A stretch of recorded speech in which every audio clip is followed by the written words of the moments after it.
If Jesus can't save these hoes, why are you trying? What make you think you greater than Jesus?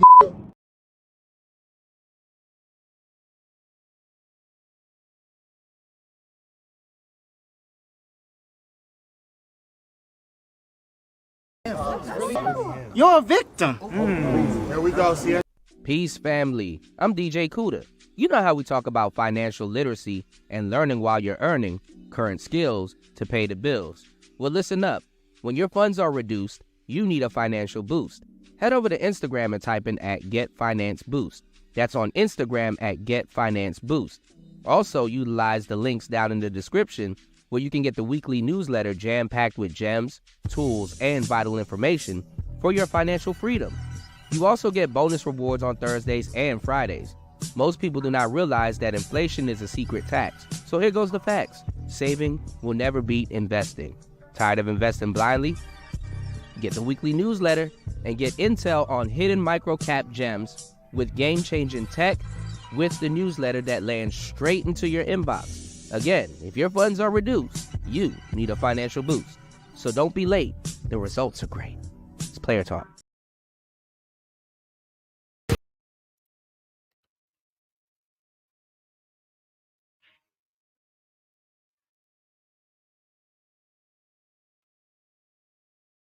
I worked hard for everything, so why not salute? They say a grind pays, baby, all I got is proof. And the Swedish broad better than my main bitch. Cigarillo roll, you smell it when it ain't lit. She don't cook well, but she give me sweet brain. Make a rapper turn singer like T-Pain. Got her stand up late, waking up baked. And to think this the life that I chose. Argue with attendants who shorted my flight clothes. And every girl I fuck feel like her boyfriend might know. Smoking on the sweetest of smells, my weed come in barrels. Fuck with bitches who fiend for Gucci and need a Chanel. Nigga, I'm high off life, so my eyes low. Can't wait to see what's in the future, but I drive slow. And wait for the picture. Hate it now, they saying I can't miss like Mister. All of this smoking on you got me thinking. All of this dreaming, I'm supposed to live life like the weekend. Don't know where I'm going, some don't want to see me succeeding. But I've been living, smoking, dreaming. I go to sleep with a picture of a Porsche on my wall. Nigga, I'm trying to come up on y'all. Pop the trunk in front of my car, in front of your bra. She reconsidering her decision to fuck with you. I think it's because of the possibility of kicking it close side, ringside, front row of anything. Living my life and simultaneously in a dream. Shit going so good, I swear. Airplane stack change with the gang Taylor. Wings spread over cities, leave shadows everywhere. I care less about industry mingling. Niggas is WWF wrestlers, court jesters, and cross-dressers. I got them cross-trainers, Nike SB. Niggas can't feel my shoes, I'm a nice MC. I had a dream that I caked up, trying to roll a joint and count $1 million when I wake up. All of this smoking on you got me thinking. All of this dreaming, I'm supposed to live life like the weekend. Don't know where I'm going, some don't want to see me succeeding. But I've been living, smoking, dreaming, living.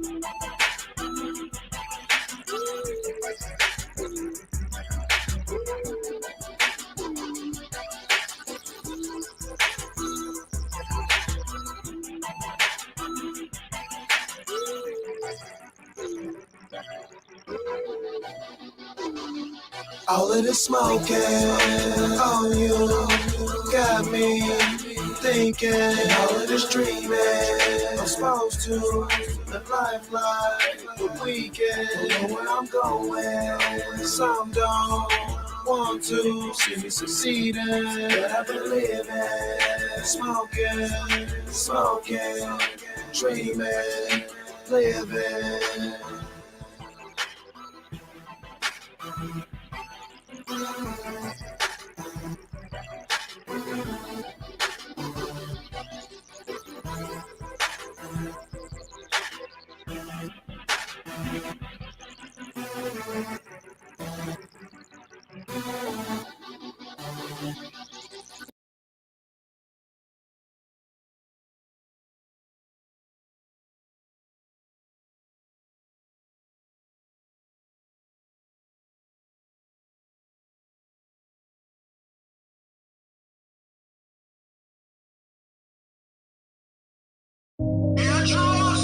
I told Mike, you know what I'm saying? Came from motherfucking nothing, nigga, and I'm tired of doing interviews because they don't be asking me the real shit, how a nigga really feel. I took the bitch out of Steve. I took the bitch out of Steve. Then I put blunt on the weed. I took them hoes out of Soho.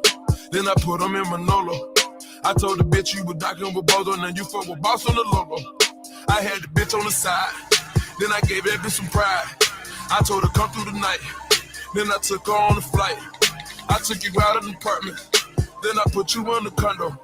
I had you off in the trap room. You was the one in the bedroom. You didn't abandon the nigga. You stayed it down for the kid. Now I gave you where to live.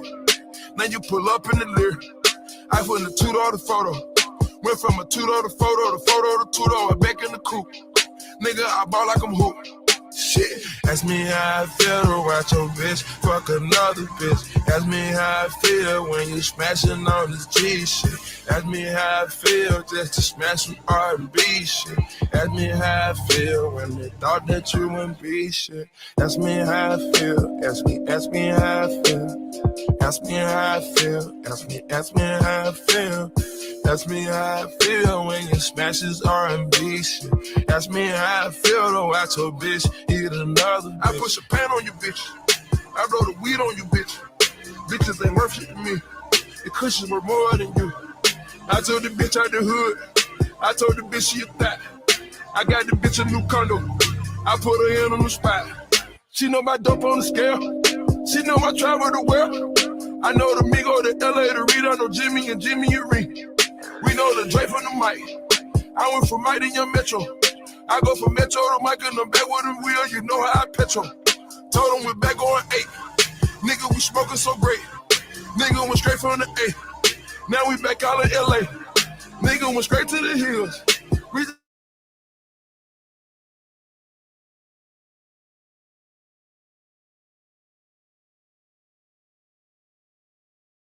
That's me how I feel when you smash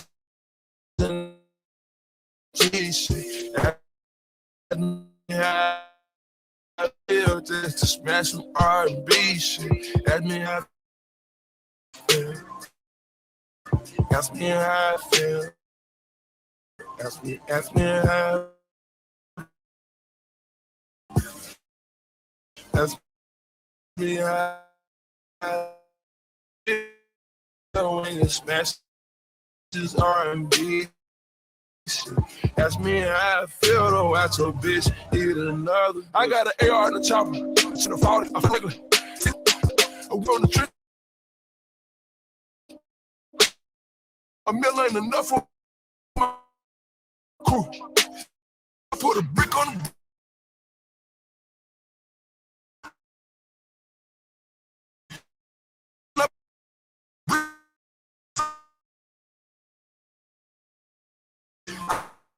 put a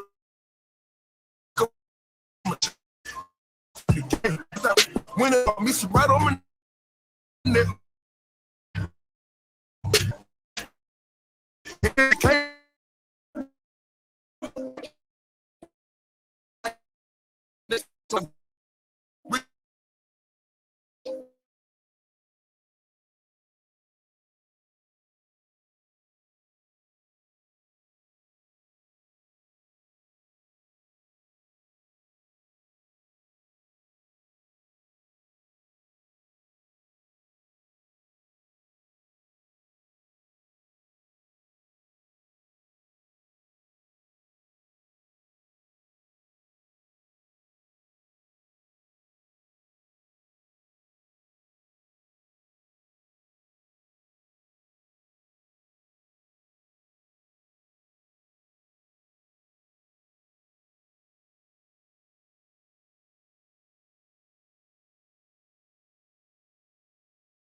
Young, wild, and reckless.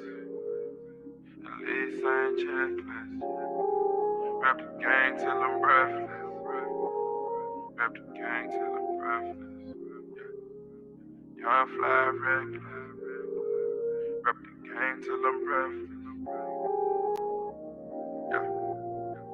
So, young Metro, don't trust you, I'm gonna shoot you. Gotta live a wild life, living in the wild life. Haters in your eyesight, let them hit them. Loud pipes, let them hear them. Loud pipes, let the banger go. I was in Javon, she cruising in the Humvee. Rap your homie to mommy, I turn him into a zombie. Most these guys be frontin', there's no way I'm responding. Been freckles coming, it coming in abundance. Do it how you want it to do it, ain't no frontin'. Took her out for a lunch and I put it all in her stomach. Sipping out of my cup and it's spilling all on my money.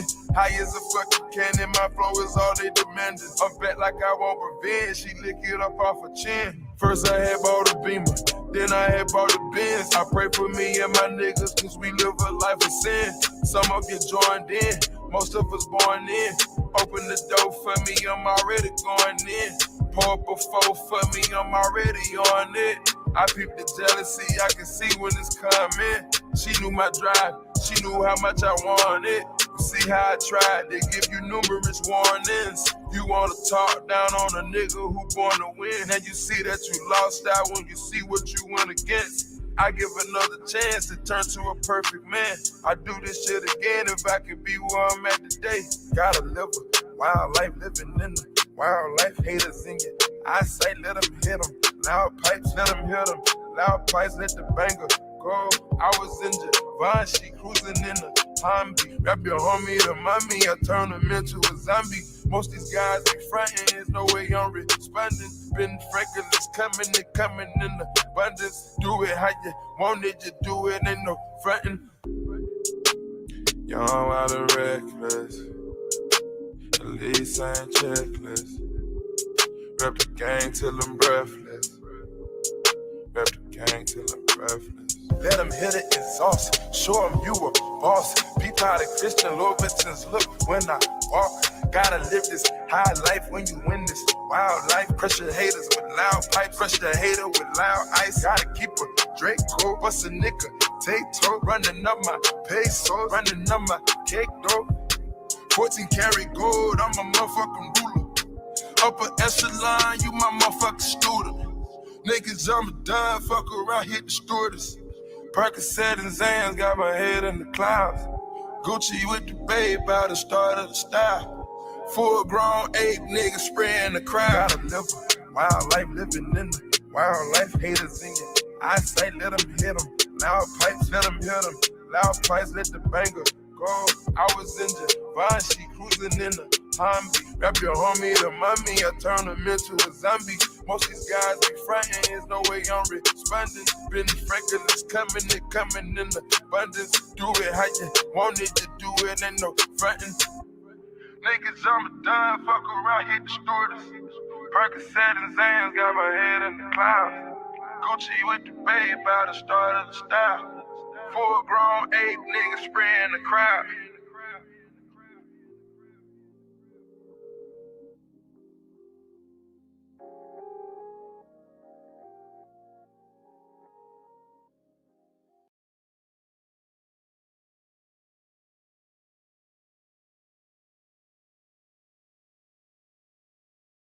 Yeah, so the heat put your looking at you. What they heard on with them birds.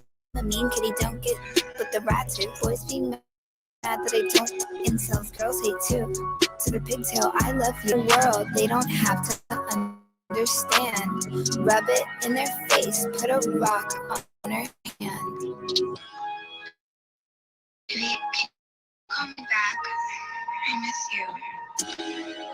It's so lonely in my mansion. Listen.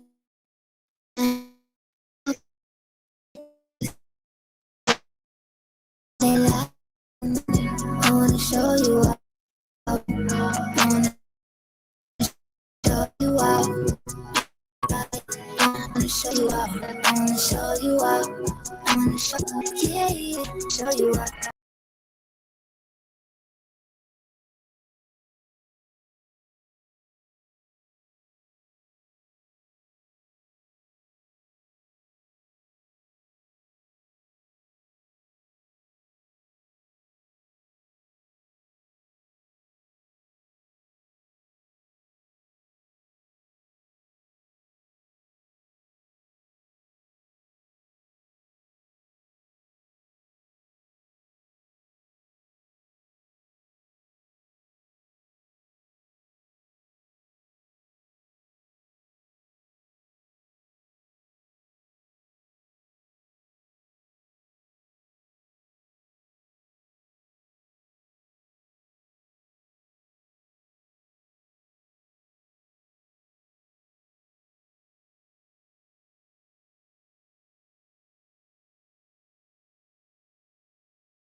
I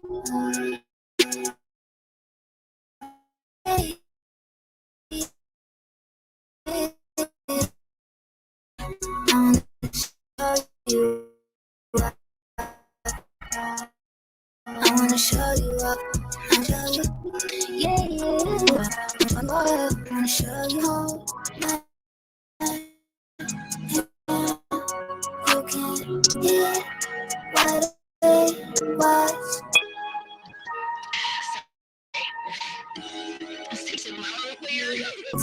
Like Fortnite, I'ma need your skin. Don't give a f with the pin. Boy, you're the one, the only man.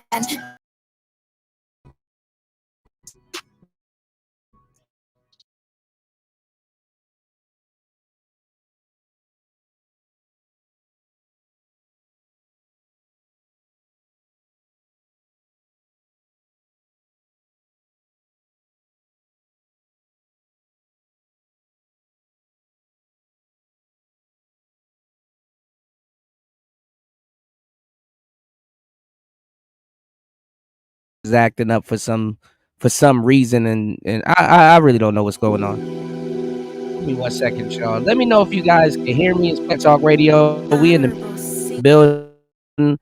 I am your gracious host, DJ Kuda. Right back today. It's Player Talk Radio. Make sure you guys hit the like button. Support the show. Let's start the show off right by getting support. It's Player Talk Radio. Let's try to get at least 2 supporters. Let's get it. Let's go. Let's get it.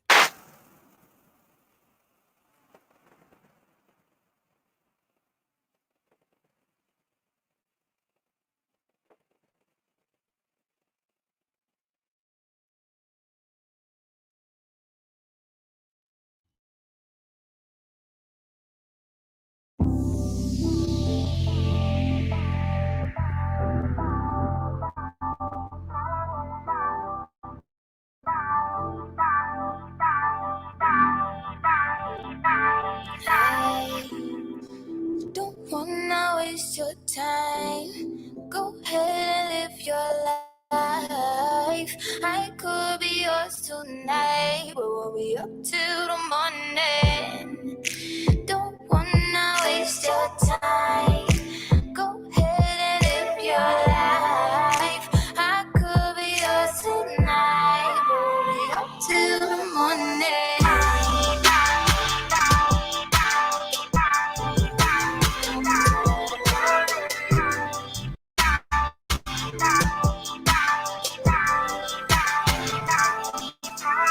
Breakfast in bed, come lay our head down on me, bed, touch on my neck, baking in days, give you a taste, we let 'em wait, let me out there, oh, don't say goodbye, kiss me goodnight.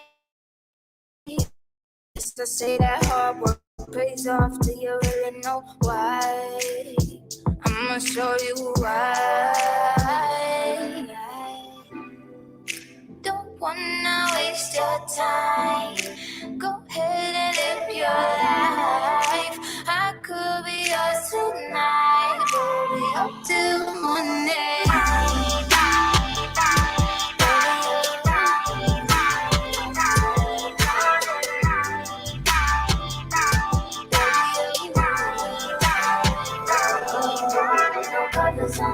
Baby boy, cause I'ma bring the heat. Ooh, see, I ain't no trick just because I know how to treat you. Let them energetics, you know they've been tryna be you. But love, there's only one who touch and one if they can be you.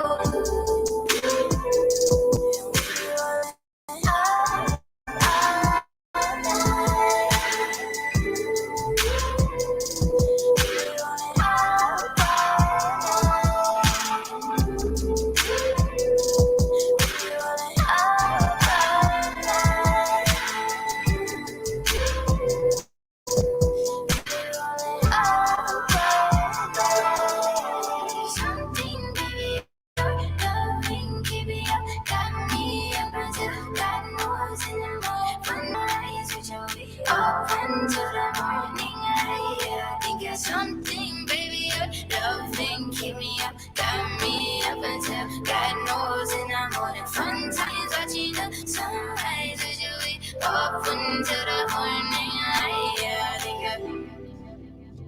wanna waste your time.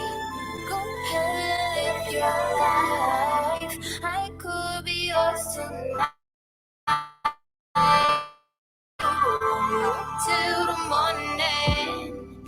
Don't wanna waste your time. Go ahead and live your life. I could be yours tonight. Up till the morning.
Got somebody, she is a beauty, very special, really and truly. Take good care of me, like it's her duty. Want you right by my side, night and day. No letting go, no holding back, because you are my lady. When I'm with you, it's all about. Girl, I'm so glad he's waiting. No letting go, no holding back. No holding back, no, yeah. When I'm with you, it's all of that, yeah. They say good things come to an end, but I'm optimistic about being your friend. Do I make you cry? I'm not doing Isha, but that was back then. Oh, let it go, no holding back, because you are mine today. When I'm with you, it's all about. Girl, I'm so glad we dated. No letting go, no holding back. No holding back.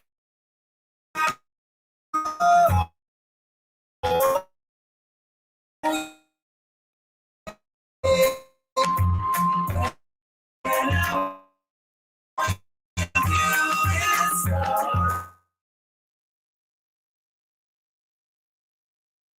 really brings love with me. All that we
All right, y'all. I don't know what's going on. Shout outs to Gold P in the building. Streamyards is tripping on today's show. I'm not sure what's going on. It waited till I went live because it wasn't tripping before. As soon as I went live, that's when everything started tripping. But listen, man. One spoiled apple don't stop the show. It's Player Talk Radio. Shout outs to everybody here. Y'all hit the like button. Support the show on the way in. We about to start. It's Player Talk Radio. Oh man. What is going on with StreamYards today, y'all? What is going on? All right. Yo, I don't know what's going on. Put a 1 in the chat if you guys can hear me. All right, let's go. Player Talk. The helm of today's show. Merry Christmas, everybody. I want to wish you guys a Merry Christmas. Hopefully you guys can hear me. You know what I'm saying? Because StreamYard's on that BS. But I want to wish you guys Merry Christmas. Hold on. But yeah, man, it's Player Talk Radio. We are in the building. Happy holidays, everybody. You know, the new year's around the corner. You know, hopefully everything that you guys are, all your goals, hopefully you reach them. You know, hopefully 2023 was a prosperous year for you guys. I told you guys next year is going to be a pretty prosperous year. So next year, you know, definitely focus on business and making money. It's a dragon year. And I heard, you know, I know a lot of people don't believe in this stuff, but hey, look, don't find out it's true the hard way. You know what I'm saying? So next year is the dragon year on the Chinese zodiac.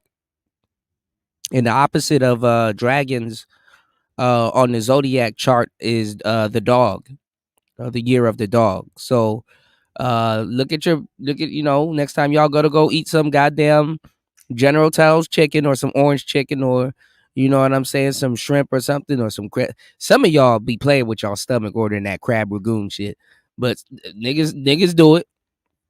Go look on that little paper, or use your phone, go to Google and see if you were born in a dog year. You know what I'm saying? Y'all people born in a dog year, y'all need to take it easy next year. Stay indoors. You know, don't do too much, you know. That's your enemy year. I didn't believe some of this stuff was true until I found out some of it for myself. You know what I'm saying? A couple of things happened in my enemy year, which is kind of like a gift and a curse, you know, as I progress and move forward. But anyway, man, it's Player Talk Radio, man. We are in the building. Good morning, everybody. Good morning. Rise and shine. Get on your grind. 7:35 on the East Coast. You know what I'm saying? We got a lot going on. Man, so much stuff happened within the past couple of days. I was going to do a Christmas show, but I wanted to give you guys a break. You know what I'm saying? Like, you know, get a little break, time out of the fuckery. But it seems like that's what y'all wanted for Christmas. You know what I'm saying? So I took the liberty on taking the break my goddamn self. You know, War Master was right. You know what I'm saying? I took a little break, man. Well, actually, I didn't. I actually didn't take a break. I finished the audio book because I got to put it out because a lot of people are biting already. Got like a truckload of content stolen this year. You know what I'm saying? A lot of people are biting already. So the book, my audio book, covering overseas, the games women will play, dating abroad, will be out within the next 72 hours. You know what I'm saying? Done, edited, and everything. And it will be for sale over on the Gumroad store. So if you guys, shout outs to Broke Genius. What's going on, player? If you guys can do me a huge favor and click that link to the Gumroad store, it will be out there soon. And I wanted to appreciate everybody. I wanted to drop it on Christmas, but I was like, man, I'm not about to bother y'all with that foolery. But before the new year, yeah, it will be out. And I'm working on the tape next, so hopefully the tape is out too. So I'm just getting everything out. But the book will be out. within the next 72 hours. I spent all day editing yesterday, cutting. Oh shit, my bad, y'all. Cutting and doing all kinds of just edits and stuff like that, and getting the artwork, and then all the chapters, I got them done for the most part. I just need to finish the artwork and everything and get all those files consolidated, and they will be there on the Gumroad store.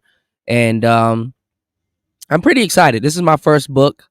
It came out pretty decent. I actually like the body of work that I've created, and it'll be on the Gumroad store. And the first I don't know if it's gonna be the first 10 or the first 20 people to get it. We'll get it at a discounted price. So it's up to you guys, So I will be promoting that heavy.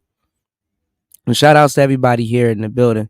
You said I noticed people buying live streams. Live stream viewers. Yeah, that's what a lot of people were doing. That's what Hammer and a lot of people were doing. They're not noble channels like this one that'll work their way up through the ranks. You said you noticed the chat don't match up. Yeah, I mean anybody could tell. A lot of people couldn't tell until I had to point it out, and then all of a sudden everybody's like, "Oh, he buying viewers and all this other stuff." The thing is, yeah, I miss Alan like crazy. Alan, I wanted Alan to do the foreword of my book. I talk about it in the book, because that's what kind of set the book back for me a minute too, because in the middle of me putting the book together and writing the book, and then I was gonna reach out to Alan, which I knew he would have done it. He passed away. So I touch on it briefly in the book. You know what I'm saying? So there's parts of the book that I was gonna scrap, but I left it you know what I'm saying, untampered with. I just wanted to give y'all, what I had. So the book is done. Everything is recorded and produced. So phase 2 is to basically just get everything together and put it out. Yeah. What they do though, let me give you the game, Broke Genius, and everybody here. The reason why people will buy live streams is because when the live stream goes off, then it gives you hard numbers. So what real content creators like myself that innovated a lot of the stuff that y'all are seeing, even these numbers and all this other stuff. This is why I kind of really don't take people seriously when they actually talk about numbers. What it is you do your live stream, and then, because YouTube really doesn't promote it, but that's up to you to promote it, to tell you the truth. But some of us be so busy, I need an assistant, honestly, to tell you the truth. I need an assistant. Because if I don't figure anything out or do certain things daily, it won't get done. But anyway, what it does is it gives you hard numbers. What we do is we stream. What's going on, Tech Bro? Shout outs to you, player. What's going on? Wagwan. So what happens is we stream, and then if people miss the stream or whatever happens, then you'll get residual viewers after the stream. So you can get a couple hundred views after your stream goes off air.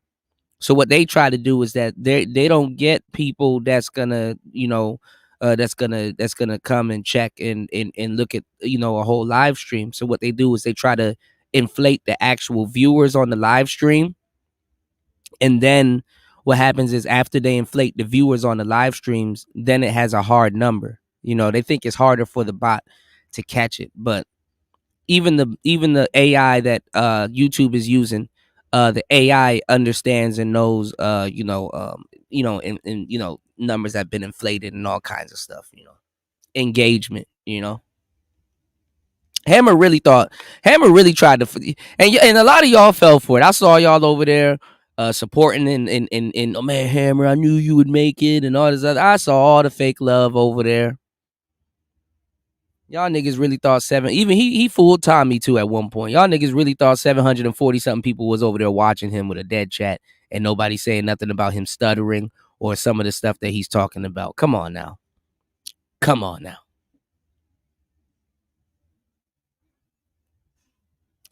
Come on now.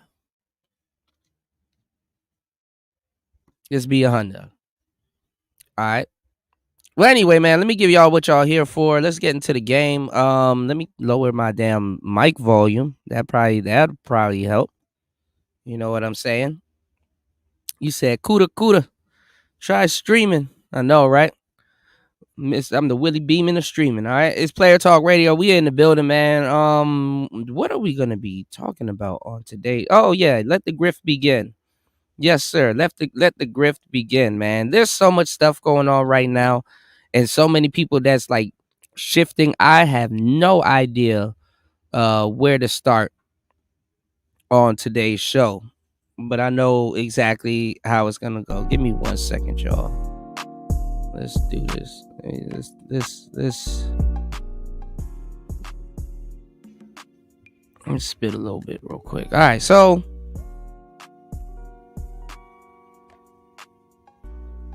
hold on, y'all.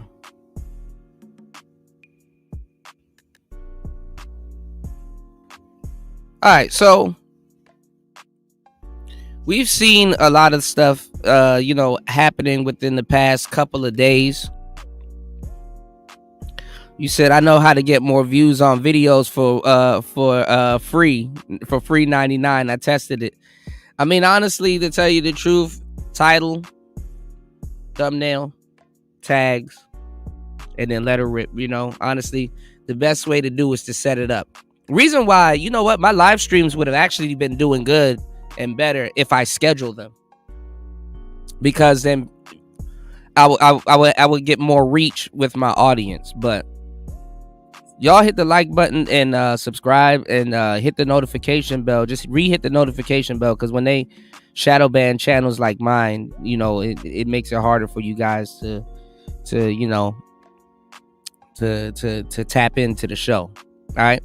So before we get started, almost an hour into the madness, let's try to get 3 contributors. You can support the show at $PTV888. If you respect the work that I do, that's $PTV888.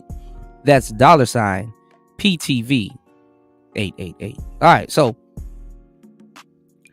what's going on, man? What's been going on the past couple of weeks? The Jonathan Majors thing, right? I'm seeing a lot of people now, trying to, halt back and basically kind of go against this whole passport bros narrative. A lot of people are very fickle.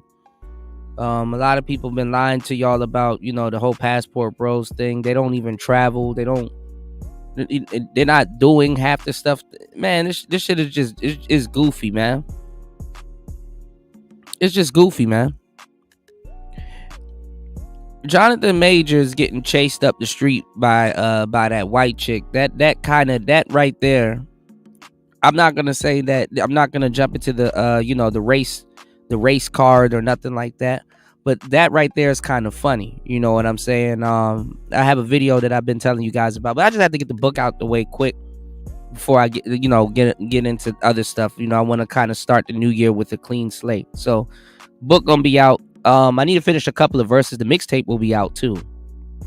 I'm not sure if it's going to be out by the 1st, but the book is out. But I'm going to do like I told you guys before, I got a video coming out, for the white players, talking about, I don't know why I thought to use Britney Spears as a poster child, but I'm not even going to really use her. I might mention her, but you can't even. I'm gonna just throw what I'm about to say out there real quick.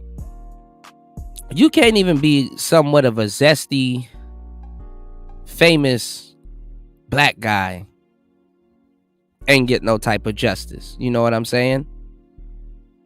Broski is losing in the court of public opinion, which a lot of people are losing in the court of public opinion. Look at what's her name? All these names, god damn. What's that girl's name? Keke Palmer. And hold on, there's a lot of stuff we gotta talk about too with the sisters, man. Hold on, let me adjust this microphone real quick. There's a lot of stuff we gotta talk to about with the sisters, man. Y'all are going. What is going on with black women, man? Y'all are going through like a fucking state of emergency. Actually, let me shout out everybody in the chat room. I don't even know where the hell I want to start on today's show. Shout out to my brother Sheed in the building. What's going on, player?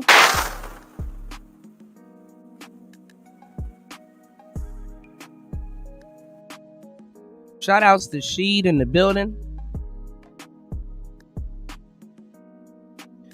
Shout outs to Cynical in the building. What's going on, love?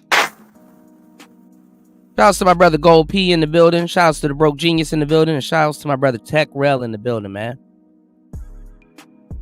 Man, I feel sorry for the, well, I don't know, man. But you got shorties getting locked up overseas. You know what I'm saying? Assaulting, nail workers. You just got sisters openly. I mean, they've always been doing this, but now it's like, y'all got to start standing up, bro. Like you want to talk about the court of public opinion.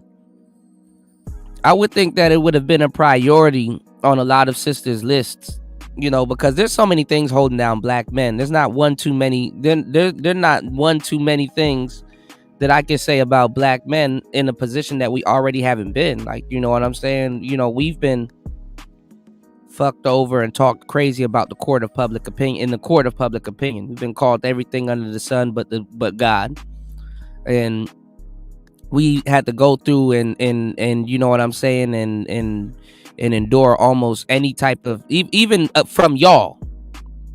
You know what I'm saying? I mean, niggas can say whatever they want about y'all, but it really don't hold no weight. You know what I'm saying? And black women, especially the good ones, man, I don't know how y'all gonna do it, but y'all need to do it. Y'all need to take y'all image back from the women that are y'all image. Y'all need to take y'all image back.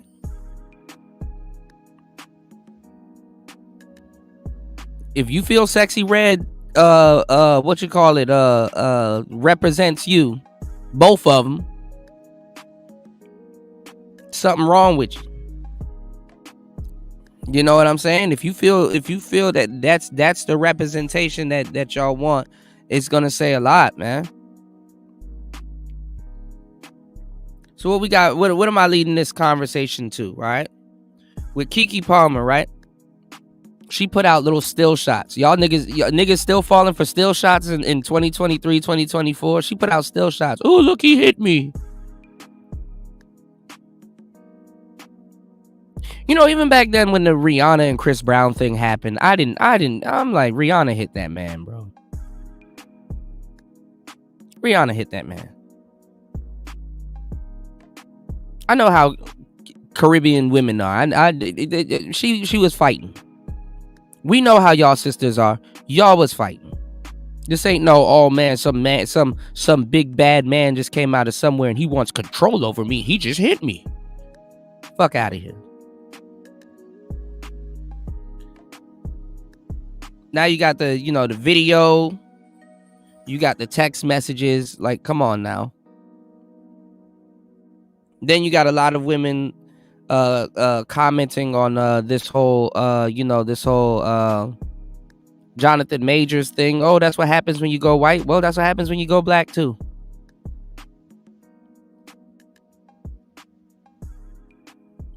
And we can't even tell the speed. Actually, it's even faster when you go black. But we can't. I'm gonna just say we can't tell the speed. We can't tell. We can't tell who gonna pull the trigger faster. For real, for real. I would say psychologically sisters, because they know better. And crime usually is relative. You know what I'm saying? If somebody knows you, usually when some shit happens, it's usually somebody that knows you. For real. So,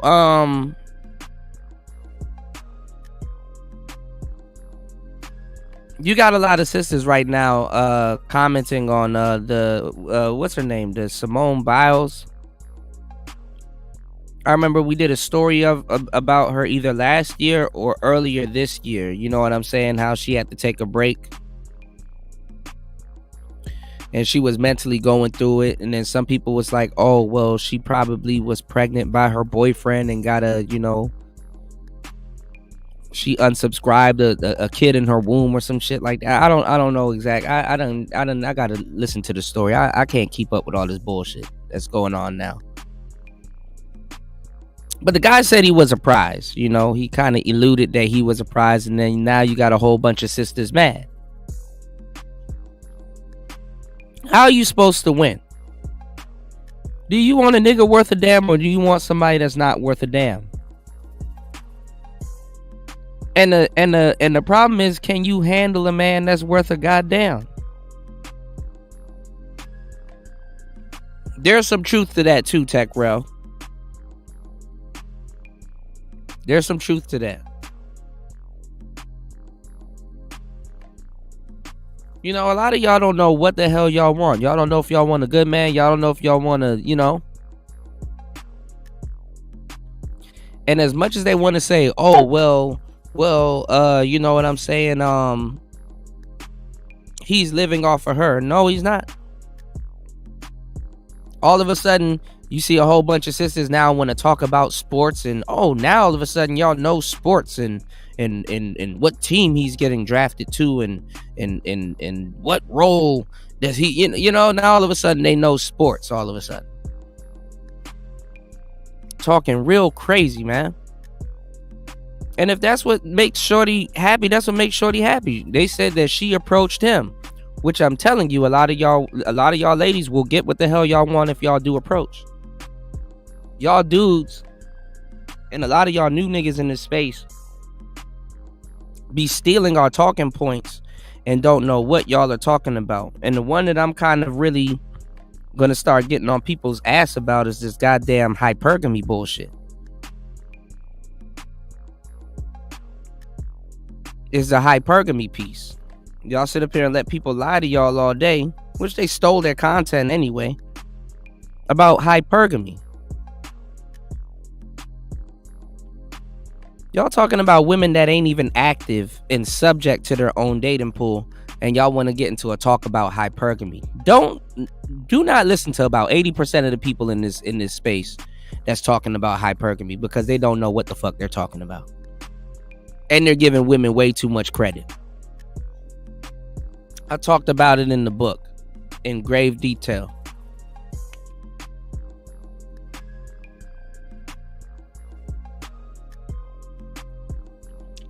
How can you practice hypergamy?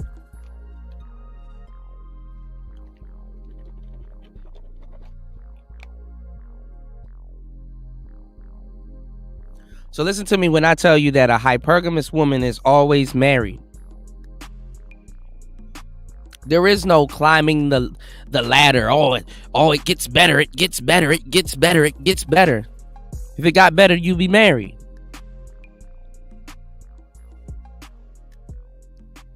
Hypergamous nature must be reciprocated. How can you, if you don't even have the skills to be a wife or a particular or a wife to a particular guy that you want, you can't be hypergamous. Now, where the word hypergamy came from, it came from the manosphere. It came from guys, and we had it didn't the way the word is being used today. It came from guys that feared hypergamy. And the reason why the guys feared hypergamy is because on a micro level, hypergamy can happen. Meaning that if you're dealing with a certain type of woman, and let's say you lost your job or you slipped or you just slacking, you know what I'm saying, when it comes down to maintaining your relationship, or you fell off or something like that, which happens, man. She can practice hypergamy by just simply dating somebody better than you. But that doesn't mean that she's dating somebody better.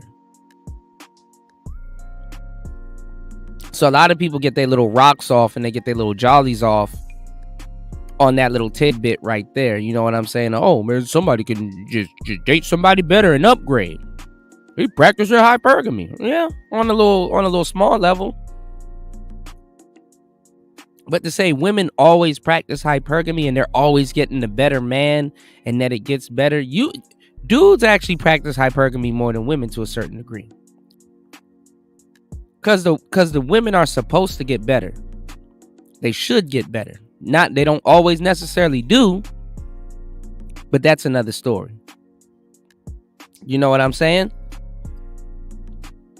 But somebody that's not proactive and not really in control of their dating pool, they're not really practicing hypergamy. But if you think about it, what the Simone Biles chick, she practiced hypergamy.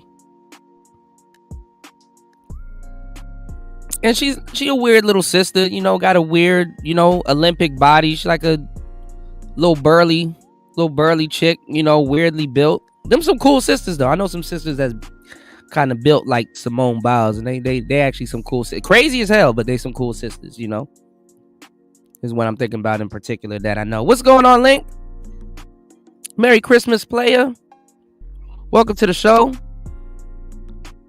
Shout outs to you, man. Let me see. Let me go over to the poll. Let's go. Let's get our booties to the poll real quick, so I can show you what I'm talking about in the poll.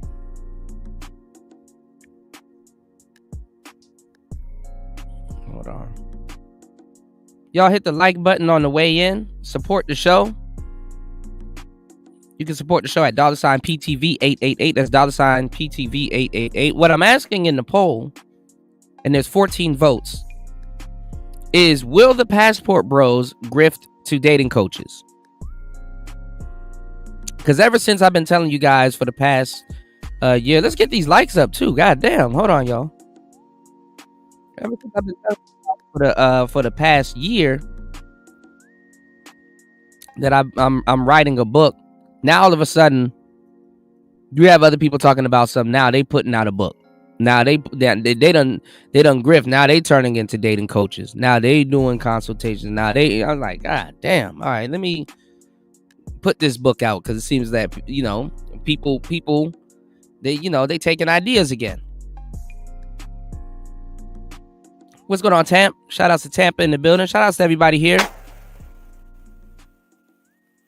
Start the show off right. Let's get at least 2 contributors. We need two people to hit the Cash App on today's show. Hit the Cash App on today's show. Good morning, everybody.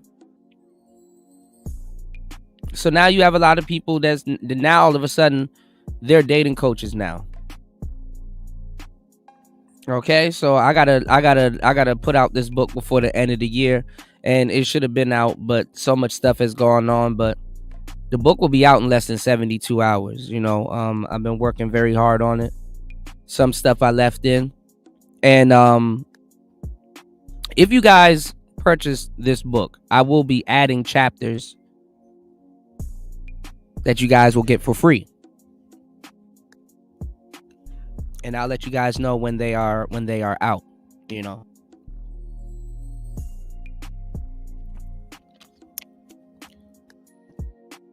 As a matter of fact, let me see if I can play a chapter for you guys.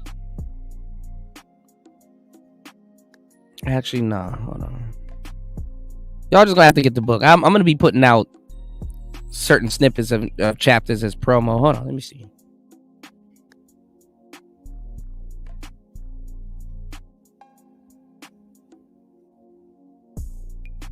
Let me play a snippet.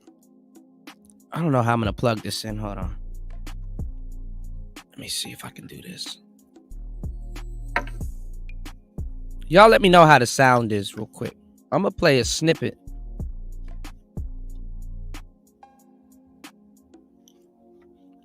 from one of the chapters.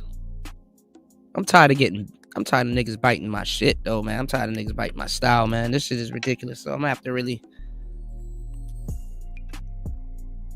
move methodical, y'all. Hold on, y'all.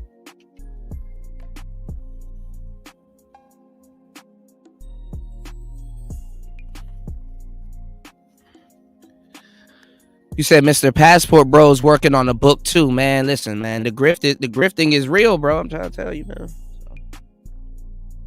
They're literally going back and saying everything that I've been saying for years and stuff like that. Austin Holloman, he done turned into a full-on dating coach right now.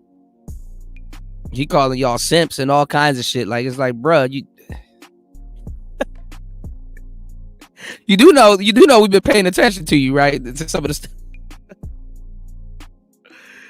Holy shit! You said all the dudes fighting for Kate. She's cute, but it's funny to watch. But Sin, remember I told y'all this was gonna happen?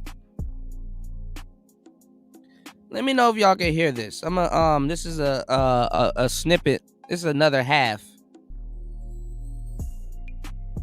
of what I've been working on. Hold on, y'all. Check this out. Let me know if y'all can hear it too. Yeah, it's like, bro, you know we can see you, right? This ain't Ghost. Like, you do know you're visible, right? All right, let's go. Hold on, y'all. See if this will work.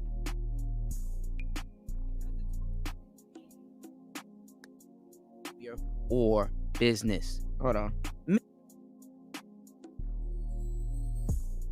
With you. Because it's rewarding generosity, not bad behavior or business. MGTOW. MGTOW. Men guarding their own wallet. In this case, people are not obligated to your money and resources.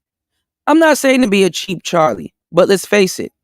You can leave the States and buy a place anywhere you want, but the fact still remains. You are not home. IG models get flown out or flued out by rappers all the time and get stranded. All right, so hold on. Let me show y'all what's going on. Hold on. This is one of the chapters. Actually, let me see. I actually got... Let me go into the file. Hold on. Hold on.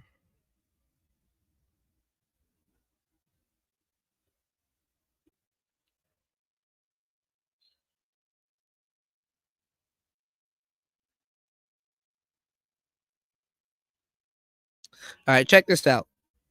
Put a one in the chat if you guys can hear it. Let me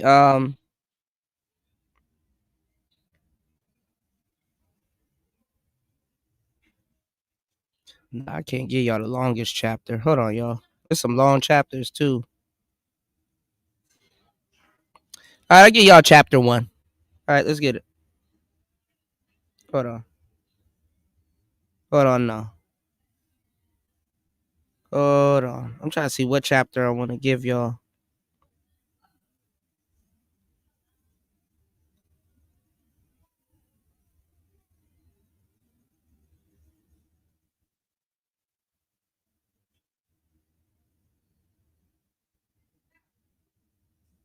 All right, let me give y'all fuck. I can't see let me see if I can see the files on here. Hold on, y'all.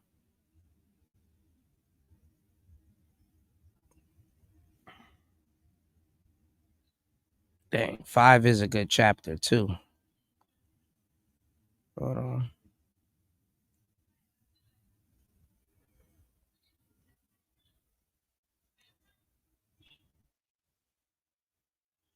All right, I'll give you a little bit of chapter 5. I just won't play the whole thing. I'll just give y'all a little bit of... I'll give y'all a snippet of chapter 5. Give me 1 second. Because I know all of this stuff is going to get plagiarized by quote-unquote passport bros that been talking crazy about dating coaches and now trying to be one. Hold on, y'all. Chapter 5. The games being played. And the games that will be played. So, what are the actual games being played? Well, it depends on where you're from, what type of women you deal with, what are you willing to deal with, what's going on, Arab Black? And what you consider games and what type of women you've been with. In the next chapter, I'll explain why games isn't necessarily a bad thing, because it's not a bad thing. To be honest, you should be expecting games to be played. Honestly, we're talking about dating. And if we're talking about dating, in a lot of cases, we're talking about games being played in hookup scenarios. Because all kinds of different games get played later on when you're in an actual relationship.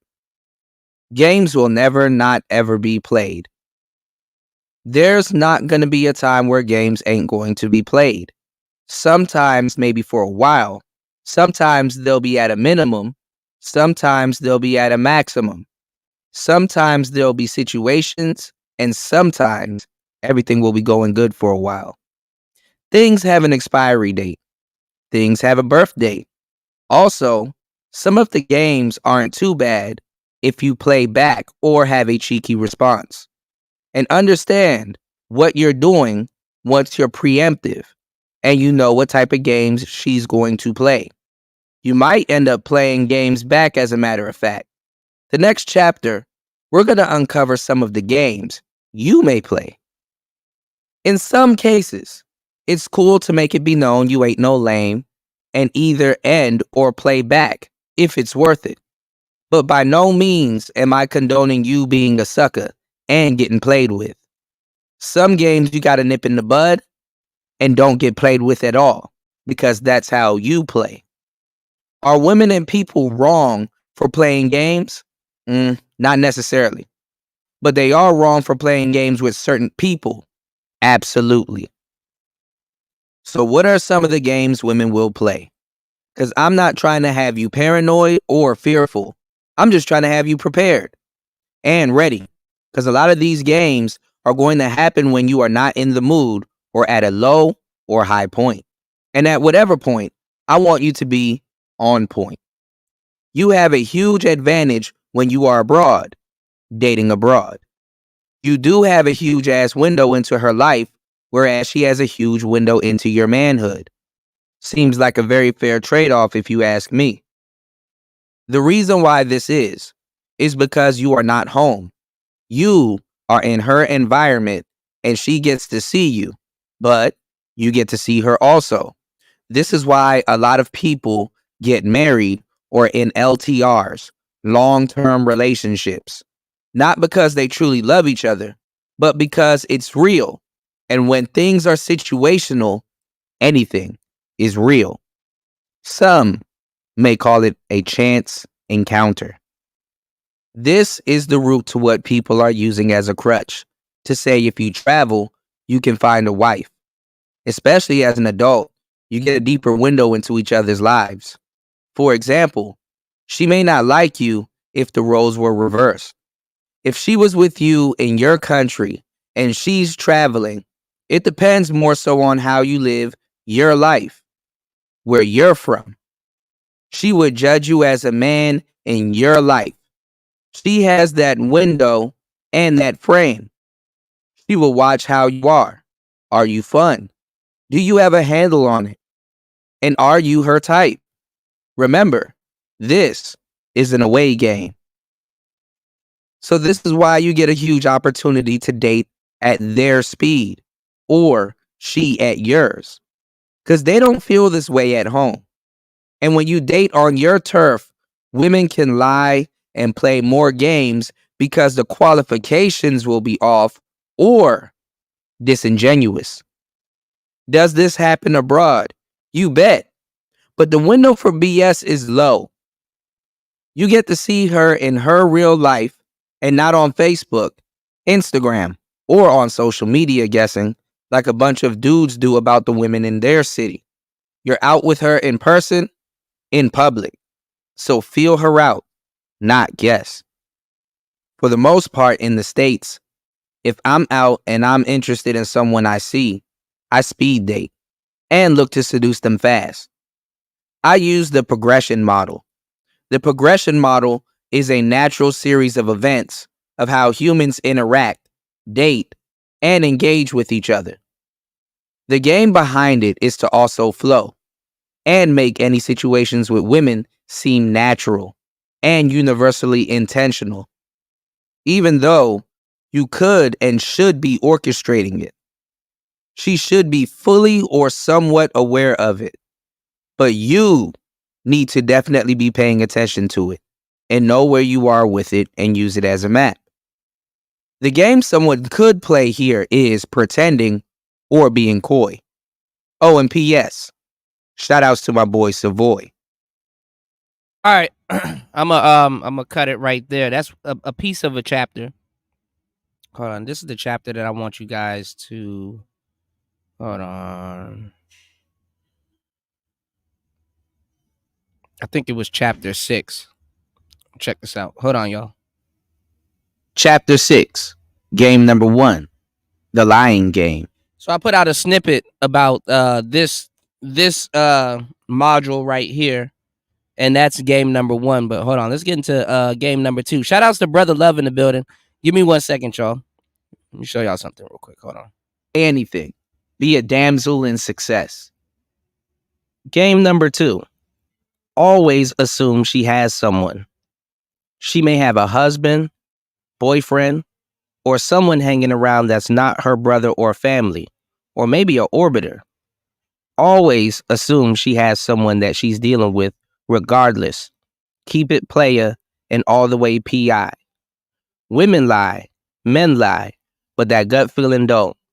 Trust it so that you won't end up busted and disgusted out here. I'm lacing you with straight up game in this chapter. And I know one, if not some of you, not gonna heed my words at your own peril. What about let's spend money on a book, barely read it, only to not trust the author's game and fail, and now have to do the read of shame again over in this chapter? I know some of y'all better than y'all know yourselves. Hate to say it. And I'm going to tell you that if you don't take heed to what I'm saying in this chapter, you're going to have to read it again and bleed it again. It's not personal. Always assume she has someone she is dealing with. As women age, the more they engage. So don't be amazed if you find out she's engaged. And that goes both ways. Game number 3. Other than a heart and a locket, what's on her docket is to obtain what's in your pocket. Money, moolah, dinero, cachet, dollar, baht, kip, peso, cheese, bread, etc. The money is the motive. A good girl is looking for a lover, but a useless baddie is looking to change her addy. Be a playboy and not a caddy. You are the leader, and she is a breeder. She's going to act accordingly, and so should you. If you find out she's placed you in a basket, mentally, you should place her in a casket, mentally. But is looking for money a deal breaker? I don't think so. Not at all. Not all of us will be players. And I don't want to place that type of responsibility on everyone that reads this book. In fact, most of us are hopeless romantics. I know my niche, and I know it well. Honestly, we are really extraordinary regulars trying to make something work, or at least make sense. If you have to spend money to get what you want, that's an option that's available to you, depending on what you do by no particular rules. But either way, super tricking is for fools. Don't trick, be slick. I hope y'all are writing this down. Game number 4. If you're dating abroad, be very careful as to who you're bringing to your hotel or hotel where you stay at, especially if your blue book / passport and belongings are there. Women, especially in other countries, do stalk and wait for men that they are interested in.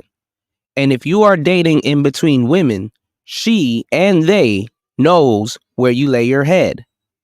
If you don't trust them, find out where short stays are or temporary hotel spots, as they are the better option for strangers that are or could be exclusive guests. Don't always be accessible. You must keep some type of mysteriousness about yourself. Don't be a super open book. Game number 5. Separate your money. If something is a certain price, set that money aside from your original bankroll or cash you have on hand. Honestly, it's good to keep your money in 3 places on you. If this is not your country or you're not familiar with their money, it's good to have an idea of price set aside or a backup for a backup. In other countries, sometimes it's a haggle and barter system or a negotiation process that you can partake in, and you don't want to negotiate something and then pull out. All right, I don't know. Why do people choose to call me while I'm live? They don't call me no other time. But while I'm live... Hold on, give me 1 second, y'all. Who is this? Hold on, y'all. I have no idea who this is. I will call you back later. All right. Price the money you negotiated right in front of them, especially if you want to come back later. Basically, what I'm saying in this chapter, I'm giving y'all the game. What's going on, Fasting? Shout outs to Fasting is life in the building. Yes, sir. Can y'all even hold on, y'all? What is going on with this thing? Hold on, y'all.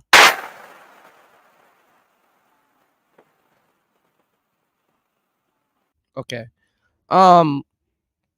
Basically what I'm saying is that if you're in a country and you're bartering, or you're a country you're in a country that, you know, has some type of negotiation or barter system, you don't want to negotiate somebody to a lower price and then pull out a, a bankroll right in front of them and shit like that, and they're like, hey, you know. But I mean, hey, it's what y'all agree on. But anyway, all right, let's get into it. Hold on, y'all.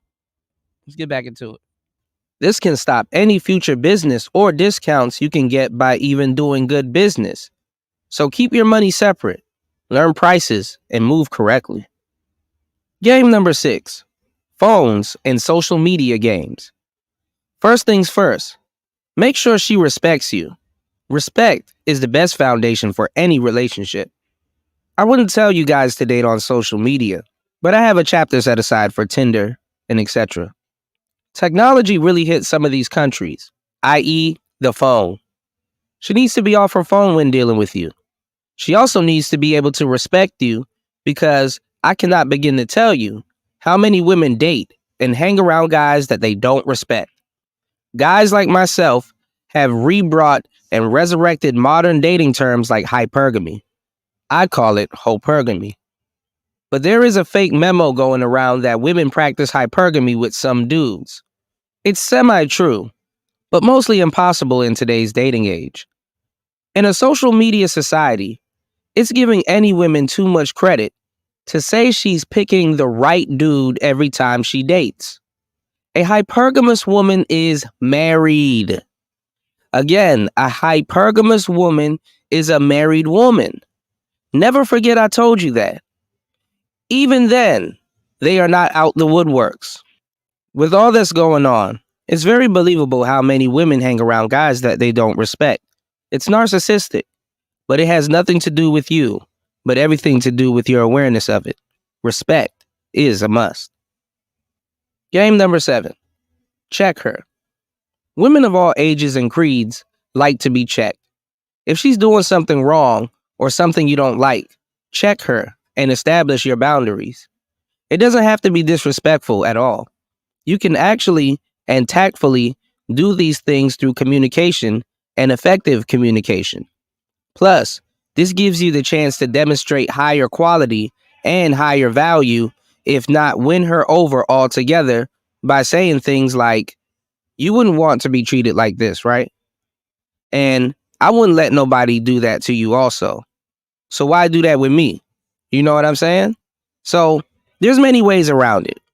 Look at it as something that you're bringing to her attention. Even though we are adults and you would expect people to know these things, they don't. You'll be surprised at people's level of understanding and IQs in other countries, plus their education and their upbringing, standing on business when it pertains to your standards. Their upbringing, education, IQ, all of that stuff, it varies from country to country. Let it go. Most women like to be tactfully corrected by the men that they are attracted to because it's an initiative thing for them, and it can demonstrate leadership on your behalf. And if she does not receive your message, bounce.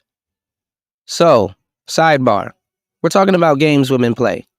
In this situation, some may have an allergic reaction or response to your check-in, especially if it's done around people that they're trying to save face around, you know, like family, friends, or just people at a party.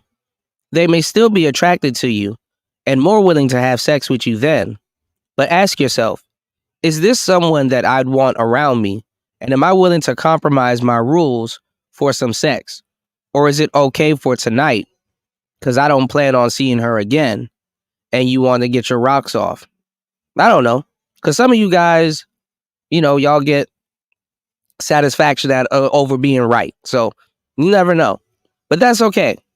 If you're getting to know yourself or starting to stand up for yourself, sooner or later, you will mature and things of this nature, and you knowing why she's doing it, because you're going to be having to check people on certain things. And you're going to start to see some patterns, right?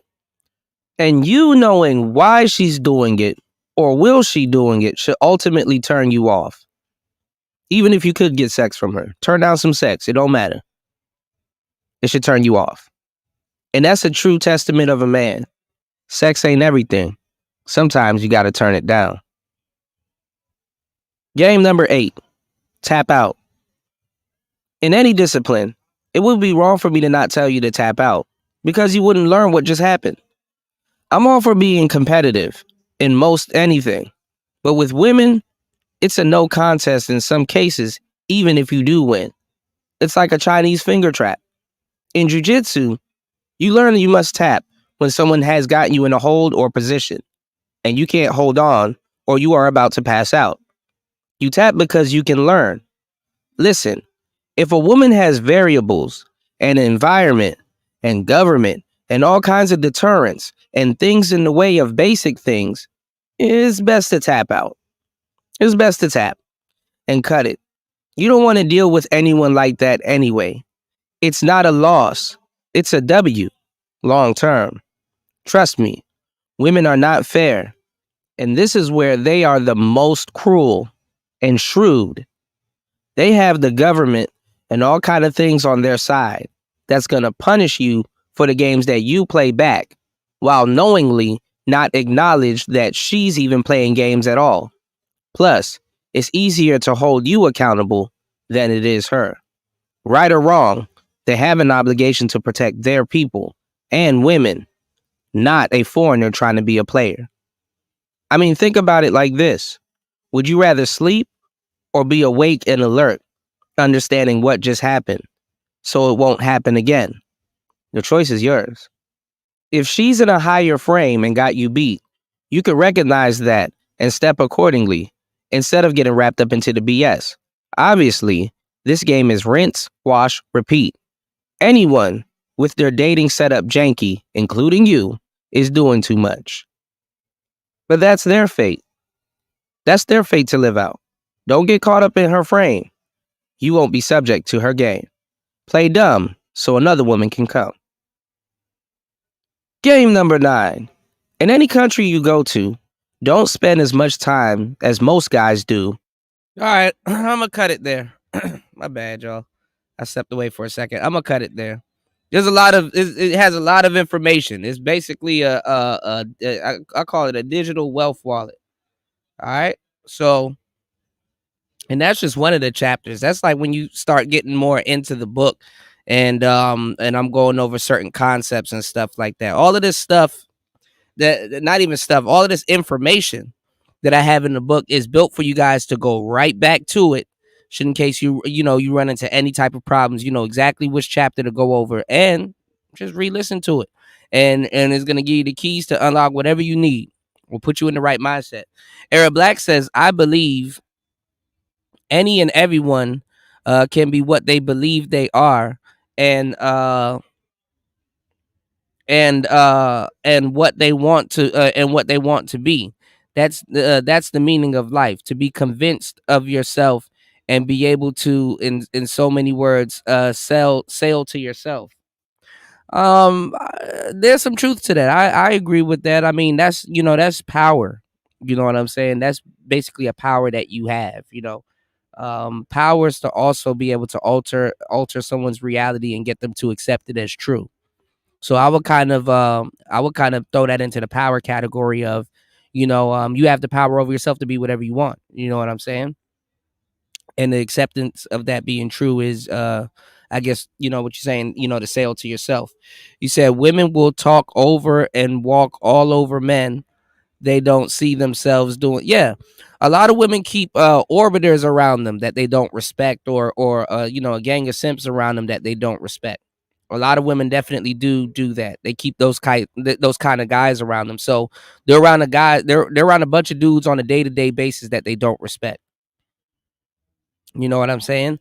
And that's another thing too. Like I said, you guys give them too much credit, because if that's the case, then how can she practice hypergamy? You know, how can she practice hypergamy? You dig? What guy that's gonna be the best for you is gonna reciprocate your goofball situation you got set up with other men and stuff like that? You know, dude really about to sit up there and do that. You dig? Shout outs to everybody here. Y'all hit the like button, support the show. You can support the show at $PTV888. Let's try to get at least 2 supporters. You can support the show at $PTV888. Era Black says men will always use anything he finds practical and logical to his improvement, from information and materials, and everything is a tool in a man's life. Yeah, definitely. That's why I'm giving y'all. That's why I present the information the way I have, because it's basically a toolbox. You know what I'm saying? It's a toolbox, and it's a bunch of gambits, and it's just a lot of game. It's a lot of information to soak up. So, I gave y'all I gave y'all the practicals and everything that you need to know. I gave y'all some really good game about, splitting your money up. You know what I'm saying? And keeping it in different places and stuff like that. One of the things that I'm passionate about, and we just got to talk about it on a later show, is there's like 7 other people recently that just got killed in Colombia. That I heard of, like that literally since the last show, like over Christmas, and there's all these videos popping up, and these passport bros are leaving y'all for dead. They're leaving y'all for dead, man. Got me scared. All these brothers are getting left for dead, man. In these other countries and stuff like that. And the common denominator that these idiots are not talking to y'all about, which I've been talking to y'all about for the longest time, and got treated like shit, basically, giving y'all the game on all this stuff, is women. You just don't go to Colombia and the cartel kidnaps you and do all this stuff. No, the least common, the main thing that's going on is that they're dealing with women before all of this stuff happens. And that's a damn shame. These people aren't even in position to tell you guys not to have no damn game. Somebody with no game is a damn shame. You did? It's ridiculous. What's going on, Nicer? There she go. Hold on. I don't even think y'all can hear.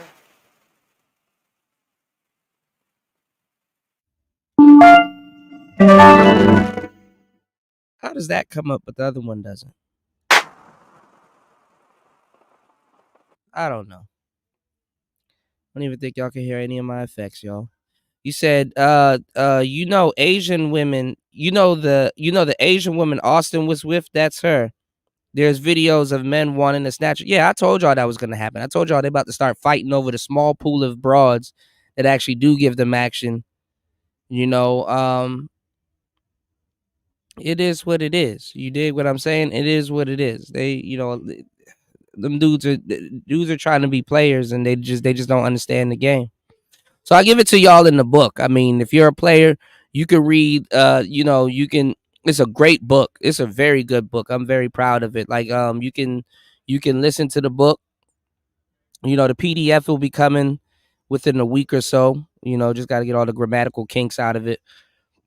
And y'all can read it word for word. Also, what I did was I put captions on the video files. So when you buy the book, it's going to come with the videos, and it's going to come with the audio files. Okay. So that way you can listen to it, and even the video files that it comes with, you can listen to it also, but the words are there, they're captioned also. So you can read along, or you can see exactly what words that I'm saying, pertaining to that, particular information. There she go. What's going on, Rainwater? Hold on.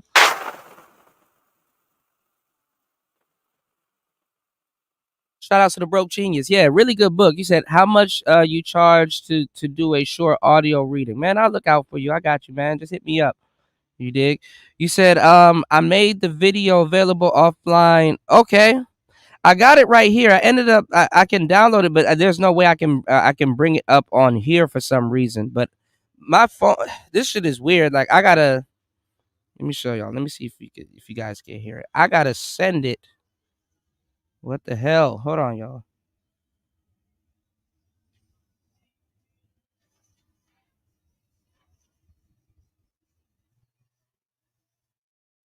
Hold on.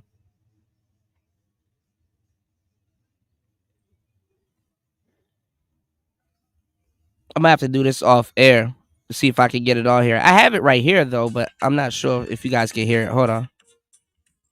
Hold on. Yeah, I'm gonna have it on. I'm gonna have it on Gumroad also. I'm gonna Hold on. Hold on. Patch it in and see if it'll work.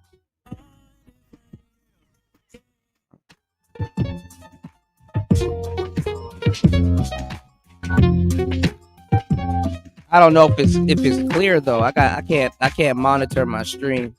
But y'all let me know if it's clear. If you guys can hear the music, if it's clear. But hold on, let me switch back over real quick. I gotta do this real quick. Trying to have it up on here so we can hear it clear. And we can spit. All right, you said yeah, I'm gonna overhaul everything. I'm gonna overhaul everything on Gumroad. It's just I'm gonna patch everything up and clean everything up. And then we're gonna have some of the crypto. I'm gonna have a big crypto department. Shout outs to my brother Neemons, man. Really good brother, man. You know what I'm saying? I'm working on some gems with Neemons. So if you guys are into the crypto and you guys are here for the Forex talk, we're gonna be talking about Forex a lot more. I'm reading a book called Naked Trading, which is which is basically learning how to read a flow chart without the lines and all of that fluff, and then you can mentally put them there yourself, or you can it's like really good to predict trends and stuff like that. So it's kind of taking certain variables off the table, but putting a different variable on the table. So and you can make the right trades too, with just eyeballing a chart. So it's a pretty cool book.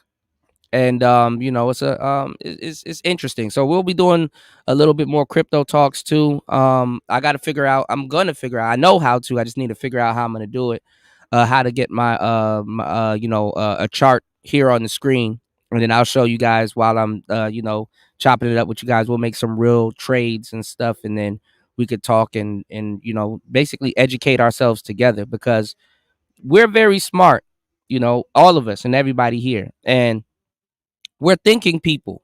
No way in hell we can't all put our heads together and figure some stuff out together. Okay. So you said F these clowns, don't never stop promoting and marketing your business. Yeah, I appreciate it, and I'm gonna go on full blast with this book. It's a really good book. Y'all definitely, this is something that y'all definitely want to pick up. You know what I'm saying? And like I said, I'm self-publishing it. I produced it myself. I'm going to be adding chapters. There's going to be certain things that I'm going to be putting up and so I mean, if you guys head over to the Gumroad store, it will be up within the next no later than 72 hours. I'm going to spend the rest of my night, if I'm not live on here, kicking it with you guys, putting it together. So there's just a lot of stuff going on, and I made sure you guys, I didn't want to inundate you guys with the effery, even though everybody on YouTube did for Christmas. So hopefully you guys had a beautiful Christmas. Hopefully you guys spend it with loved ones, whether it's family or that special someone. Hopefully you guys had a great Christmas. And if you spent Christmas alone, don't be bad. It's just one day, y'all. It really is. It's just one day. It really, all of this dating stuff and all that, none of that shit matters. As long as you're happy and you're enjoying yourselves and stuff like that. And you're like me, I worked on Christmas. So, I was either sleeping or working, y'all. But I'm forever working, So I definitely appreciate everybody that supports my works. in anything that I do. I have a lot of things. Y'all are just about to get bombarded by a lot of videos within the next 72 hours. And the book will be out. The book's already done, so. And I have a Passport Bros chapter on that book, but it's a little bit eluding because there's going to be another book, but I won't work on that till about spring. I'll be writing it, but it probably won't be recorded and published till about spring because I know I let a couple people hear what I have so far, and they're like, damn, I want to, I can't wait till it comes out. I want to hear volume 2 and stuff like that. Because volume 2, I'm going to go in a lot deeper, and I'm going to actually have a whole chapter that I'm thinking about putting on volume 2, or, well, it will be a volume 2, but I think it's going to be a whole separate chapter of all the fucking games a woman can play, whether it's in the States or whether it's outside of the States, Shout outs to Nicer. I love the car I love the car pictures that you put. I know every single car that you put in this video. The 454 Chevelle with the Cal induction hood scoops, the 90, the 70, and the 71. You put all my favorite cars in this video. So I'm gonna try to figure out how the hell to get it up on here. Because it said the file was too big, and I'm not trying to scale it down. But anyway, man, we in the building. It's Player Talk Radio. 1 hour and 53 minutes into the madness. Let's see. Let's get back to the game real quick. Hold on, let me see what I can. Let me actually. I don't know why it's not coming up, but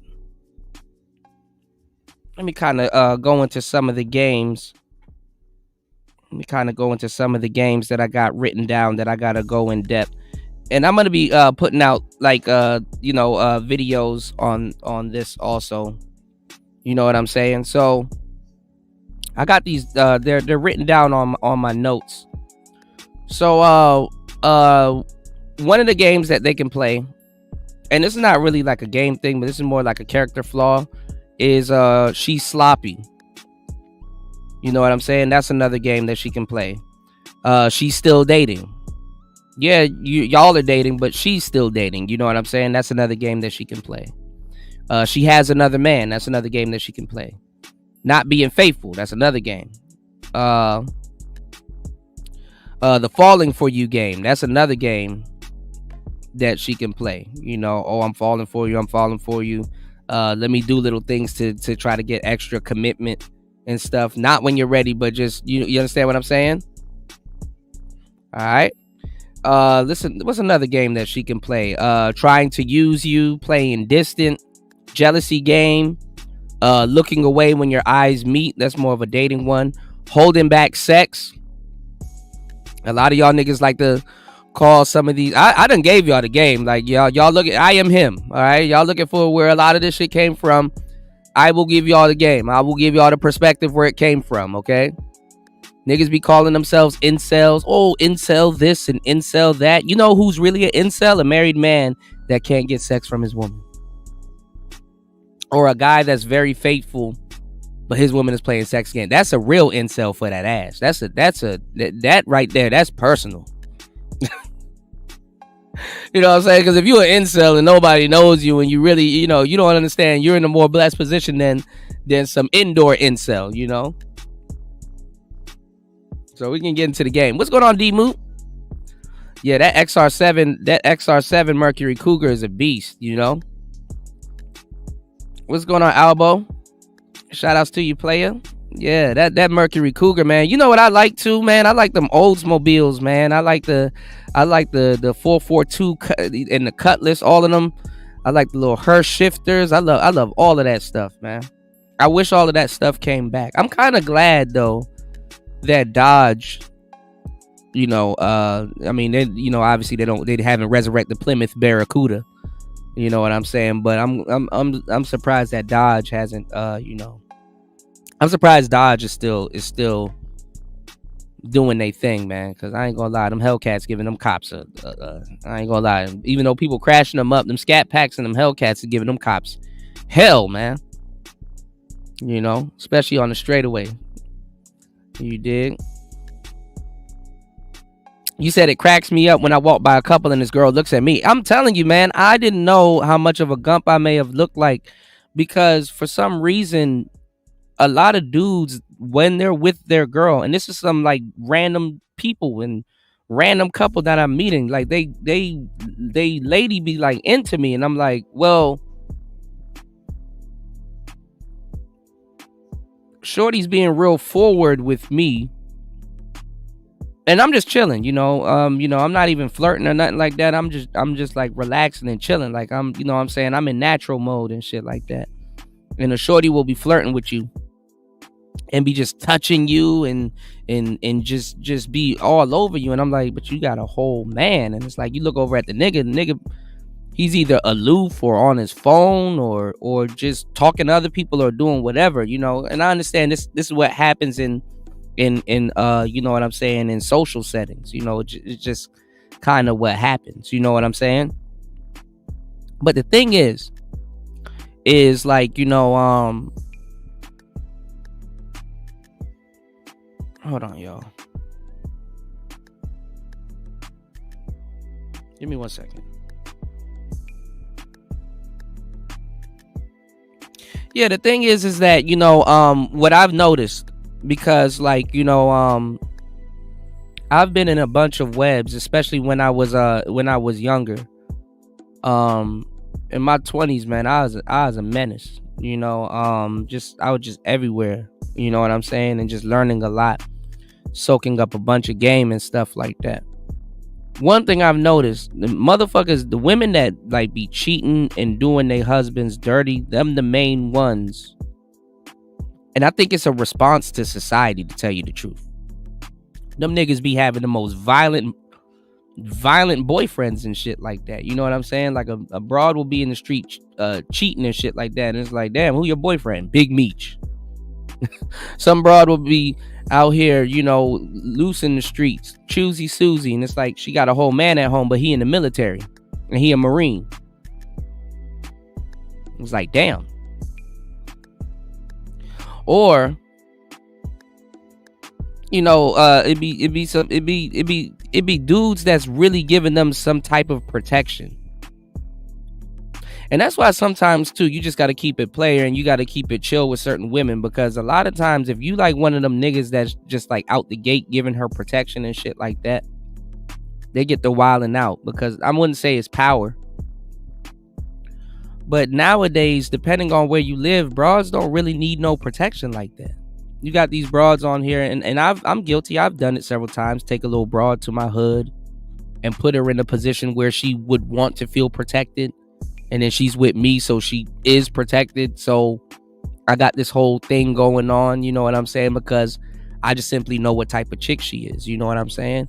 And sometimes some shit, you riding around your hood with your chick and shit like that, or the hood or whatever, or in a hood or whatever, and you just say shit just for the sake of saying shit, like, yo, all right, we're gonna have to go over here because it's getting dark, and right around this time, this is where some bullshit start happening. The whole time ain't shit about to happen, but just bring shit to her attention and stuff like that. And it's like, you and me, you good.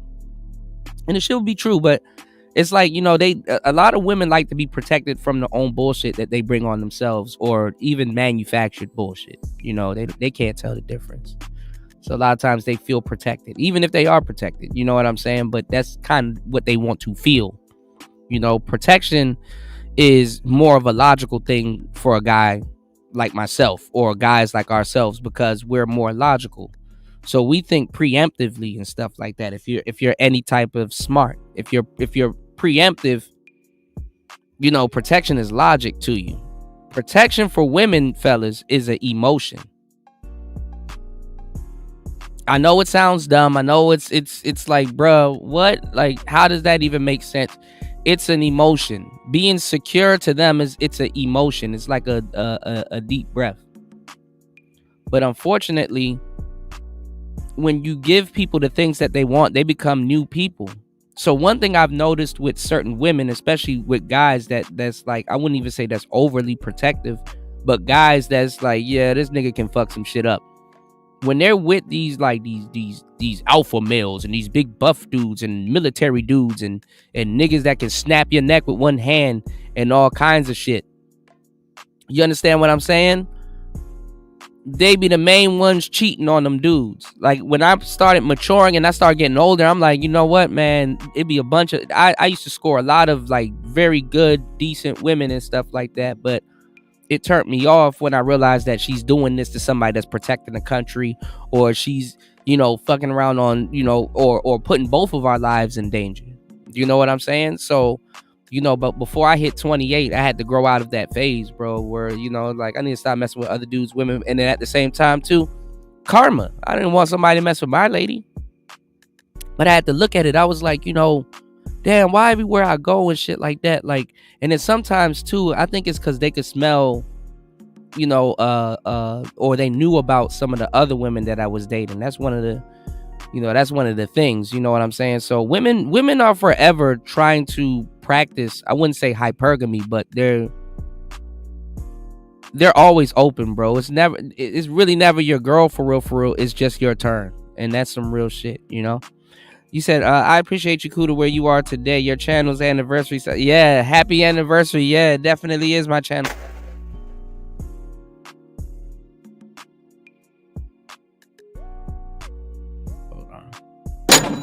I appreciate that. Thank you so much. I you know, it is Player Talk Radio's anniversary. You're the only one that pointed that out. I wasn't gonna say nothing too. What's going on, New? New said you was playing yourself. Yeah, when I was younger. I can agree with that. That's just, you know, it's just certain little things that you're just gonna grow out of naturally. You know, what's going on, Aunt T?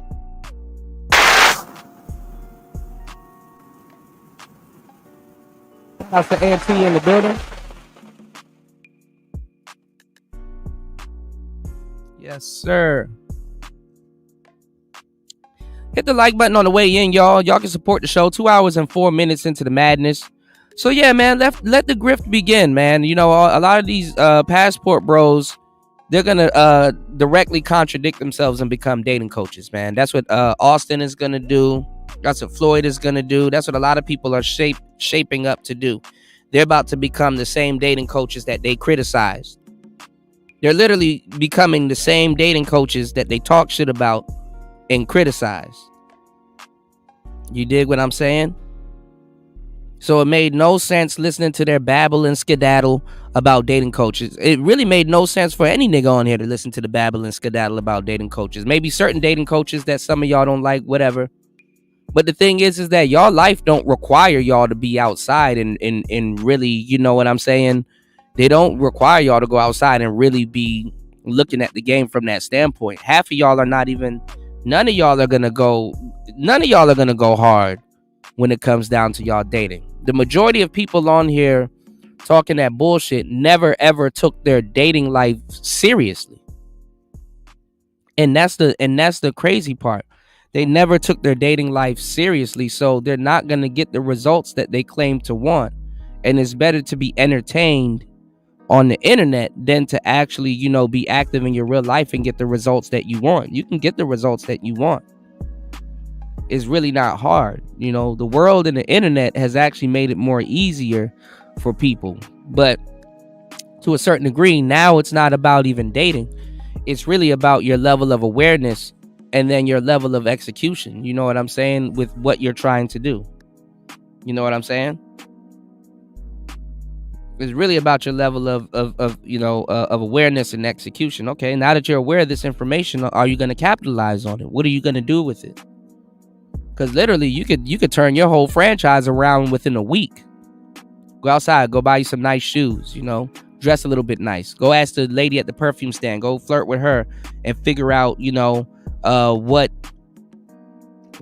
cologne smells better on you. You know what I'm saying? Start learning little tricks of the trade. When you take a shower and your pores are open and you have a washcloth, take some of that cologne and spray a little bit on your washcloth, and then, you know, with your soap, and then no homo, slather up your body and you know, start turning everything that you're doing around, man. It's a new day, and it's about to be a new year. You know what I'm saying? You know,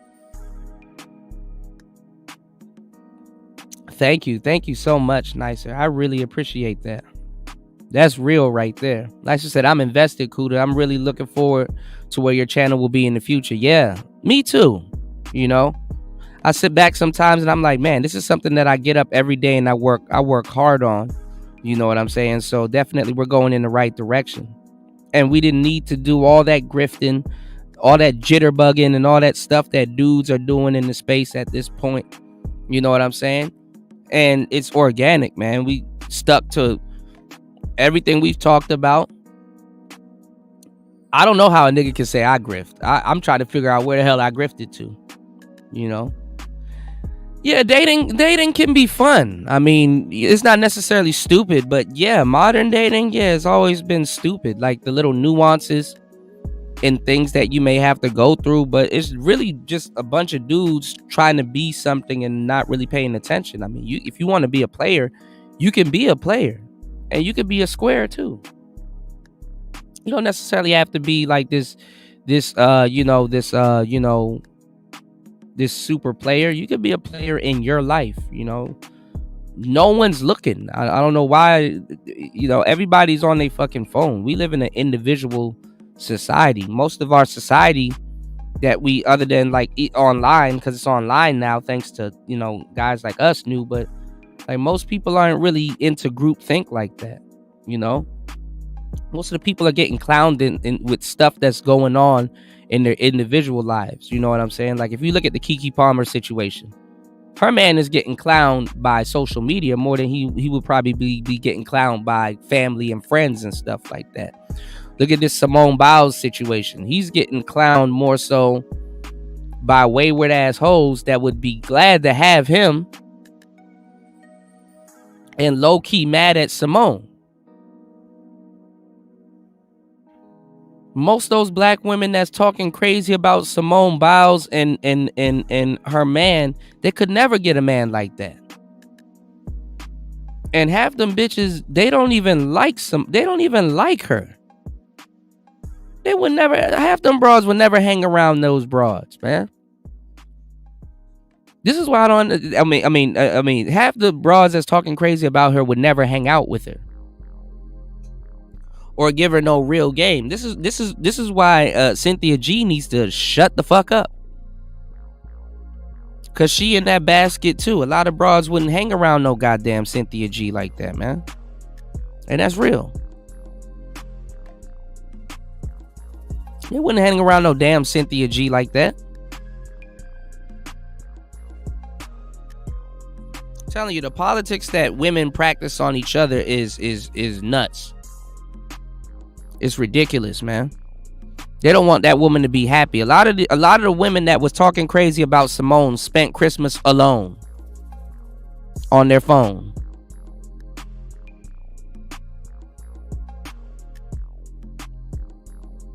Black women have abandoned each other, man. They let Sexy Red and a whole bunch of other women be their image across the world. That's their image. So how could Keisha for real travel like that? And somebody's like, hey, look what I can do, and then start twerking in front of them. It's like, yeah, cool. Y'all not tired of twerking and shit? I mean, I'm a man like anything else. I get attracted to a lot of different things, but y'all not tired of twerking? Y'all not tired? Like, imagine being very beautiful, but everybody just want to see you turn around. That's some cold shit right there.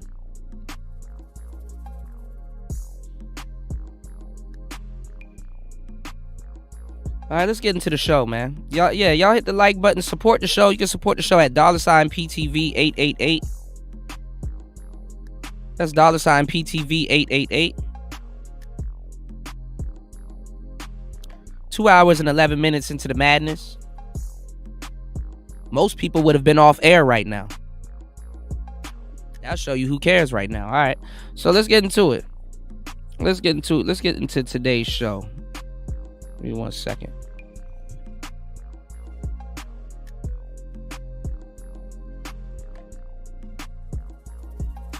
I have to change up the format of the show and not go over a certain time limit.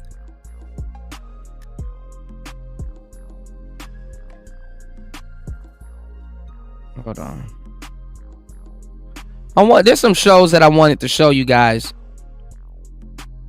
Even Big Man not playing it, man. I told you there's a lot of shows that copy and that really take the format of a lot of the things that we put on the table and running with it.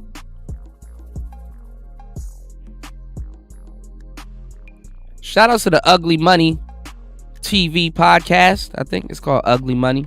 Big Man over there been holding shit down for a minute, you know. Seemed like a cool brother. Forgot the man's name, dog. I'm tired to remember all of these names, y'all. I'm a face person. I forget people's names. So if you tell me your shit, you run up on me on the right day. I can't even tell you my name. All right, hold on. Give me 1 second. Let me show y'all something right quick. You even got other cats with a channel. There's this guy named the Angry Guy. You know, you got Angry Man. There's this guy named the Angry Guy. And there's so many people just regurgitating and doing the same type of content. There's another guy not too long ago. He got the Kevin Samuels thing going on. Check this out, y'all. Let me bring this up real quick. His question is, why do black women think like hookers? And he says it's for educational purposes. So let's go over this real quick. Mirror, man, you so. That will be our topic, is how women today are choosing lives of prostitution. The majority of women, black women in particular, in my most humble opinion, are living lifestyles of prostitution. You do not have to be walking the stroll. You do not have to be on the blade. You do not have to be walking the streets with other known street walkers to be a prostitute. All a woman has to do to be considered a prostitute is only expect the man to give her money for her body, and whatever way that may be. It doesn't mean that you actually are penetrating that woman. It could simply mean that you buying wigs, you paying for her hair, getting her nails done. Anytime a woman gives up any part of her body to you with the expectation of getting money for the sole purposes of getting money. Let me say it like that. If a woman only deals with a man because of what he can give her, then she doesn't love you for one, but yet she is also engaging in prostitution. Anytime a woman feels that she can get a bill paid by giving you some cat, that's prostitution. Anytime she feels that you can help around the house and do other things for her, if she continues to give you cat, you would do that, that's prostitution. Now, so what are marriages built on then? What are marriages built on then? Uh-oh. I'm gonna play this clip out of Fair Youth. And this is an educational video educating you about prostitution among our modern day women. Let's go ahead and get started. 1 second, I'll pull it up. Also, there will be some spirituality mixed into this video. Excuse me. Listen, this revelation I'm about to drop is so deep, and I might make a full video, but please listen to this with an open mind, because it's going to set some of you free. We as women are being groomed by many of these content creators to be prostitutes. Let me explain. Oh, now they start waking up and regurgitating everything that we've been saying for years, like it's new information. I used to listen to a lot of this like hypergamy, femininity content online. Okay, the sprinkle. You know how much? Do you? Oh, she said sprinkle. Do you know how much content I've done warning women about this? All right, let's see if it actually reaches any of them. Let's see. Creators to be prostitutes. Let me explain. I used to listen to a lot of this like hypergamy, femininity content online, okay? The Sprinkle lady, I knew about her like way before she blew up on TikTok, all right? I was there. I used to listen to her consistently. People like her, I would listen to, okay, she talked about the dusties and hypergamy and the kind of men you should be chasing. I used to listen to all of that before I got saved. Now listen, that content was making me so bitter and angry at men. And I had never hated men really like that before. I have had negative experiences with men, but I've never hated or like disliked or been embittered towards men the way that I was in that season. And the reason I became so bitter is because I was taking on their bitterness. Bitterness is contagious. Bingo. That's what I want to hit on. Now, she claims to be Christian, so she'll mention something later on, but I want to add some spiritual concept to this too. Now, she said being around other people made her bitter. Let me give you scripture for that as well. In 1 Corinthians 15:33, it says in the New International Version, do not be misled. Bad company corrupts good character. In the New International Version, it says, do not be misled. Bad company corrupts good character. Bad company corrupts good character. Now, what does that mean? Ladies, if you are hanging around a whole bunch of single women, they will keep you single. If you are hanging around a bunch of bitter women who always put men down because they have had bad experiences themselves in relationships, you will become bitter. So the thing is, you have to hang around people who are like-minded. Most people do hang around people who are like-minded. But the question is, where's your mindset? What is your mentality? If you're a good person. Now, the thing about She-Ra 7 is that She-Ra 7 got James.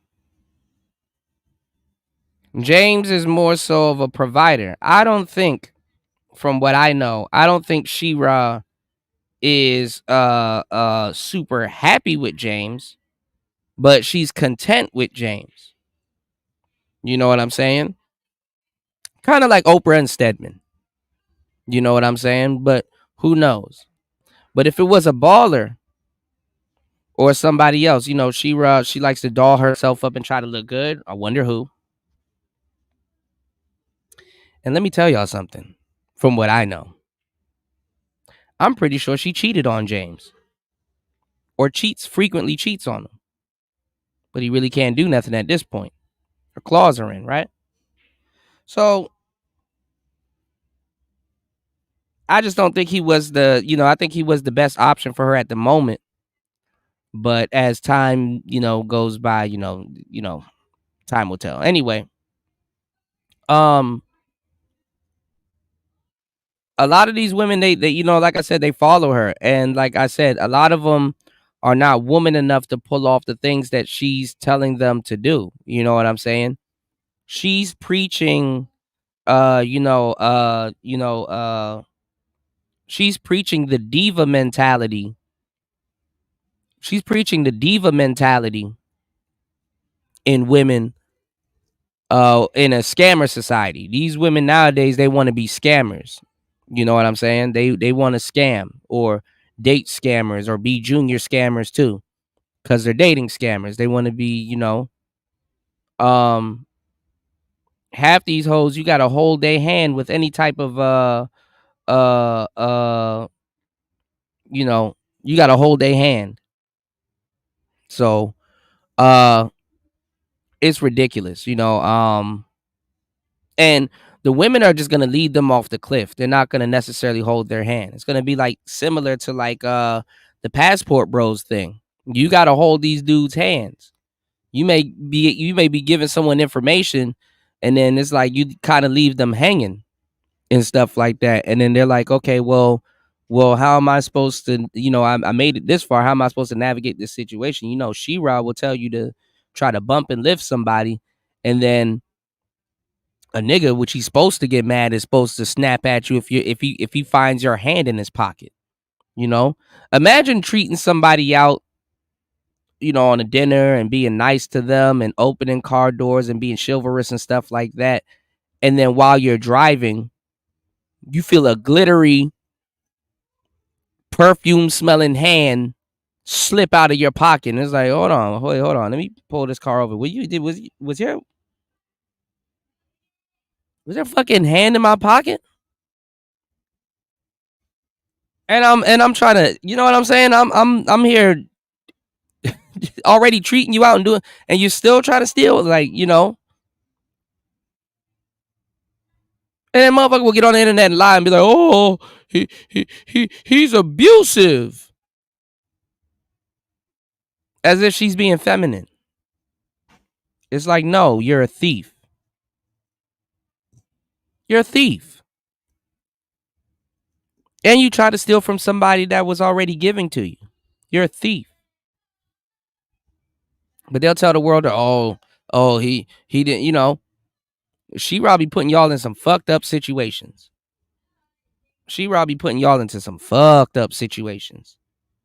And I don't put it past her. Maybe it's something that she's done in the past. You know what I'm saying? She was under some instructions. You could tell that she was under the game. Maybe it's something that she done in the past. But she not doing that now. She not prepared to do that now. And then she's not even teaching y'all up-to-date licks and shit like that. She not even giving y'all no real up-to-date methods. I was going to get mad a couple of years ago with some of the stuff that she was saying until I realized that y'all ain't hoe enough to pull it off. You're not hoe enough to pull it off. You just ain't. The dog ain't in you. You know? So some of y'all need to stay up on the porch. And that's what these residual girls, that's what this shorty and a bunch of other shorties are trying to come to a conclusion. Now they've taken over the manosphere and mastered the talking points. If you were here within the last 2 years, you probably got a lexicon. I'm seeing Melanie King regurgitating, you know, a lot of our talking points, and it's like, see, I know the talking points. See, I can hang. I blame y'all niggas, man.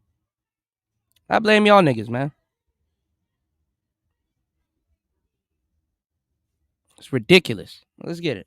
And you really want to make it work out with your man, or you believe that all men are not dogs, then you do not need to be hanging with women who will encourage you to cheat on your man, who will expose you to different temptations in the forms of men by going to clubs. You do not need to be around women who always put men down, because what happens is someone is going to convert somebody. Either one person going to change their way of thinking about men for the good, or the other person is going to have their minds changed for the worse when it comes to thinking about men.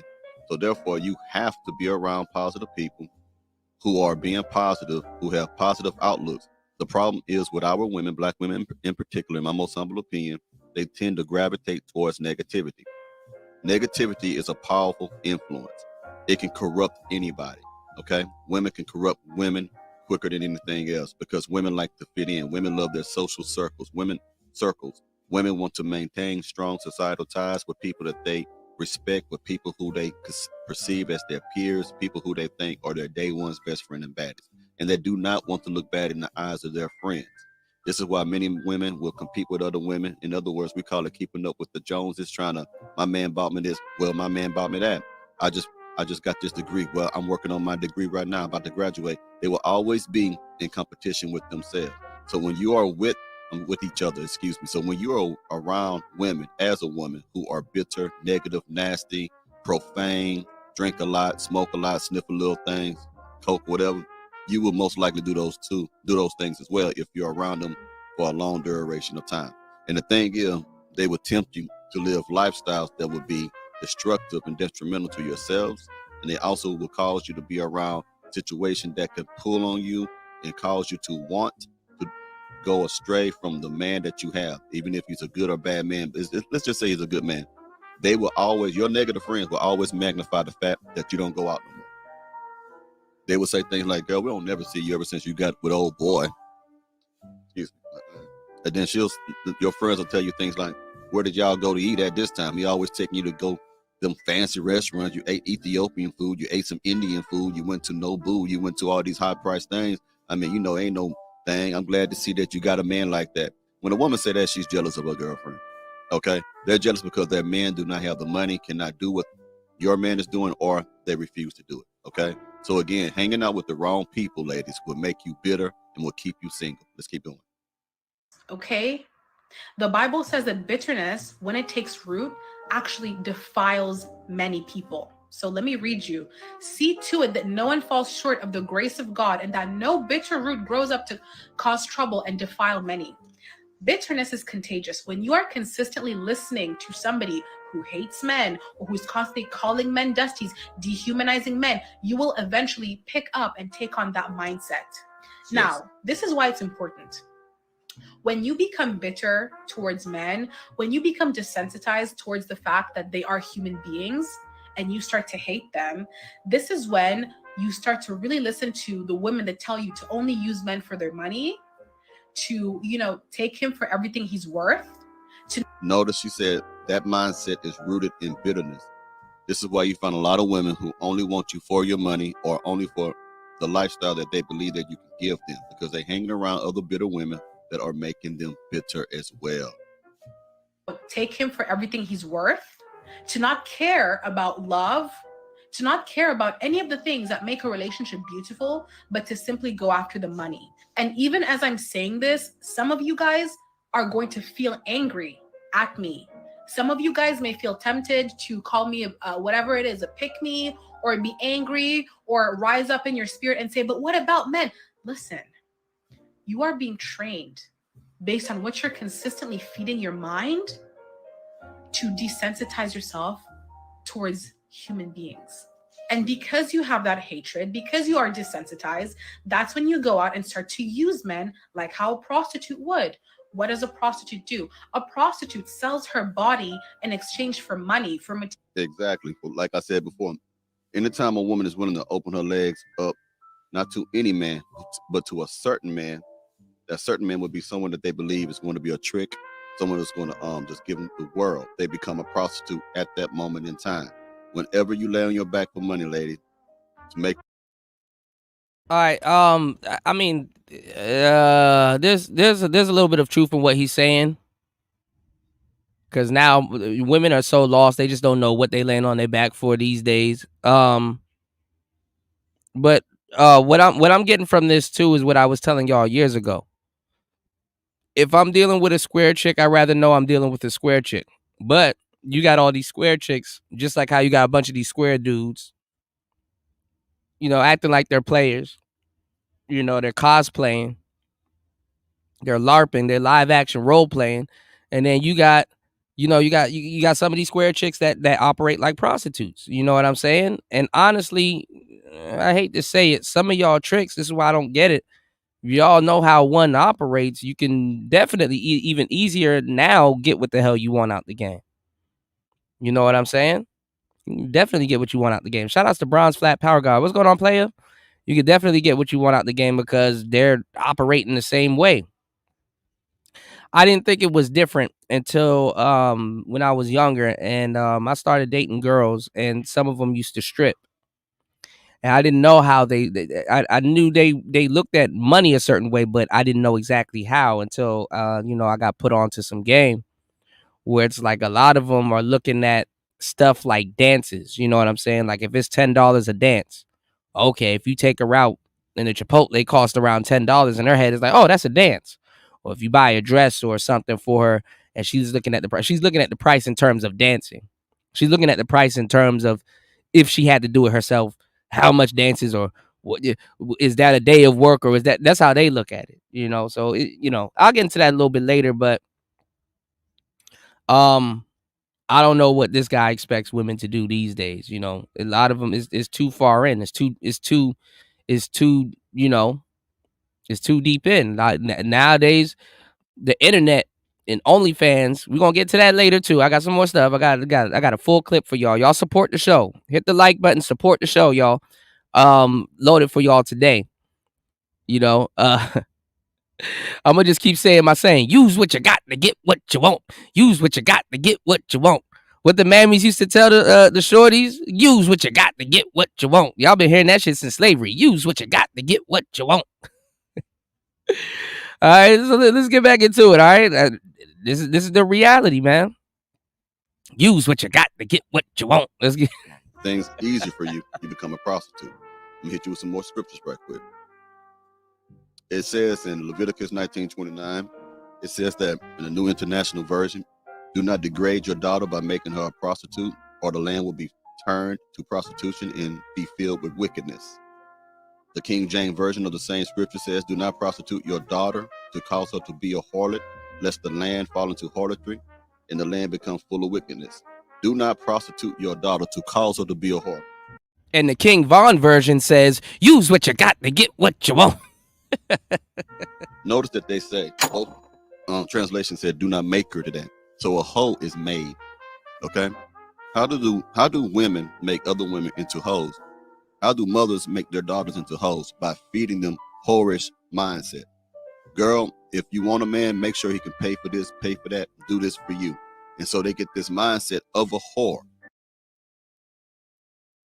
What the moms say? Use what you got to get what you want. Let's get it. Of a harlotry, of whoredom. They start sleeping with men only if they can give them money. It is still a form of prostitution. And like that scripture said, the whole land will fall if a woman becomes a whore. Let me put that up there again. You see that? Now, what did that mean when it said, lest the land fall into harlotry and the land become full of wickedness? It's because there will be simps, there will be suckers, there will be whoremongers who will chase these women who are willing to do these things. Okay? It says right there, or the land will be, or excuse me, do not degrade your daughter by making her a prostitute, or the land will turn to prostitution and be filled with wickedness. So you got men who do crazy things over a woman. You got men who will rob for a woman, men who will delete other people over women because of that cat. There's a lot of bad things that happen within our society behind a woman. You'd be amazed. Gangbangers will fight other gangbangers over a woman. Drug dealers will shoot out. And I'm tired of the church right now. I'm tired of these church dudes. Now TD Jakes, hell, even Umar and some other cats. What's going on, Spawn? I'm tired of them. Shout out to Spawn in the building. What's going on, player? Hold on.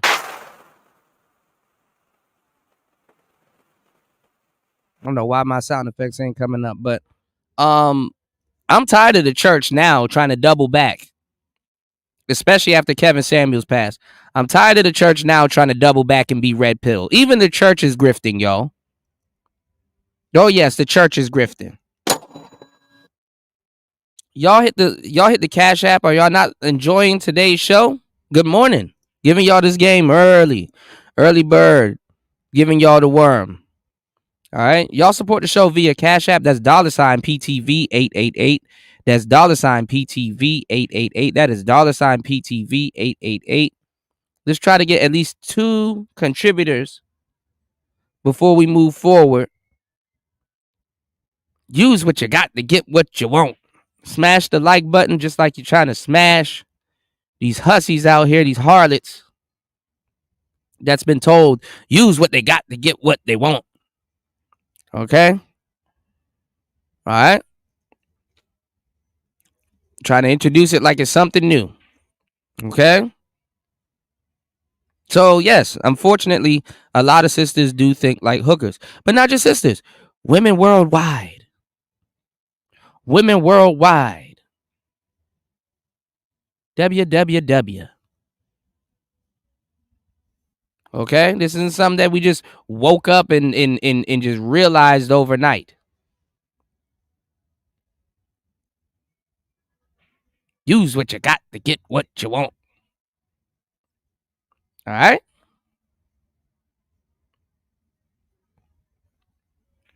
All these damn tabs open, y'all. Give me 1 second. First of all, I come from a long line of tricks and hoes. Yes, what's the eyebrow thing? I come from a long line of hoes. I'm not the first one, maybe in this generation, but it go all the way back to slavery time. And before then, with the Egyptians and the Moors. A long line of selling pussy. I'm not the first one. My auntie, my mama don't like me saying her name in my interviews. Grandmama, great-grandmama, great-great-great-grandmama. So was any of them in a $40 line? $40. Use what you got to get what you want. I expect you ladies to understand this. You can change your life. And you can get out of the gutter. Industry. Are you crying? I am. What's going on? Why are you crying? And it hit home for me. So come step up. Let me hear you. What happened? I was saying the gutter is a rough place, you know, Okay. and you got to do everything, any and everything to make it, you know, every situation, including aborting twins, you feel me, to better yourself because I do want to leave you. But You just had an abortion? Twins? Twins. Yeah, double homicide. Bitch. No, I'm sorry. Use what you got to get what you want. And these are the same women that will hate on a Simone Biles. You ain't training for the Olympics. These were the women that the mindset, it will cause you to not become successful. Look at Sha'Carri. Well, y'all know her as Sha'Carri. Look at Sha'Carri. What were these ladies gonna tell Sha'Carri?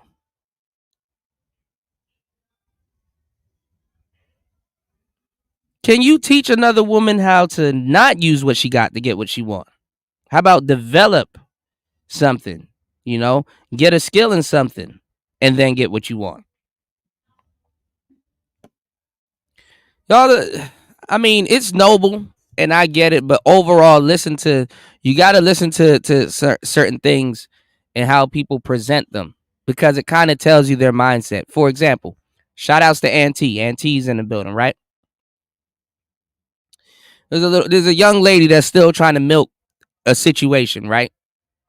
And she was like, "Oh, well, I don't need to ask no guy for money," which he did. I could just drive Lyft. I could just drive Uber. I could just blah blah blah. Which is true. And that's noble. Yeah, go work for it, definitely. You know, I'm here working. Everybody, you know, we work, right? We working people, you know.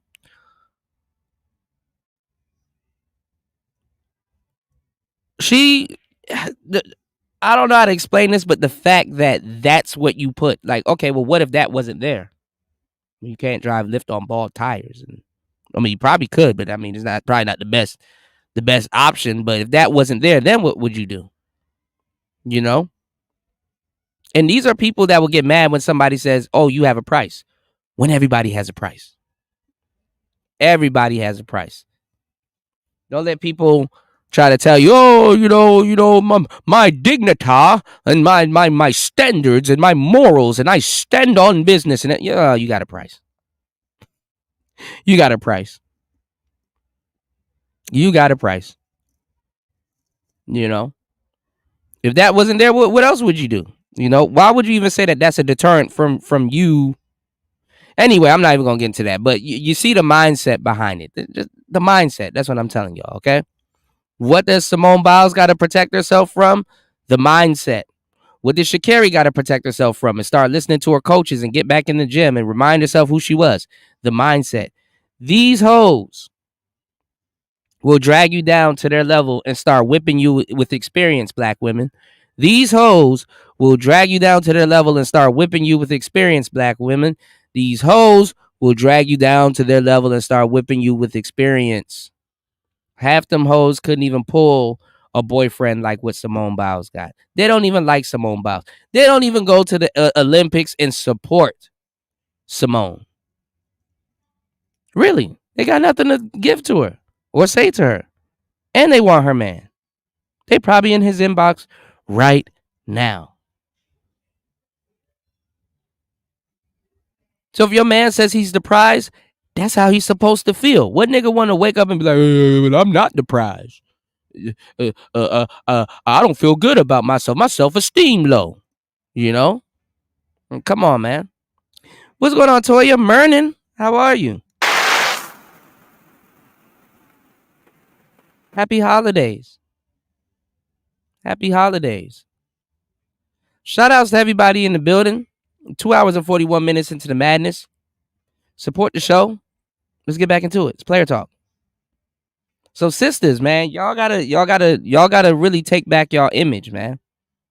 Going forward, I'm telling y'all that going forward is not going to be nice. And you can't, and I've done all I could. I've done put out the information. I done gave y'all endless examples. I done gave y'all methods and stuff. I can't do it. You guys are gonna have to take back your image. You guys are gonna have to stop letting certain women speak for y'all and start to speak up. And don't think that you're being domineering. Be assertive. Let's get it. Out and have shootouts with other drug dealers because of a woman. You get what I'm saying? So women have influence. Women do have power, but you have to have a strong mind.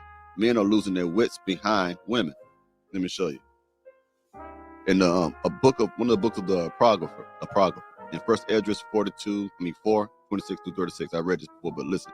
Some men are driven out of their minds on account of a woman, and others become slaves for the sake of a woman. Others have been put to death, have ruined their lives, or have committed crimes because of a woman. See, this is what happened when the majority of the women become hoes. You'll see a whole lot of corruption when it comes to morality among men and women alike, when women continuously teach other women how to be hoes, how to not value themselves, but know how to value a dollar, how not to value a man, but know how to value a dollar, to look at a man as if he is, to look at a man, I don't know why I'm doing that, to look at a man as if he is just an ATM and an ATM alone. This is what happens when you teach these girls these things, like the sprinkle lady, these other women who tell you break a man, get in his pockets. They're teaching you how to be whores. That's all they're doing. They're not telling you how to build up good character or to choose a man of good character. They're teaching you the ways of a prostitute. And if you disagree with me, look at how these women dress right now. They dress like prostitutes. Some women look like that. They're supposed to look like that in the bedroom, the stuff that they wear, but they wear it in public. Their coochies poking out their leggings. They're doing all kind of things where you can see thongs and stuff. You see their nipple piercings through their shirt. They walk like tattoos all over, and sometimes the tattoos are vulgar. Not just a regular tattoo, but it may have a tattoo of two people having sex, doing all kind of weird stuff. Slippery when wet, right next to their coochie on the thigh. Teaching women how to be prostitutes is what is destroying our community. Let's keep going. Prostitute would. What does a prostitute do? A prostitute sells her body in exchange for money, for material gifts. When you are dating a man or with a man, not because you care about him, not because you love him, but simply because of the lifestyle he can provide for you, your heart isn't in it. Your head isn't in it. You are a prostitute. And you are being groomed. We are being groomed. They're attempting to groom us. Well, why doesn't anybody talk about that? When I talked about that, oh, Kuda, you're wrong and stuff like that, why aren't y'all talking about the women that groom y'all into that lifestyle? Y'all don't talk about the women that groom y'all into that lifestyle? Y'all not even women enough to apologize to the guys that been telling y'all this for years. Much less support them. That's fucked up. Y'all will support She-Ra until you run into a brick wall and she don't help you. Kicked out the whip.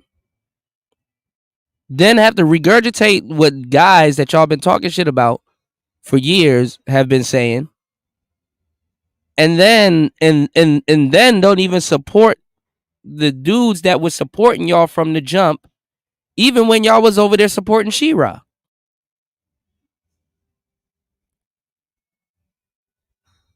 Crazy, huh? Crazy, huh? Manosphere always got to save everybody, even with information. Let's get it. Into being prostitutes. Now listen, this is not me telling you to marry a... All of them. I got all of them. I got the cerebral chick telling black women that ain't attracted to white men, just sit there, close your eyes and take it. A woman told other women to sit there for the sake of divestment and close their eyes and take it. All you hoes are the same. You can only tell the next hoe what some other hoe done told to you.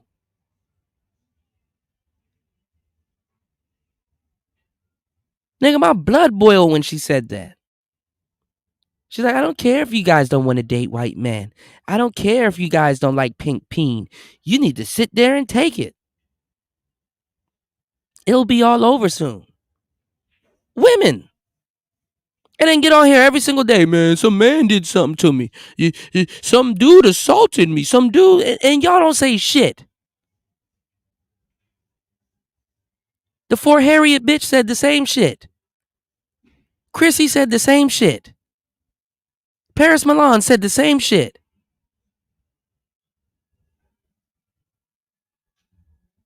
The other lady that used to be with She-Ra had to leave her ass alone. She went to jail for scamming. What's going on, Star P? Toya said, can't criticize who we idolize. That's some real shit.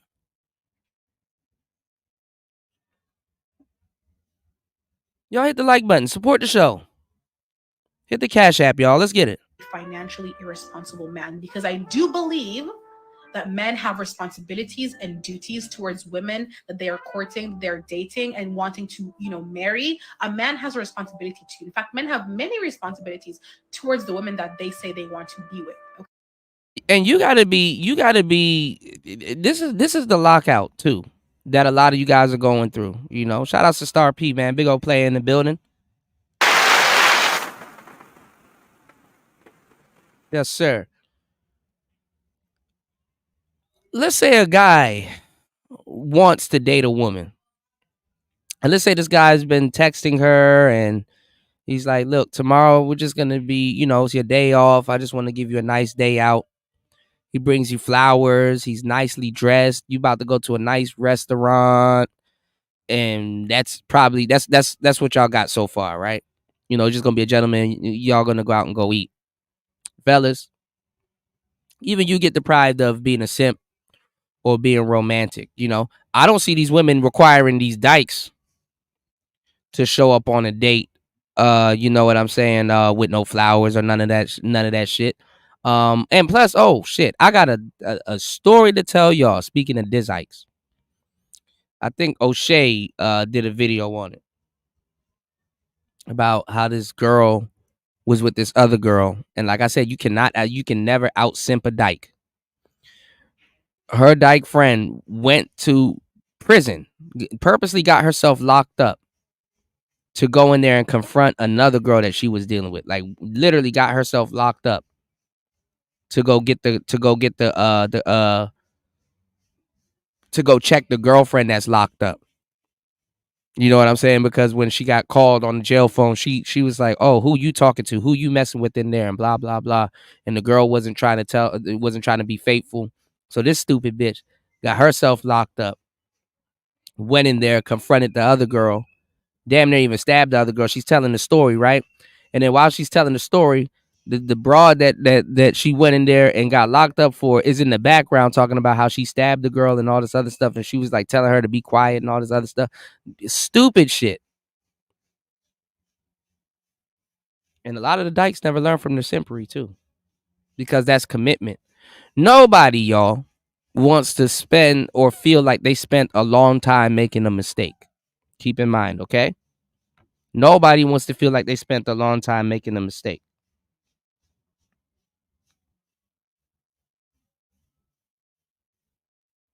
All right. So there's a lot of stuff we're going to cover on today's show. You dig what I'm saying? Oh, God. Womaster said, I bet she won't say a mumbling word about the responsibilities that women have to provide for a man. Exactly. You already know, Womaster. And this is the thing, too, about this whole thing. If you're the guy that shows up on a date and bring her flowers or treating her out to a nice, evening and stuff like that, you don't know what she was engaged in on the night before. You probably was texting her and you home and you're relaxing and you're like, okay, you know what? I'm getting ready for my date tomorrow, blah, blah, blah. That bitch wasn't at home baking no pies and you know what I'm saying? She not baking no pies at home, being a humble woman that's respectable. She in the street for the dirty meat. She not baking no pies. She in the streets telling lies. She probably had a threesome last night. Probably by the time you take her out on a date, she probably took a whole bath. Dick still on her breath. Pause. And here you are showing up and she's like kind of little hungover or whatever. And she's like, just kind of, quickly got herself together, did a little walk of shame and then got herself together a little bit. Now she out on a little midday date or evening date with you. Didn't even tell you, lied to you, said she fell asleep early last night. Whole time she was with her ex or somebody else or probably out with her girlfriends because they sleep with their girlfriends too, y'all. You know what I'm saying? You never know you never know. And you just sitting up there trying to date.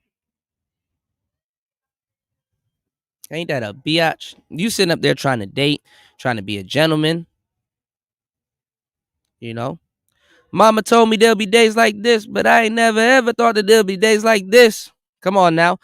You sitting there trying to put your best foot forward with somebody that you like, and that's the reality. That's the reality. Hate to say it like that, but that's literally the reality, man.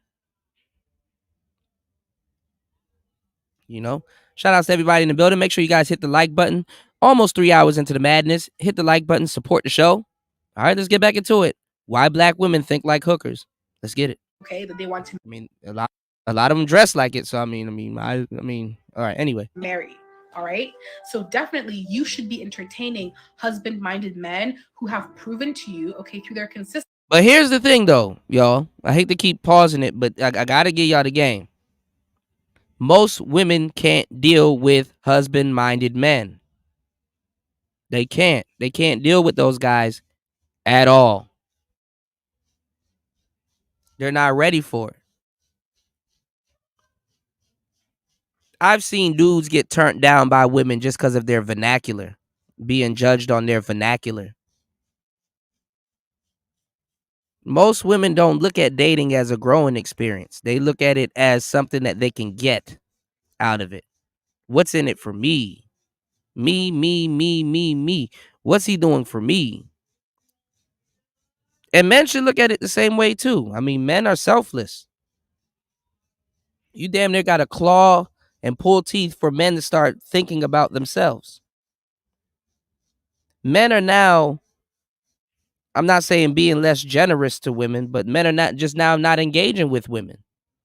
Oh, we went on 3 dates. He should have kissed me by now. Nope, bitch, the Me Too movement. Oh, we did this. He should have did this by now. Nope, chick, this or that. And this is the society that that women ask for. Trans about to be whipping their ass soon, so you definitely can't be doing nothing. You definitely can't be doing nothing as a man. All this identity politics is about to go on. And y'all better be ready to call yourself cisgendered women. I've been giving y'all the game for the longest time. Y'all need to have a handle on this because you're being replaced.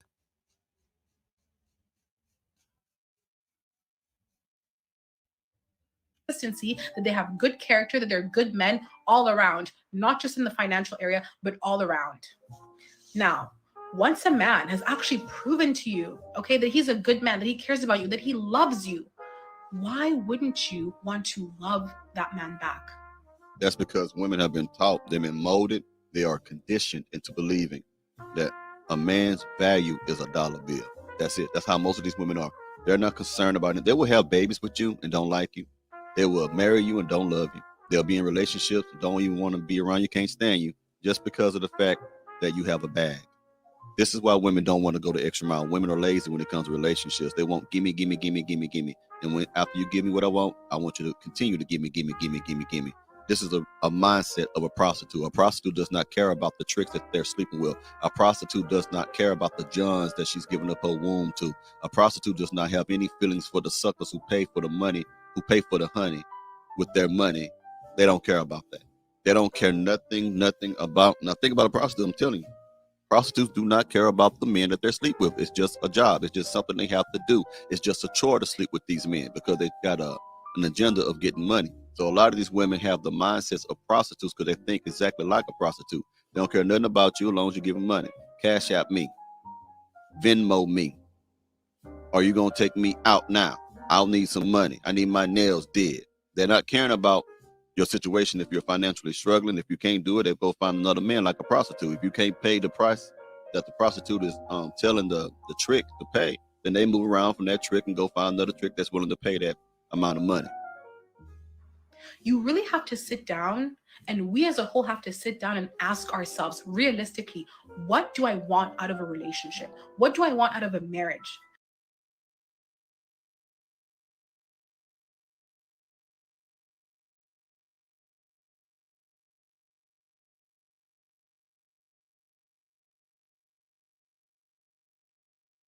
Do I want somebody just for the lifestyle that they can provide me with? Or do I actually want love? Do I want love and to be loved? Think about the people in your life that you love. Think about your mom who you love. Think about your brothers or whoever it is that you love in your life. Big surprise, I'm single. This shit is whack. All this self-love. Love me, bitch. Stop. You need a fucking, I need a man. I need help. I need assistance. I need, with all of it, help with everything. I need help bringing the water upstairs, all of it. I need help.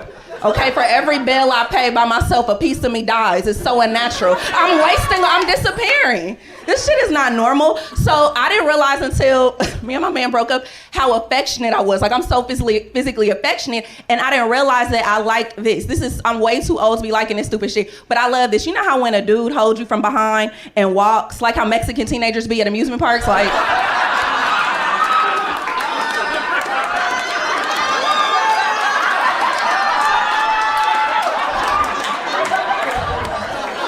Walk down the aisle and I get married like that, like a dumbass.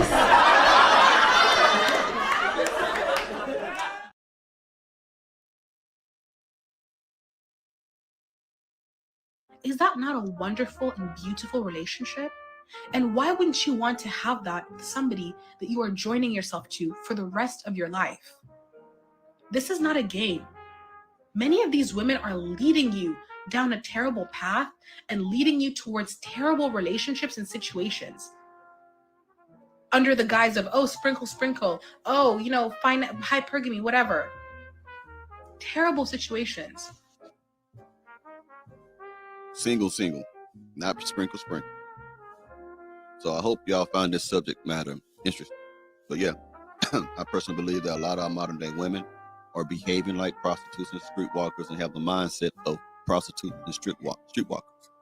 They're being taught this at a young age. This is why you're dealing with some of the type of mindsets that you're dealing with right now, ladies and gentlemen. Anyway, let me know what you think about this topic. I'll be seeing y'all soon. Y'all take it. And that's what I've been saying for years, And you also have OnlyFans culture. We haven't even gotten into that.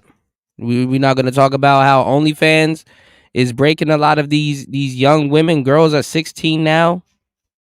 Talking about I want to be on OnlyFans. When I graduate, I'm going,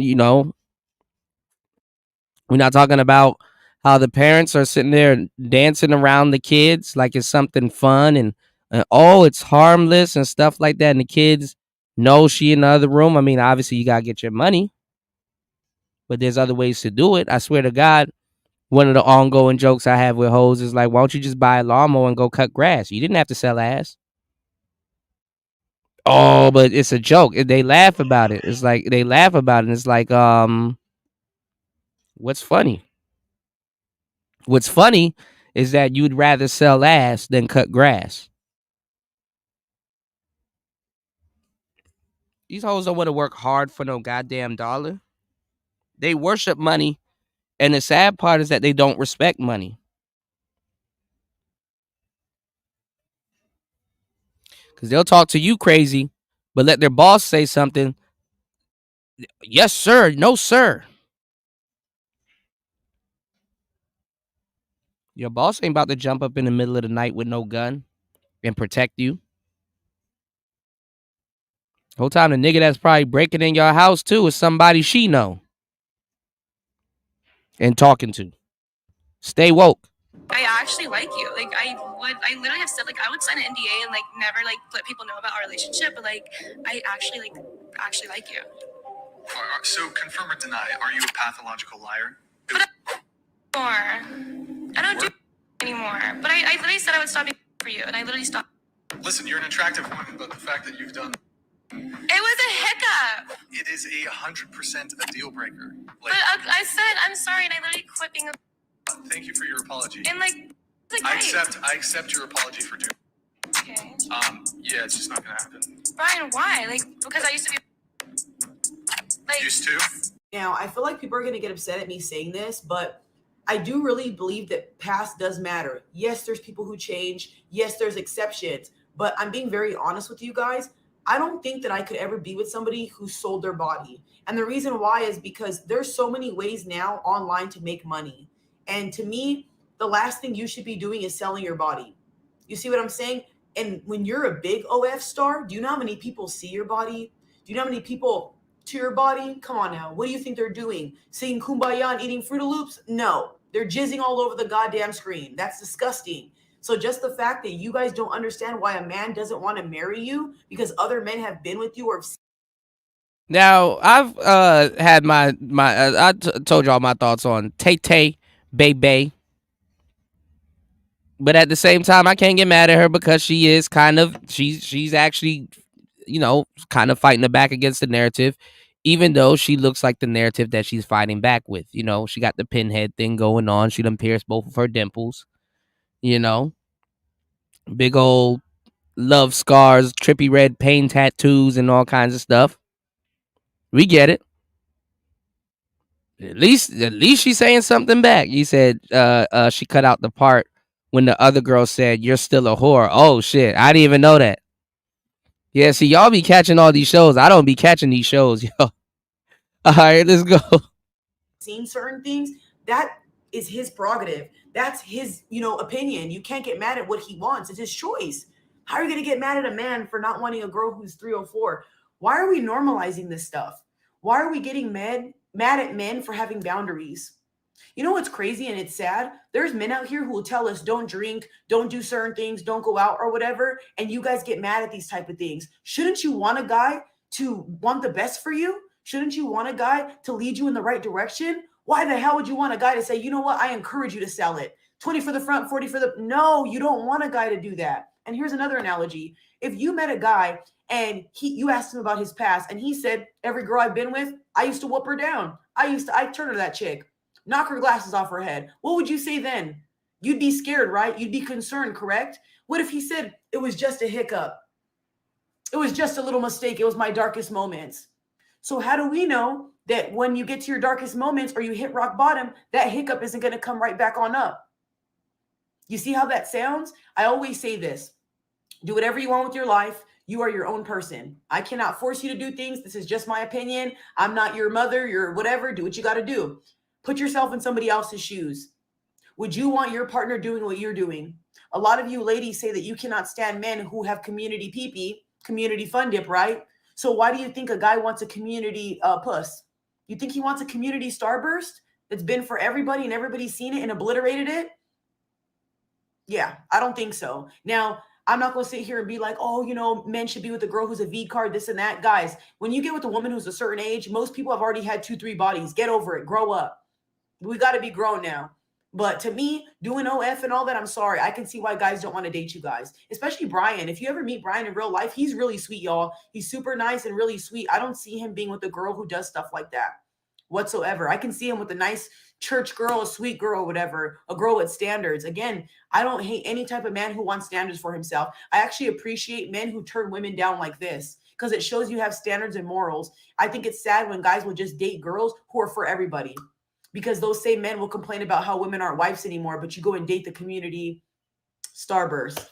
Rated E for everybody. Like I said, I don't know how you guys are going to take this. It's my personal opinion. You do whatever you want with your body, but don't expect people to accept things about you. Like when I got tattoos, I knew people weren't going to like it. I knew that there was going to be some men who didn't find it attractive. I knew what I was getting myself into. Why don't you guys take a look in the mirror and see what you guys are getting yourself into? Accountability 2024. Why don't we start that?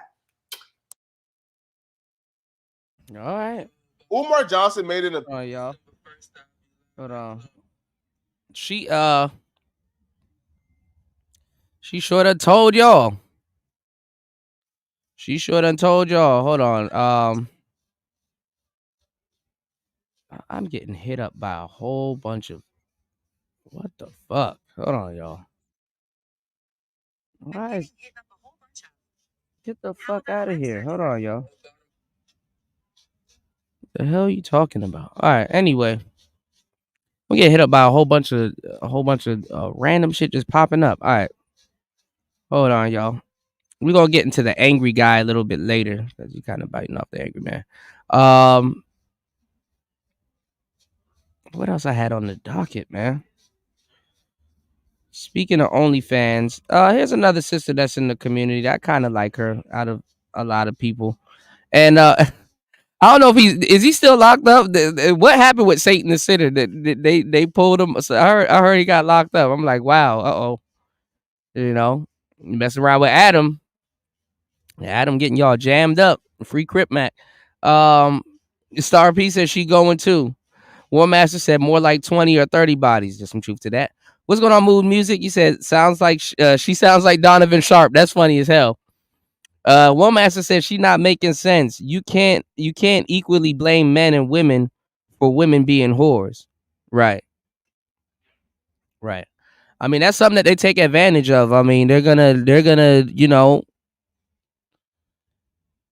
dude, a lot of dudes ain't gonna turn down whores. I mean, I'm not even gonna lie. And that's what a lot of the passport bros and a lot of well-to-do brothers, that's exactly what they want. They want hoes. For real. They really do. That's what all this hoopla is about. Is when the hoe don't want them back, it's a problem.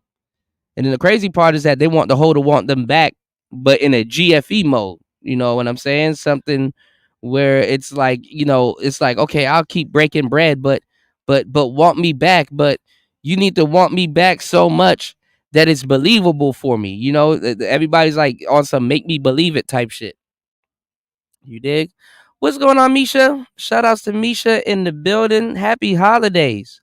Shout outs to everybody in the building. 3 hours and 8 minutes into the madness. Y'all make sure y'all hit the like button. Support the show. You can support today's show. Good morning, everybody. You can support today's show at $PTV 888. That is $PTV 888. Support a brother that's working and doing the Lord's work, giving y'all the information.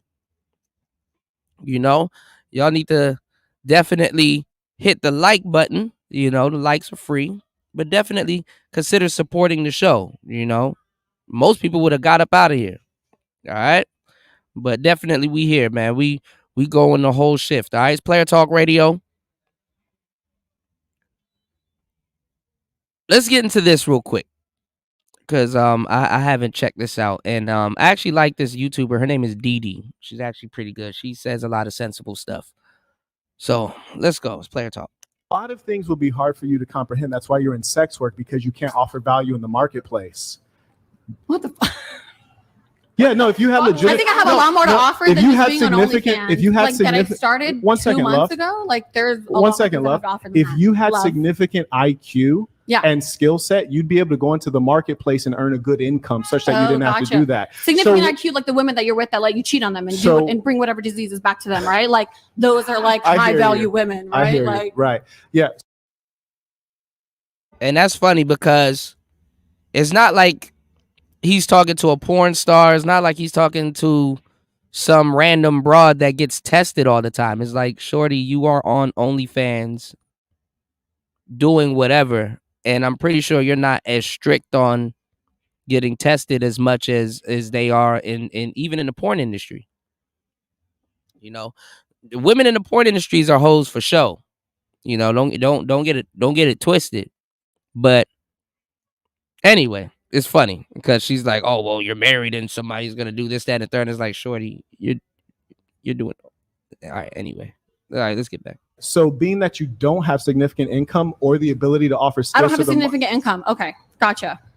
Why do you keep cutting me off? All right, go ahead. You talk and then I'll respond. Go ahead. You talk. I'm just Can you at least scoot your mic that way? Baby, this lady is deflecting. If I don't know what deflecting is, she's trying to keep talking. I know what she's doing because she don't want what he's saying to sink in. She knows there's some truth to it. And this is a tactic that a lot of women do. They keep talking because when they know when you're hitting a nerve or you're saying something that, you know, they know is potentially the truth, they like to keep talking and interrupt you because they feel it's hitting a nerve. And that's exactly what's happening in this case, baby. Let's continue. There you go. She wasn't listening to the direction. That's why she didn't know. I'm a bad listener. Just I'm a bad interrupting. listener and I'm a cheater. Okay. All right. Do you want to talk now? I just want to make sure you don't interrupt me. So go ahead. No, I'm offering you the floor because you were talking while I was talking. Go ahead. I'm good. You can say what you need to say. Wow. See, your brain dead. That's a problem. That's why you have to interrupt me while I'm talking. I gave you the floor. You didn't want to take it because you don't have any thoughts or anything to say. I do. Baby, he said she's brain dead. Dang. Oh my God. Who is he? Let's continue. Let's see. Here's my point. And don't worry, I'm not really talking to you. I'm speaking against you as a symbol. Mm-hmm. So don't take personal offense which is to what? it. A symbol of what? A symbol of a declining society where people Gotcha. lack values. Mm-hmm. So the point is this. If you wait, and I will say, and it's no different. I mean, shout outs to War Master. Sign language, right? Shames, insults, guilt, and need to be right. It's no different because when Kevin Samuels went on Fresh and Fit years ago, what was he sitting around? He was sitting around a whole bunch of OnlyFans girls. All of the girls that they damn near all of the girls that you see on these shows, like they're damn near all doing the same thing. And when everybody's doing the same thing, y'all, it turns into a lottery. You know, y'all support the show. I'm giving y'all some gems on I've been dropping gems since the show started. It's a whole lottery, y'all.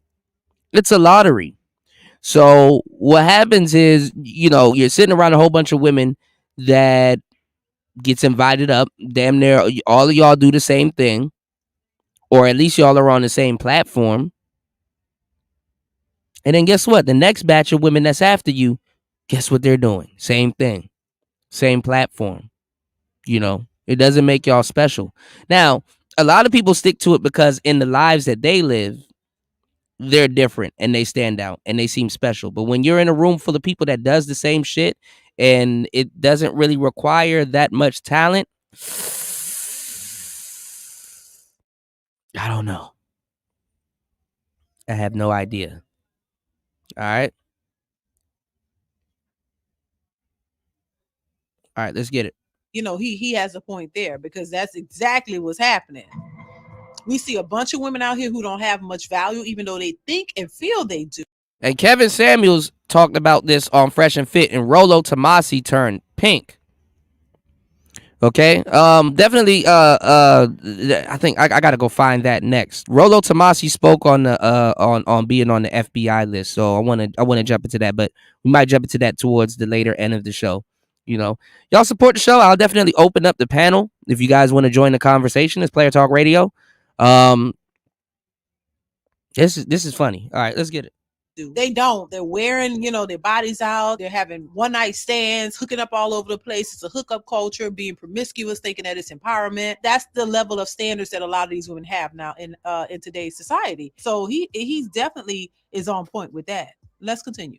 Had IQ and skills to offer to the marketplace, you can earn a good income. Being that the most valuable thing about you is something that you never earned. You didn't earn knowledge, you didn't earn skills. It's your breast that you paid for and your butthole. So you market that to earn money. Baby, no lies detected. No lies detected. I mean, that's what it is. That's what it is. And that's why they laughing. And they're looking around like, because it's the truth. Bottom line. Let's continue. Okay. So I'm the one with like the least IQ here, even though I No. I do like the least amount on OnlyFans. I surmise, because I'm the only woman who's barking back at you like I'm this brain dead bimbo who has nothing to offer to that's society. Not why. I mean, then what? Then well, let's test it. Let's test it real quick. Okay, what's your age? I'm 28, but I'm not testing. I'm not doing a test. You're 28. I'm getting up there. You're right. Amazing. My eggs are drying up. Okay. I'm not going to be fertile. No one's going to want me. I'm not a high value woman. Like, that's what fine. else? We're not going there. Here's where we're going. If you weren't doing OnlyFans, how would you earn a 6-figure plus income? I do understand. Wait, Like, speak English. Go ahead. Go ahead. I work at one of the I work at one of the best clubs in Las Vegas. You seem like you're having trouble with English for a second. Tell us. I'm perfectly fine with my English. Go on. I'm a little riled up. Yes. I said that like 5 minutes ago and you denied it. I'm a little thrown off by you attacking me because I think a lot of these other girls. That's because people never address you. And I respect. People never address you directly. And you know, the funny thing, when something's the truth or people don't like what you're saying, it's considered attacking. When he did not attack her, he had an opinion or he asked her some questions and she didn't like it. So it's automatically an attack. But women can attack men, if you want to call it attack, all the time. And they don't see it the same. And I think the truth of the matter is when you turn to sex work, you turn to that because you feel like that's your only alternative. You don't have anything else to do to make you a substantial amount of money, but sell your body. And that's just what it is. I don't see what he's saying is so wrong. I think it's the truth. And some people just don't want to accept it. Bottom line, let's continue. I think you're just attacking me because I'm responding to you and you don't like that. And you don't like women who go against what you have to say. That's fine. And that's why you choose But women that do you you do. mind? Do you mind answering the question I asked you? What is the question? Okay, I'll say it one more time. What skills do you have that would help you earn a 6-figure plus income at age 28? You're right. Nothing. There's nothing that there's no skills that I have at all. You're trying to escape. There's nothing. But I'm there's saying there's no skills. No, you're right. Because you're a cocktail server He's in Las right. Vegas. Yeah. Right. And there's nothing else that I Yes. have to offer. And she's trying to play it off right now. And that's a strategy. Very nice. What's the strategy? Tell us. But the fact is, I live in Las Vegas. I've seen your type many times. Generally, they're younger. Gotcha. But the point You're is getting old, this. I know, man. You're I'm no, aging out really. over here. Honestly, Fuck. they should be I firing hope someone you all. marries me. Yeah, no, Like- they should be. I don't know about that, but they should certainly be firing you and get someone of the appropriate age to do such a low level job. Oh, yeah. But the point is this. Why are you opening your mouth wide like that? It's not time. Bring the camera out. She's ready. I think she can be shocked. She can do whatever she wants.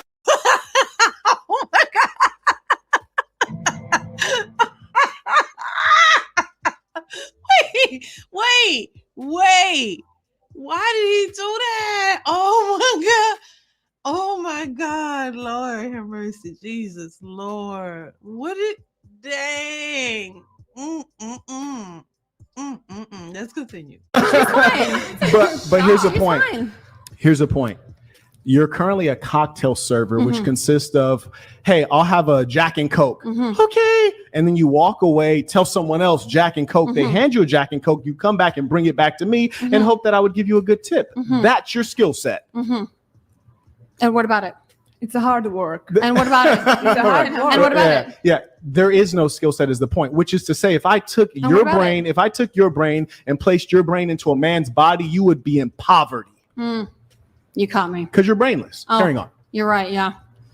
I'm just good for nothing. Yep. You caught me. No, you are good for something. That's why you have OnlyFans, and that's my point. Is that that's what you're good for? Oh shit. Oh my God. Dang. Oh man. Lord. What is his name, y'all? I have no idea who he is, but Jesus, man. Lord, I don't think they was ready for that.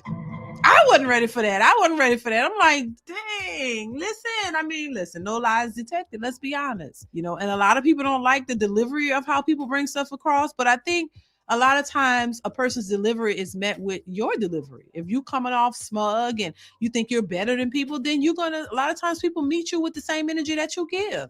If you're nice and cool about it, I think most people will be the same. But when you come off with attitude and try to belittle folks or put somebody down, then that's when you're met with, people just say, F it. I'm not trying to spare your feelings. I'm going to tell you exactly how I feel. And I think that's what he did in this particular video, you guys. Shout out to the Whatever Podcast. Let me know what you think of this video. Comment, like, and subscribe to the channel if you haven't already. I want to get your thoughts on what he said, how she responded, what you think of the entire video. Let me know in the comments below. So that is it for this one. Thank you guys so much for watching, and I'll catch you in the next one. Bye. Yeah.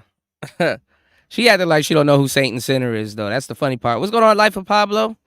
You said Cuck 22 looks salty. Uh-oh. Yeah, he had to leave.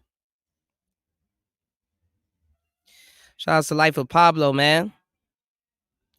You said, I've already witnessed Passport Bros addressing the lack of game. Yeah, man. And now they're trying to be dating coaches. I wish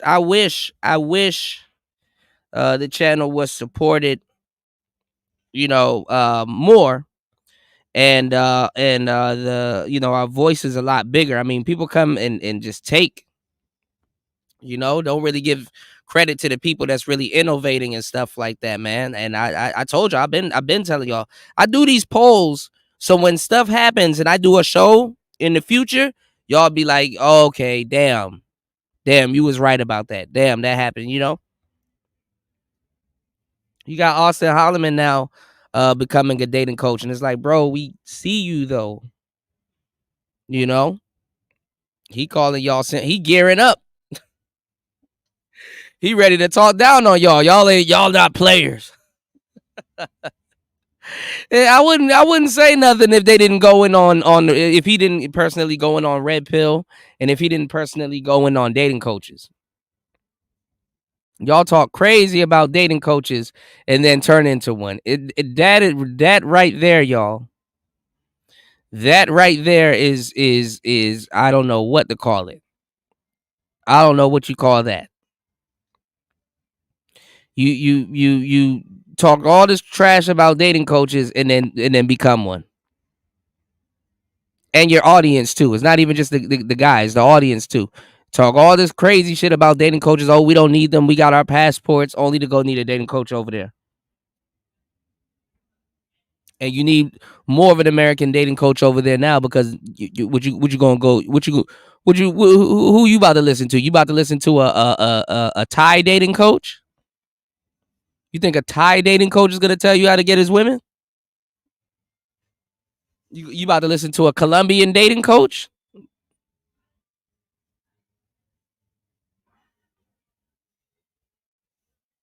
You said Saint is weird, but Cuck 22 would have had got that chin check. Yeah, if he did go after Saint. Yeah, Star P. I've been calling it, man. You know? I'm trying to find this clip though. Y'all hit the like button, support the show. Hold on. We definitely need at least 3 supporters on today's show. I'm pretty sure we can get at least 3 supporters on today's show. I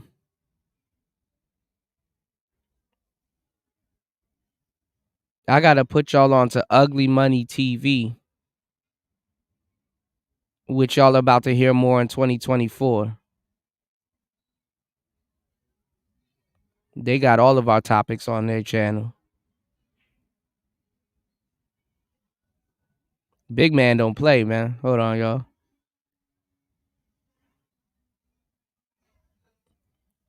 Let me throw this on for y'all real quick so y'all can get a he be going in though. Let me throw this on for y'all real quick so y'all can get a brief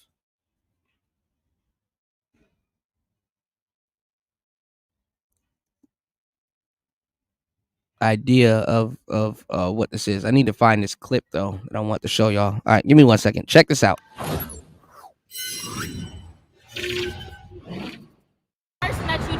You chose me, so I don't know why you sitting here complaining and doing all this rah-rah. Even if you didn't choose, though, here's the thing, for real. Right? How you talking? Here's the thing, like even if you don't choose that profession, no, this the type of woman y'all going after though. So that's what I'm saying. Y'all losing y'all That's what I'm homes trying to say. for these type of women. So get into that conversation. We can. You know, y'all try to say and speak and try to say, oh, this wrong. But guess what? When you at home, what you looking at?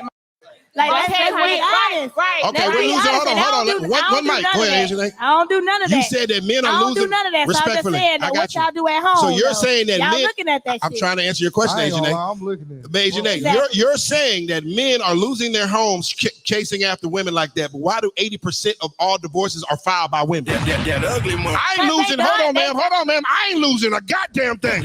You wanted to leave me, goddamn it. The statistics show that 80% of all marriages that are goddamn divorces are by women. We ain't leaving y'all. Y'all leaving us. And the statistics shows that most men are more depressed than women. And that's really because y'all hurt on the inside. Y'all don't hurt on the outside. So you going through a divorce, right? Oh, yeah, your statistics, she left you. But guess what? You at home. You got to deal with a hoe for the rest of your life. You'll never know what a woman feel like for a woman to love you. So why men, that's the difference. Respectfully so. Why are men? Now that's real. Now I agree with on that one. Hey, bomb drop. I keep the same energy. That a little bit. But why are men depressed? Why? Because y'all in the head mentally, y'all don't know how to communicate. Okay, go ahead. And I'm not saying all men. Whoa. Let her cook. Hush up. We got a man audience. Ooh, I done ruffled a few. Turn up. Y'all scared to really be in tune with y'all feelings to really figure out, oh, why is this happening to me? Why do I want to do this? Because it's really not what you're really supposed to be doing. It's really like, dang, why do I feel like I really got to do this? Because I'm really like not coping with my trauma. I'm not coping with the What's going on in my own lane? Shout outs to you, player. Yeah, you looking at another woman. Happy holidays. At home that's willing to do anything for you. Slut you out.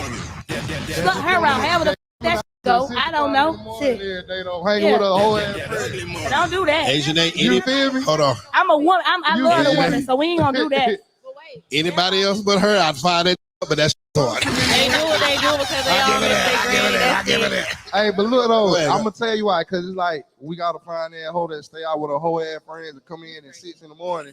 So we looking at the other hoe trying to see what's going on. Like, Everybody don't come in at 6 in the morning. What you say, Derez? What you say? I'm sorry. Y'all lit too many after hours and shit. This is a problem. Like we depressed. Like bitch, come on. Like But everybody don't come in. Everybody don't come in at 6 in the morning. damn, you gotta be looking at this whole shit, man. And then you gotta think about like me and her. We artists. We working because that's our job. So sometimes I might not get home till 6 o'clock in the morning, but I'm coming home with a bag. It's communication. Like The biggest thing is communication. Like you get the bag between my bad, baby. Whoever, whatever you dealing with, that should be communication. Like everything could be solved with communication, but it's either you too bitter or I'm too mad, I'm too crazy. You decide to go fuck off, and then it's like I don't want to really say my feelings. Like this shit really communication.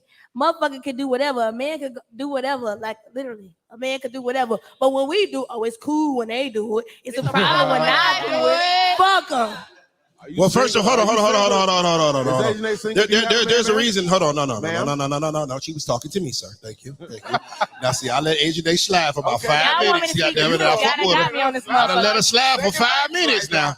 And I'm gonna say this calmly, okay? Okay. The difference between when you go outside and do some hoe shit. I'm not saying hoe shit. You said cool when they do it, problem when I do it. I'm not saying hoe shit, though. I'm saying thirst trapping. Yes, when you go out. Trapping. Listen, Queen. AKA hoe shit. Hush, nigga. The difference, I'm not. Y'all fucking, we're taking pictures. Can I talk? Can I talk? You're getting your dick wet. We're taking a picture. All right, fuck it. I'm gonna get your. You gotta be. See, this is the fuck I'm talking about now. It's all cool when they do it, right? No, the difference between me and you, I pay motherfucking bills. You don't pay no bills. You don't got access to generational wealth. I'm the nigga that's making the goddamn businesses. You can't goddamn pass that goddamn $40 goddamn job a week, goddamn kids. I'm the nigga that's goddamn setting us up for generational wealth. I'm the nigga that's going downstairs when somebody goddamn coming in the house with the fucking pistol ready to shoot something. There's a difference because the things that I do as a man, you don't do as a woman. The things you do as a woman, I don't do as a man. So no, you can't do man shit because you ain't a man. Now, do you want to take the trash out? Do you want to move that 200-pound couch? I guess not. Yeah, you can't do it, right? So don't ask me if I can do the same shit you do. We're not talking about fucking. See, that's the difference. You said it's cool. Niggas ain't never really posting dick pictures, so let's be for real here. Let's be honest. Shit, goddamn it, on this panel, it seems like they are. Some of these niggas got strip dicks, so let's really be honest here. Niggas ain't posting dicks, okay? But niggas is getting in DMs and getting in bitches with that 4-inch, 5-inch, 6-inch, whatever you niggas got. Yeah, so it's a difference. Yeah, it's a difference, and I'm the type of woman that's loyal to the core. What is going on in America right now? Because I'm just because I know. What's going on? I know every perspective. You know what I'm saying? Like okay. I'm a submissive woman. Don't nobody believe a damn thing this woman is saying. Spoken like a true wife. Spoken like a true wife. Let's go. I'm gonna hold my man down. I don't give a fuck, and I'm gonna be honest. But what I'm gonna say is, man, just because a woman got here posting thirst traps, what the fuck that mean? That means you're doing too motherfucking much, and you need to put on some goddamn clothes. And if we don't like the shit, you need to tighten up. Now listen, I'll let you get it off. Hold on, wait a minute now. It's trauma, but check this out. If me and you are in a committed relationship, ma'am, and we're rocking and we saying that we're locked in, and I say, listen, all this thirst trapping shit, I don't care because you're not fucking, you is fucking, you might fuck, you won't fuck. You're doing too much on the goddamn internet, and I don't like it. Okay, wait. Stop making all these excuses. Stop trying to tell me because I'm fucking and you posting pics is different. I don't like it. You need to change it. You don't like me fucking bitches, so I'm gonna have to change. You need to stop posting your ass and your booty meat on the goddamn shit. I don't like it. It's not debatable.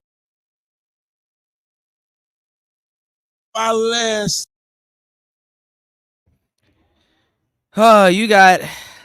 We'll get into this. You got. And wait till this conversation comes up in the space. Oh, the Pookie and Ray Rays are now having the same conversation. Oh, I can't wait to hear that. I can't wait to hear it. I can't wait to hear it. Let me play something for y'all real quick.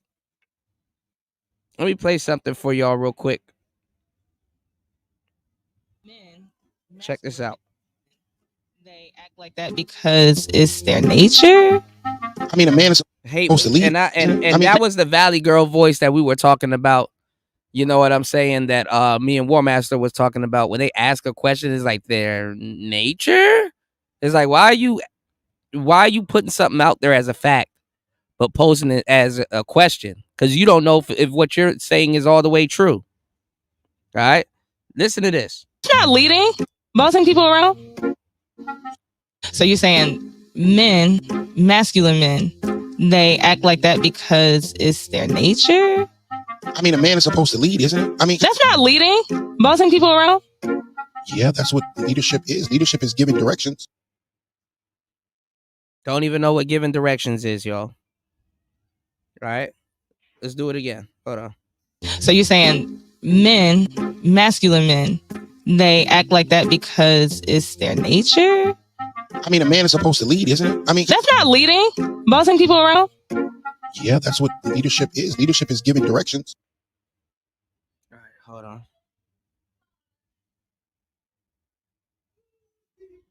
So you're saying, hold on. So you're saying men, masculine men, try this again. They act like that because it's their nature? I mean, a man is supposed to lead, isn't it? I mean, that's not leading, bossing people around. Yeah, that's what leadership is. Leadership is giving directions.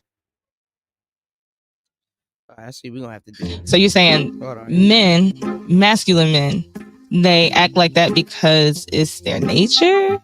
I mean, a man is supposed to lead, isn't it? I mean, that's not leading, bossing people around. Yeah, that's what leadership is. Leadership is giving directions. Hold on.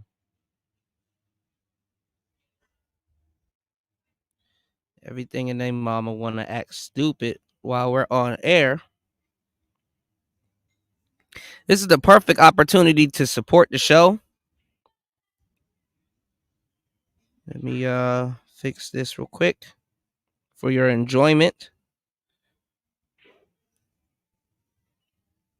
Let me do this.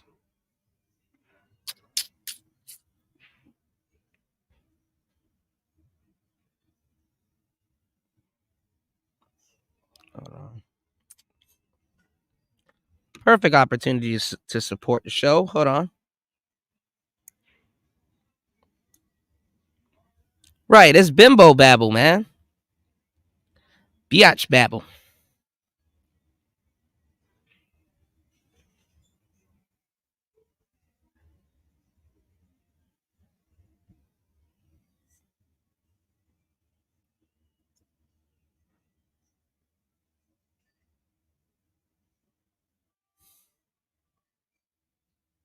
Hold on.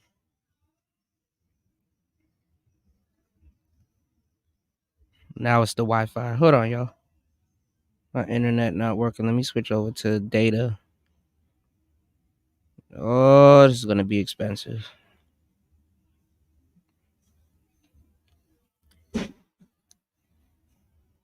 Oh, the things I go through for my audience. Hold on, y'all.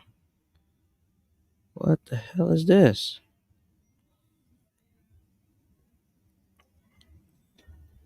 Fuck. Wanted y'all to hear his response. He had a great response. Out of all the new people that's doing the same thing we've been doing, I think they're actually pretty good. I think Nietzsche does a good job. Hold on, y'all.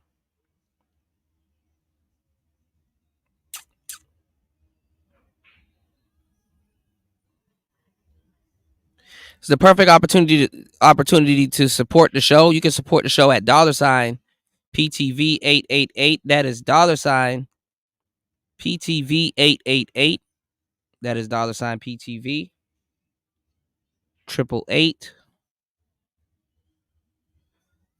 Whenever this thing decides that it wants to work.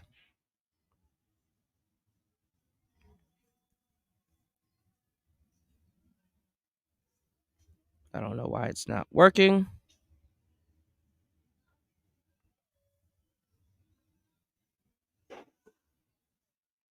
All right, let's see.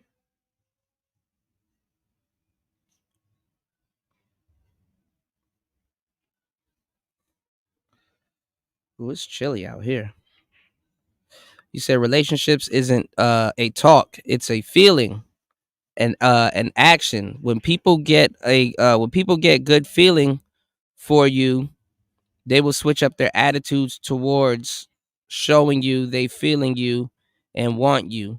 Most women today are on some level of prostitution, or on the same level of prostitution talk. That's why the ones who aren't who don't stand out, and even the women want other women to talk and act like prostitutes. Yeah, but also too, women are not declining men that they don't like. They're not declining their advances.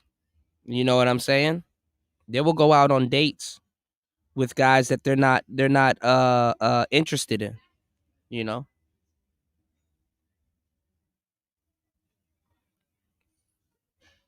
It is what it is. All right, let's get into it. I got it.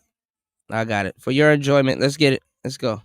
So you're saying men, masculine men, they act like that because it's their nature? I mean, a man is supposed to lead, isn't it? I mean, that's not leading. Bossing people around? Yeah, that's what leadership is. Leadership is giving directions. Now, if your man says, hey, I'm hungry, go downstairs and fix me a sandwich. You look at your face. Now, let's reverse it. But it's something about like, go make me. It's almost the same. Okay, cool. It's almost the same as like, I was cleaning my room and then your parent walks in and is like, clean your room. It's like, damn, I was doing that already. All right, you working to do this. Hey, clean out your register and go to register 6. That's giving direction. But bossing. You can't make this shit up. No, but bossing. You cannot make this shit up. Imagine. You to tell me that the man that loves you, protects for you, provides for you, upgraded your life. Again, like imagine being in a relationship with this bullshit. Because it's even worse when you done, speaking of meat, it's even worse when you done put meat in somebody. It's even worse when you done put meat in somebody. They don't know how to fucking act. Motherfuckers can't even get together on a hypothetical level. Let's hear this again. So you're saying men, masculine men, they act like that because it's their nature? I mean, a man is supposed to lead, isn't it? I mean, that's not leading. Bossing people around? Yeah, that's what leadership is. Leadership is giving directions. Now, if your man says, hey, I'm hungry, go downstairs and fix me a sandwich. You look at your face. Now, let's reverse it. But it's something about like, go make me. It's almost the same. Okay, cool. It's almost the same as like, I was cleaning my room and then your parent walks in and is like, clean your room. It's like, damn, I was doing that already. All right, you working to do this. Hey, clean out your register and go to register 6. That's giving direction. But bossing. You can't make this shit up. No, but bossing. You cannot make this shit up. You to tell me that the man that loves you, protects for you, provides for you, upgraded your lifestyle, watch them badass kids of yours, teach your son how to play football, ask you to go get him something to eat, and you're going to look at it crazy. But that boss that is going to keep you in that hamster wheel of a job because you're going to work 40 hours a week for 40 years and retire broke. But as soon as that nigga asks you to do something, you do it. I don't understand that because a boss can tell a woman to get up out the bed and drive 30 minutes to the goddamn job and go clock them hours because somebody didn't show up. As soon as Tyrone want a goddamn ham sandwich and some pussy, they want to act funny.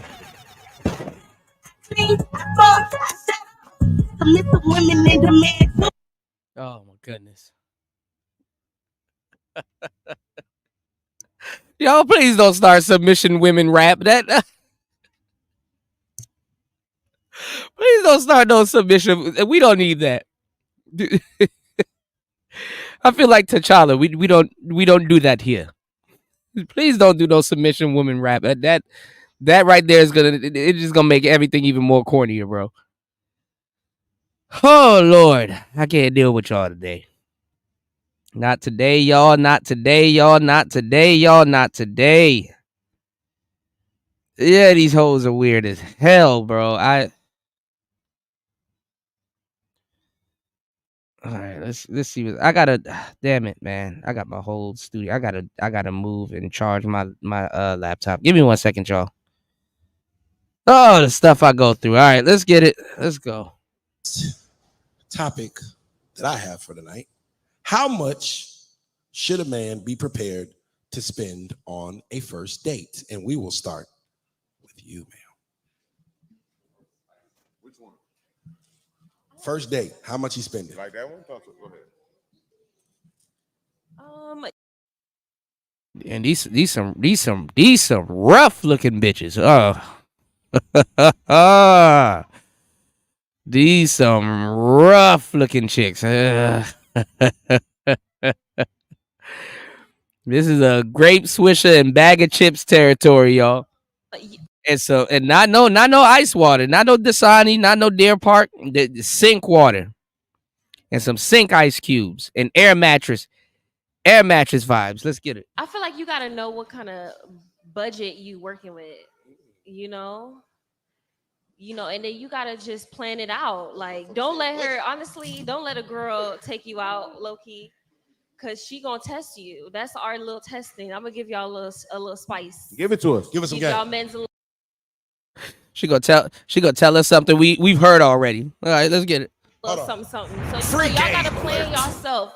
Plan it accordingly, but still be romantic. You trying to get her, so you better make sure you woo her in everything you do. Okay. So you can't be splurging out if you can't afford it. Like, it's that so simple. Chick-fil-A drive-through is kosher. Not McDonald's drive-through. If I met you first date and we went through the Chick-fil-A, I didn't take you to McDonald's, Burger King, Woody Wabam. I brought you to Chick-fil-A. There was a better experience. Is that cool? No, like my first Chick-fil-A is date, respectful. you can't take me to Chick-fil-A. You cannot. Can't? No. Zaxby's? Take me to Chick-fil-A. No. So Okay, how much do I need to put aside? What budget do I need to take you out on the first date? Shit, fuck that shit, nigga. Take me to Chick-fil-A. Some waffle fries and stuff. I ain't gonna lie. Chick-fil-A is kind of like glorified hospital food. Them and Panera Bread a little bit. But shit, take me to Chick-fil-A. Hungry as hell. Take me to Chick-fil-A. I don't give a damn. Yeah, you're right. She lucky if she get KFC. God damn. All right. Y'all making me hungry now, y'all. I feel like $500. Oh, what the f are we doing for $500? We going that's not it. Okay, what restaurant are we going to for $500? No, where are we going to?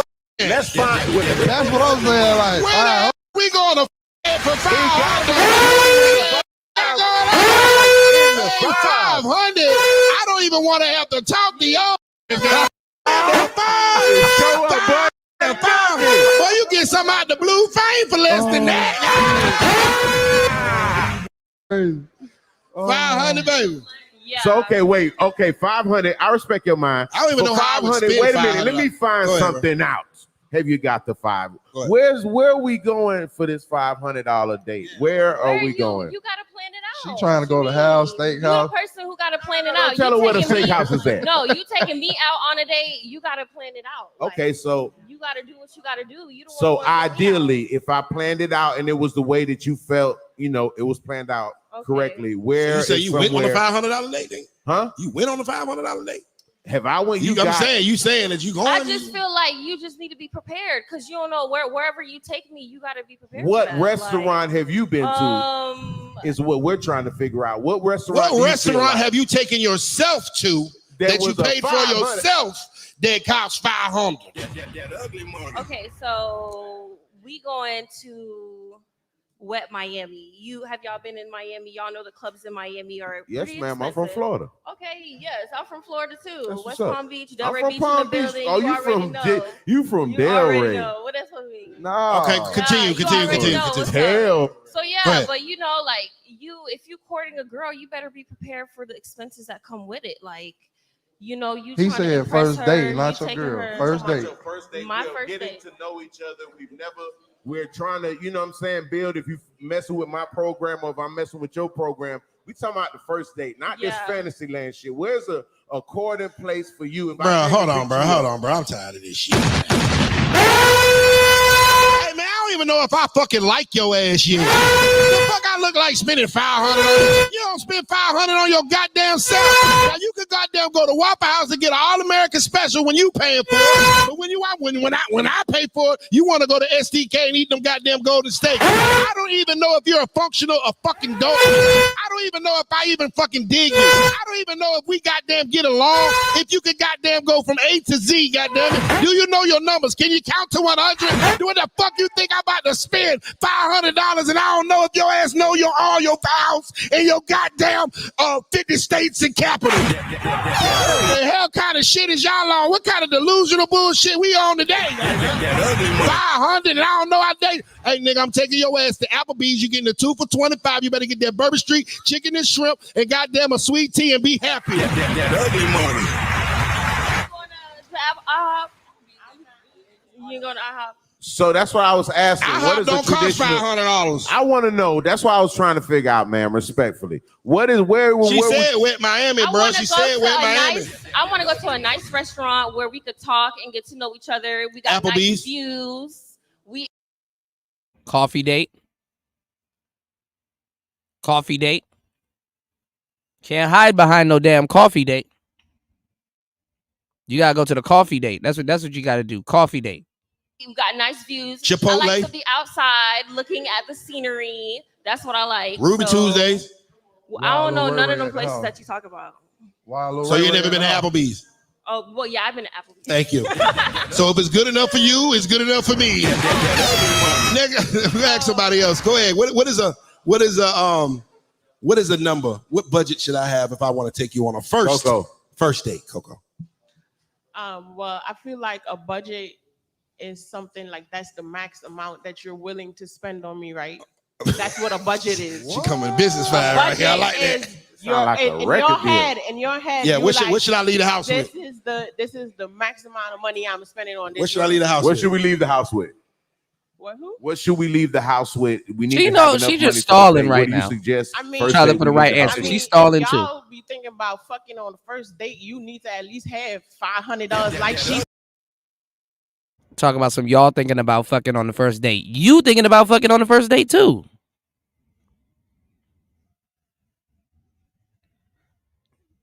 Oh, this is horrible, y'all. Y'all hit the like button, support the show. This is bad. Almost 4 hours into the madness. Let's get it. Hold on, wait a minute. I think her budget a little low. Wait a minute. To be honest. I could fuck on the first date for $1, $1.50. Y'all be paying Wait a bitches way minute. more. Y'all be spending money on way more. Hey, let me ask a question though. You want a nigga to spend $500 on the first date? Well, you gonna take a picture of just your cup and just your plate? Baby, listen. Don't give a nigga no credit. Listen. That's why it's called a budget. A budget. Okay, that's why it's called a budget. And these are women that never took anybody on these type of dates ever in their life. Never took nobody on these type of dates ever in their life.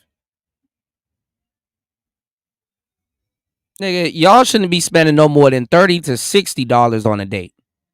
$30 to $60 is your max.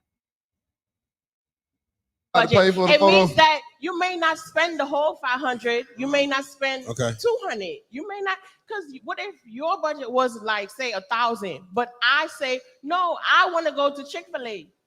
That was your budget, I think though. that's a great first That was date. your budget, though. I know a bitch can't take me where I eat it on my own. I know a bitch can't. For sure. You said what? I go to cheat and sit at the top for hours by myself. Like I know a bitch ain't doing me that. Right, but what if I say one day I might be feeling for something cheap, but the next day on a regular day I might be wanting to see. We talking about the first. Okay, let me say. Okay, all right. Hold on. You're diverting. Listen. I meet you tonight. I get your number tonight, okay? I text you tomorrow. I say, let's meet on Friday to go out on a date. How much money do I need to bring in with me to take your ass out on this date? Baby, walk with your black card because. This is why women can't do dates. Some women know how to plan dates, but that's just planning someone to do something, planning for someone to do something for them. They can't plan a date because it requires too much brain power for them to hypothetically think. They have a never-ending to-do list in their head. So imagine having somebody that has a never-ending to-do list in their head And that same person that has that never-ending to-do list don't know what they want to do. You know? Horrible. You don't know how much you gonna spend. Wait a minute. Now let me get some of this right here. Go ahead, bro. Fellas, Chick-fil-A is a great first date. Now I'm gonna tell you why, and just follow me on this right here. You don't need to spend $500 to know if you're not gonna want to talk to her anymore after this meal. It's only gonna take you $30 for you to know, you know what? Me and her right now is probably not gonna motherfucking me work. So fellas, all this steak and bone, all this STK, all this, no. On the first date, don't play yourself like that. Keep that budget to, I'ma say a $50 to $75 range until you know if you and her are gonna build after that. Cause spending $500 on a bitch you don't want to talk to no more is crazy. All right, I want to ask Miss Tiny this question or whatever. Big homie Tiny, let me set the mood. Yes. You know, because women don't really invest in dates like that. They don't look at dates as an investment. They look at dates as a come up. These hoes are a horrible investment. If you a sucker and you spend that $500, that's her come up. Women don't look at dates as an investment.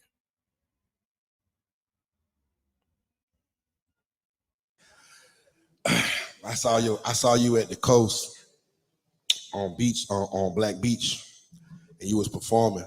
And I'm talking about that thing was thanging, it was going pout, it was bouncing and all that good stuff. You know what I'm saying? I slide. You know, after about 6 months of being in your DM, you finally check it. And I said, ma'am, I would love to take you out. What do I need to be what kind of expenses do I need to be experiencing or expecting to take you out on this first date? You want to talk like real? You want to talk like hypothetically speaking? Like Real life. I'm actually real life. You see? I just got done telling y'all this. They're dumb. Just dumb as fuck. Sat there, listened to the whole conversation. Then when the bullseye on them, her goofy ass gonna say the same goofy dumb shit the last couple broads say. Real life sat there and listened to all of this shit. It's no different than the women that were sitting there joining a line to call Kevin Samuels to say the exact same shit the last chick just said. No mind of their own. And then get mad when you say they're the same. All right. DMs type shit. Real life. Real life. We leaving from here on a date. Real life. I don't even really answer my DMs like that. So Stalling. Stalling right now. Stalling. Like that. Definitely need to bring some. But it depends on if I even like you for real. Like if you All this suspense to say some goofy, stupid shit. Watch. if I'm attracted to you, it depends. I don't know. Like I could go to Popeyes and have a first date. I ain't gonna hold you. You know what? I love Popeyes. That was the best answer I heard the whole goddamn It just time. depends on how I like you for real. Like I can go to Popeyes. You just had to say something safe. She was gonna say something stupid. I love me some house, but I love me some Popeyes too. Because I can pay for my own house. No cap. I like that. I like that answer. I think the women got to understand one thing. You shouldn't, if you don't want a man to treat you like a hoe, if you don't want a man to treat you like a hoe, don't treat him like a trick. So if you think, if you are looking in a situation where you're trying to see how much money this man is willing to spend, Come on now. A nigga with paper, that don't mean shit. A nigga that got money, pay money to make shit go away. It's not, a man with money does not use his money to show you that he likes you. Right. He may use his money to make your ass get the fuck on.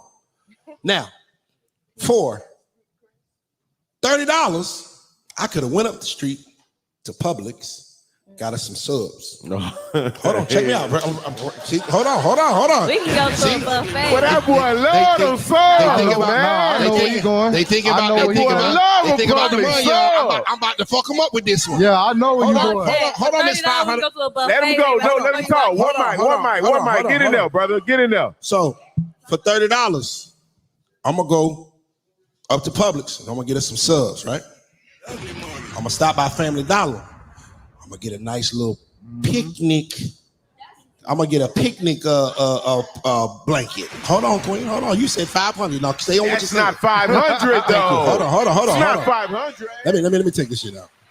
I'm gonna break it down for you. I'm gonna go to Publix and get you some. I'm gonna go get us some subs. Then we're gonna stop by Family Dollar.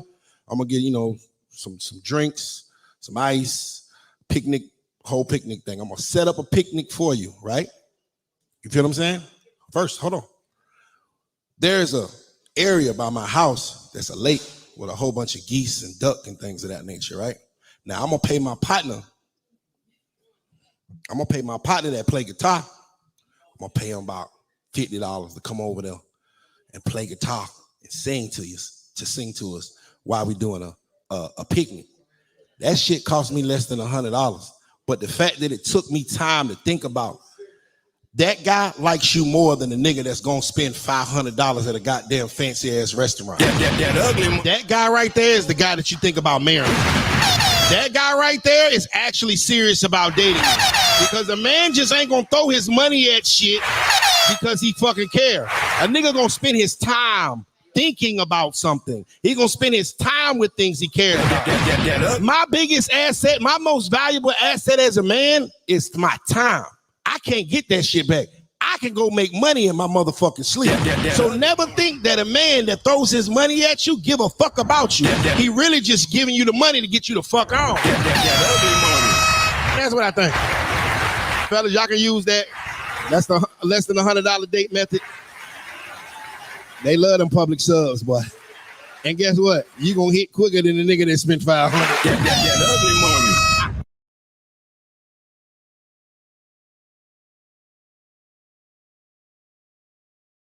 Ugly Money Podcast. I am your host. All right, so basically, hold on, I gotta switch, y'all. Basically, they damn near covering all the stuff that we've been covering for years. All the stuff that we've been covering for years. Traditional women, this woman, blah, blah, blah, that woman, blah, blah, blah. Star P said, I bet if I show up with some fruit and vegetables, they're going to look at me crazy. Yeah, and probably still turn around and eat that shit too still. He said, relationships about attraction. Anybody you're not attracted to, you don't want to have a long, drawn out conversation about who don't want you. That's why argument and miscommunication happens. Yeah, it happens all the time. Happens all the time. All right, y'all. We got to get the likes up. Give me 1 second because I got to move. I'm going out my way for y'all today. As always, we got to get the likes up and we got to get the support up. All right. No way in hell we got 20 people in here 4 hours into the show. Let's get some support going and let's get the likes up. Let's get the support up real quick. I got to move this whole studio rig. And I'm kind of getting tired also, you know. All right. 4 hours now. All right, we in the building, all right? I got some more game and got some more stuff in topics that I want to get into. As you guys have been here and been entertained for the whole 4 hours, all right? Let's get the support up on today's show. You said the price of Coochie is at an all-time, right, exactly. The price of Coochie is at an all-time low. And they want you to be at an all-time high. And again, ladies, I'm telling y'all, look who y'all got representing y'all.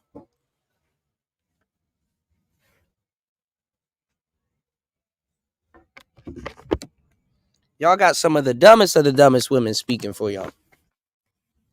In absolutes, too. You really about to let that wildebeest that was telling this nigga he got to spend $500, you about to let that wildebeest fuck it over for any... First of all, you are lucky if you find a guy that wants to even talk to you pertaining to being dated. So if you can even catch a date, and then the ones that and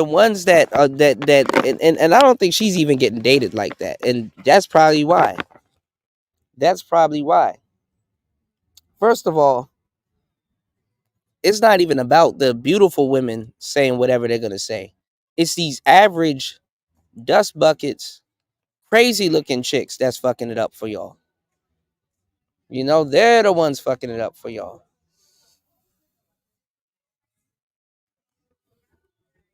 Give me 1 second, y'all. Y'all hit the like button, support the show. Give me 1 second. I gotta move this whole operation. Y'all hit the like button, support the show.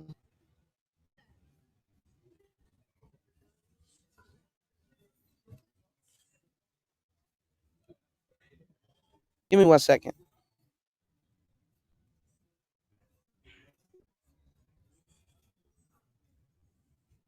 One second.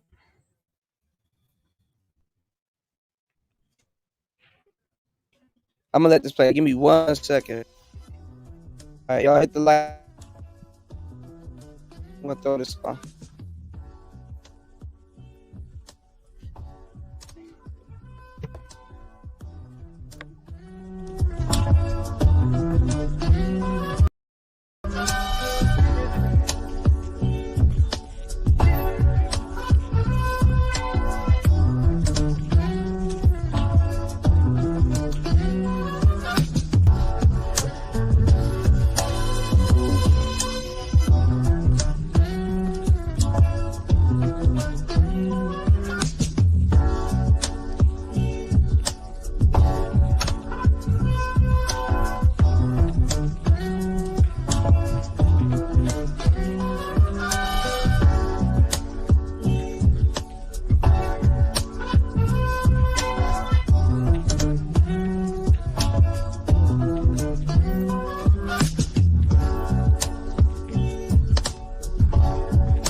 Okay, my bad, y'all. I had to move a little bit real quick.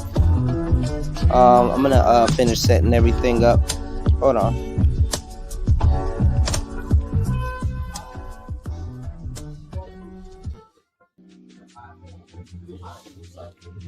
All right, let's get into the next. Let's get into the next segment of the show. Oh, it takes. I gotta get this together. It takes me a while to be planning out these shows and then be doing these long shows, man. It takes a good amount of work. Give me 1 second, y'all. Let me come up. Let me bring this up.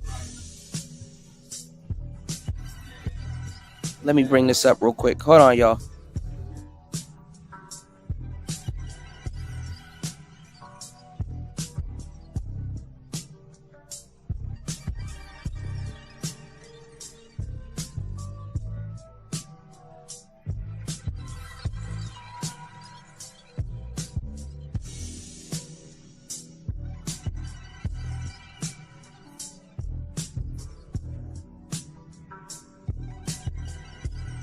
Now, I told you there's a lot of new people here that are basically like Samuelites, you know. But this guy, I actually like this guy. He kind of grew on me. Shout outs to the media man. I didn't know he considered himself a millennial. I was looking at this the other day, and I wanted to share this with you guys. I'm glad you guys are here. Let me share this with y'all. Check this out. I see a lot of old heads complaining, saying that the men of today are more feminine. Y'all heard this narrative before? You know, men are today, they're more feminine now or whatever. And there are some studies, some scientific studies that back that there's lower testosterone levels in men, and that's due to the world being more civilized and not, you know, us being outside as much like we used to. But the biggest, you know, misconception is that the men are more feminine and women are more masculine. And they talk about it as if like that's a bad thing. And I think it is a bad thing to say. feminine, but I wouldn't say it's a bad thing in the way that these new men are going about life and how they're not getting in so much trouble like we did when we were younger. And this next post is going to show you what I'm talking about here. The FBI data, which compares crime rates in the third quarter of 2023 to the same period last year, found that violent crime has dropped 8%, while property crime fell 6.3% to what would be the lowest since 1961, according to criminologist Jeff Ashner, who analyzed the FBI numbers. So, if y'all gonna have a problem with guys with saying that men are more feminine, then you have to give them credit for lowering our prison numbers, right? You have to give them credit for lowering the crime rate. You have to give them credit for lowering the felony rate from 1 to 3 to 1 to 5. Yeah, that's because of the millennials, because they making sure that they're not out doing some dumb shit like we did when we was kids. So thank them. Instead of sitting there complaining about these guys going about their business and not committing crimes like we used to, there you have it right there. That's the lowest since 1961. So give them these young people some credit. They not dummies like us. Y'all dummies. What the hell? You know what I'm saying? So you're going to have some smoke for these guys. Have some smoke for the people that started this foolery. And now we got to dig ourselves out of this hole that was dug by the people before us. So before y'all open y'all goddamn mouths about millennials and zennials and all this type of stuff and saying that they ain't working with their hands and they soft, they definitely ain't committing crimes like our dumbasses was. So thank them. Motherfuckers, man. And I'm 44 years old, man. I hate when I hear old heads saying stupid like, y'all may be soft. Y'all, these young people may be soft. If soft is not engaging in foolery, then I'll take that. Yeah, I'm pretty sure these millennials and zennials will take that because they're not out here committing crimes like our dumbasses. Man, you got to look at the whole picture, man. You know what I'm saying? These young people don't get enough credit. A lot of y'all wouldn't have remote jobs if it wasn't for the millennials refusing to go back into the damn office. Do your research on that. It was a lot of millennials saying that, man, why the hell y'all got me coming into work when I could just take my computer at home and do this work from my house? So yeah, thank them. Crazy asses. Let's get into some of these FBI statistics. So, and I'll tell you why I put the hypothetical stuff, right? So this is directly from the FBI. You see that? All violent crime offenders versus victim demographics. I got these numbers specifically for this and for what that guy was saying, that all black men are out there causing all these issues. So this is the total of black men that committed violent crimes, all violent crimes in 2022. It came out to 378,448 black men, right? And that's the offender. White men, it was 389,000. So they had more violent offenders than black men, right? Y'all see that? Let me make this a little bit wider for you guys. In 2022, there's your number. That constitutes, you guys seen that in red. I put that in there for you guys. 1.89 million of the 20 million black male population. Hypothetically, and I say hypothetically because women are included in that as well. Now see that? And that's just not African American men. That's either black or African American. That includes Caribbean men, African men, so on and so forth. I just explained this stuff last week. Y'all remember that? When I said if it doesn't say African American specifically, then that constitutes all black men. 1.89%. Y'all see how they try and spin this narrative that all black men are bad? I swear, man, I would probably end up swinging on somebody when I see them say this stuff in public. Seriously. That's how much this shit pisses me off. Now let's go here. Homicide offender versus victim demographics. And again, I put hypothetically because all black men and all black women are included in this. But let's just say. See, and the reason why I'm playing this is because a lot of y'all are like, you know what I'm saying? Y'all are stat buffs. Y'all, you know. You said, not red pill rage. What's going on, Young Jay? Shout outs to everybody here. Y'all hit the like button on the way in. Support the show. You can support the show at $PTV888. That is $PTV888. That is $PTV888. Look at these. Look at the demographics. All right. So here you go. Y'all numbers buffs. You know, he loves it. He likes to crunch the numbers too.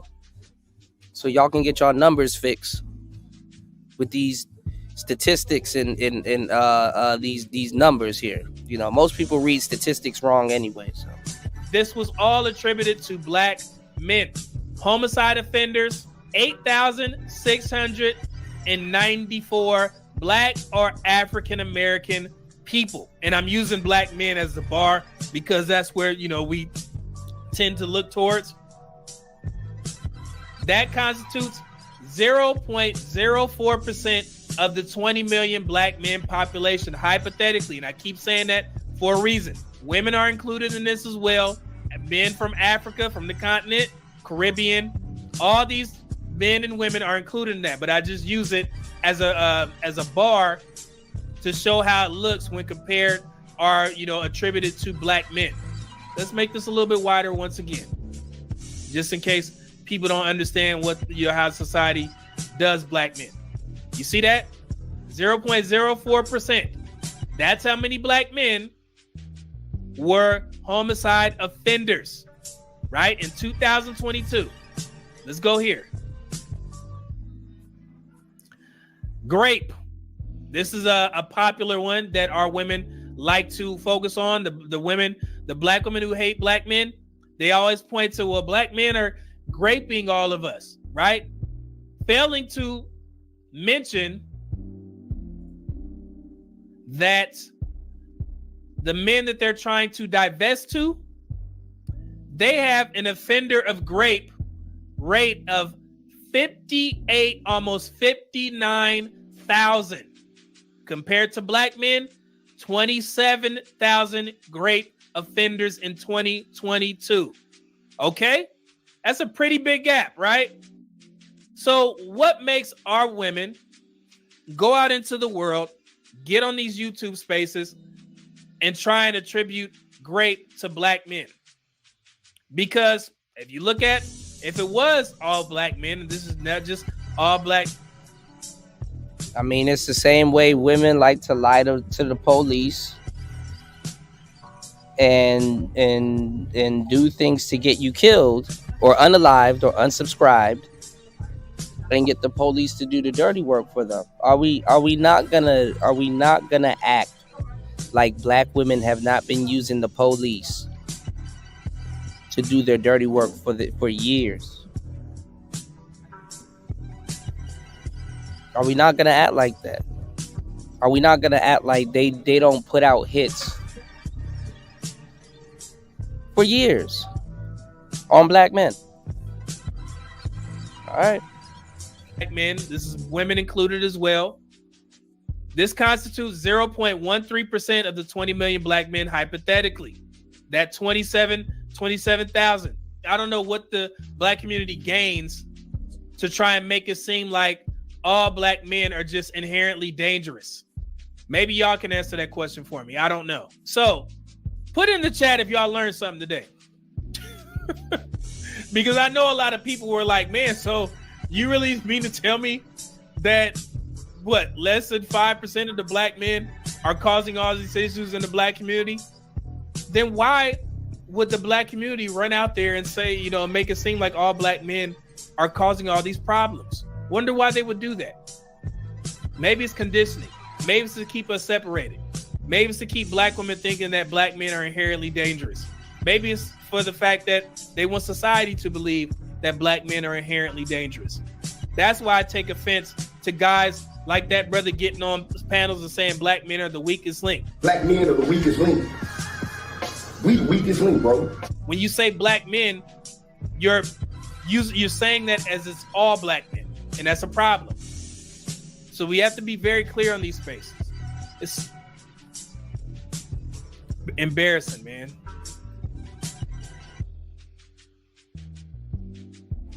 We have sad news from Texas this morning.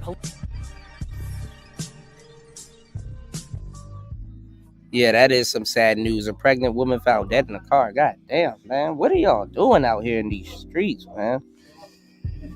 Lord have mercy. These are all new dudes that I'm telling y'all that's coming into the space, and y'all don't want to fucking listen. Y'all don't fucking listen. So I'm just keeping y'all up to date with what's going on. All of these new dudes are coming into the space. All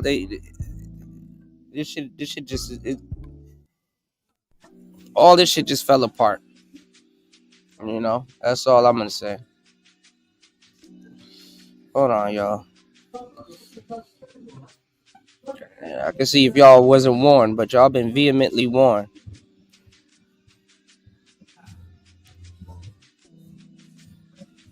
I'm kind of getting irritated right now. Hold on, y'all.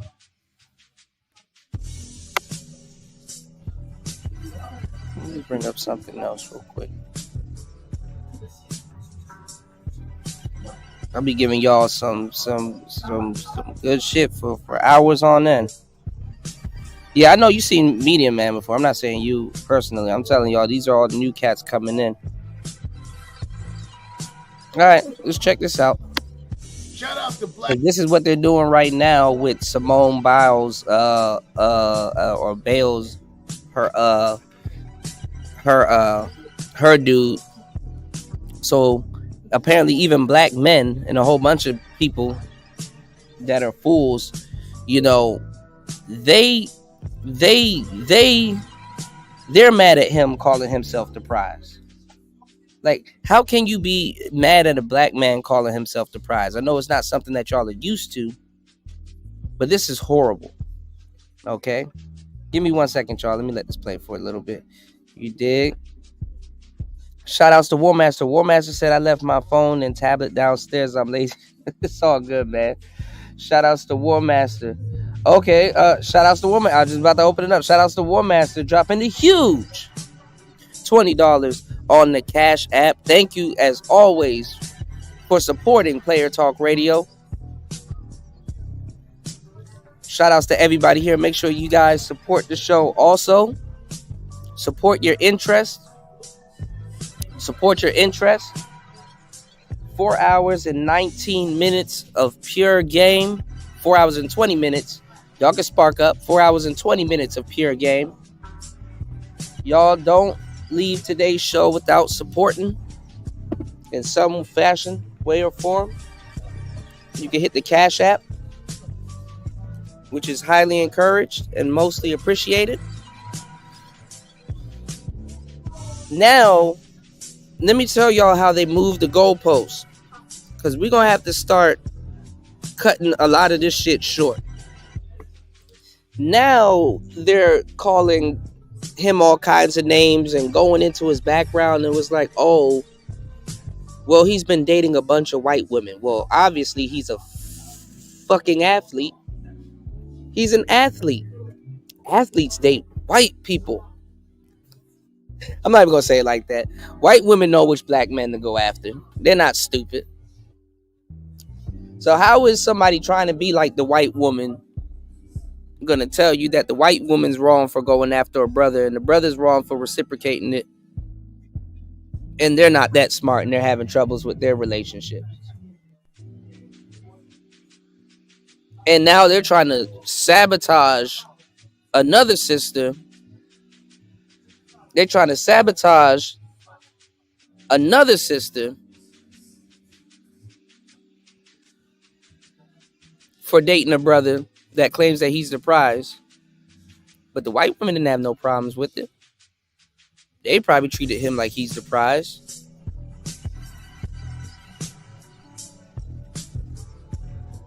And I keep telling y'all, ladies, to fucking take charge and stop letting these women speak for you and step up and take charge of y'all image. But now you got Princella running right behind those fools as if she could say anything to anybody. Princella, out of all people, bro.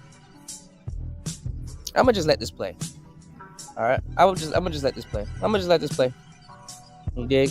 News said it fell apart because money was introduced and niggas said they needed females in the so-called male space. Yeah, well, they wanted it to be co-ed.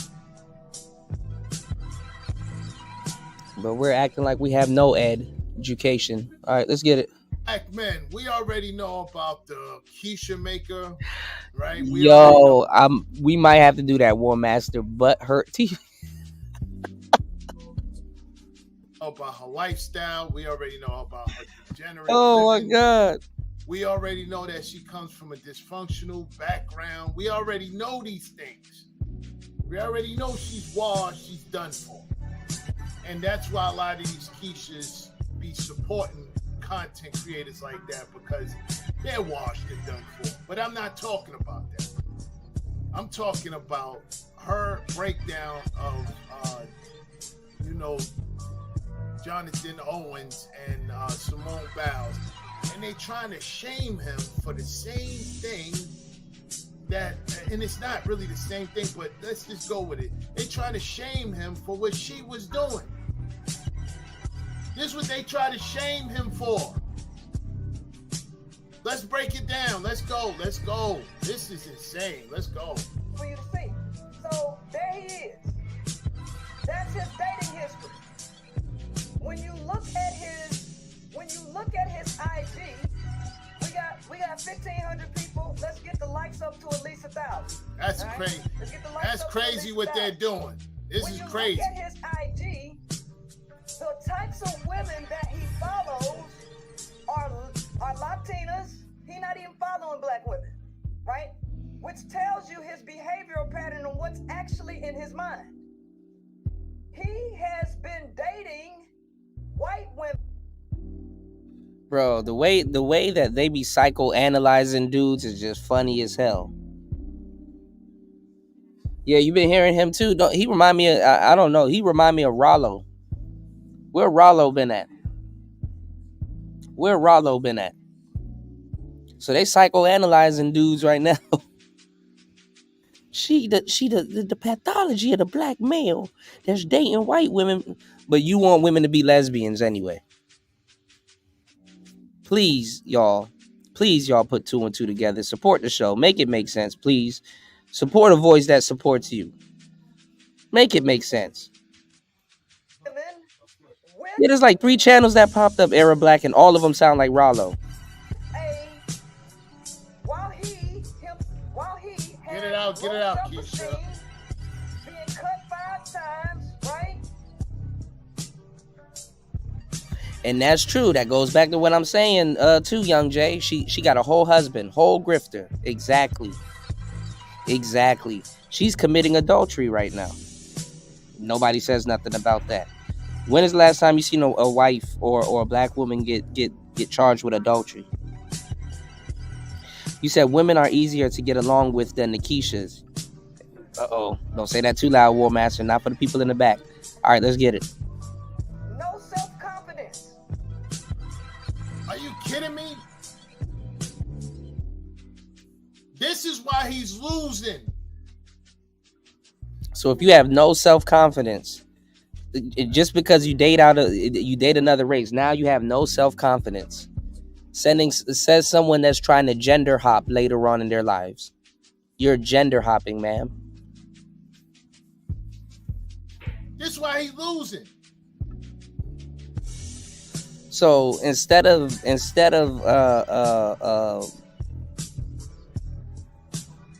giving people the real game,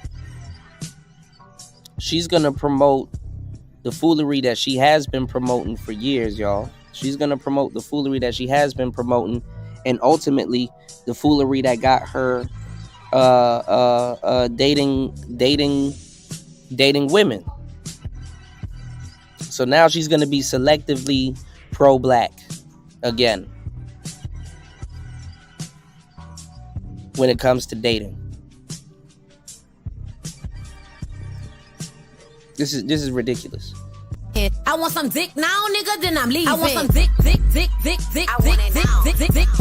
now, nigga, then I'm... First of all, he don't even know what to do with all that. She need an unapologetically African alpha male to handle that. He can't handle that. He don't even know what to do with that.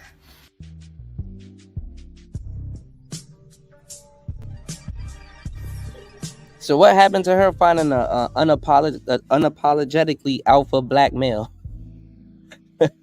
What happened to that? I can't believe I beat a womb man.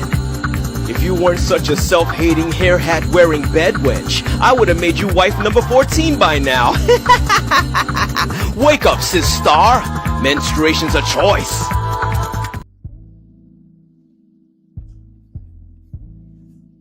He's losing because he's with let's talk about why he's losing right now. He's losing because he's with a Brad worshiper. Where was all this smoke about her dating a Brazilian? Arturo, I believe his name is Arturo Miliano. No smoke, right? Wait, what about her Brad worship to Zac Efron? He was doing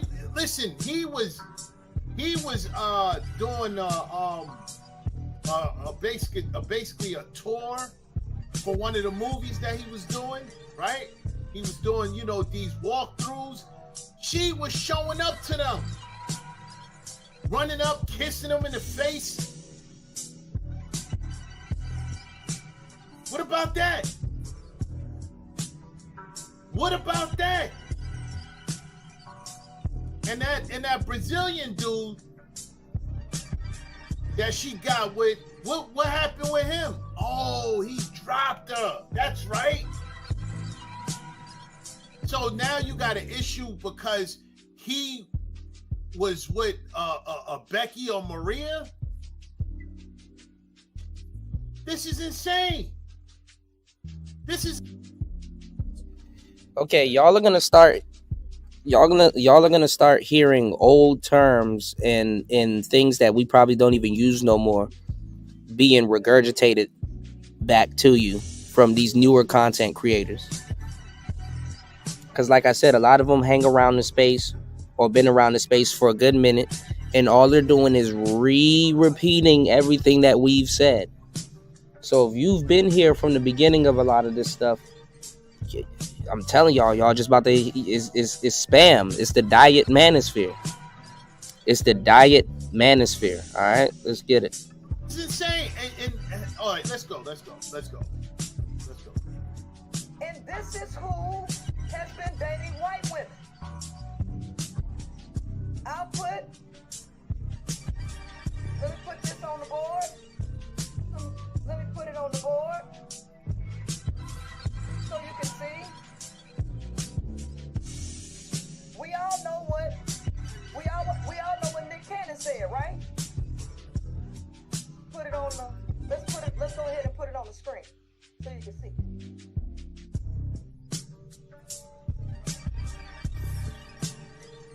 There you go.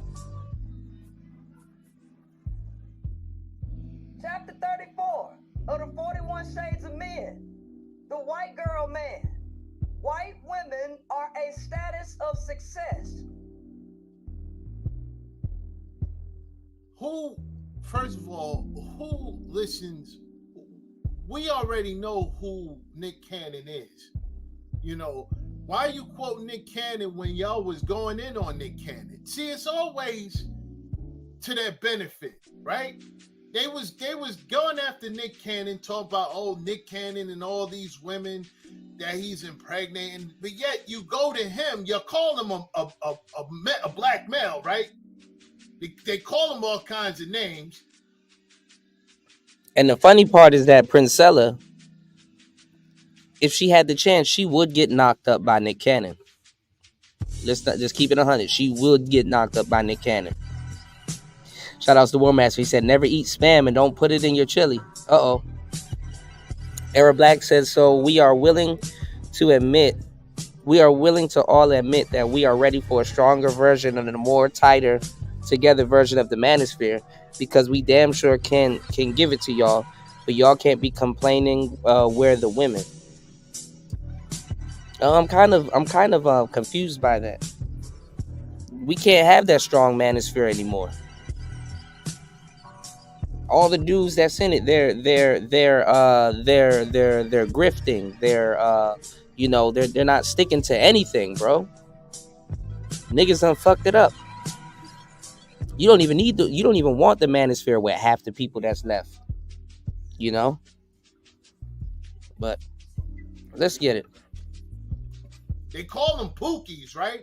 But soon as you want to prove a point, you go straight to him as the talking point that you use to make your point valid, to make whatever you say valid, to bring home whatever it is that you're trying to convey to your audience.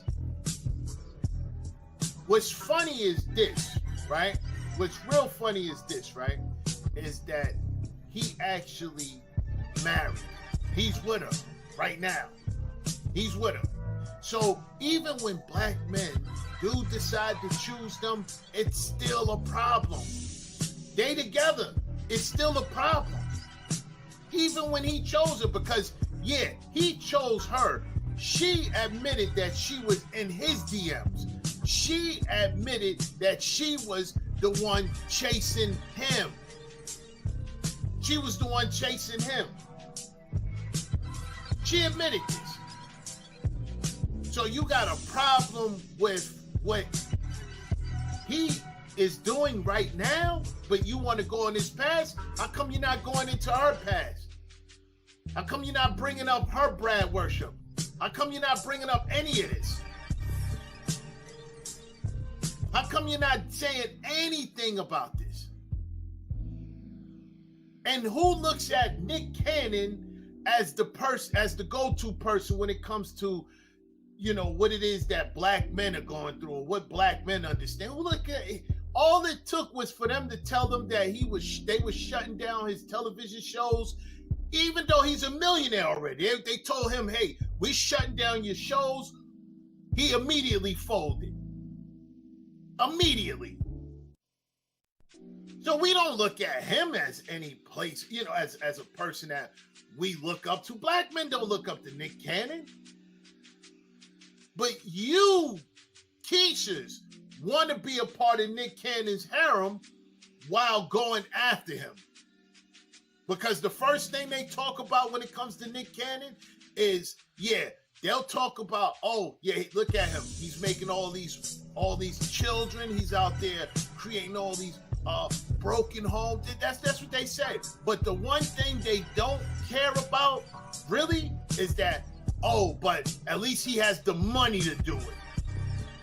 But now you want to quote him about the success, how that Becky are a status of success. How? All right. If you're so pressed about Becky, how come you're not the status of success to Brad? How about that?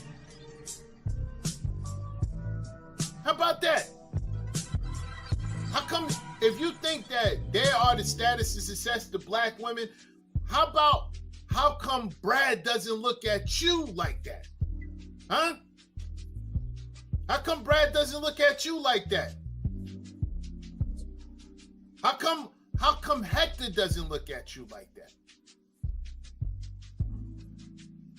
How come it doesn't work? How come it doesn't work that way with you and since you say that Brad is checking for you? Let's just say that you have black men out there who actually thought like this, right? Even though they don't. Let's just say they did, right? Okay, where do you fit in? Where do you fit in the plan? Where do you fit at all? Where do you fit at? If black men thought like this, even though they don't, but let's just say they do, where do you fit at if black men thought like this? Why would they think that? Why would they look at you as a status of success? Huh? Oh, it's because they've been brainwashed? They've been brainwashed by who? Brad? That's what you're saying? They've been brainwashed? Well, if that's the case, right? If black men have been brainwashed, then what about you? What happened to you? You was on the plantation, right? You was on the plantation right along with black, so they didn't brainwash you? Why they didn't brainwash you, huh? You wasn't subjected to the same brutality, right? So you saying you came out of that unscathed mentally? Well, if that's the case, how come you looked at white women as a status of success?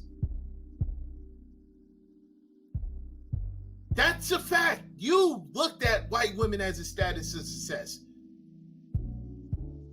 Oh, they don't want to talk about that. Right after black men, right after, I'm talking about right after bondage, right after, the first thing they did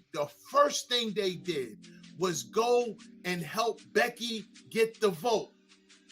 So who really look at white women as a status of success? You the one that were following behind them, right? You the one that went marching for them against us. You went marching for them, right?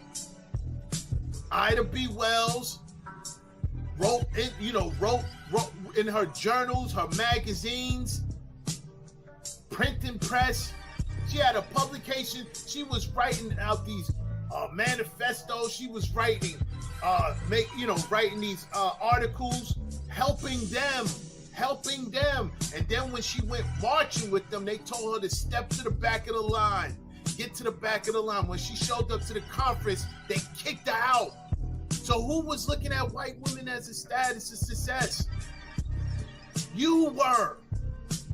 You followed behind them for over 100 years. Over 100 years. So who really looks at them like a status of success? Not us. He got a point there. Follow them. You do. Right. Well, that's 50 million. They gassed you. They said, "Hey, follow us. You don't need no man. You don't need to. You don't need to be under their leadership." And you listened to them. They told you that while they had husbands at home, and you listened to it. And you know where they sent you? They sent you to Brad. They said you don't have to listen to them. They sent you to their husbands and said, "Here, take her. Give us some of your crumbs, Brad." And you took some of those crumbs, and what did you build? The projects. You built the slums.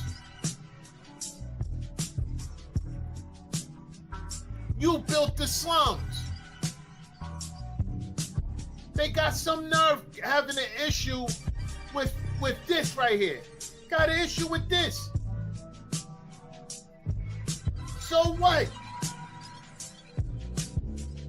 He's with a Becky. So what? He's with a Becky. What does that matter? He's not with her anymore. The truth is he should have stayed with her. Should have stayed, not her, but Becky, period. You should have stayed with Becky, period. Because once you get with a Brad worshiper, that's it. You're done. That's it. You're done. And they have a problem with him because he looked at himself as the catch, as he should. And she got with that dude Arturo Miliano. What he was making? He was worth what? 1.5? 1.5. But when she got with a black man, he got to be making more. He has to make more. He's in the NFL as a safety. He makes more than that, Brad. How come she didn't go lower? How come she didn't go at least around the same amount? Around the same amount. If not lower, okay, you don't want to go lower, cool. How about the same amount? How about the same level? No, if it's a black man, he has to be a higher level. If it's a Brad, a lower level. Same thing with Serena Williams. Got with a degenerate Brad who have videos who had made that. Well, the real question is too, and I'm just sitting back listening as you guys are too, is don't they look at white man as a status of success or a symbol of success? Nobody wants to answer that question. Nobody wants to answer that question. Commence. Had pictures, had posts on Twitter, anti-black posts, never addressed any of it, even towards children, never addressed it. She's worth 150 mil, he's worth 5 mil. She was with black men that were worth more than that Brad, but when it comes to Brad, he can have a lot less. This is nasty work. This is very nasty work. And by the way, fair use. Fair use. This we're not even listening to this whole, we're not listening to this. 4 hours of what? Nothing. It's 4 hours of nothing. You're not listening to this. I just saw this and I saw this small part and that was it. That's all I want to talk about. Because it's funny. It's funny. They so upset with Becky. And look what Becky said. Look what Becky said. He's not chasing Becky. Look what Becky said. Her name is Taylor right here. Her name right there is Taylor, right? And what she said missing this cute face. She's talking about him. She's missing him. This was in 2016. She's missing him. He's not saying anything about her. She's missing him. She's trying to get with him, trying to get back with him. That's what she said. That's what that Becky said. That's what Becky said. So it's not like he's out here chasing him. They chasing him, and Becky's always chasing after brothers. That's what they do. They chase after black men. Why? How? They're so pressed, right? They're so pressed because nobody is checking for them. They're mad. What they're really mad that she didn't get, Simone Biles didn't get with a Brad. That's what they're really mad about.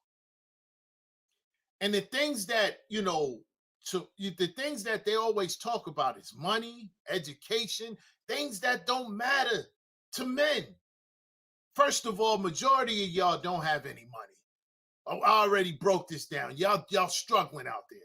But her, the very few that have money like her, why would that matter to him? He's a millionaire in his own right. Yeah, she probably have plenty more millions than him, but why would that matter to him when he could take care of himself? He can live comfortably. Why would he care about her money when he doesn't need her money? He doesn't need it. He needs a woman that's going to be submissive and going to cooperate and listen to him and be under his leadership. Where does her money stand in when it comes to that? If they break up, right? If they break up, he's fine. She's what? She's going to go out there and be able to marry somebody else? Remember, she chased him.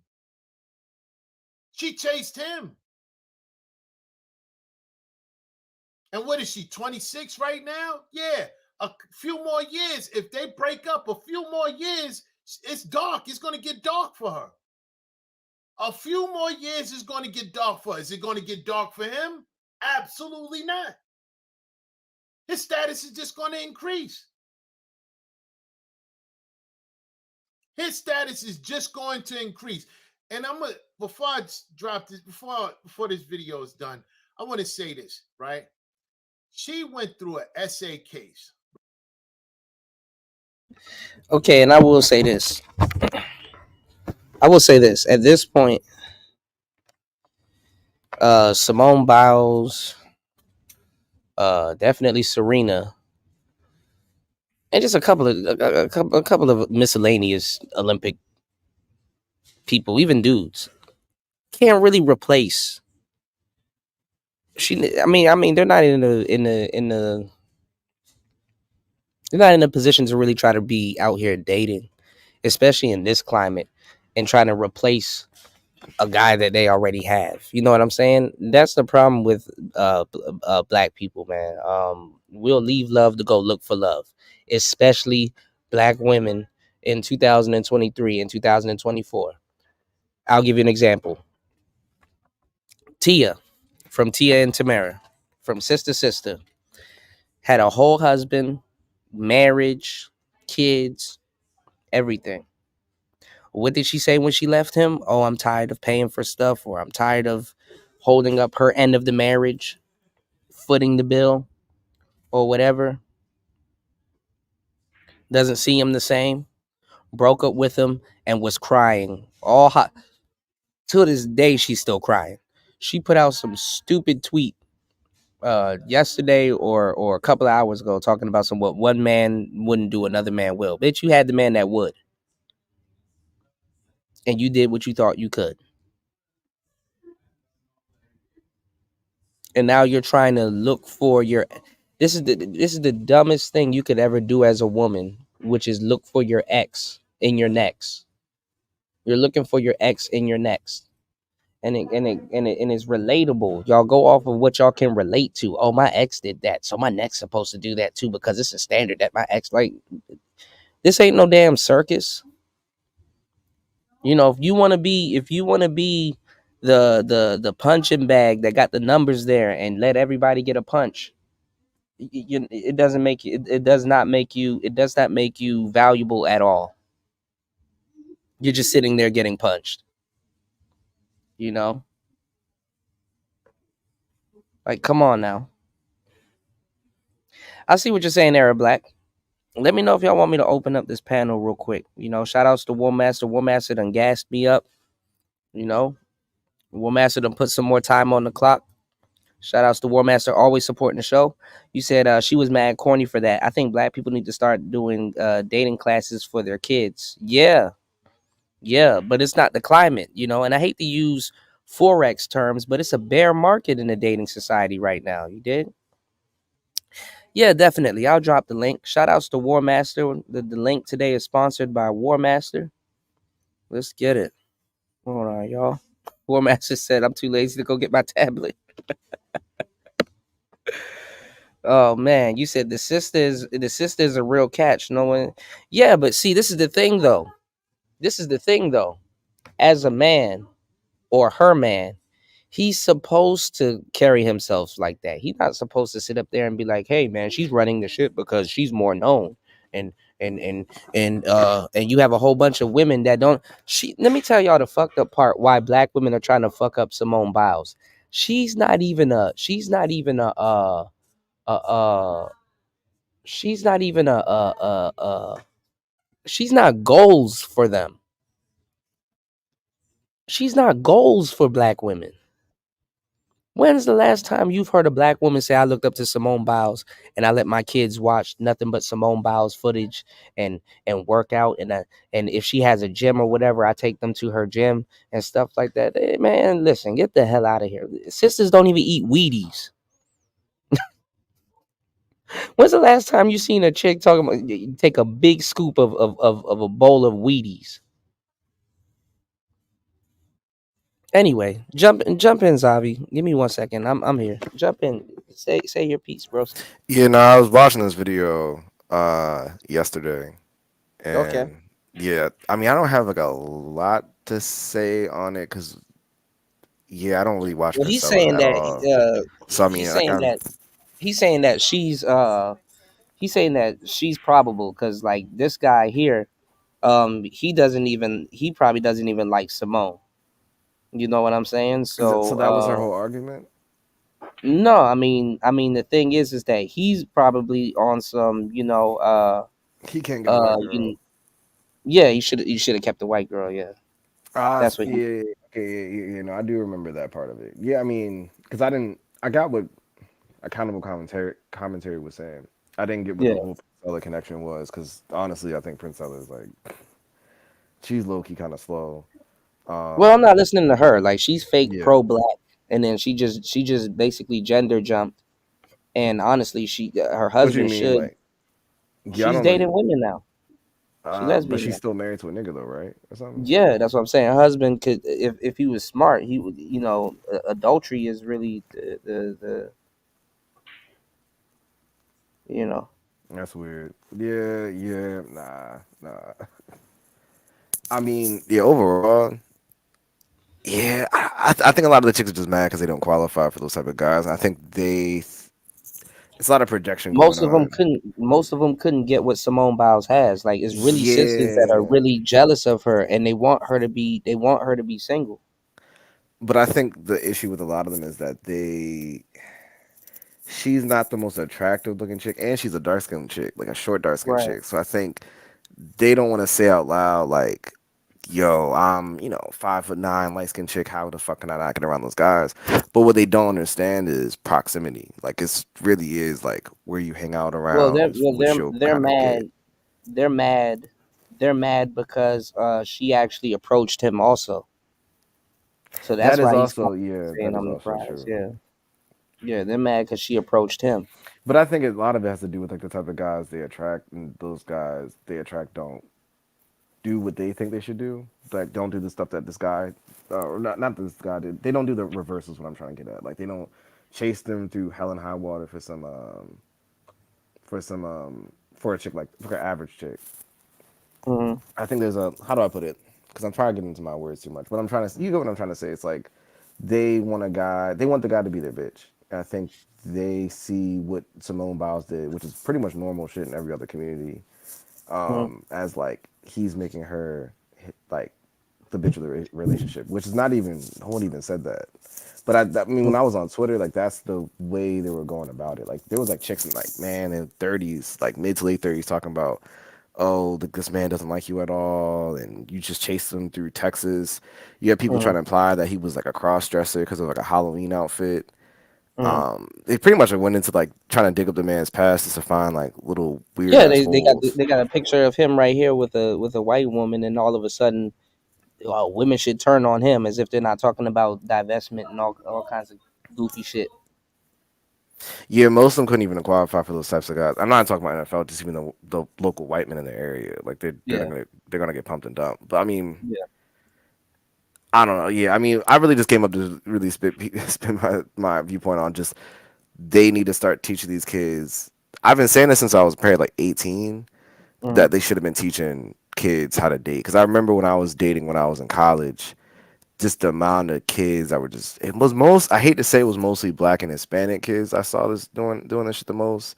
But they didn't get how to date. I'm like, yeah, y'all not gonna figure it out until y'all like 29, 30, and like by that time it's just too late. And I'm saying that right now because I'm getting older. It's like there's a few people who kind of they figured it out early, but there's more people I see now. They just throw y'all in the pool. Like, I mean, brothers are getting thrown in the pool and not really told what to do. Like, y'all really don't got no instructions. I think the women is the same way. I think they're getting told on is like some silly shit around, like, No, but women go off of other women, and they're going off of what other women do. They're getting thrown in the pool also, but they still have a guide. Dudes don't have no guide. That's true. That's true. And that's why a lot of young dudes like Hammer and a couple of other young dudes, I gotta sit up there and tell this dumbass to keep your money in your pocket, and who you talking about? Hammer, the young nigga from DC? Yeah, that's about to get his ass beat. I thought he disappeared off YouTube. What is he doing? I don't know, probably still doing the same shit, but he tried to explain to me that tricking is the way, and bro, I'm not listening to no little nigga talking about some. I mean, Austin was similar at one point. Right. I don't know if you remember that. Huh? Was it you I was talking to about that? Austin said something. Remember, like Austin wanted to do like he a dating coach now. I'm telling y'all, that's not but he wanted to do something similar. I like Austin, but I remember he said something about tricking at one point around like I don't know. I don't want to Now he's misquote trying him, to but shame y'all for tricking, but that's all, like he doesn't realize that we're watching him. Like, bro, we watched you literally trick right in front. Never mind. My bad. Y'all can go. But I was I'm just trying saying, I yeah, should just keep this. I'm no you know reason. what? I might have to disappear for a little bit, but I'm gonna keep the stream running. All right. While you guys are on, but my bad. Jump in, War Master. What's going on, man? Man, I was trying to get breakfast ready. Oh shit. It was funny as hell. I'm gonna be honest. When who's the other guy on there? I keep forgetting your name, man. Who's Zavi? Yeah, Zavi. Mhm. You know the problem why dating is bad is because there are all these incentives to women to destroy their family. And you know, fathers are the ones who carry culture from one generation to the next, and yet That's correct. we're always blamed for things going wrong. They say the Yep. first teachers are the mothers. I'm like, no, the first teachers are the fathers. The fathers create the family. Everything rolls from him. Remove the father, you get what we get now, 3 generations later. Yeah. I mean, it's bad. Like it's like just from what I see in my 20s, like it's. I mean, it's always been. I think it's been this bad for a while, but I could tell it's like these kids just don't having data in the States and having data outside. Mm-hmm. They don't like hear the shit they want. I'm like, yeah, you have to. That's like a relationship. Like, what? Like, you want me to do X, Y, and Z? I'm like, that's a legit outcome. Like, that's the effort someone would give you in a relationship. They're not going to give that to you on the first date or the second date or even the third date because they don't really know who the fuck you are. Like, they're trying to date. I think the problem is, and I knew this was going to happen when COVID hit and TikTok started to get bigger. They're going to TikTok and they're getting like weird popcorn advice. So they're getting like a little bit from She-Ra, a little bit from Princella, and a little bit from these other little weird femininity coaches, and then like maybe a gay guy here and there. And they're trying to amalgamate it together to make a strategy for dating. And I'm like, bro, who are these people dating? Like, let's just really be honest. And where the fuck do you live? Like, if you're a chick that lives in fucking Killeen, Texas, like, be real about what your options are in Killeen. Don't try to act like you're in, you know, don't try to act like you're in Austin where it's like guys who make, you know, up to 6 figures and plus. They might be close, but they're two different worlds. So I'm saying that to say, like, yeah, they did the whole rhythm around dating that I guess was here maybe in the 60s or 70s or maybe like early 80s, where just people just wanted to get to fucking know each other and get married and just live a normal life. I think for the most part, they're still here, but I think it's almost like an inverse, like an underworld of that, or like a separate world of that going on. Because the mainstream is too many people trying to, like, in my point of view, trying to quote unquote finesse a nigga. They don't say it like that, but the way they approach is very, I want to finesse niggas. Right. You know, growing up, I was Tyrone. It was like, look, when you ain't fucking, we ain't hanging out. That was my whole deal with these chicks. Right. You know, I'll be over there like, hey, you know, when you gonna come see me? And they're sitting there like, oh, what we gonna do? I said, we ain't gonna eat no cheese and crackers. Fuck you mean? You know, and dudes, and I found out later that dudes were taking chicks to Sizzlers and shit. Oh, I couldn't believe it. And I'm like, if I'm taking you out, like that chick that was talking about that, that, you know, she wants a $500 date. I'm like, shit, chick, you better throw eating ass in there too. I mean, that gotta be for free. Right. Give me a 2-for-1 or something. I mean, the whole idea that I take out a chick that I'm not dating, you know, we ain't swap no spit, and you gonna tell me, hey, it's $500. I'm like, no, that's a prostitute. Right. Not even. You can get paid way less and go home and get some food and some other shit and don't have to worry about that shit. I mean, the thing is too, it's like, bro, I remember one year, this chick was like trying to get me to go to this damn haunted house. I'm like, how much is it to get into this haunted house? It was like $150 or 200 or something like that. I'm like, bitch, damn, I thought you said $200 $1.50. for a damn haunted house, $150 for a haunted house. I better die. What the fuck? Yeah, I want to see somebody fall off the paying that building. amount of money to be But scared. the thing is, a lot of those chicks I think are lonely. Like, at least when I'm seeing, like, when I hear a lot of chicks always talk to me, like, I'm talking like first initial conversation, like, you gotta, if you They want to lying. win me Ain't over, nobody you gotta making take that me on type of money, dates. man. But I'm just saying, it just comes off to me like, yeah, you must be kind of lonely. Like, you don't have you have maybe female friends, but you don't get a lot of male attention. Because I'm just like, if you I'm not need, gonna take a whore on a date if we ain't fucking yet. We gotta fuck first. I mean, what is this nonsense that I'm gonna take you out on an expensive date, like I'm taking you on a vacation, and I ain't, and you know, I ain't even getting my tea and crumpet, exhausted. I'll just say that. Nah, they don't work that way. I don't know who they think they're dating, or who you supposed to think that you're taking out. Like if you taking out the Queen of England or some shit. That's how they Or, sell it. They use car salesmen. A lot of them I've equated to like people that sell used they're not cars. Or even like good used car salesmen. they're not. Nah, they're not. After dealing with my friend's ex girl, like just seeing how she did him, I was like, yeah, bro, you just dated a used car salesman. Like she was like a ex stripper chick, and he like for some reason made her like a stay at home girlfriend, which I thought was the wildest shit. And I was just like, why would you? And he lives in Texas, like in a pretty nice apartment. I'm like, why the fuck would you make this chick a stay at home girlfriend? Like, what did she do to qualify? And he really didn't have an answer. I was like, yeah, like this is insane to me. Like, I don't know what shit she was selling you on, because I highly doubt she's even that good in bed, to be honest with you. Like, it just, yeah. This I'm not putting his business out there all the way, but I'm just saying this stuff I've seen where I'm just like, yeah, these chicks are not. They don't know. They don't lead with value. They don't. If they were salesmen, like, they're just gonna like bully you into buying some shit and try to like manipulate the fuck out you. I mean, it's to me, it's kind of like if you were selling, if you were legitimately at what's that Eastern Motors, you had to sell that car at Eastern Motors, my nigga. You're not making that commercial with Ray Lewis. Right. Like they not, you know what I mean? Like they just not gonna crack it. I'm just like, bro, like, cause they come to me like based on how I look, and they think like I'm just gonna go for the okie doke, and I be looking at them like, bro, I might wear glasses and I might fit this look, man, but I am not what you think this is. Like, you need to get the entire fuck out my face. Listen, y'all, give me 1 second. I'm gonna be right back. Y'all run the show. I will be right back. All right. Had me a Salisbury steak in the microwave. I know. I shouldn't have left Zavi and War Master to the show. Y'all run the show. I mean, it's like you run into some of these chicks and they don't seem to ever understand what a man wants. I mean, isn't that just weird? You're like, all right, we're gonna be in a relationship, but you ain't fucking. But fucking is all I got to offer. That's all the leverage they got, man. I think for a lot of them, that's really all they got. Because, you know, like when I go to other cultures, like I realized that early on, like they teach these kids how to cook, clean, shut the fuck up, and just be like a support system to the guy. But up here, it's like, I was actually talking to an Indian guy, and he was telling me it's the same way over there. He's like, they would talk to all the kids about marriage early on. So by the time he hit like 21, 22, he was already thinking about it. And I'm like, it made me realize, I'm like, yeah, I think over here they talk about him too late.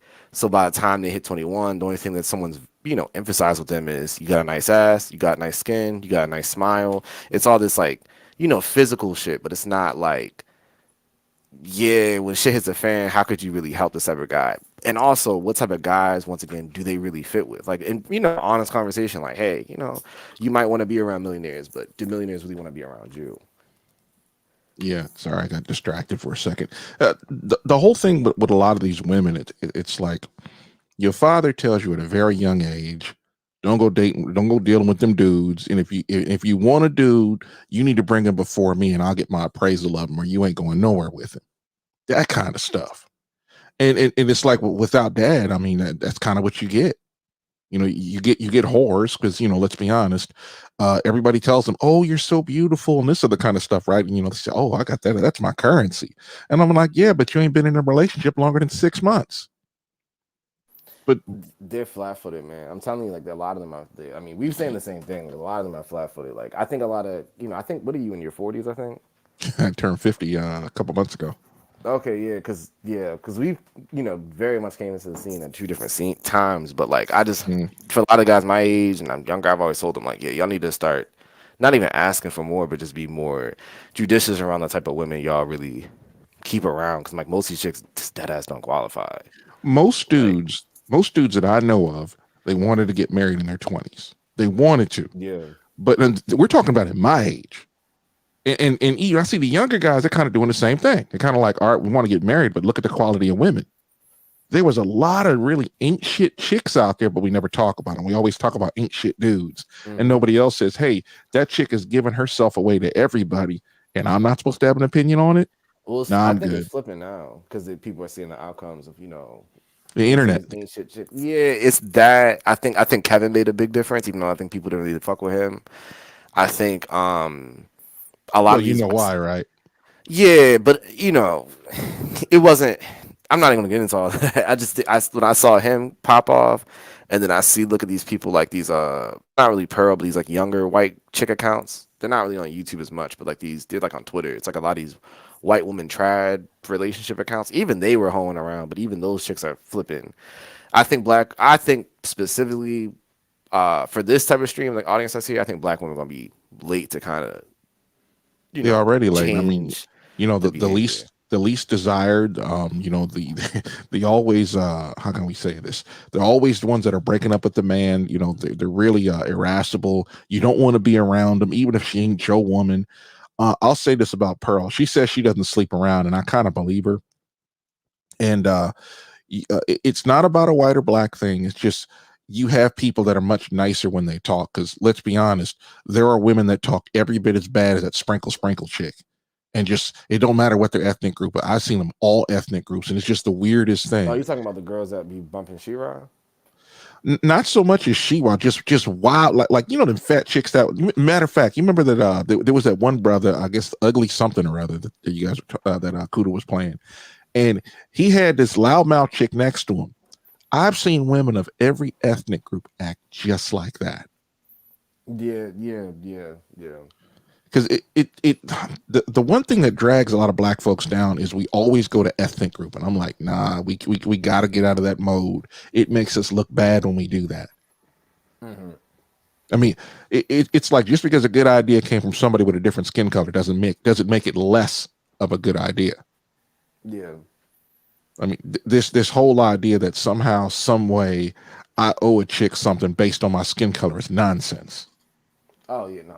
I mean, yeah. I mean, that's kind of gone away now. I mean, if you talk to like the guys, I'll say like in their late teens or their 20s right now, like from the vibe I've been getting from them is they're just free agents. They're just doing their own thing. Oh yeah. They're not even really looking at. They're not even really checking for a lot of black girls. I can tell whenever I'm in I would say a city with like over 70% black population. Whenever I pop into them, I can see it's not every black chicks, but sometimes I'll see it. It's like a look of like please come talk to me, nigga, because I haven't had someone come talk to me. And then when I go to the place where it's super low, it's like they really got to compete. Like I'm talking like western Mississippi cities, like Denver, maybe like a Vegas or Phoenix. Like they really got to compete because I'm just like, yeah, there's no black mama loyalty type of vibe out there. It's just like you on your own.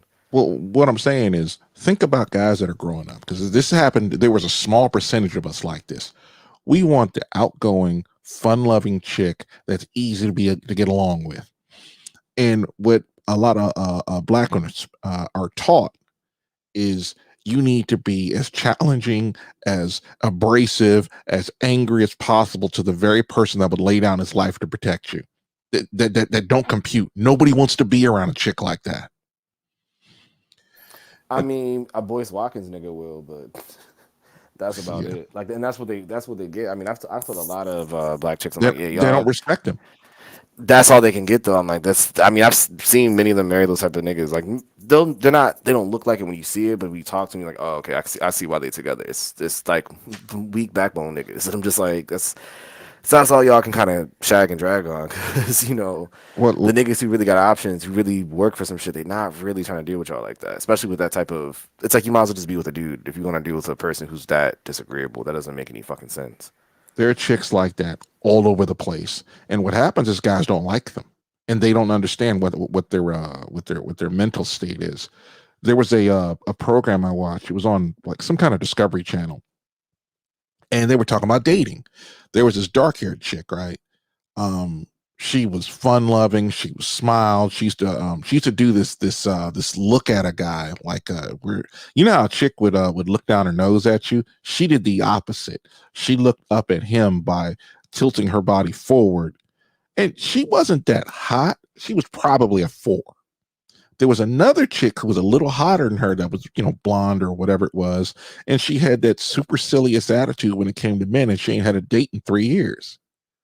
And this is a speed dating thing.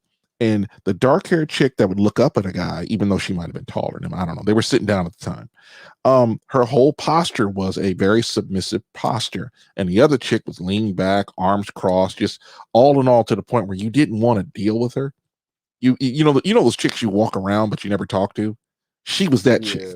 Yeah. I mean, it's an awareness thing. That's why I was saying to him, like saying to Kuda, I was like, yeah, they should have been teaching these kids this shit back in like high school, like 10, 20, I would say at least 10 to 15 years ago. More like 50. And what happens is you can't teach anybody that's not able to be instructed.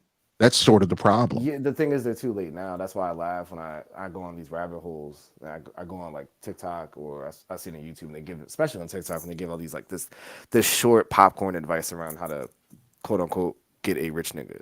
But I've always said, like, where the rich niggas are not hanging out in just a hotel lobby. Like the rich niggas that I'm like, if you're a real rich nigga spot would be a country club. But the problem is that they're not gonna just let you just pull up in there. Like you need to dress a certain type of way. You need to get in. Well, first you need to get invited. You probably got to qualify for some shit around that. And those places are very picky. And a lot of times they're low key kind of racist. So they're not just gonna let some black chick up in there with a big ass, really even a black dude up in there. I don't think it's not racism.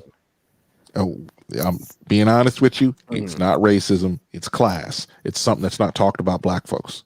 I mean, I get this class, but I'm saying there's some I've country clubs I could point to in like the Baltimore, DC area where you could qualify to get in, but the process of someone even getting in is like it has to be through word of mouth invitation. Like you could have the money for the fund and all. You know why, right? They want to. Yeah, wait. They want to keep out the feminist who will destroy the club. They want to keep out the bad element, and usually feminists and these people go together. The whole thing is there was a reason why they used to keep women out. It's like, look, we don't want speaking it from their spot. It's like, look, if you got money, you want to hang around with other people that got money. You don't want to hang out with a broke dude that's really going to mess with you because they want to get their kids together. You know, families meet. You know, this whole idea of getting some guy's daughter to meet with some guy's son who's higher up on the social what do you call it, the social ladder. You don't want your daughter messing with some low rate bum. They make movies about shit like this. But the whole idea of calling people low key racist is nonsense. The whole thing is, if Michael Jordan wanted to get into one of them clubs, you really think they're gonna kick him out or find some way to put anything in front of him? I'm not saying like they on some like nigga get out of here. I'm just saying more like even Tiger Woods. I've been around some of the country clubs for a minute. I'm like, yeah, they're not on your ass. They'll let this and black. They've been on this for a while. Like they've been slowly letting them in. I'm just saying, like most of the time, man, these are, you know, I've been to some of them. I've been to more than a few. Like there's a certain element of black people they really want to be around, and even then, it's like they don't want a whole bunch of them in there because they just know. Depending on the city, it's gonna be too many come in there. It's gonna be like, nah, it's gonna change the whole dynamic of the club. And I'm just saying, like, that's a spot where, you know, because I never hear people talk about it. They're always like, go to Starbucks, and I'm like, these people are not trying to really talk to you in there. Like the place where they really want to talk to you at, or they'll be open to a conversation to some degree, would be those places where they can let their hair down. Like, but they're usually social clubs that, you know, you need to be in a certain type of industry to get in, like an engineers club or a country club where you need to, you know. You got to dress a certain type of way. You got to figure this shit out. And there's some black chicks I've seen that can navigate it, but they've been very few and far between. Very, very few and far between. I would always say this. They wouldn't let any trailer park trash in there. That's part of the thing. And black folks, 100%. Black folks tend to have a lot of mentally disturbed people amongst us. Let's be honest about this. You don't want a bunch of pookies coming into your spot. Sorry. No, they don't. Or a bunch of ratchet chicks. And then it's like, how do they tell the difference between, say, somebody like myself, who's I'm just a truck driver, all right? So I'll say this all the time, and somebody who drives a Benz and has, you know, a net worth of 50 million. How do you change it? And he still wears jeans and a t-shirt and he drives a pickup. I mean, how do they tell the difference between the two of us? Black Americans have a worldwide reputation of being quick to anger. Yeah. Not able to you know, being uncouth. Let's be honest about this. Of having bastard children, of not actually saying, you know what, we need to actually fold ourselves into society and assimilate to the culture. No, we want to be accepted for how we are. And just like, why would you want somebody that wants you to change in order for them to hang in your club where the top crust of society hangs out with? That makes you look bad. Yeah. I mean, you can get a Michael Jordan in there. Let's not act like Michael Jordan can't what they call it, code switching. Yeah. Or Tiger Woods or Marshawn Lynch, even though he's a ball player and probably don't hang in any spots, but I bet he can navigate. They would they invite them. If you go down south, they a lot of those, especially in like places like Georgia, South Carolina, where there's like a lot of country clubs, they invite the football players from the college. They don't really not interested in too much in golf when they're playing, but best believe they come to those country clubs. Like I said, not all of them are extremely exclusive. I'm talking like the niche ones. Like there's very niche ones where like people don't really go to the golf, they just go to the chat, because the whole invitation process is not a pay to play. It's more of a you gotta know somebody. There's a tennis club I used to go to that was like that. You gotta know someone to get in. Like you could have $10 million if you don't have a fucking invitation to that club. That's right. They're because they're gonna ask you who referred you to come in. So it's not really about the money. So that's what I mean. It's just I'm just saying, like, my original point was I hear them talk about this whole, because it's like they're trying to. It reminds me. It's not for some reason to me. It reminds me of like a person trying to trade stocks to the 10th degree. It's like they're trying to take amateur traders and give them these like weird hacks, but it's like y'all don't have the fundamentals. Like if you really want a wealthy dude for what you could get, it's like you need to just learn the fundamentals first, then layer in this sprinkle nonsensical shit, because then it'll kind of work to your degrees. But if you don't have the fundamentals, because that's what I went to school with some of those kids. I'm like, they're not these special flying in jets kid. Like they're just not. Like I'm like, bro, a lot of these people. I didn't go to like a Philip or Exeter type of school at all. Mm-hmm. Like that's a different people. That's probably out of this. Yeah, that's like a real high end. That's like where Mark Zuckerberg went. That's not where I went at all. So like those type of kids, I've kind of brushed shoulders with them. Like they're more like that. But even then, like they're not about to go sit up here and like brag about that shit in your face all the time. Because to them, that's a Tuesday. Like to them, going on spring break to Vail was just spring break going to Vail. That's normal. Like that's not. Yeah. I don't know. They're not leading with their wallet all the time. That's what they do for fun. It doesn't matter. Yeah. And you need to still be able to relate to them. That's I've talked some of these disturbed chicks offline. I've told some of them, I'm like, yeah, if you know, I'm not against y'all, but if y'all really want to go win, you need to go sit down in a therapist's office for 3 years, a male therapist, not a woman, and unpack all that shit. Because the woman's gonna kind of be soft with them, and I'm like, you need to get someone who's out of your group, different region, and you need to go to a place that's more. That's what I call like a big mama city, a city where it's like it's not predominantly black, where they kind of they're gonna look at it for what it is. They're not gonna have that cultural tie-in to say, oh, well, that's just a cultural habit. That's a cultural habit, because a lot of places like a Detroit or like that's some nonsense. But okay, what do you mean? Cultural habit. The whole idea that black folks have a separate culture, unique to us, and I'm like, no, that's just dysfunction. If you think about what people call black culture, now don't get me wrong, there are things that black folks, we get together, we tend to do things a certain way. I get that. You'll have somebody that comes up with a great idea, has that rebellious spirit, and that's marketable. You can sell it almost anywhere. But to think that, that somebody says, yeah, we have this black culture, and I'm like, yeah, but most of it's dysfunction. I just mean like a habit, as in like a habit is your culture. Yeah, but I get what you're saying. Mm-hmm. Yeah, I'm just saying the stuff that like their habits would be like, how do I put it? People would just they would write it off as a cultural thing, when I'm like, yeah, it could be, but is it working for you? Like you need to drop it. And most of the dysfunction in the West is due to women being whores. It's like, how are you going to have a family if you can't actually be the glue that holds your family together with the woman, because you've taken so much? I think it's not the women. I think that's the byproduct. I think the real root of it is that they made women the managing class for their men at work and at home, and just life in general. That was the true issue. It's like they should have never really made them a buffer class. The way they did it was they leaned into it too much, and now that doesn't mean anything. Of it. A buffer class that might have been cool 100 years ago, but nowadays, that's crazy talk. The whole thing is, what happens is, I've even seen white guys do this, where their woman is basically wears the pants of the family, and he's supposed to just put up with her, because he knows if she divorces him, he's screwed. Oh, yeah, 100%. And this is all they've been doing this in entertainment for the longest time. Think about all these movies out there that were they bomb now, but they used to be a staple back in the mid 2000s. I'm not even talking about Marvel movies. Mm-hmm. But there's always a situation where the guy who's supposed to be the titular hero, he's just a bumbling fool, and he comes into his own. The woman never actually he ends up having a character arc. The woman never has a character arc. And then they started to remove the bumbling guys and make the star of the show the women, but they wrote them like women. They're all stoic. They stare at each other for 20 seconds in a Star Wars so-called movie, one of those Disney fan films. I'm sorry.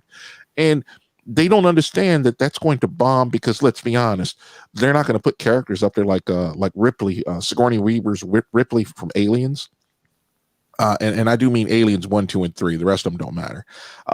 They won't make women in movies. You look at the guy, like just an example of how they should have been writing movies, but women are getting this, and it really doesn't do anything for guys. It's why the movies bomb. Women finally picked it up, but the guy wants to be inspired to be the hero, and the woman wants to be inspired to be with the hero. Mm-hmm. That dynamic is thrown out the window when you start moving men out, and it's like people just pick up on that. Oh yeah, man, women are strong. This is how they can't even bench 150 pounds. Fuck, I need with that. They needed the validation. They need. That's really what the problem is. But what I'm saying with the whole buffer class thing was more like I'm just talking about just power dynamics. At least from my perspective, it looks like they've flipped them as, they just made them a managerial class, like they're middle management. Well, sometimes they have more power, sometimes they have less power, but it's like a middle management type of vibe of, you can always, there's some way this woman could always check that guy, keep him in line to kind of line up with, not usurping the men on top, the true men on top's power of the whole shit that's been constructed here. Well, it's always you have people seeking power, quote unquote, and the whole thing is they use women to undermine them. I mean, because the Me Too movement was all about black women trying to remove black men out of Hollywood, and then the garden variety feminists decided, hey, we'll do it to the other guys, and these other guys are like, really? Oh, okay, we'll deal with you in a minute. I mean, it's there are a lot of I'll just say it, a lot of Hollywood starlets that got on their hands and knees and serviced the guy for a job. And Harvey Weinstein was that guy you could do that with. And it was the strangest thing that they said, hey, that somehow that's a crime. I said, you'd have two consenting adults. They agree on a price. They get together. And when they separate 20 years later, it's a crime. I think a lot of these, It makes no sense.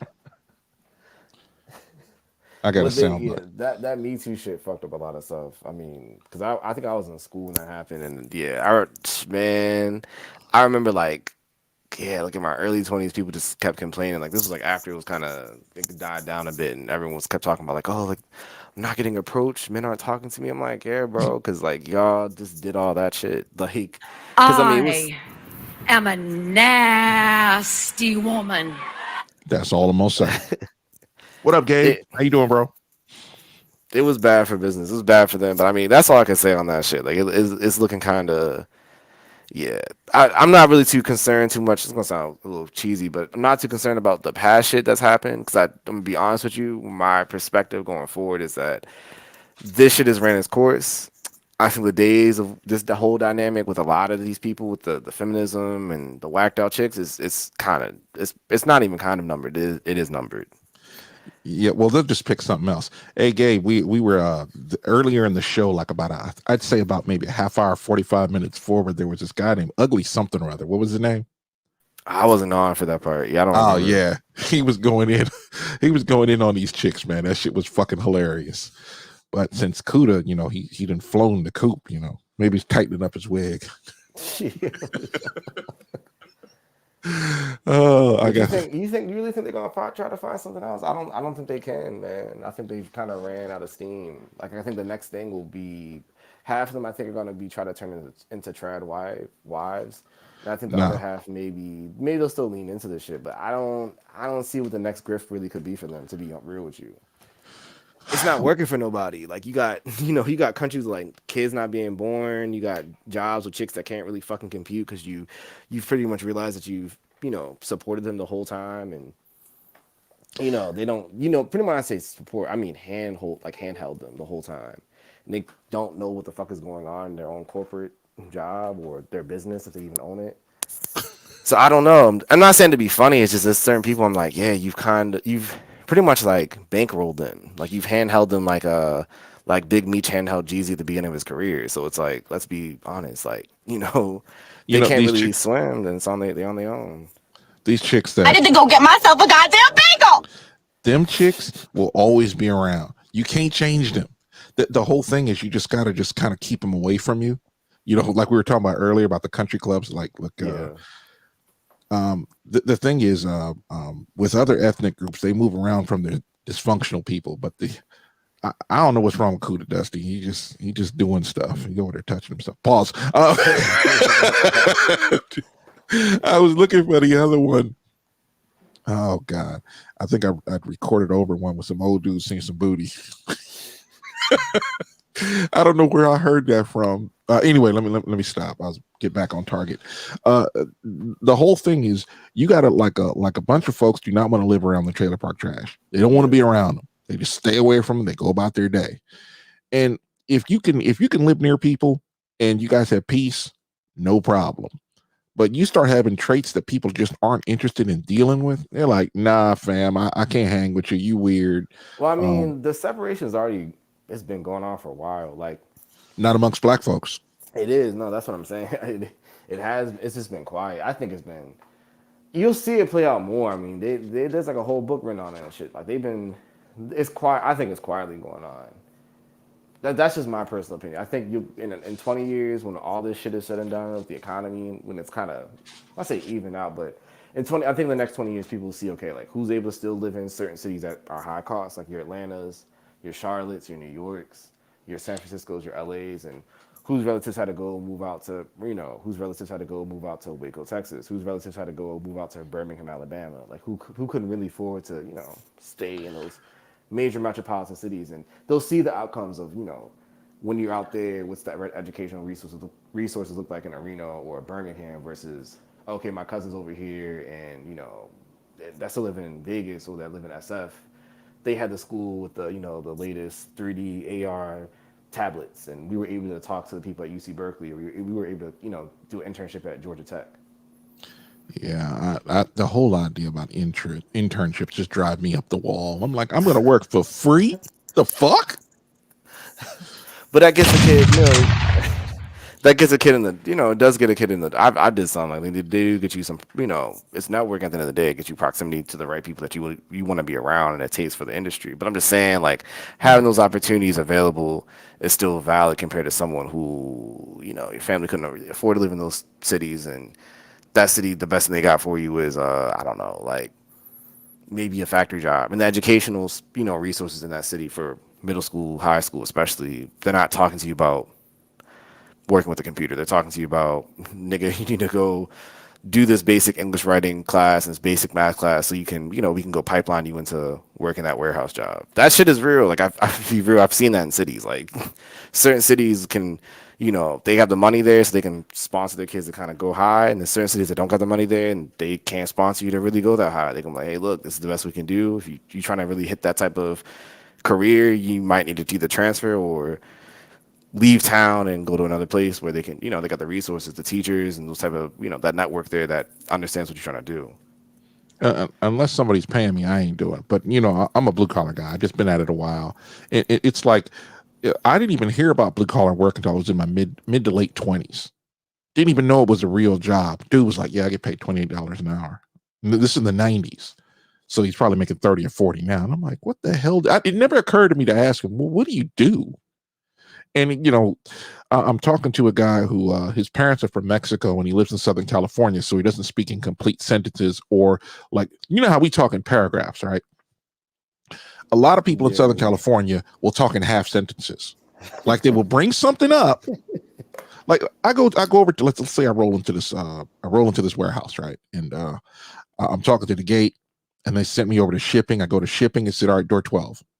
There are 6 buildings. I'm like, and I'm looking at them for a minute. I'm like, where is door 12?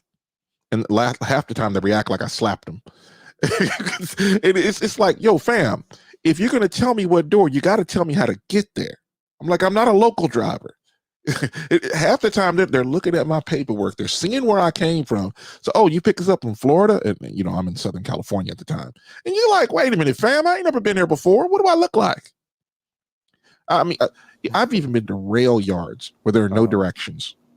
You can't see over the trailers. So it's like there are no signs. So you're basically driving around. If you don't know what the yard looks like, you can get hit by a train. It's real easy to get hit by a train, even though they're not moving that fast. But anyway, it's like I'd rather go to school for 6 months to a year and hit the ground running at $30K a year than working for free. I mean, and, that's your prerogative. I mean, that's your your That's kind of the thing. But I'm just saying in terms of like, all right, it's like when they go to school, everyone's gonna start. Let's say elementary school, whatever. Like, wait. Let's stop for a second. Mm-hmm. The whole thing is, you have people that they basically, their parents are on a certain level, if you will. They're in the industry and they want their children to follow along their footsteps. You have those people, no problem. And you got people trying to hop into that industry, no patron. They're trying to get through, and the system will get them, quote unquote. They'll get pointed in the wrong direction by people. Let's be honest. Teachers don't get paid that much. Why should they be giving you career advice?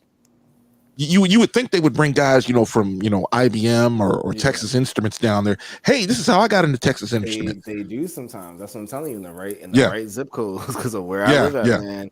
And the I-95 between I-95 between DC up to Boston. That's a lot of different zip codes. So there's a lot of zip codes. With money. Corridor. Exactly, and the zip codes without it. So I'm telling you flat out, bro. Like, because I wasn't in school that long ago. Like, there were schools where like we were having a conversation about, go live in New York, go live in LA, go live in this city. And then in school, 2 miles that way, they saying, hey, the best you could do is this college in the city. Don't look out of state. They having it. Trust me. Like when I was in high school, I was talking to people in the industry. They weren't the people in the industry, but I was still having conversations with people, that did shit that I wanted to do. I think from the time I was like, maybe 16, 14. What do you do? I work in technology as a designer.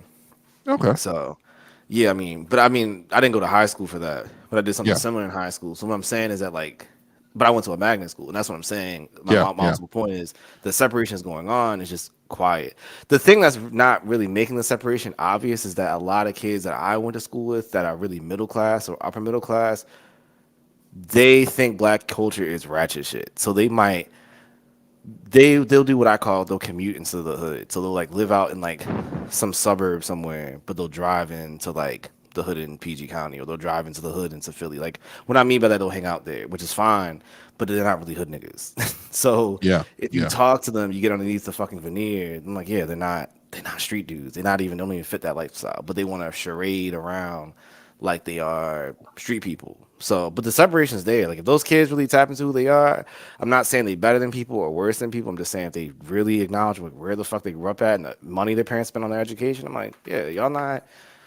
I went to school with hood niggas. I'm like, y'all not them. Y'all don't have the same issues. Y'all don't have the same outlook on life. Y'all don't really fuck around the same types of chicks. Truth be told, you're not really comfortable with those types of chicks. So Yeah, I don't understand the fascination with Keishas. Oh my God, I can't stand them. Both sides of it. There's a lot of the guys that go down and mess with them, and a lot of the girls go down and mess. I think that it's good times and fun. It's an immaturity thing, I think, to a certain degree. I've never liked them. Not even a little bit. I dated a Keisha in the 6th grade, and I dated another one. She wasn't black though, but when I was older, and it was like you would think that she wasn't a Keisha when I was present. When I wasn't there, this chick was wild. It was so bad, even black women were like, she'd be a strong man to control her. And I'm looking at this lady, and I'm like, I've known this bitch for 10 years. Fuck you talking to like that. I didn't respond to her because, it's one of those things like, bro, it ain't your motherfucking business. Go on and stay over there. One of those kind of things. And this chick just treats, she treated everybody like shit. And I'm like, she really like that? Shit, she don't do that shit to me. Because she'll find herself by herself. Probably a broken woman. Well, she'd always been like that. Well, yeah, there's a lot of chicks, they're raised by their mothers. They don't know how to behave. They don't know how to control their emotions because they were never taught that, hey, look, this is how you deal with frustration. This is how you deal with getting this way through life. And this is kind of what happens when we put women in charge of raising children. This is the outcome. It's so bad. It's even into the white communities. I've been went out this weekend. There's just people watching at different malls in the area, seeing them Christmas shop, and there's a lot of white single moms out there, more than I've seen before. Yeah, I mean, So it's like I can see that issue seeping into. I already know it is seeping into other communities. I'm just saying, as it seeps, they're gonna realize like, oh, they're gonna start realizing they got nigga problems, and in their little leave it to Beaver land. And the question is, are they ready for that? Well, it's usually a little different and not as put on display because let's be honest, ratchet chicks are always the chicks that you can always get them on film. Like I think I was telling you guys yesterday about this real big dude. I seen it on Twitter. This guy looked like he was O-line or even D-line. This dude was huge, big black man. And these bunch of college kids are jumping in his face, talking shit to him. I mean, they're probably a little older, but you know what I'm talking about. There's a difference in the college kids and the kids that didn't go to college. Just in life experience. You don't antagonize an enraged man that's twice your size. And there was one dude running his mouth at him. You couldn't quite understand him. This dude punched him so hard his head bounced off the concrete. And the chicks, being dumb chicks, jump in his face. I'm like, and this dude is really trying to get his temper under control. He's about to hit them too. And they, I'm like, y'all gonna get your ass beat. He was about to pull up on her and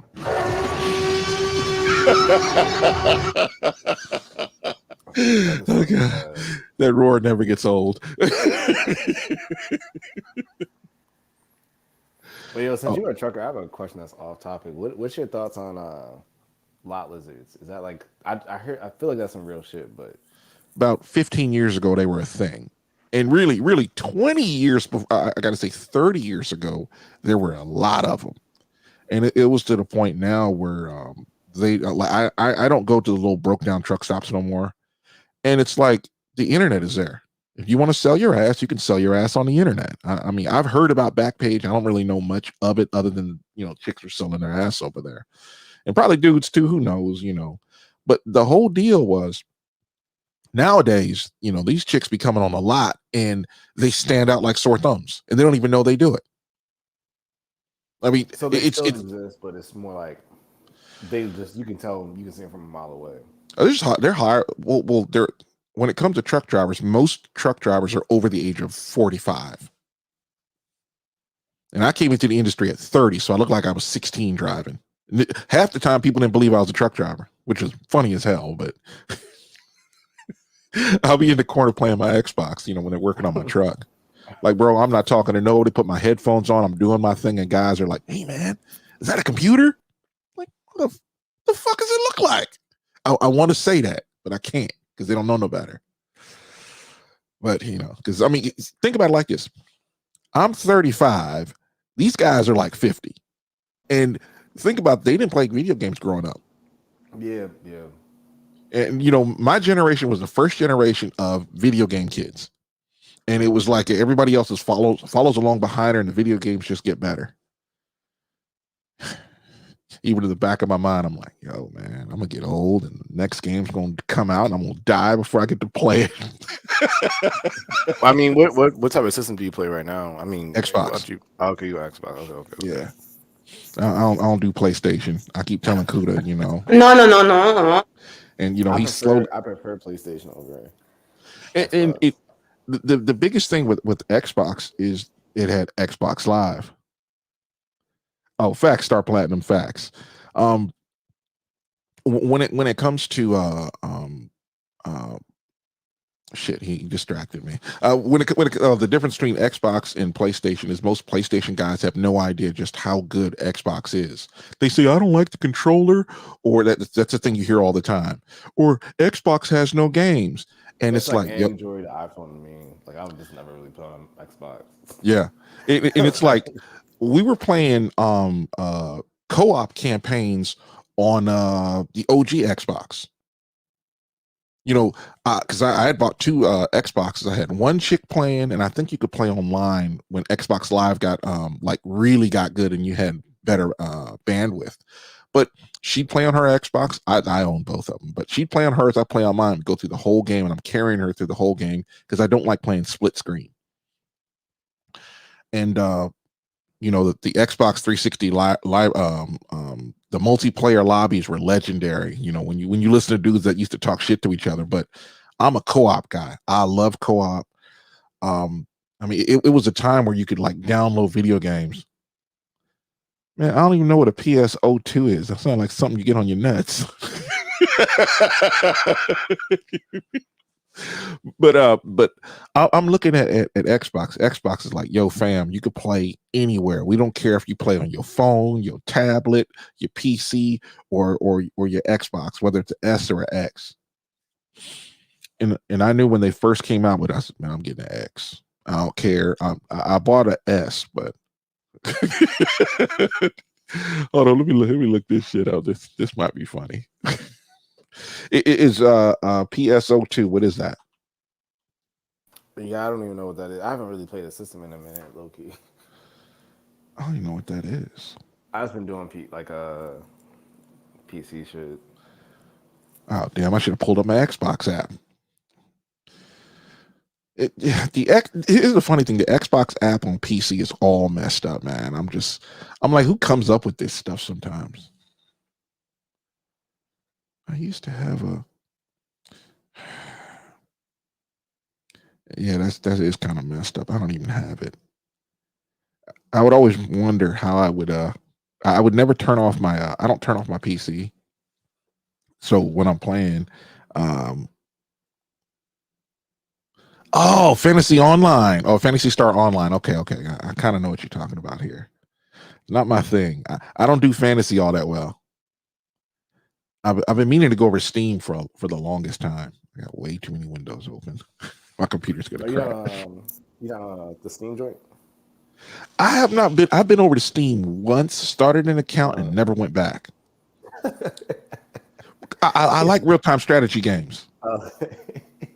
Man, like my favorite real-time strategy games is Command and Conquer 3, Red Alert. I'm gonna look that joint up.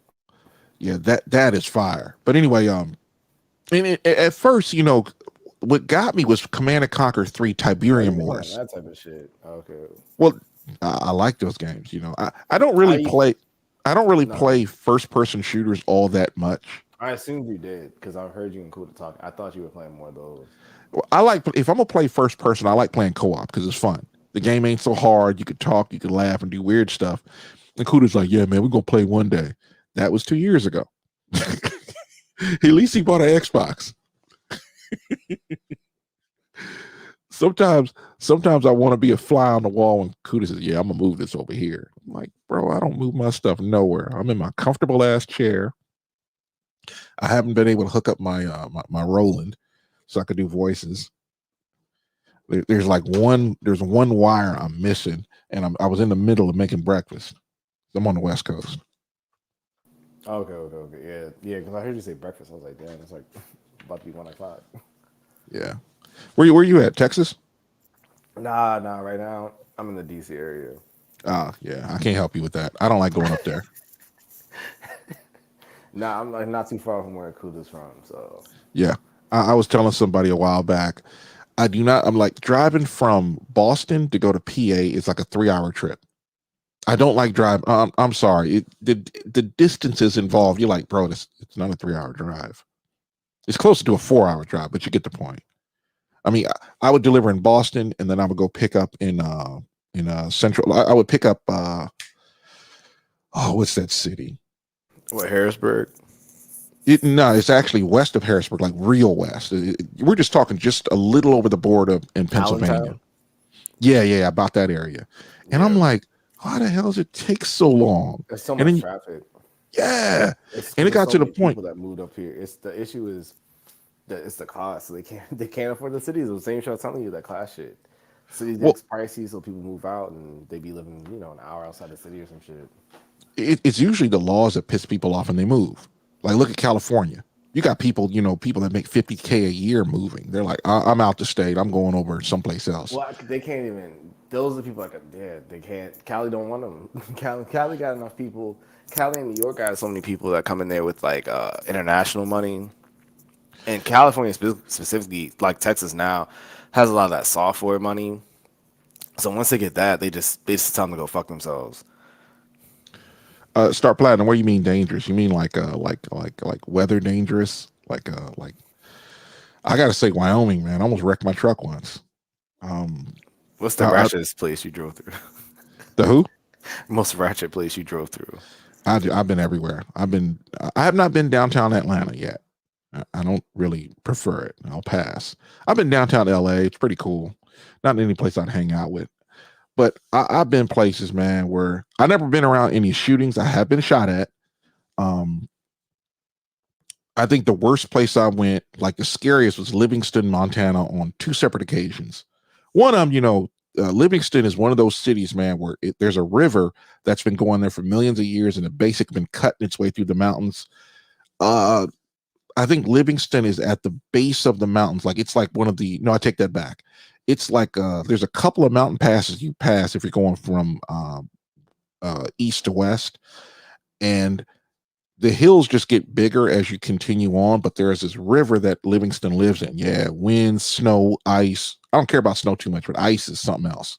But this river's been cutting down this through the valley for the longest, and so the river makes it where the mountain ranges, it's literally 2 mountains next to each other, and the wind whips through there 60, 70, 80 mile an hour, and they pull us off the interstate and make us drive through the city because the interstate is like 15 feet higher than the road cut, as far as not the road cut, the 15 feet higher than where the city sits, because most cities sit in valleys to avoid the wind unless you live in Wyoming and you can't escape it.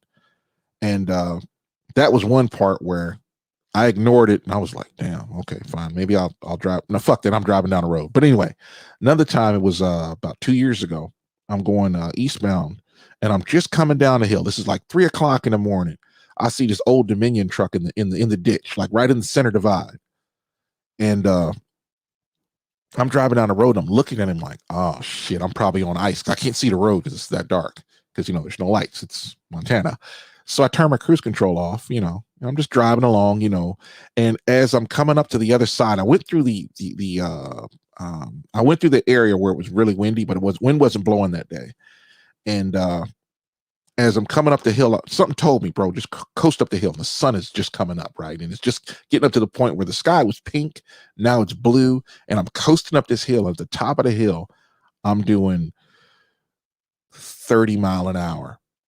And I get over the hill and I can see the road now. And there's this part of the mountain that's right next to the road. So when the wind hits it, carrying all the snow on the other side of the hill, it throws it onto the ground in front of me and it turns to ice. And I'd been on ice for a while. I'm by myself. And I look over the rise and there's this car spinning out of control, going left, right, left. And I'm like, oh, snap. And I'm going to hit this guy. And he's doing like 5 mile an hour, 10 mile an hour, just right in front of me. So I changed lanes and then he came right back over to almost hit me. And I tried to turn back to go back where he wasn't because I was going to hit this dude. And he finally got it under control. But by this point, I'm out of control, man.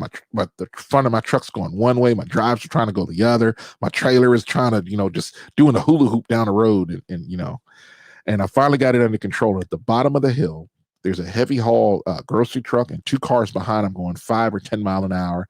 And I passed them at 20 and it felt like I was doing 50. That was scary. But everybody's gone. Where is Kuda at when you need him? Oh, well. I could keep going with some stories. Of course, I watched this video a while back. This guy was driving in his car, recording somebody pulling a horse trailer, but he had cows in there, and the cow fell out. And so, they're rolling down the window and they're saying, your cow fell. I'm like, bro, how the hell can he actually hear you at 50 or 60 mile an hour? Yeah, I don't think anybody hit the cow, but that was wild. Oh, there was another one. Where was I at? I was in Wyoming. I was driving an empty trailer through Wyoming. I know that's a very dumb thing to do. I remember this. I'm driving along. And there's these bunch of trucks driving really slow. The wind was blowing like crazy. we're going over Elk. We get to the other side. Sorry, I got to preface this. There were 2 huge mountain ranges in Wyoming. You don't go below 6,000 feet when you get to the base of it. You got Mount Sheridan, where the city of Beaufort is there, and I don't think anybody lives in the city, but hey, that's the city. There was a reality TV show about this grocery store. That's not a grocery store, but a liquor store, for lack of a better term, a convenience store. That's it. Was in Beaufort. It's by itself. And then you had, what was it? After you go over Elk, you go down into the city of Laramie. No problem. It was windy as hell. We're getting over Elk, and it was still windy, and I'm empty now. And I'm getting blown all over the place. And there's a bunch of trucks doing about 35 mile an hour, and I refuse to do 35 mile an hour. I'm just, if the ground's dry, I'm driving. And there was this California truck in the lead, and like California trucks tend to do, or California, Texas, and Illinois, they do this sometimes. They want to be in front of you, but they want you to slow down to their speed. I'm like, I'm not going to slow down for you. And so this dude, my truck at the time could only do 60. And he speeds up and sits next to me. And I got 9 tires in snow, kicking up a huge rooster tail of snow behind me. And I said, you know what? I'm not wrecking because this fool wants to race me. So I slow down and get behind him. He's about 300 feet in front of me, like he knows winter weather, which he doesn't. And there's a car that got between us. And this fool hit some ice because the rest of us, because we got sense, we turned our cruise controls off, 50 miles back. And he was the first one to hit the ice, and he just started swerving all over the road, and he went right in the ditch. And it was 20 trucks went right by him and didn't even slow down. We were like, fuck that guy. Because everybody seen what he did. Like, yeah, you want to be out there. And this is back in Wyoming. When you wrecked, you were there for an hour before somebody stopped for you. Or more. I love my job. Except during the winter. Oh, man. Boy, it would be nice if Kuda was here, Could have made me a co-host, and I could have brought people back up, since, he got them issues. He ain't saying nothing. He's like, man, I'm tired. Oh, let me, no, I'm not going to say nothing. Because I don't know, man. I think I'm gonna run out of things to say at some point, but I just keep thinking about what it's like to drive and all the places you get to go, all the people you get to meet. Yeah, yeah, you're doing something. You're over there choking his chicken. No, but I remember I was in this bus coming from the airport, and everybody was so surprised I was a truck driver. I'm like, this is LA. There's truck drivers all over the place. You wouldn't believe there's probably a good couple 100,000 truck drivers that live in the LA area. That's not a small population. I mean, most of them can't drive, but hey, that's not my problem. Because I'm gonna be honest, if I had a choice, I would never come to California. California's just one of those messed up states to be in. Nah, Star P. I ain't one of them tail riders. That's nonsense. But it's just like when you got to do with a triple-digit truck that'll speed up just so you can't pass them. I'm like, man, I am not following nobody. I mean, this is winter weather. I mean, I'm not having people kicking rocks and stuff and cracking my windshield all winter. I don't do that. And they do it more now than they used to do 15 years ago. Oh, yeah, man, Star. I feel you. I get up at 2:00 in the morning, local time. It don't matter if I'm on the East Coast, and I start my day around then so I could park in the middle of the afternoon. Let them other dudes deal with that nonsense. Except when they give me a pickup and a delivery, or delivery and a pickup in the same day. And then I still have to drive in order to make it to where I'm going, like being in South Florida. I try to get as close to South Florida as possible, because I know what they're going to do. It's going to be like, all right, you're going to deliver at whatever time, let's say 10 o'clock or 12 o'clock in the afternoon. And then you're going to have to drive around 3 hours to go pick up. And I got to have the hours to go back up to like Ocala or near Jacksonville, because I don't like going to Jacksonville, but you get the point. But you go up to Ocala, there's like 4 truck stops up there that are fairly large. You can get into fairly late because, for whatever reason, I'm always going down there picking up some wild shit or running ice cream down there or something, which I thought was funny. Yeah, I know it. Where we at? 555. Y'all throw some on the Cash App because Cuda wild enough not to mess around and lost his super chat. God, I love the super chat. they took too much money, but I remember my frustrations with other drivers. Man, you want to talk about people that just frustrate you. This dude, I delivered a load, picked up another load. I'm supposed to swap trailers with this one dude, right? And he's supposed to get my trailer. Matter of fact, I was supposed to go up there, pick up a load he could have picked up, and then we swap trailers. And I'm sitting there like, yo, fam. Oh, by the way, the trailer, I take that back. That was another one. I delivered my load, brought him my empty. He had an empty. We switched, and I went to go pick up a load he couldn't pick up. But he'd been sitting in front of this Thermo King for 14 hours. And I'm sitting there like, bro, you've been sitting there for 14 hours. Oh, by the way, he said it works on continuous. He didn't tell me. Yeah, all trucks have governors. Some of them turn them on, most of them turn them off. Most of them turn them on, but some of them turn them off, and they can run any speed. They claim it's to save fuel. Okay, yeah, whatever. But anyway, I pick up a load of ice cream, and I'm driving down the road. I'm going up to Washington from Oklahoma City, and this dude did not tell me that you could put it on freezer. It will get all the way down to freezer temperature, and it would not restart. So your refrigeration is done. And I'm like, this is just wrong. And so I didn't notice that the reefer would it wouldn't even give me any indication that there was a problem with the reefer. And it was a switch. It was just one little $15 switch. And this fool did not tell me that it will not run on cycle. It'll run for a little while, it'll turn off, it'll run for a little while, it'll turn off, and it'll maintain a even temperature. So I had to I went over to a Thermo King on a Saturday. No, it was Sunday. And the Thermo King was actually there. They weren't open, but a guy came down, fixed the reefer, supposedly. I left, same problem. And shop manager, fucking genius. He's like, you got to hit the restart button to get the reefer to run again. Yeah, reefer it's a whole nother world. I don't want to do nothing else. But the hell?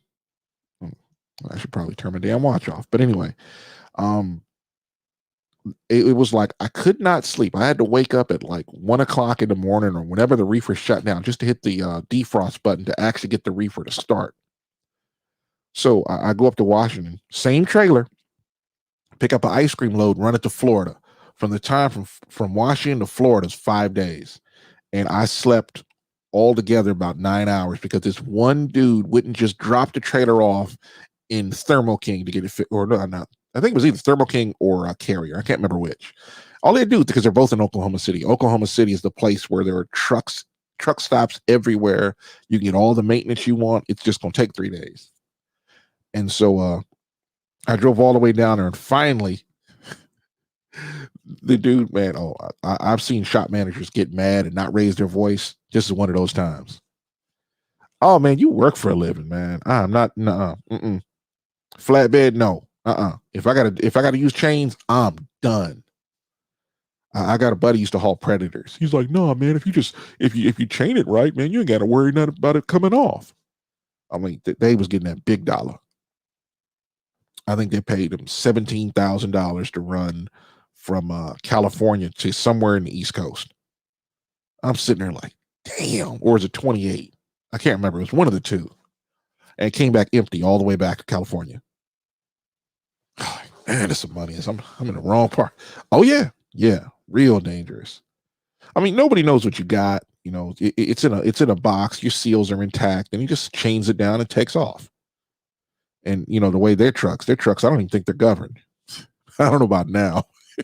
He since quit them. I don't know what he's doing now, but he would call me up because he's a local driver. I used to run over the road. So he's like, hey man, where's a good truck stop over here? I'm like, yo, man, go over to what's that one in I'm trying to remember it. It's just west of Dallas. It's a TA.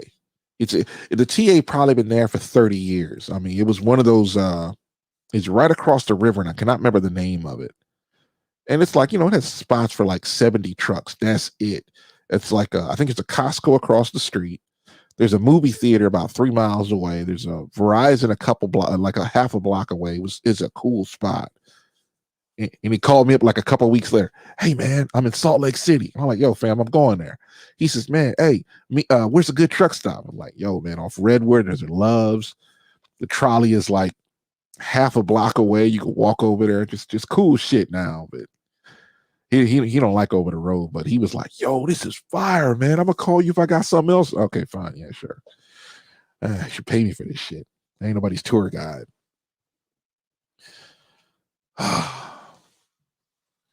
Ooh. Nah, I'm not. I don't like going nowhere near Denver. Denver just messed up.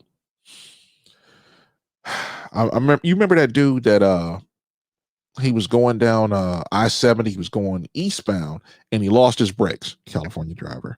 And this dude, his brakes. He lost his brakes, quote unquote, because I guess he doesn't have Jakes. I don't know why. And he ended up sending a bunch of people under the grass, if you will. You catch my meaning. Because unlike somebody, I know there's always somebody listening. And I guess it was getting like 20 years or a life sentence, and a lot of drivers felt some kind of way about that. And so they basically boycotted the whole state.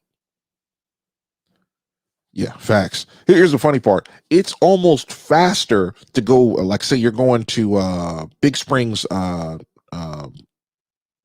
Nebraska, and you're in LA. It's almost faster to go all the way to Salt Lake and then go around and take the 80 all the way to Big Springs.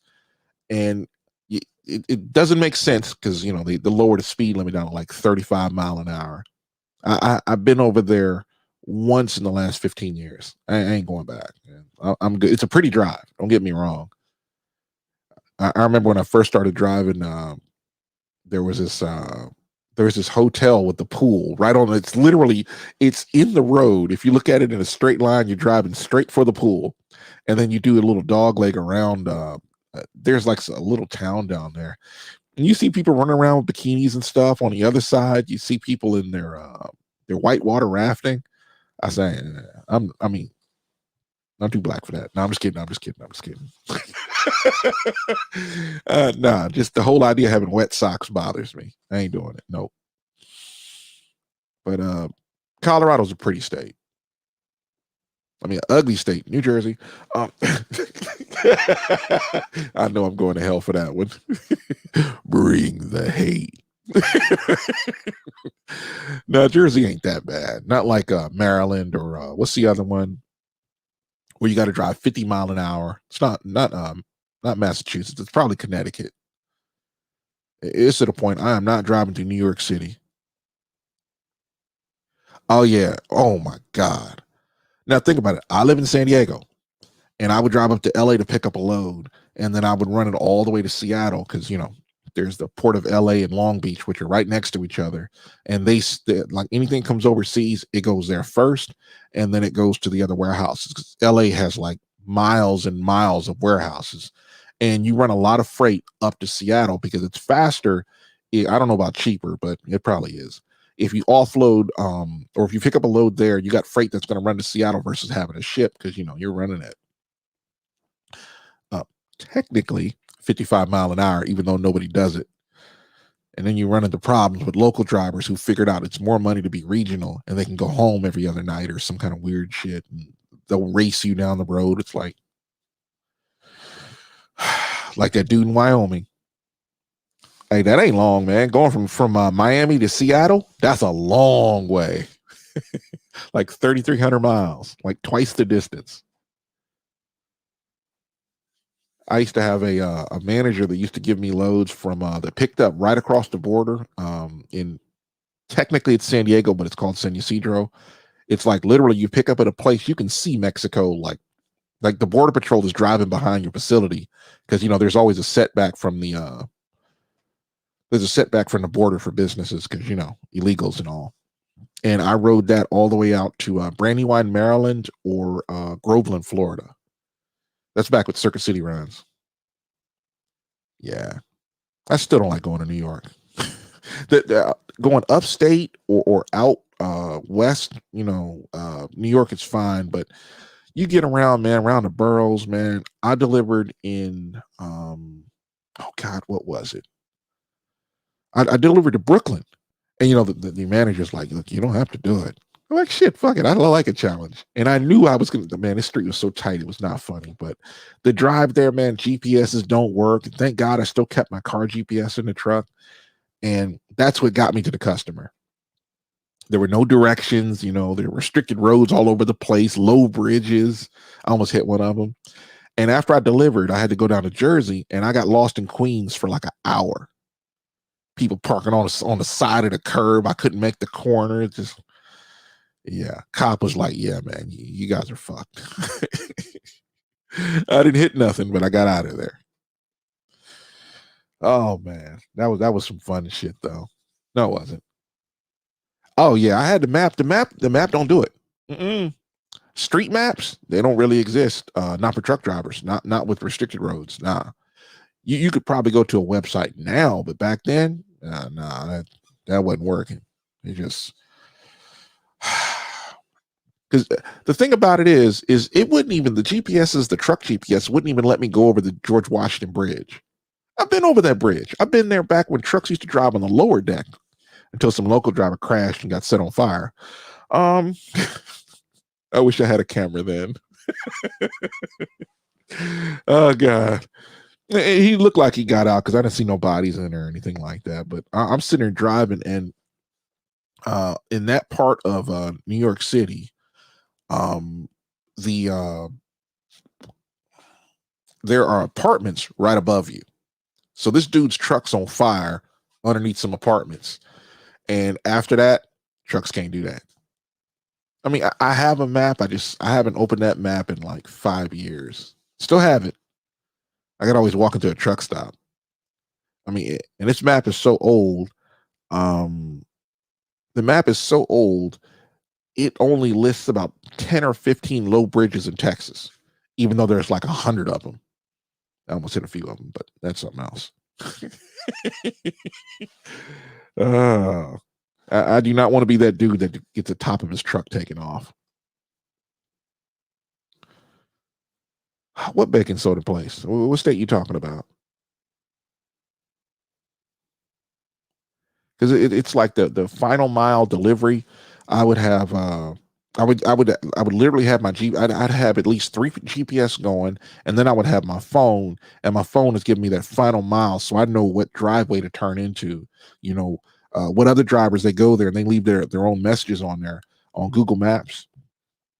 Every place I go, there's like a little gold star that I put for places that I go to, and green stars for places that I like going to, and little hearts for places I'm like, yo, I got to make it back here where they serve some good pastrami. Oh yeah, just narrow it down to the Midwest somewhere. I remember when there was a rainstorm. Oh, you back? Yeah, my bad. It took me a minute. I'm upset. I lost a piece of my headphones. Man, every time I move from one spot to another, like my computer and equipment, I be losing stuff, man. I'm always taking some type of loss, man. But I'm back. I'm a little upset, but what were you talking about? My bad. Factor is not real. I was giving him some trucker stories, waiting for you to come back. Zavi hopped off. You know, he had some internet issues going on there. But we're just, trading trucker stories because, man, I was just telling Star, I always use my phone. It will not do truck directions, but man, you would get a heads up from other drivers. Yo, fam, that bitch in the goddamn security shack is a bitch. I'm gonna whoop her ass now. They won't say nothing like that, but they'll be like, she's mean, because they'll delete posts when you put them up there like that. And you hear about little tips and tricks that drivers are like, hey, you got to be careful. Stay on this road. Do not leave the road. I don't care what the GPS says, because there are restricted roads all around you. And there's one way to this plant. Because I remember being on the East Coast, and it's like you're driving down the road, and there's these 2 houses. You're supposed to turn on this street, and there are these 2 houses on the main road where it's like 4 lanes, and they're real close to each other. And it's like I drove right past this. I am not going down that little yellow brick road. I'm good. And Turns out I actually had to go there, and you find out a mile down the road, there's 2 warehouses back there, and you got to go to one of them. And it's like a whole bunch of just warehouses, like. Yeah, sometimes it's like that. Wow. Like Harrisburg is building a whole bunch of warehouses. People forget that the Mississippi is a navigable river. God, they run barges, they run freight, they run as far as Little Rock is a port. I don't know what the port looks like, but they say Little Rock's in the center of the United States. I mean, because you could take barges all the way up to Chicago from Florida. You can run all the way up the what they call the Redneck Riviera, or the Gold Coast or whatever it is, and you can run that all the way up to Chicago. It's navigable all the way up, and I think there is a lock system where you can get to the Great Lakes, and they're worried about this Asian carp going up there. That's where FBG Duck died, the Gold Coast. Yeah. Who is that? Hey, what up, what's though? up, man? Hey, War Master, you've been up in what's up with what up though, Coda?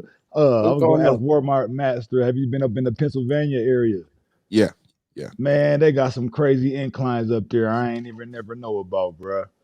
I was on this, man. Go ahead. Man, America is bigger than a lot of people think. It's just people just don't go looking around, to tell you the truth. The average American doesn't go looking around. Wait a minute. You live on the East Coast, don't you? No, I'm in Colorado. Man. Yeah, I'm in Colorado. Colorado got some stupid ass inclines too. That I-70 that I was talking about. Oh, going into Gorman. Man, when I was driving them trucks, that shit was hectic, man. I think I lost some hair, man, driving through that, man. I was stressed out driving on them inclines in the mountains, man. They don't even bother me, man. Like coming down I-8, right?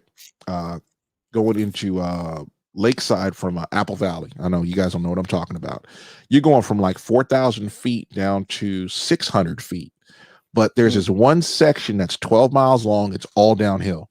And the funny part, legally you could do it at 55, which makes no sense to me, because on the other side of the mountain going into Imperial Valley, which is like this mountain separates San Diego and Imperial County. That hill you got to do at 35. And I'm like, this just doesn't make any sense. Whatever. But I've been on some hills. I heard people say, "Oh, they're 9% grade hills." I don't give a fuck about them hills. They don't mean nothing to me. I mean, you pick the right gear, especially if you got your jigs set up right, because most companies, man, them jigs don't hardly do nothing unless you're high in the range. And I'm like, I drive an auto shift truck, and them jigs be coming in handy. You have to have momentum though, right? To go up a hill, sure. I mean, going down a hill, momentum's bad. Going down the hill.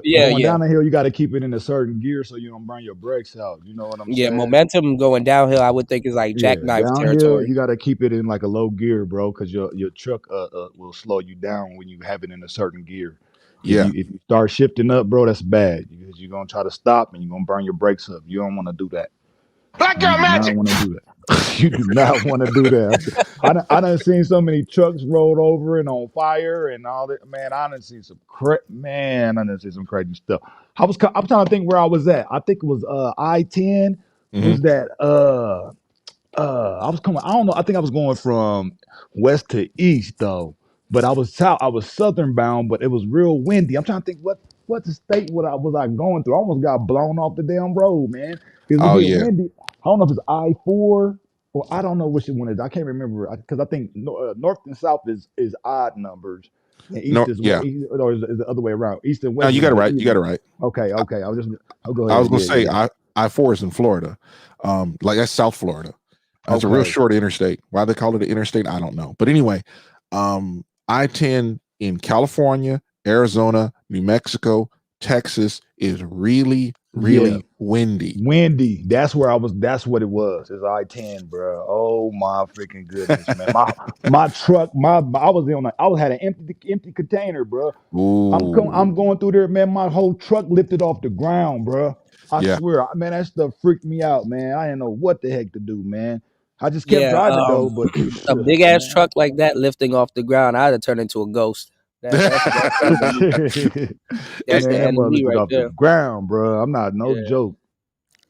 I was in Wyoming, and I think I recorded part of this. I got to go check my phones because I'm driving down the road and I'm pissed. I'm driving along, and all of a sudden we stop.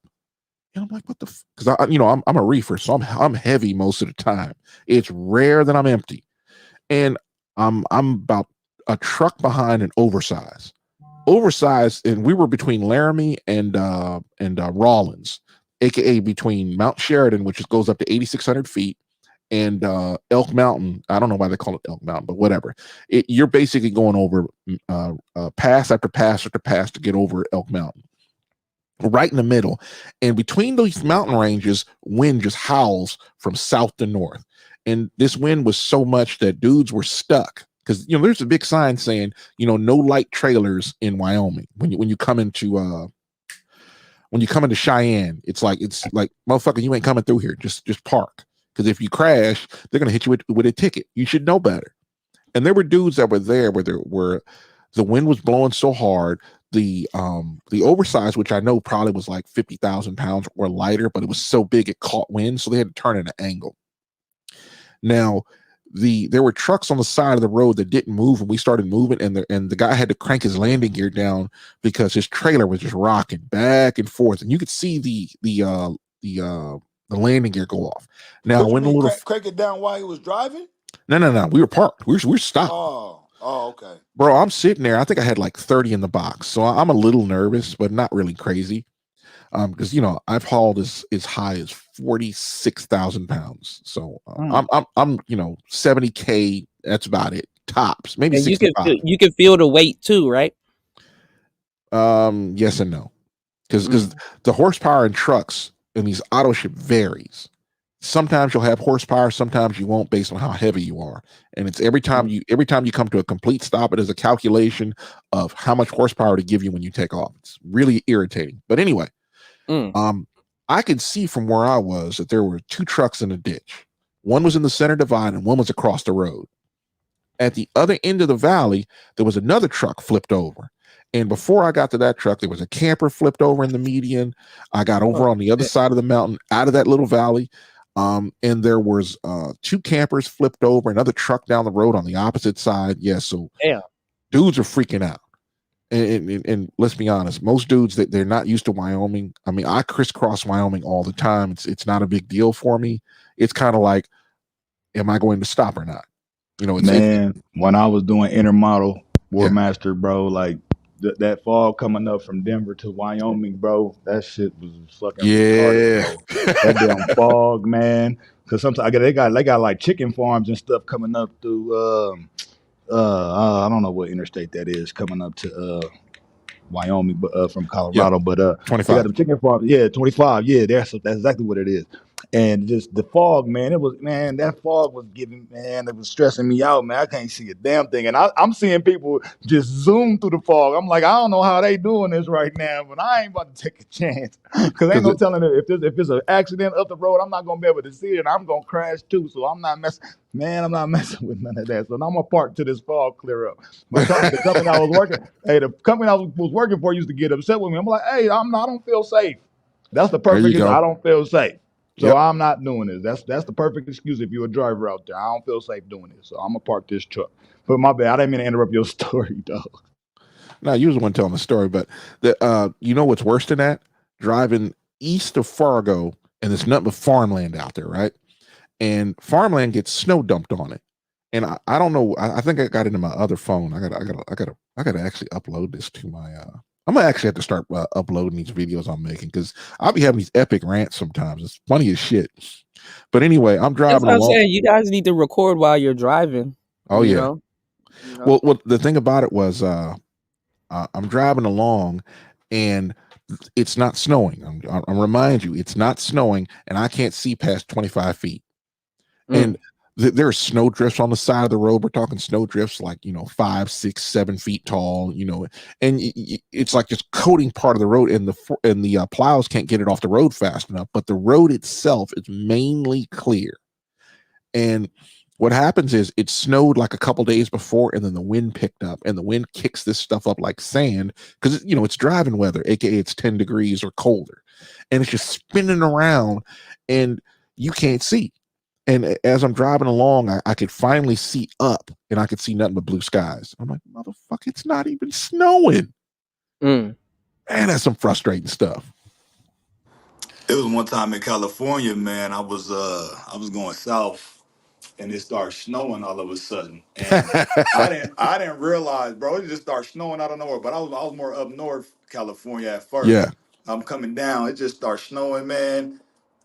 And supposedly it's like a steady like decline. You know what I'm saying? Like so, like Yeah. you're going south, you're kind of going downwards. Yep. But my truck, I started feeling like I'm losing control of my truck, even with just a little bit of snow on the ground. I'm like, I'm not doing this. But I literally, while I'm in the truck, I'm feeling the decline as I'm going down the interstate, Yeah. right? But I already know but it's a gradual decline. But that little bit of snow, it caused my truck to start acting funny just because it's a long Yeah. decline. But you know what I'm saying? But that snow, I don't know what it is. I don't know what it was. I wasn't under the influence of nothing. It was just my truck just start losing control. Like, I'm like, I can't drive like this on this. And it wasn't even that much snow. It was probably like maybe a half an inch, maybe. Yeah. Because what it is, But your it truck. just, I don't know, man. The conditions, it was too dangerous, man. I was like, I got to pull over, man. And then everybody and then I see other drivers, they realize the same thing. Everybody try to find the next turn off ramp or where they could park their truck, and then it's full, and I gotta park on the damn interstate. It's just, man, it gets real hectic, man. There's a lot of different stressful situations that you have to deal with when you're on that road over the. I keep one eye on the weather, another eye on the road during the winter, and I drive on half of my tanks where I don't want to go empty if it's real cold because you'll gel up, and you always want to fuel in a northern tier state if you have to be up there. Like I drove up from I remember driving from Vermont all the way down to Texas, and then Texas all the way to Washington. Man, that reminds me of a Montana story. But go ahead, bro. Well, y'all are like in the Rockies though. Yeah, the Rockies Rockies are dangerous. But I was driving up I-35, and I went through Oklahoma City, but I fueled in Dallas. And I'm driving along, I'm on half tanks or whatever, and it was 11 below when I went to sleep. And it was like 5 degrees when I went to sleep. And I'm driving along, and in the next morning, like the truck could not warm up, even with the Webasto, did not have enough heat to warm up the truck. So I ended up taking off in the morning. It's 11 below at this time, and I started to gel up in Iowa. And I'm driving along, and the state trooper was going south, and he saw me. I hit my 4-ways on because I couldn't get over 30 miles an hour. Because you drive for 10 minutes, your truck is hot or warm operating temperature. I couldn't even get there. It was just that damn cold because I had one of those EPU trucks, and I guess the block heater didn't work because that was Martin. Fuck them. Anyway, state trooper came over. He's like, "Yo, fam, you gelling?" He said, "Yeah." He said, "You called anybody?" And I happened to park in a dead zone. I said, "I'm trying, man, but I can't get nothing over to Qualcomm." He says, "Okay, fine. I'll send somebody over to you." He sent this one guy over to me. He had this stuff called the final call. He said, "This is the shit you use," and he poured it into my tank. And the only time I ever had a man write his number on the side of my truck. He said, "If you stop again, call me." And I know you were thankful for that. Oh yeah, pulling. Oh man, because that shit gel up, man. Your truck, you're gonna be cold in this strip now. Oh my goodness, you ain't gonna have no heat, no nothing. Yeah, and the APU was still working. I was like, "Fuck it." But anyway, I drove up to Albert Lea, which is in Minnesota, and then I pulled into the TA, and they were like, "Yeah, just pull your truck in the shop. We'll let it get warmed up, and we'll see what the problem is after that." And as soon as my truck, because it's like 70 degrees inside the shop itself. The shop is like the size of a small Kmart. And so you roll in there, I dropped my trailer, pulled in there with the tractor, and the tractor's sitting there, and you could see the snow falling off the truck and just warming up. It's probably one of the few times that your truck is actually warm is when it's getting worked on. And they changed the fuel filter, and I was good to go. Like a couple hours later. You have the same truck still, right? No, that was a different company. I was gonna ask you, War Master, what's your favorite truck to drive, like as far as the brand? Kenworth T2000 and the 660. God, I love those trucks. I heard Kenworth is cool. They got a Yeah. really nice ride, man. It's You like said which one? it's a Kenworth T2000. It's an old truck. They don't have them anymore. It got replaced by the T680. But I drove a T680. I like that truck. As a You matter of said fact, T2000. yeah. And all truck drivers know what the most common truck out there to Oh, these drive are nice. I like these. It's the Freightliner. Yeah, I can't stand Freightliners. They got the worst ride. Oh my God. You want to talk about somebody beating the crap out of you at the end of the day? Oh yeah, hold on, let me zoom in. It's the Freightliner, man. That's the most. Yeah. I like the international, man. I like the Hey, them some big international. fog Man, lights. things are trash. But that I had a blue one like that red one that you got highlighted. It looked just like that. Mm. And I had somebody come off the interstate, hit me, and when I was parked, I'm in there just eating, drinking eggnog and shit. And I'm joking about the eggnog. But she hit me and it messed up that You trying to have a merry little Christmas, and somebody had a merry little fender bend. yeah, it was a real pretty blue too. Hold But on. Or what's the Volt? Ain't a Volkswagen? They got a Volkswagen semi. I think they got. I see the It Volvo ain't semis. Those the are cool. No, it's Volvo. That's what it is. Volvo. That's Yeah, what the I meant. Volvos Yeah. are cool. Volvo. But they're not that powerful. But the comfort, like how they make the interior of them damn things, is Yeah. It's almost like you got like a little lounging place inside that damn truck, bro. It's Yeah. man. Oh man, but they're not strong at all though. They weak. Well, back when Volvo first came in there, you could put any motor in any truck up until about 2007 or 8 or something like that, and then the government made it to the point where the engine has to be in the truck of the manufacturer, because you can order, a Pete 379 with the biggest cat that you want. I mean, you could probably get it now, but you have to have it at the factory, or you're going to pay for an engine swap. I mean, if you wanted to put a Cummins or in anything, you could have done it back then, but now you can't do it no more. Hell, they used to make a W900s with the hood was metal. Man, that T2000 a fiberglass hood. I heard a lot of good thing about the Caterpillars too. Yeah, I mean, Caterpillar doesn't make on-road. Well, they stopped making on-road diesel. They make tractors, but they stopped making trucks back in 2008 or 10. There was like 2007. There was a change in the motor and the fuel, and then in 2010 there was another change. In 2015 there was another change, and mechanics are like, wow, yeah, I didn't know that. Yeah, and it was like in that window between now and 2010. I don't know if they came back, but they stopped making on-road diesel because they couldn't make them efficient. Because the biggest cat had twin turbos. Them things had some crazy power. Power, man. I already know. Yeah. Shout outs to everybody in the building. Make sure you guys hit the like button. Support the show.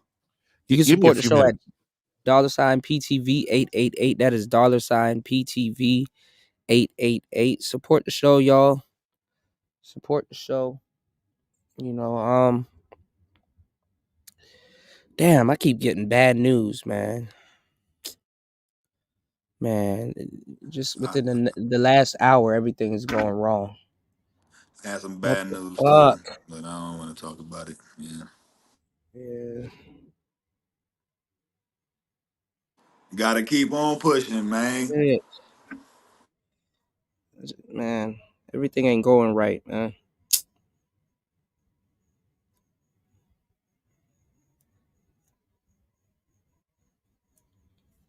But yeah, Warren Master started talking about this truck and stuff. I'm like, man, you bringing back memories, bro. Yeah, most definitely. Jeez Louise. You ain't never drove no truck, no diesel, Cuda? No, I drive SUVs and stuff like that. I don't Yeah. drive no big trucks. Like You don't probably know the how to, biggest truck. you know how to drive a stick? You do it, not pause. Yeah, I know how to not- drive a stick. I haven't drove okay. one in a minute. But give me 1 second. I'm a run. I'll be right back. The biggest truck I drove though, I probably was like a Hummer. I got you. I drove a yeah. Hummer before too. Yeah, when I was in the military. Hold on, give me 1 second. I'll be right back.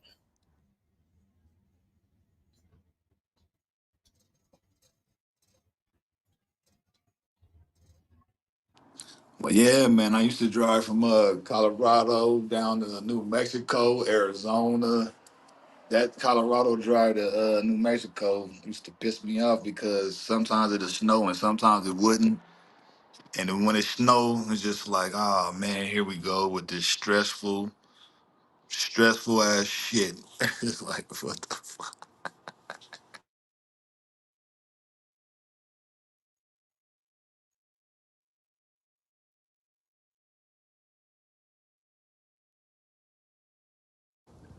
Yeah, any type of inclement weather is just that stuff is stressful to me, man. I gotta be extra careful because I know I got a lot on the line. I got this big old truck, and I got either freight or I'm empty. Either one, it doesn't matter. I'm still at risk at all times. Like, geez Louise.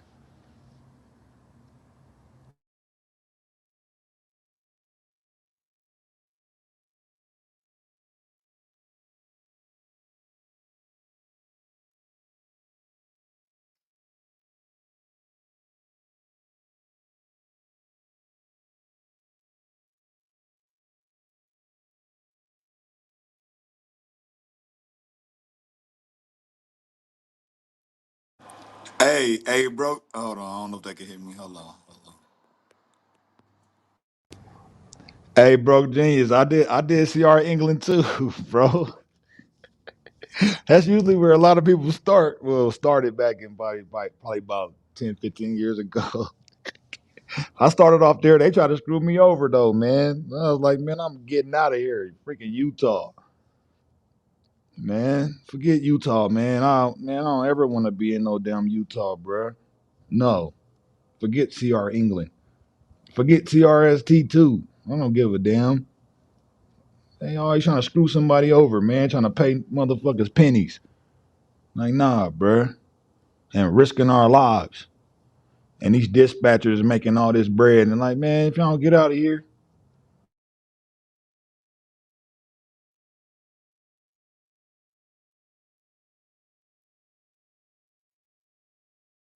Yeah, I know about both of them companies, man. They sent us up. They sent me and my co-driver up to Wyoming one time. Truck was acting up, man. It was freezing below, man. I had to call my baby mama to come pick me up, and she's in Denver. And it was ice on the road. I'm like, I can't drive in this condition. And then it was almost time for me to have my what you call it, my downtime or whatever.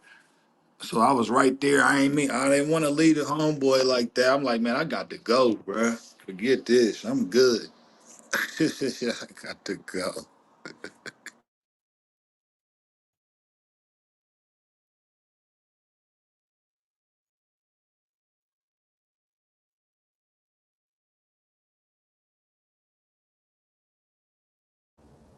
War Master, you still there, bruh?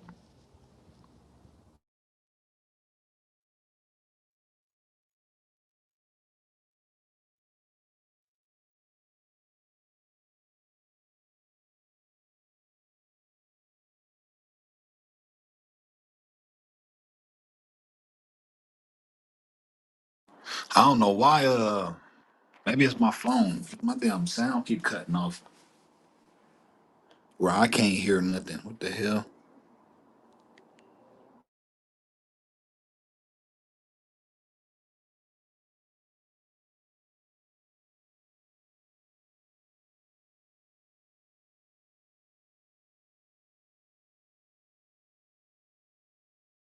Oh, you gotta remember when you parking with a trailer, I'm your back. left is your right when you backing up, and your right is your left. So when you turn that mug to the right, your trailer gonna go left. And when you turn that mug to the left, your trailer gonna go right. You know what I'm saying? If you could remember that, you'll be good. You know what I'm saying?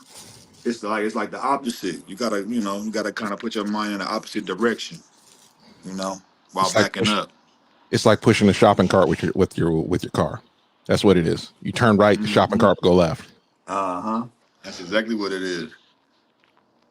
Once I got that down, I was good. I'm squared away. And my shifting was good. I got that double clutch. Oh yeah, I'm in there. You know what I'm Now you saying? ain't got a double clutch no more. Oh man, I don't like the automatics, man. I don't like the automatics, bro. I just don't. I don't like the automatic. I don't like that. I don't like having control over my truck, man. If I'm driving, I just don't like that. Mm-hmm. I feel like I got more control when I got the stick, you know. Pause. And then that automatic, exactly. Pause. But yeah, but when I'm, you know, what I'm saying, when I'm in there with the automatic, it's like if that thing starts to malfunction, then I'm screwed. And you can't pull start auto shift.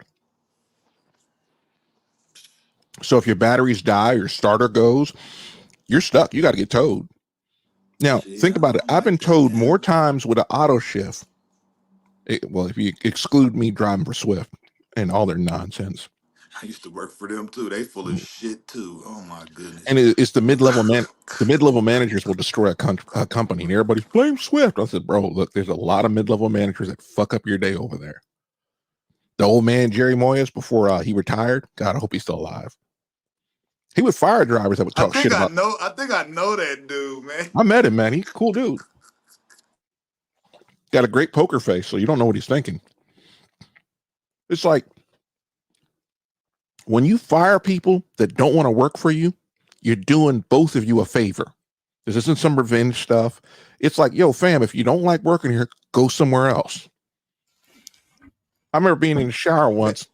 Go ahead. No, I was gonna say I remember it was one cat. We was like just starting off or whatever. I was working for CRST. I was going through their training program or whatever. We got on the road and I got cool with a couple of people, right? But it was this one cat. Man, this dude wrecked their truck, bruh. And next thing you know, within a week, man, they gave him a brand new spanking truck. I'm like, why would they do something stupid like that? Y'all see he wrecked y'all truck that your mid level. Why don't y'all give him an older truck than whatever he had? Like, you know what I'm saying? Why would you give him a brand new truck? Like literally brand new, like the newest year truck. That doesn't make any sense. There's a dude that I knew, right? What? Every time I see him, I talk about it. He rolled his truck in the boonies, near Bishop, California, like on the Nevada side, if I got it right. And the next day, he had another truck. He was like, "Man, I rolled that truck, man, and I had to check my shorts, man. Damn, he crapped his pants when he rolled." I was like, "Damn, bro."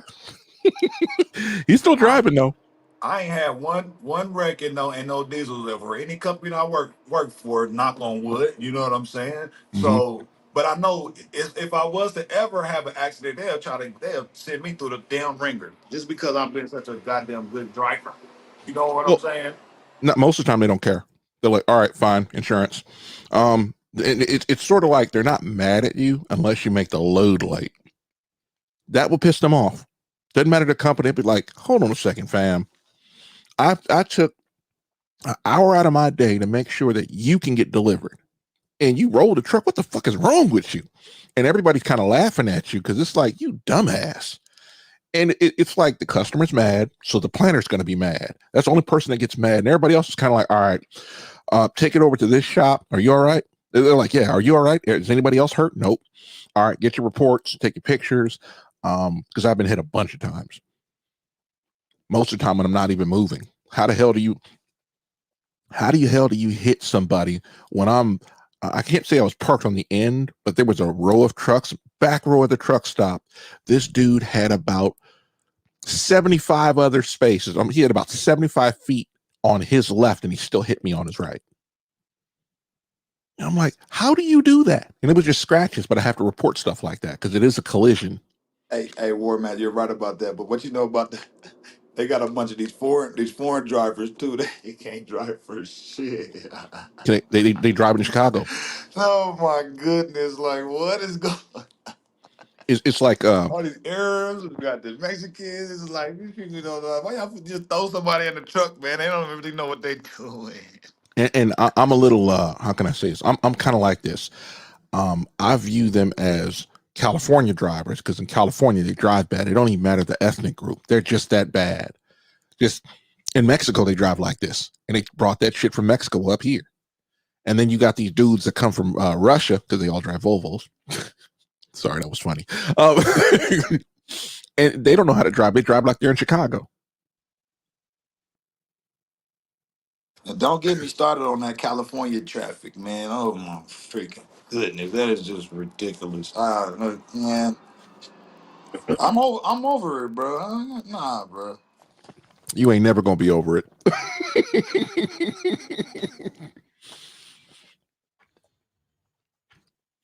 I don't know, man. I'll say this: I love driving. There is something about, man, somebody's paying me to hop in this truck and drive on down the road. I said, nah, someday this fairy tale is going to end. No, I will say this though, War Master. Mm. It's by far the easiest job I ever had. I will say that. I will What, say trucking? that. Trucking? Yeah. Yeah, by Until far. until It is winter the shows easiest up. job ever. Yeah, until the inclement weather and all this other bull crap. Yeah, but as far as just driving the truck, oh yeah, by far the easiest job I've ever had. I will say that.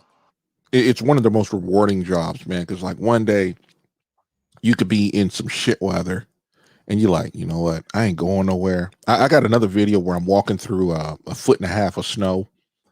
You couldn't go anywhere. The lady in the convenience part of the store, she ain't been home in 40 hours, and she's wiped out. She'd been there all night, and you're just like, fuck, I'll go back to my truck. And I was there for like 3 days, and I'm playing Xbox the whole time. She was the only one in the store.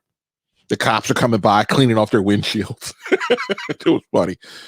Oh man, I love the state troopers in Nebraska, man. Them in Wyoming, nicest people ever. You'll see state troopers over there replacing people's tires. You'll be seeing people that are like, 60, 70 years old standing there. This young man's down there because they big as hell out in Nebraska for some reason. And where they built, where they hire. That's them corn-fed boys. I'm from Nebraska, man. Yeah, that's what that is. Or they only hire taller officers. It's the funniest thing. I met a guy tall as me. I'm 6'5". I think he was like 6'8", but he was standing on a little platform. Looked like he was like 7 feet tall. I'm 6'4", bro. That's weird though, right? And I tell you, like, they are some of the nicest people ever. Could be writing me a $400 ticket and still be nice. But So every other driver has another driver who believes that they're a better driver. Meanwhile, employees don't give a shit as long as long as the load get there on time. No, that's right. Yeah. Don't lose the load, man. Yeah, man. I had this one co-driver, man. This dude, man. I didn't know how the hell he was doing this, but I wasn't trying to be on no snitch, bitchy type stuff. This dude used to drive the truck with his foot on the goddamn dash. I'm like, man, this dude is tripping, bro. But then he listened to his little rock and roll or whatever. I'm like, I'm trying to get some sleep or whatever. And I wake up and I'm like, this dude, we in California, man. We coming down. I don't remember what interstate that is. Coming down south. We going north. We will start off north going south. It was his turn to take over the shift or whatever. I wake up.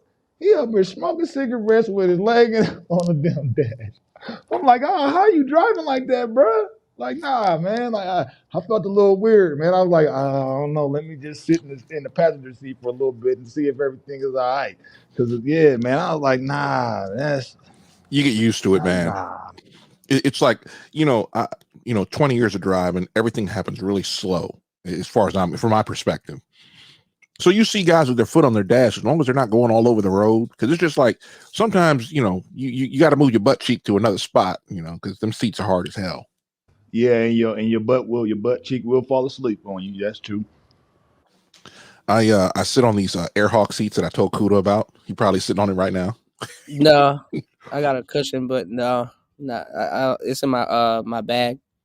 I got like 3 or 4 of them things, man. If I travel, I'm grabbing one of them. I usually keep two. Those things are a lifesaver. Mm-hmm. An ass saver. It saves your ass. What's going on, Genius? Jump in, man. Man, I'm having a bad night. Oh man, what's going on with you, man? What's up? You care to talk about it, or are you good, bro? You talk Nah, I don't know. My luck is fucked up. Everything, I'm losing shit. This thing that I got just got scratched. Damn. Holy shit! I'm gonna just say it, man. I just lost somebody that's considered I consider her my second mom, bro. That shit had me in tears, man. Yeah, I just lost last week. I just lost somebody that I considered like a damn near like a father figure. Damn. And I'm not, and I don't even know how to process death abroad, bro. I don't, and then it's like by the time I get ready and come back and have to see that shit, it's like, I'm not even gonna be able to get back in time to catch the funeral. So I had it happen a couple times, man. I'm on the road. Yeah. And it's like the way some people in my family are. Somebody dies, I find out about it 4 or 5 days later.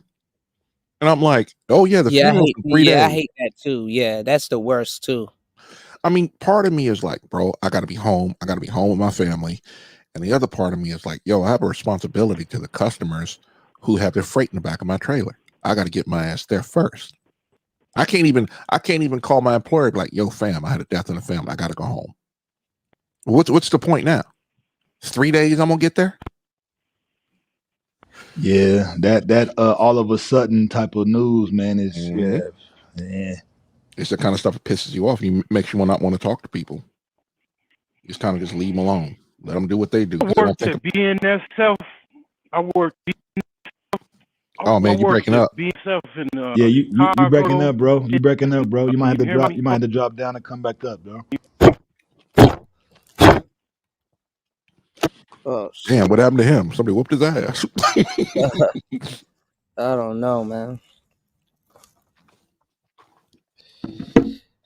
Did y'all get a chance to run the show a little bit? It's not as Shit, easy. we've been talking the whole damn time, Kuda. Well, War Master mostly. Yeah. Hello. Hello. Yeah, you're here, but you're kind of breaking up, Genius. Oh shit! I must got many windows open. No, I think it's your connection, partner. Yeah, I'm gonna get on this. I'm gonna get this laptop real quick. How I sound? Still fucked up. Oh man, dropped again. But yeah, man, it's unfortunate, man. I mean, I think a lot of people, everybody going through some shit, man. I think it's a continuous thing, and it's almost something like you got to get used to. You know what I'm saying?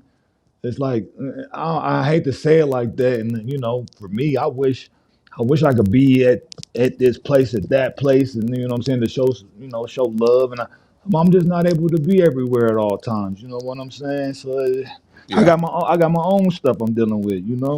Mm-hmm. But it don't mean it's no love. It ain't no love lost though. You know what I'm saying? Right. It's just, situational type of things. I don't know how people drink that. I got some hot chocolate and it's some dark chocolate. I do not like dark chocolate. Dude, I speak for yourself, because I like all kind of chocolate. I mean, you know that chocolate. Shout out to UFO Kamikaze. Mm-hmm. You know that the hot chocolate you get at like Starbucks, they have their own brand. It tastes like that. And I got some Gerardo or whatever it's called, and I'm like, I went over to Land O'Lakes and they got that mint, like that green mint or whatever it is. Oh my god, that it doesn't taste like mint. It's a little hint of it, unlike everything else where it's overpowered. Well, I will say this: I don't like mint chocolate. I don't. It's okay. It's not my favorite kind of chocolate, but just give me the chocolate. Just give me the chocolate. Pause. Fuck everything else. Exactly. Just give me the chocolate. Pause. Super pause. I'm just saying, when it comes to my drinks, because I love hot chocolate. You know what I'm saying? That's what I drink. I don't drink coffee like that, but go ahead. I bought like a case of it. I bought strawberry, I bought caramel, I bought mint, and then I got this Gerardo one. The mint I like, and then I think there's a caramel, but I think I have to get to it. I got it like last year or something. I love hot chocolate and ice cream. Hold on a second. I was just looking at something. Somebody couldn't park and damn. That's what I get for looking at the chat and then start wandering on. Yeah, live shows are fun when you got a couple of people to talk to. You don't have to carry the whole show by yourself, unlike somebody. Hint, hint. I mean, it's hard to carry a show. Yeah. You know, especially for hours on end. Well, I know, man. I know for me, I run out of shit to talk about, man. I'm like, I can get into the celebrity gospel and stuff. I don't want to do stuff like that, man. I Yeah. want to top it up with actual people most of the time. I'd rather just talk to somebody that Yeah. somebody gonna respond, to what I'm saying. I can respond to what they say. That's the type of interaction that I like. You know what I'm saying? That's just me. I'm Yeah. sure other people are like that too, but I'm just saying that's more entertaining to me actually. That's like you look at Fresh and Fit, whatever podcast, and even the ugly whatever that guy's name, ugly something or other. Ugly It's son. called ugly money TV. Ugly Money TV. Yeah. Yeah. Shout out to that brother. That Yeah. he responded to them. preaches though. He responded to them quiches in a way that you do to shut them up and make them listen. But now it's like Pook, because you're gonna hear it in the manosphere. Pookie and Ray Ray having the same conversations now. Yeah. You're gonna hear that narrative. Yeah. I'm gonna let you guys on a little secret, right? Go ahead. You see that in the top center, it says Kenworth T2000 at R Truck Sim. That truck is actually parked straight in the parking space, but the trailer's crooked, which is not that big of a problem, as long as it's in its space. Long as it's in the lines, yeah. That truck to his right is kicked off to the left, and he's probably sitting on the line. You see how much space is between that are on the left side of the. It's in that center picture. I've seen these trucks before. I like them. They're pretty smooth. Yeah, I'll tell you like this: the Freightliner. That's a big headlight, though. Oh yeah. I had my headlights pointed where the way they're supposed to be. They point at the ground, and you're looking at it's the pretty reflected low. light. Yeah. Well, those are fog lights down there on the red one. Oh man, they got one on there too. No, I'm talking about the one that's kind of like on the top part of the bumper, a little bit under the grill. The damn fog lights don't work for shit. That's the So headlight. how long y'all be gone from y'all home or whatever? Like, Oh man, I'll be gone like 3, sometimes 4 months, sometimes as little as a month. Yep. I've been gone that long too, about 4 months. Yep. Sometimes even more than that. Shit. I did 6 months before. shit. Yeah. I mean, y'all don't got no like family or nothing. Like, what the fuck? I don't have no kids. I'm not married. None of that shit. So I just play around all day. Shit. You got kids, man. I tell everybody, you got kids. This is the wrong job. Well, for me, I got one son. So, but I was able to, I do like 3 months here, 3 months there, and then I might take the whole winter off. You know what I'm saying? And just kind of be with my boy or something like that. You know what I'm saying? That's cool. Yeah. So I do it like that. You could break it apart. You know, just depending on how you want to work it though. You know what I'm saying? If you're trying to get a big bag, you want to be out there for a long time because you're gonna get your big bag because you ain't really paying for nothing. You ain't. You know what I'm saying? You got somewhere to live. Yeah, you got somewhere to live. You know what I'm saying? You riding, you just making money, man. Oh, so you really ain't really. But I mean, if you got like you ain't tricking on no bitches. You know what I'm saying? You own your business. You know what I'm saying? They just want us to date a Dusty. Oh man, I miss Jessica, man. She needs to come back. Did they give you back your channel, Genius? Oh, I didn't lose my channel. I just got a strike. Yeah, like that's. I was BS. literally talking about cayenne pepper, and I got a strike for that. Wow. Cayenne pepper is actually really good for you, man. They're really good for you. You're giving out bad medical knowledge. That's the problem. Don't say too much. Yeah, that's true. Yeah, I try to tell somebody, hint, to go over to another website, but they don't listen to me. Yeah, it's too much stuff I got to keep up with. Yeah, I keep saying it like I went over there, right? Over to Rumble. I'm like, yo, these dudes are probably one update where I'm like, fuck these motherfuckers. I'm going over here. Because I got to build it up. They won't let me go live yet over there. But Twitter, he's got their comment section, so Twitter people can comment. Damn, so you just are watching. Oh my bad. It's all right. You just reminded me what I was gonna ask you, right? So this is what I'm noticing, right? And it's mainly the chicks on Twitter, right? So I'm on Twitter. I'm the man on Twitter. I'm like you think like YouTube and Facebook, I'm like nothing. But on Twitter, I'm like up there with the gods. Like, but the thing is that one thing I noticed about Twitter, right? the chicks mainly, they can be blowing up on Twitter, right? And they could even be blowing up on whatever they doing, whatever they selling, right? But then I go to their YouTube and it's got like 100 subscribers. Yep. Or 30 subscribers. And I'm like, I'm trying to figure this out. I Bots. got my own opinions, But it's a but I'm bot. Bots No, are- it's not. It's not a bot. You no, can blow. I'm You can talking blow about up on. You can blow up on one site, and it doesn't carry over to the other site. Oh, of yeah, course. that's what I'm saying. Like these are actual physical like women, and Mm. they got a Yeah. big following, and it's like you go to their YouTube and they just don't really pay attention to it that much. And then it's Twitter and really YouTube and all them sites are all different. It's all different doing every single one of them. Like you gotta have the the time and the wherewithal. That's why it's good to simulcast. Like I'm simul streaming right now, but man, this shit costs a lot of damn money, man. And it's that like, too. yeah, My thing is like show clips. Just start dumping them over there on Rumble. You ain't got to do Yeah. nothing but just upload them. You know, yeah, it, that it takes may take. time too, though. Yeah, that's true. And memory. Yeah. Or sit there with a pad and paper. Oh, that was a good ass. That's okay. I like that. From this point I to need this point, I need an assistant. Yeah, that's gonna cost more money. they don't put any Right. time. I think they don't. I can barely make ends meet as is, man. And then Mhm.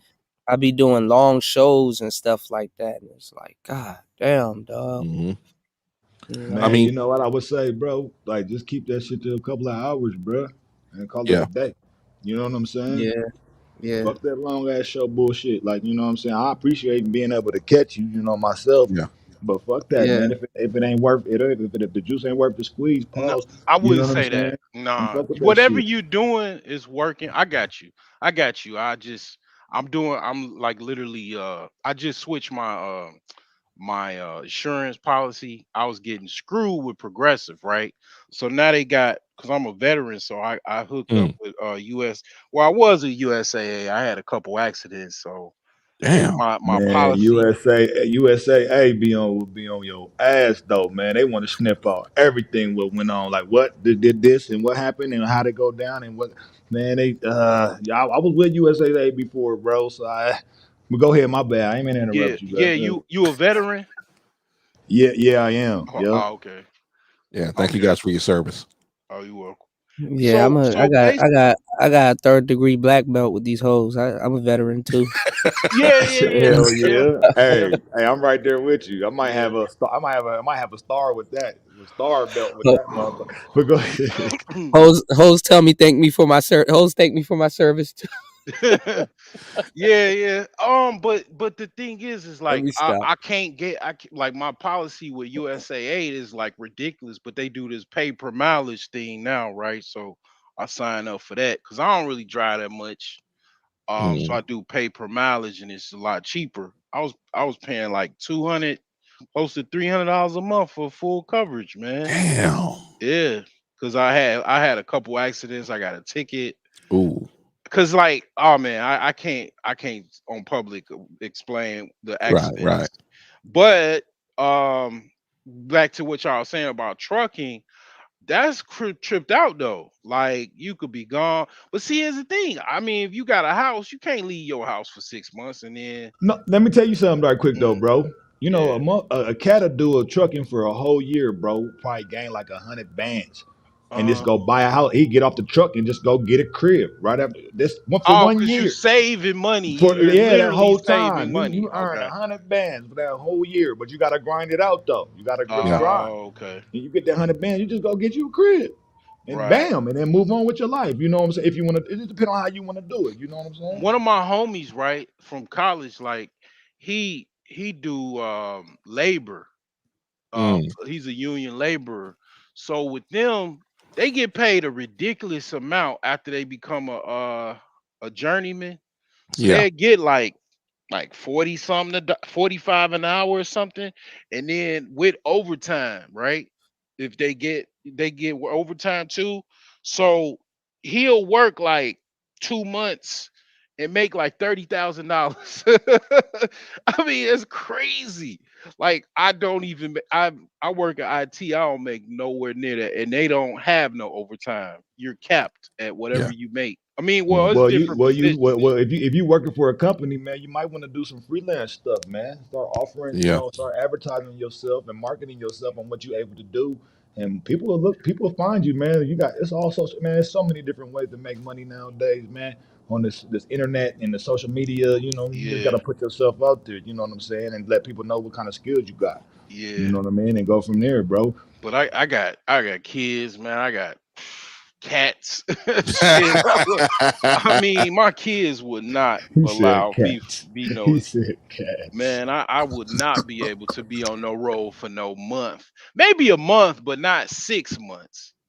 And then shit, you gotta check it in your house, like your house freeze, your motherfucking pipes What? burst and Well, if shit. you want to drive, you should look into some local work then, bro. Or regional.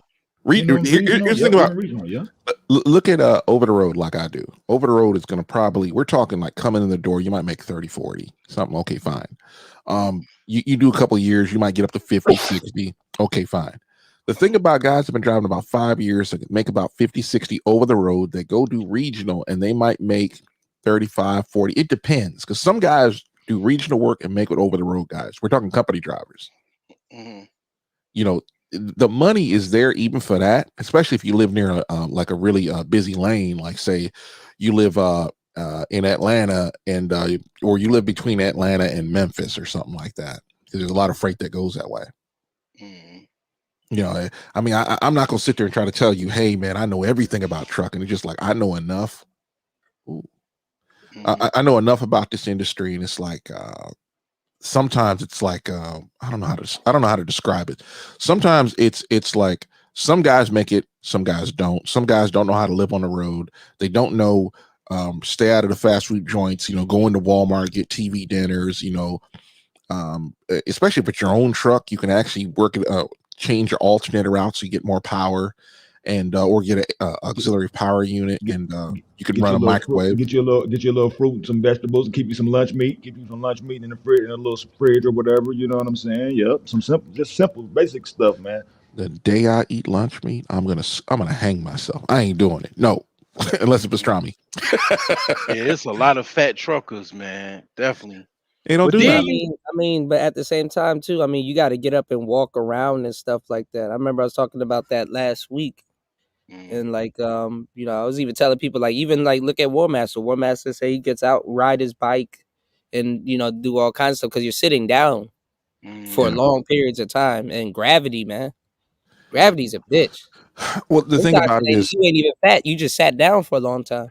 it's a lot of drivers that never worked out before in their life. They probably were active when they were younger. Then you get fat, you know, you'll be 200-300 pounds and shit, you know. Okay, fine. But I always say this: the way I live my life is a little different than how other people will live theirs. I'm not gonna sit there and fuck with them about it.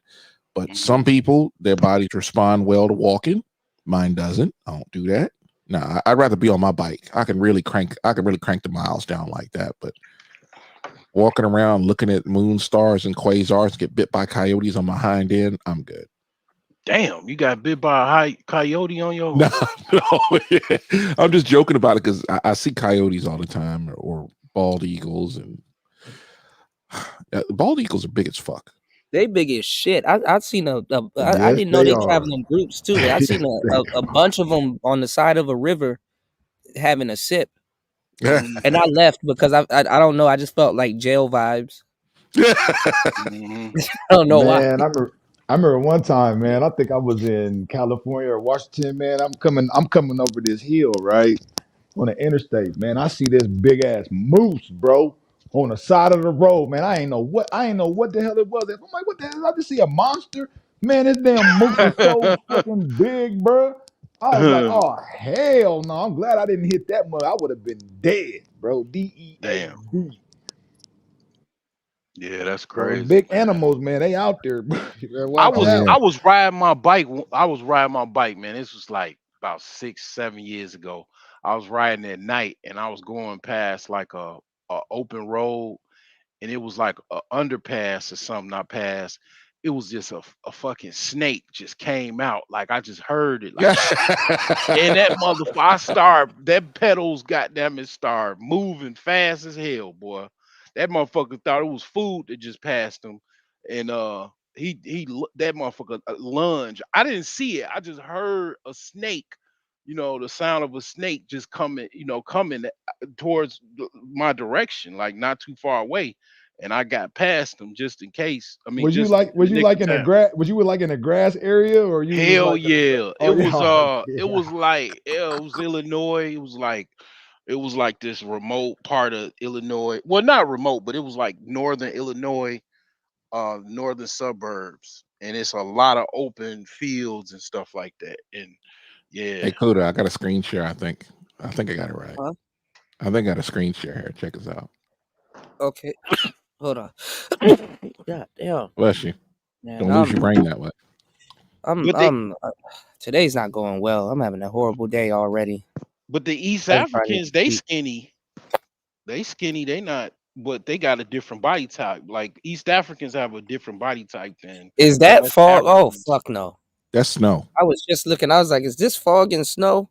It's not snowing.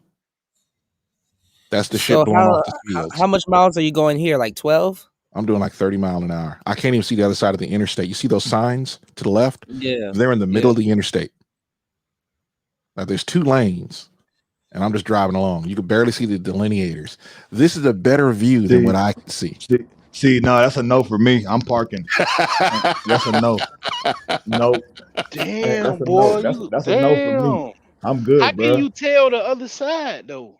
There's delineators in the road. Hold on. Well, there's hold on. Where is it at? Well, this is on camera. I'm pretty sure your naked eye could probably see it a little bit better, right? No, other way around. Wrong. This the is camera's actually that picking little up pole more. right there. That Your little eye pole ain't gonna to be the able to right. see. Yeah, your eye. Pole? Yeah, that little pole that I got the arrow on, that's a delineator. And there were some other ones in the middle of the road. I don't know. Maybe we can go I back. would send this video back to my company and right in the middle of it, I would write in big red letters, raise, or like have it like, I would have it like you ever like kind of have like it not, how like it's like invisible, but slightly there, kind of like a what's the word I'm looking for? This is the middle of the road right here where they say, official blend vehicles in. only.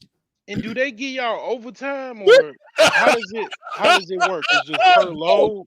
It's just per load, or It's per load. Yes, per load and mileage. Slightly blend in, like right what's there, the tunnel vision down the road, and they'll say raise. So what's the most you could make, like, or the story? It depends on like, it depends on the company, bro. It all depends on the company, man. It just okay, depends. so the best company out there, what can you make like okay, how many loads can you possibly do in like a week? And 3. what is it per load? Do they give you? Well, the most you can make is if you are owner operator. Yep. And especially under your own authority. You might be like this one company that a buddy of mine worked for. They were paying the truck anywhere from $17,000 to $28,000 one way, and he turned around and came back empty. He was hauling predators. Look at the sky. But your hold on. Look at the sky. The sky is blue. It's not even snowing. That's crazy, man. This is snowplow in front of me. I'm still pulling over. I don't give a damn. The thing about it is I only worry when I don't have traction.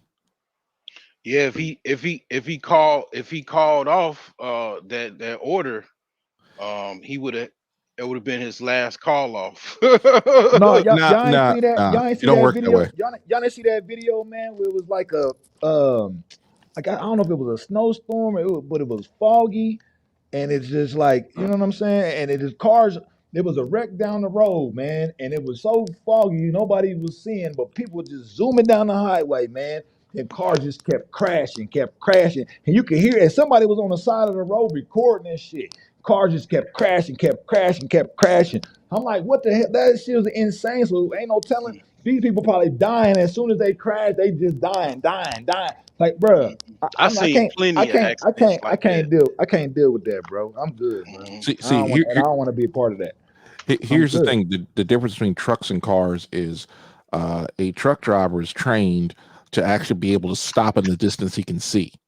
And a lot of drivers drive just a little beyond that because it's too fucking slow. But anyway, a lot of time I'll have my camera up, and the way I had my camera angled, I could actually see the road better. But anyway, the whole thing about it, because I'm holding my cell phone right here. The whole thing with damn, what the hell was I at with that? Oh, you'll see trucks. Matter of fact, I remember there were 5 trucks there was a wreck, and we're talking 100 vehicles in it, and there were 5 trucks and 1 bus, and the heavy vehicles didn't hit anybody. The cars are just running into each other because most people are zombies behind the wheel. I remember there was a time there was the wind is really buffeting the hell out of my truck. That's why my hand is shaking. What is that ahead of you though? Is it snowplow? Okay. I almost hit one day. He looked like he leaning on the side of the road too. Yeah. Wait a minute. Yeah, that's tripped out, man. That shit was fire. Yeah, I had to record it. Like I have recordings like that on another hard. I got a bunch of SD cards with a bunch of footage, but most of it's pretty tame. Unlike that, because I tell you, man, like I remember. Oh, by the way, that wreck I was just telling you guys about, it's on YouTube, and I can't remember the name of it, but there were 2 trucks that drove off the road. One of them went off the road between cars because, there was wrecks and people stopped. Okay, fine. You could see a flashing light off in the distance, and people were wrecking. A bus stopped to the left. Cars were stopping, and all of a sudden, blam, blam. Oh, yeah. No. Yeah. I've seen those crazy pileups too. Now think about this. Now there were 2 trucks. One truck went right off in the ditch, went up the embankment, and kept on going down the embankment because he would get stuck. That's why he kept moving. Because the soil up there, I don't know how high they went up, but the soil up there will literally suck against your tires. And you can't go anywhere, and you'll just dig a hole. And another truck that was probably 10 seconds behind and pulled off did the same thing. And then you kept seeing, because like people before those trucks came by, people were coming over. They were like, okay, we're in a wreck. Let's see if anybody's hurt. And all of a sudden they all start running from all kind of directions. And it's little, one of those little clown cars. I guess they kept calling them smart cars, but they're stupid, but whatever. Yeah. And they're just slamming into each other. And everybody started running. They said, I am not going back there. And that's when the trucks came through. Trucks went through, didn't hit a soul. And I'm in the comment section. I have to argue with these dudes because all they're talking about are the trucks. I'm like, there's 40 cars that hit each other. 5 trucks didn't hit nobody. It's just truck drivers are a different kind of breed when it comes to driving. Unlike people who drive cars, a lot of us are very calm. We don't start fights with each other, and you know why? Because a good percentage of us are armed, and you really don't want to be messing with somebody, and they kind of, I'll give you a fucked up day. Why do you have like elephant gun sound? No, I'll say this. Shout out to the Broke Genius. Thank you, bro. Thank you for dropping the huge $10 on the cash. I will say this, because I went to driving school and got truck driving training.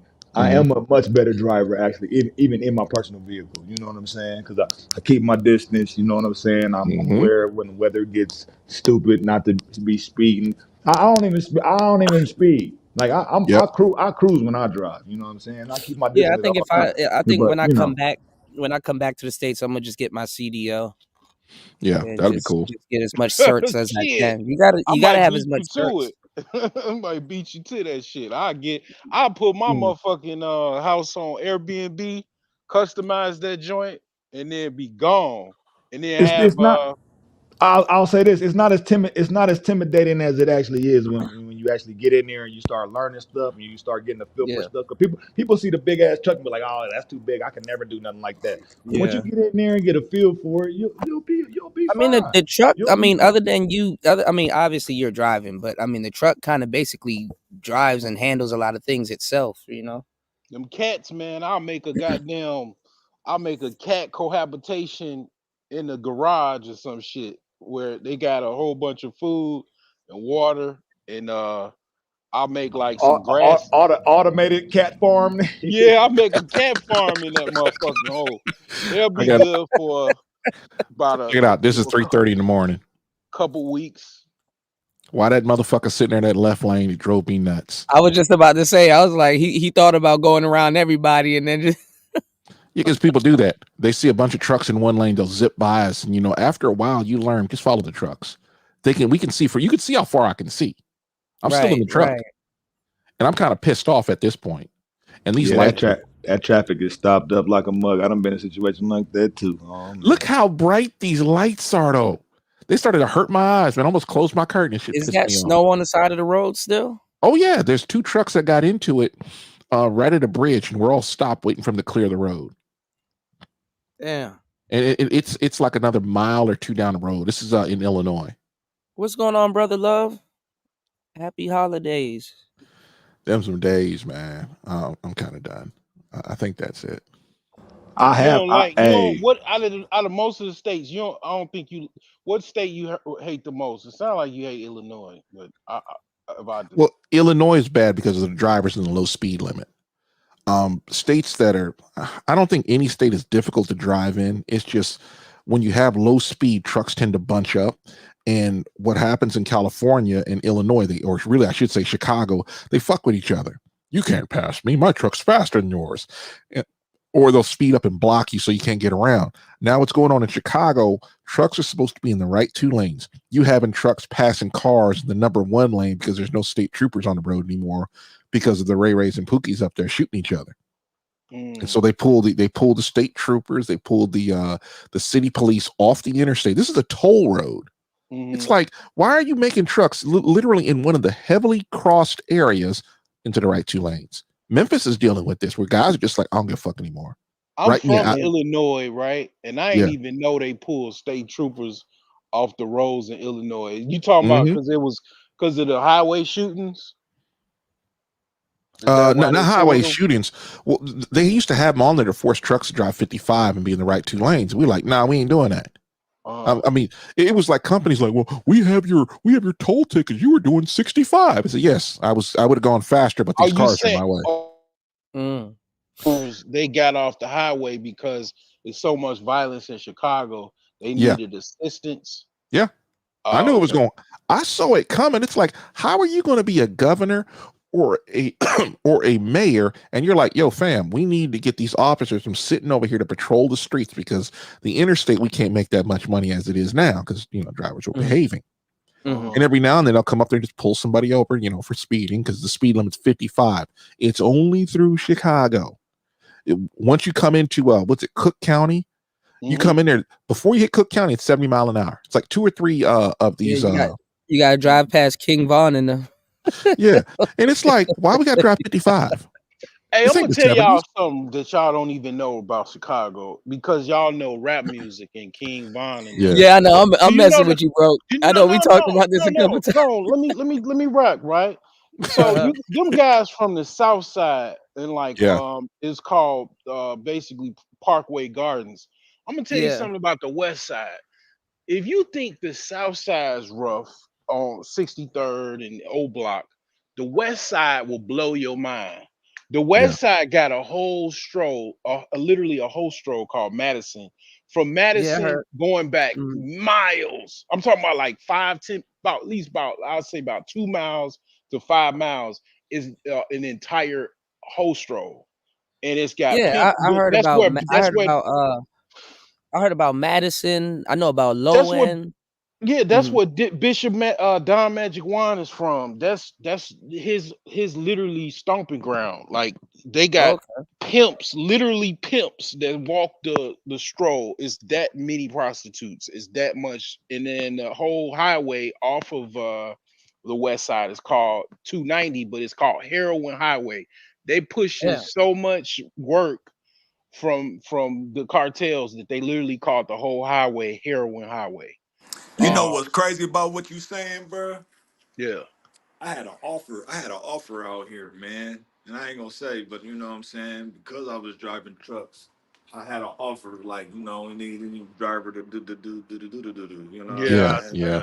And it was like, but if you do this, we're gonna need you, on a regular basis. And I was going to Chicago. Yeah. I'm like, man, nah, because if I do this, I'm gonna want to get in and get out. You know what I'm saying? But these motherfuckers is No, like, the nah, you cartel can't, don't you operate can't, like that. you can't just get in and get out. We gonna. Then I'm like, well, so what if I get gaffed up though? They're like, yeah, you know, you It's just the, gonna it's have the to take, you just going to take that hit type. I'm like, man, yeah, forget all that. I'm good. yeah. Nah, man. Yes. Yeah, I had some dude walk up to me. Hey, you want to make X amount of dollars? I was like, nope. I'm down in damn, where was that? I think I was in McLean, Texas, or I was right there by the border. And it's like, for those people that don't know, there is areas of the country where there are roadblocks set up by the federal government where everybody pulls off the interstate in order to keep the drug pushers and or the traffickers and all them other people back. And it's literally like living in another country half the time because you never see them again until you go back. And I happen to live on the Mexican side of that line. I keep calling it. Yeah. I live in Mexico North. We don't have that many Mexicans, but we got way too many. Mm-hmm. When Man, people and them West Side dudes will make way more money than them South Side dudes because they literally got a whole market, and it's just like them dudes, like y'all was talking about. No, I was on somebody else's panel. They got Bentleys over there on the See, West Side. I don't feel that, man, because a lot of them cats, man, look, man, a lot of them cats be working with them folks, bro. And I'm like, man, man, that's some shady business to me, man. Because you playing both sides of the game. Here it is, you acting like you this street cat and you ain't getting no assistance from the other side type deal. That stuff is, man, I can't, man, I can't Yeah, do it, bro. they over there working, Can't man, do it, whole bro. crew. I'm So like good. a South Side dude, they got gangs, right? They got like what he talking about. King Von is a BD. So they'll have a beef with the GDs and the BDs, right? And they really supposed to be part of the same star or No, organization, I'm talking really. about them Right. other folks though. I'm talking about the gov type. These cats be having deals with the gov where they could get away with certain stuff and be like, Oh, you oh, talking about politics. that's what Oh I'm yeah. talking Oh, about. With okay. and them cats be Yeah. working with the same people that be trying to throw people. Yeah, I don't know much about that, but as far as like what they do, but the thing is, as far as the gangs and stuff with King Von and the Chief Keefs and stuff, they basically they're from the South Side. They be beefing, they be shooting each other and stuff. But here's the thing about the West Side that's wild. They posse up. They Yeah. basically a GD will work with a vice lord will work with a BD. They are all Yeah, I work heard it's the same together. thing in the low end. Yeah, I heard low end. All of the gangs they really don't care. Kind of like Like they kind of like yeah. the low end is on the south side, but the west side it's like crews. They'll work in Yeah, crew. you got that's where I think Dirk from the west side, Lamron, No, Dirk normal. from the south side. Oh, you from south side? Yeah, he's Okay, from because the south side. I know you got and then I know north. You got Twister, you know the rapper Twister. The rapper yeah, Twister is from the west side. yeah. I know you got Mickey Cobras in the north. You got Vice Lords in the north. You got Vice lords are from the west side. They yeah, you originated got from some I in the the know. west west side. side too. Yep, yep. The And I then know. you got The Twister was Latin working Kings on. are northwest I side. think the gangs in the north is like 051. You got 051, and then you got where Herbo. He's South side. Herbo's 79th no Street. limit. He's no limit. But then you got no limit. They clicked up with the Muskegon boys, so they call like NLMB. Muskegon, And then that's over the east south. That's the southeast side. yeah, So you those got are no limit. You got no limit Muskegon boys. You got NLMB, and then you got I think under them is STL. yeah, like them the west Yeah, side I'm is trying to look at the map. Like I'm a trying to figure out totally how to. different ball game than the south side. South Yeah. side pretty much they have different sets and crews within the same organization. Like Right, right, there'd right. be GDs or like FBG Duck is a GD, G Yeah, Herbo. All of them will be under, and then they'll be beefing with the BDs and stuff. But I'm telling you, the West Side, they on a like they'll work in crews. They'll have a little affiliations, but they'll work like in a crew and they'll push weight in a crew. And they don't care nothing about nothing but the money and moving that package. They don't care nothing about all of that gang stuff that be in the south side, and it Yeah. still be bloody on the west side, but Right. it be like viciously bloody when it go down on the west side, because like they pushing a lot of work, and the police will literally drive right past them. It'd be Yeah. shorties. It'd be just like The Wire. Like it'd be shorties in front of a store selling. They drinking milk and pushing packs in front of a store. Like I'm talking 7-year-olds, 8-year-olds. Sheriffs driving right past. The police driving right past. Open air. Well, I mean, they corrupt in Chicago. Them police corrupt like shit out Well, there. So. it's controlled chaos. It's literally it's as long as it's black people, poor black people doing it. They Right. let it go down because they making money, and they probably paying some stuff, whatever. But I they ain't gonna lie, you open up a funeral home out there, you gonna make some money. they shoot up the funeral homes. Like they shoot up occasionally they'll have a funeral, somebody had died, and then they'll shoot That's exactly what they're talking about now with the FBG Duck case. Because when he went to Dusky the man funeral, that's where Wooski got shot. You gotta have Wooski got shot security in the at a funeral. If you gang affiliated and Right. you shot somebody and then they shot you, they gonna come to the funeral and shoot and it up. retaliate. Right. Yeah, it's crazy, man. It's I sometimes I don't even really like talking about it, but it just it's a lot going on, man. It's war. It's literally, I look at it as war. I mean, Chicago changed a lot since the 90s, man. Well, see what they in did 2000. was they cut off they used something called, it might be an art of war strategy. They cut the heads off the It's snake. segregated. A lot of people don't realize it's They segregated. they cut the heads off the snake. So the leaders, all of the leaders like Jeff Ford, Right. Larry Hoover, Right. they basically locked them up. So they left them a power vacuum, and then they started shooting each other, having a civil war within the gangs because they don't Right. have their leaders. So it Right. was a smart strategy and it worked. And then now everybody is pretty much kind of freelance. You know what's crazy about that segregation shit you said, Kuda? What? Is that it's segregated, but they already implemented the law to say that there is no segregation. So it's like a double, it's a Right. catch-22 kind of damn thing. Because people will But be like, "Oh, there's a law saying it's not segregated," when it really is. So No, this is how it works, right? Mhm. So it's certain places. So okay, here's the thing. This is how this works in Chicago. It probably works in other places too. The places that are so expensive, they segregate with economics. So Right. let's say the north side, if you want to Cause live, War Master said something about the Gold Coast, and I was telling him FBG Duck, that's exactly where he got killed. yeah, he got killed there. He was shopping. He didn't live there. So the Gold, Right. let's take the Gold Coast if you want to talk about the Gold Coast. The Gold Coast is is Chicago's answer to Manhattan. So that's where the billionaires live. A lot of millionaires, a lot of old white dudes with like young wives. It's like 35, maybe in their 20s even, and they got a baby and stuff like that. The condos are like $1 million plus, right? Apartments or whatever.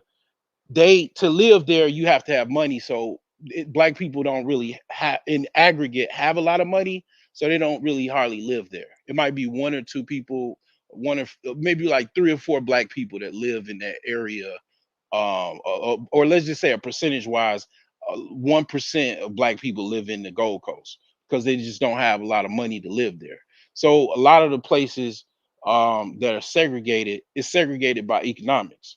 A lot of the blacks don't have the money to live there, and then also they don't feel comfortable because if you live there, you're gonna get looks, you're gonna get harassed um by white folks, and you just don't want to, you don't fit in. So because it's not enough black people around, right? So that's another thing, is you get intimidated to live in those areas. But if you even if you try to buy a property, the realtor might funny style you might have to like get a white dude or a white person to represent you, because they might not even want to sell to you. Like literally, I'm not making this up. But if you got the money, yeah, you can move there, but you might have to play some chess to get a property you know what I'm saying, get a good deal on it or whatever. But even if you do that, you gotta have the money to do that. You gotta have to live on the north side. You gotta have like at But least that's what I'm a saying. It's quarter. segregated because even they know if you in the rich neighborhoods to harass you and all that other stuff. That You shit's gotta segregated. But have.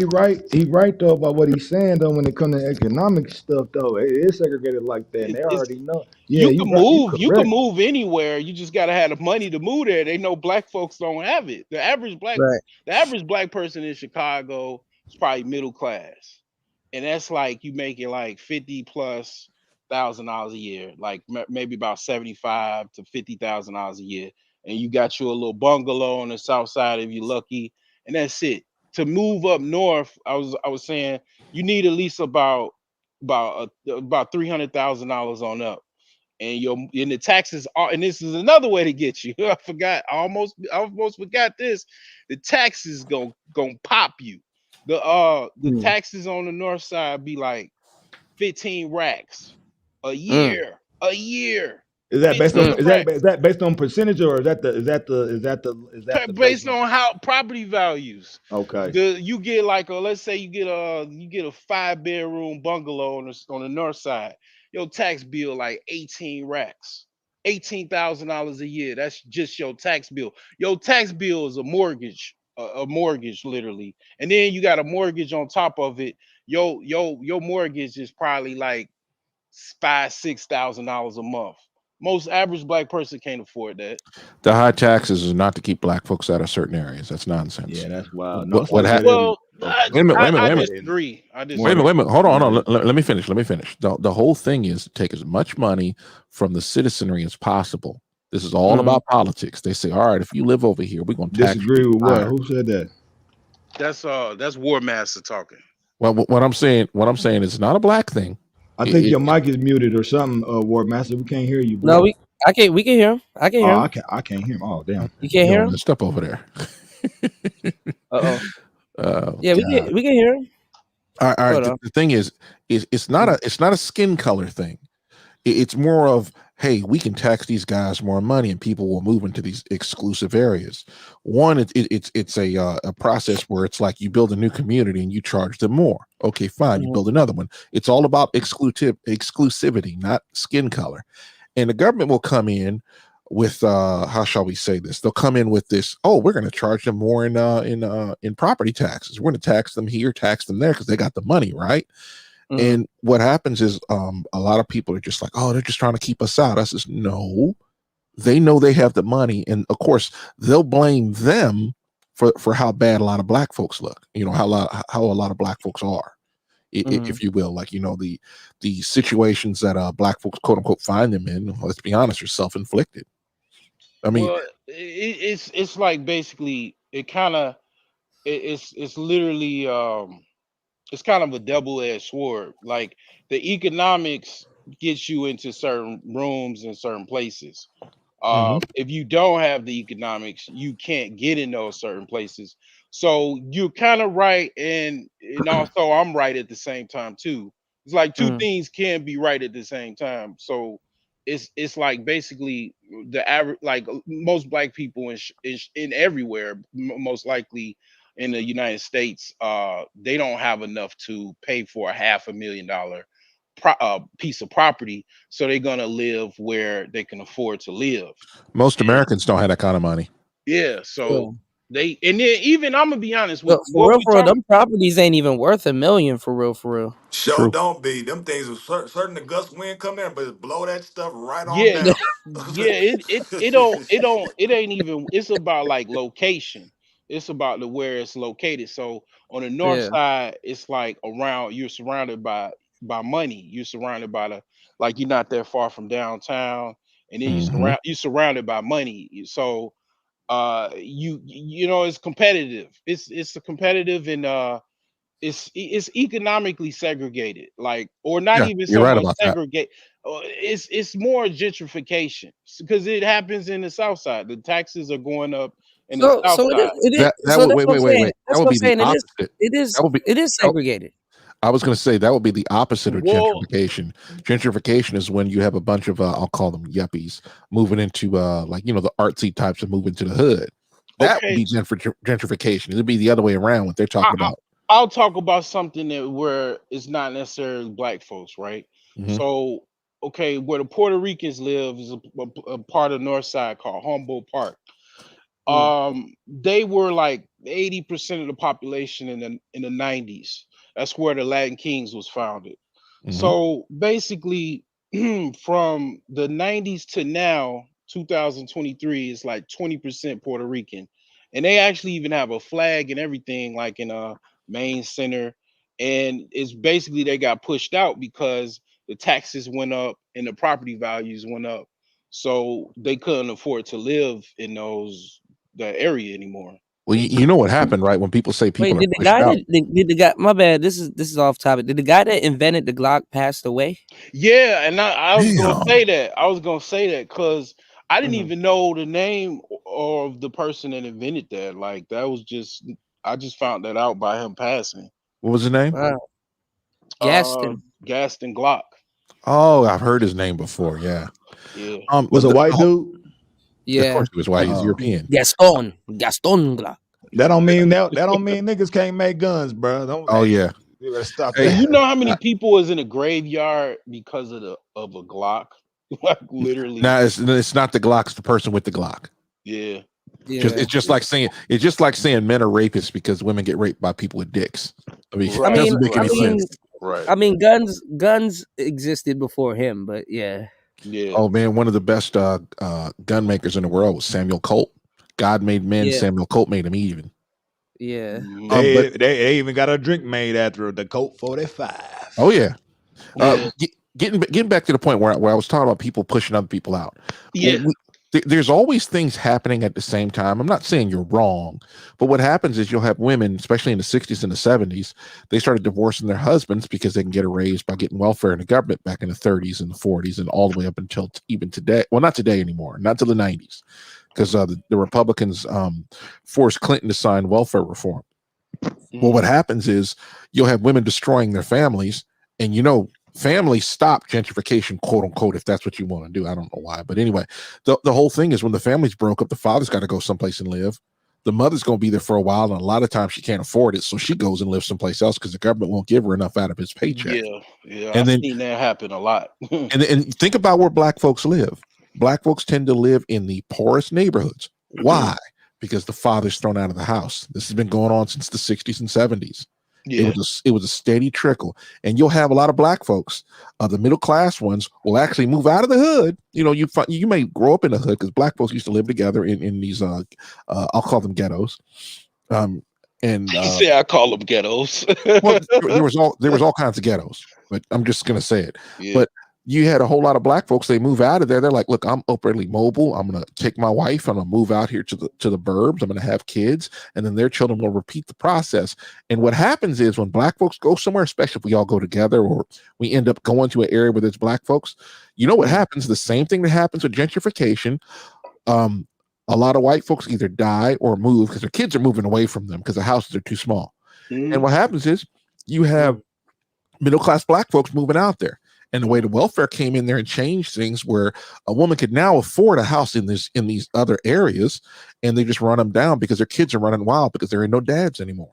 Yeah. This is the process that keeps going. And they have these, every time they build these subdivisions, and they've been doing this for 50, 60, 70 years. Well, they'll just build houses. They're not really out of the city, but people are moved farther down the interstate, if you will. And they'll be putting 200-300 houses out there, and they'll sell them for $300 a pop, even though it costs $70K to build a house. Maybe not now, but like I work downtown Chicago, like the Loop, right? Right. Only 11% of African Americans work downtown Chicago. Like in the city of Chicago, the city of Chicago is about 60% African American. Yeah, all them welfare recipients. They there, and you got people that work hard. They got to live around them. And the thing about it is, where are all the warehouse jobs at? Where are all the production facilities? They're not in the hood anymore. You may have the train. You may have the train stations down there because you can't move them. Because people build a train station and see how many people sue you. The whole thing is people build a warehouse everywhere, and it's like as families keep breaking down, you'll have whole towns they're just empty. and then you'll come in there. It'll be a warehouse district. And there's a bigger problem too. I'm not even gonna Welfare, sugarcoat it. child support, alimony. There's a bigger problem than that. It's Mm. all of the foreigners coming over here and basically also sucking up a lot of the resources also. I Oh think yeah, that's that's another major, and that's been happening for a while. I think that's been happening ever since the government was even formulated. no. You know what I'm saying? That started happening with 1776 or whatever you what? want to No, talk no, no. about. What? So I Sorry. ain't gonna get in. I ain't gonna go all the way into it, but yeah, that's that. But this thing is rooted from a long history of displacement. Basically, I'll shorten it up like that. You know what I'm saying? We've had regulated immigration since the after the Civil War. That was the only time that we could actually say, all right, you guys have to come in the right way. You can't just run in here because you feel like it. Or late 1800s, early 1900s. So we had Ellis Island and stuff like that, right? What happened was we started getting welfare, child support, alimony. And in the 80s, what happened was Reagan wanted a wall. He wanted a wall that we've been wanting for 50 years, right? And what happened was they said, okay, the Democrats are in power. They've been in power for the longest time because they bamboozled a whole lot of people. They'll say, okay, we'll build the wall, but you need to have amnesty. So 2 million people got amnesty. And we're like, okay, fine. We'll absorb 2 million people. At the time, we were 260 some odd million people. No problem. And what happened was the Democrats didn't build a wall. Republican administrations come in. That'd be George H.W. Bush, who was Reagan's vice president, who became president. He got bounced out when he raised taxes. And then you had George W. George W. got in, and my congressman, Duncan Hunter, not Duncan D., his son, they're both rubber leg Republicans, but he was like, all right, you're going to build the wall. First, it was 700 miles. They didn't even build that. Well, let me keep going. And then they came back about 6 to 8 months later. They wanted to build the other 1,400 to actually finish the border. And people were like, wait a minute, you guys just passed a bill where it was 700 miles. What happened to that? And this is where people started getting mad about building the damn wall. And then when Trump came in, he was like, look, that wall gonna get built. Fuck the bullshit. We're gonna go around, we're gonna go under, we're gonna build the damn wall. And guess who fights him? People that want more people in here from quote unquote Mexico. I'm using quotes because it's everybody from around the world, but they want a whole lot of Mexicans up here. And I'm sitting there like, maybe Mexico should fix their problems before they bring them up here. Mm-hmm. And this is kind of what we're going through, and it's all about politics. The whole idea about trying to replace the American population with foreigners. That is a huge problem that we have. Mm-hmm. Yeah, so they need somebody they can sell the American dream to. You can't sell the American dream back to Americans. Americans kind of know a little too much. They're like the spoiled kid. Mm. You got to kind of get rid of because they know how much they should make. No, it's us. It's us. No. It's us. We're not having kids. Is there any? I mean, between everybody on this panel, another thing too, though, they can get the foreigners to work. A lot of Americans they want to stay remote. I can't mention. You can get the foreigners to actually come in physically. Right. I cannot do that. Think about it. It's four grown men on this panel, right? Only got one, bro. I ain't out here making babies like that, bro. I'm getting my fuck on, but I ain't making nah. Exactly. Think about it. Classified. Right. I'm not included. I'll just say that. Don't include me in that. Okay. Well, what I'm saying is that in order to actually have a stable population, we need to have 2.3 children. I don't have any kids. Kuda don't have any kids. I don't think so. But anyway, I got two. I got the two. I got 0.3. I might have a 0.3.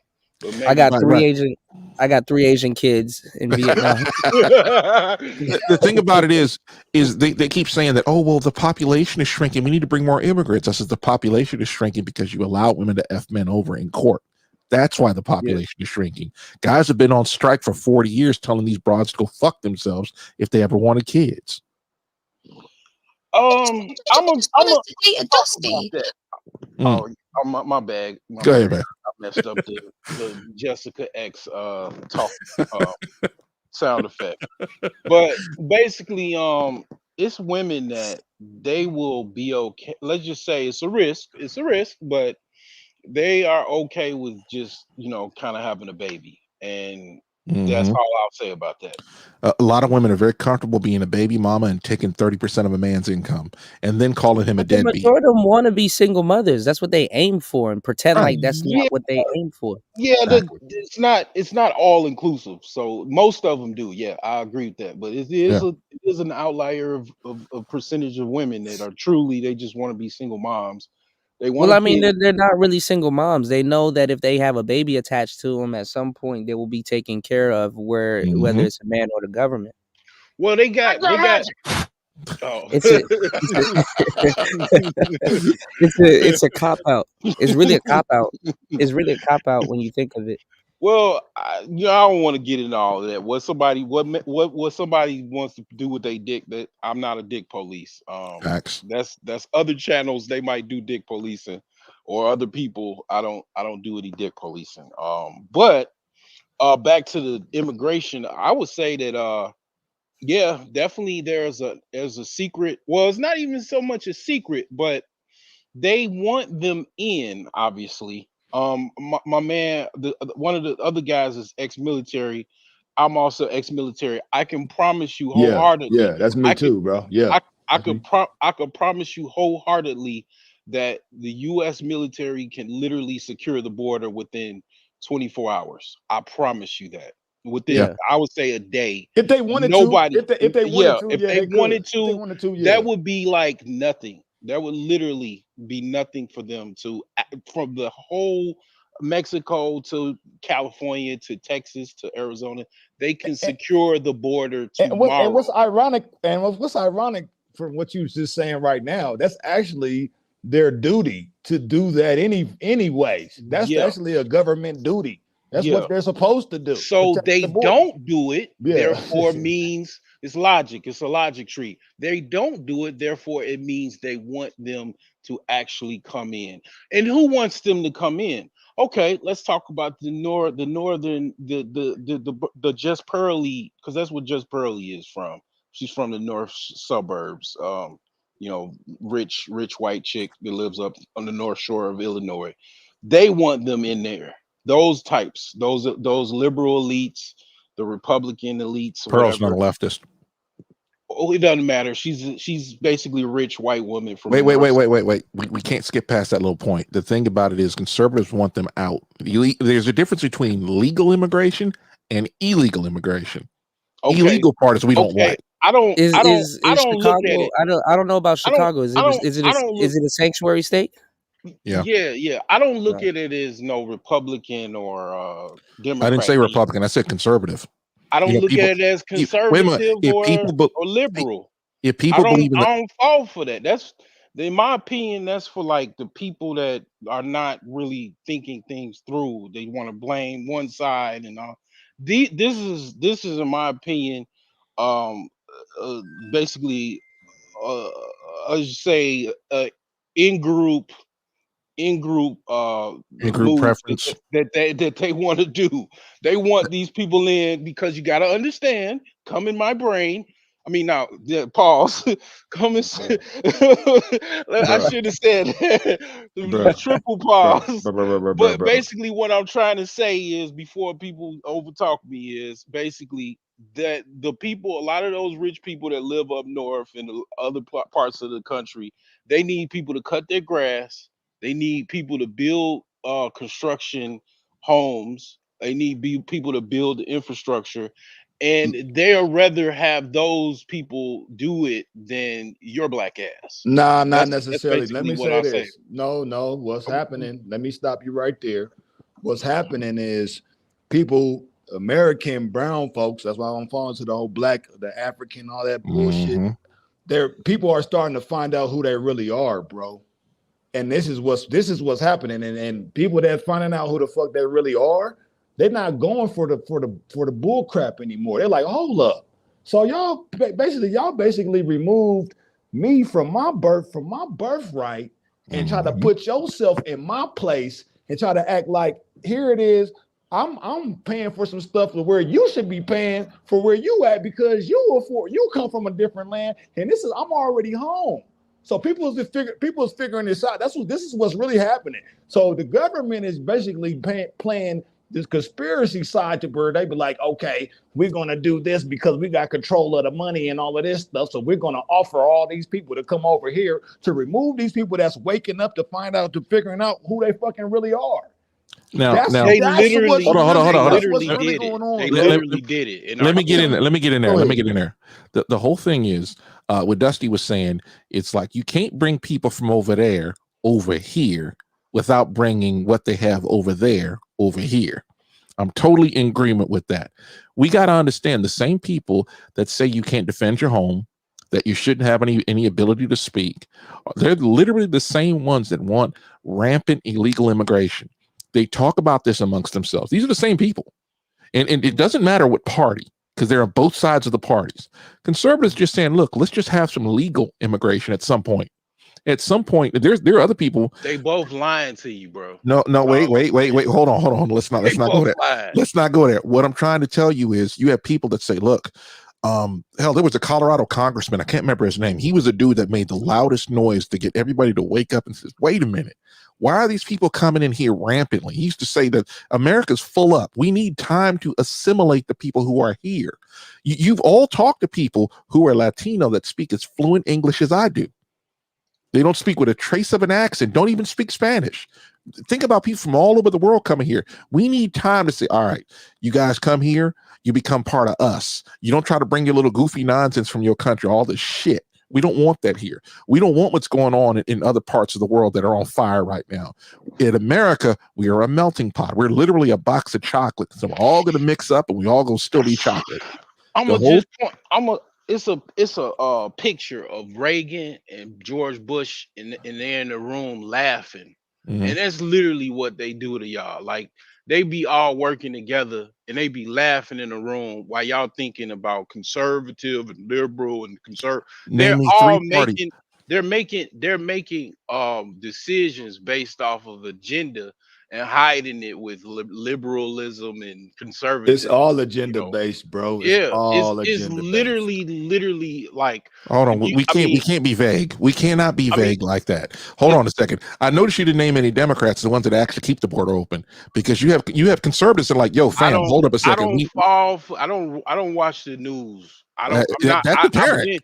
That is apparent in this whole conversation. That's the Matrix. That's literally the Matrix. No, it's not. Like, well, in your opinion, that's what you could think, but your opinion is wrong. Okay, I got it. We can't remove the fact that the government and all the things going around us affects all of us, bro. It affects all of us. It's a reason why it's called programming. Even if we was hold on. Even if we was just to pick up and drop our bags right now and just move out to the wilderness, it's gonna be some type of ranger or somebody out there and be like, "Oh no, you can't be here." You know what I'm saying? So we already trapped in here anyway. The best thing is to find out how to manipulate and then work our way through what we already in. That's the best thing. That's the best move. Reality is all like basically they're here. They keep coming and they're ordered here because basically they have a drive. They have a drive. I'll answer after I finish talking. They have a drive to come here because where they are is poor, and they got promises to make money over here, so they come all the way over here, and then it's a market for them here because they hire them to do construction. I'm just talking about Illinois. I don't, Indiana. Man, they throw these foreigners a big bag as soon as they get here, bro. Yeah. So they giving them money as well, like you said, and then they're hiring them to do work. And they're doing construction work. They're doing landscaping in the spring and the summer, and a lot of the people that hire them, they feel a need to hire them. Like they need workers. They hire them to work in companies. They get like certain types of work authorization to work as immigrants, and it's a need for them here, and they literally pay for them to come over. Hold on. This is what I want particularly brown American people, to realize that these people that are coming over here is to remove your motherfucking monkey ass, and that's what I said. That's what I'm. You disagreed with it like 15 minutes ago. No, I didn't. You could literally play it back. I said they coming over here to replace you, and you said displace me. No, that wasn't me. That wasn't me, bro. That wasn't me. That was not me. I already said displace me before you even talked about that. I pretty much was talking about how they coming over here. Yeah, and you was like, hold up. You was like, Not we only really that, waking up to the. I added to that. We waking up to this. All right, one at a time, guys. Come on now. I'm still waiting my turn. That's what he said. We waking up to the fact that we know who paying this. I added to what I already said, bro. But this is another thing. And actually, when the ball hits, whenever it hits the fan, these motherfuckers out to kill your motherfucking ass and me. Mm-hmm. They coming to kill us. And that's what I want people to be aware of, bro. To just keep your head up and be like, oh, okay. So these motherfuckers is talking amongst themselves too. Just how we talking right now. The thing is, go ahead. My bad word, man. Yeah, I know you get fired up because people come over here and try to change your culture into something else. They speak in Spanish too, so if you don't know Spanish, I'm the first one to say we speak English in this country, and I dare him to say something. But the whole thing is, the question I'd ask is who ordered them up here? Oh, the people that ordered them here. Well, go listen to. I'll give you one person. Go listen to Dick Durbin's last speeches in the last. No, War Master knows the answer. You know the answer, War Master. Go ahead and say that shit, bro, because I don't know. He's a leftist Democrat, and who the whole said I'm a leftist Democrat? Not you, Dick Durbin. They used to call him Turbin Durbin. Shit, I ain't even. I'm gonna be honest with you, bro. I don't attack people, man. We could be the best of friends, and I'm just attacking ideas. Democrat. I'm like, where you get that from? God, no. But anyway, the whole thing with Turbin Durbin, that was his thing. I used to go Turbin Durbin. I'm going to hell for that one. The whole thing is anything that harms America. Anything that harms America, he's usually on that side of it. And there are Republicans who do the same thing. So what I'm getting at, because they're leftists, because if you wanted to make the most money that you want, you need somebody to lower taxes. You need somebody to get rid of onerous regulation. That's what's making it so difficult for businesses to hire people who, let's be honest, money's green. If they can make more money by hiring you versus somebody from another country, they will do so if there's more money in it. The problem is all the regulations kill a lot of the profits. And companies are doing everything possible to make money. And they're like, yo, we can't raise wages. Well, when you don't raise wages, you get the worst workers. And who are the worst workers? Illegal aliens that don't even speak the language. Yeah. And they'll take over whole job sites. And think this through now. The whole deal is Reggie came in, lowered the top marginal rate from 75% down to 28%. And then he started just removing a lot of onerous regulation in the trucking business. If you hauled cereal, this is back with the regulation. If you hauled cereal, you can only haul cereal or food or whatever the category you're in. Now that a lot of these places are like quadruple bagging stuff, you can haul trash on Monday, food on Tuesday, auto parts on Thursday, that kind of stuff. Yeah, I see what you're saying. A lot of truckers are doing like a lot of just multitasked work now. They call them irregular routes. Some companies still do the same route, let's say LA to Seattle. That's all they do. Fine. You could do 2,400 miles in a week. Okay, that's your business. I will not run that little. The whole thing is the high price of fuel has forced companies not to accelerate their trucks like they should, but because it's a lot of money in there. Trump lowered the not top marginal rate. He lowered the corporate tax. He got Congress to cut it down to 21%.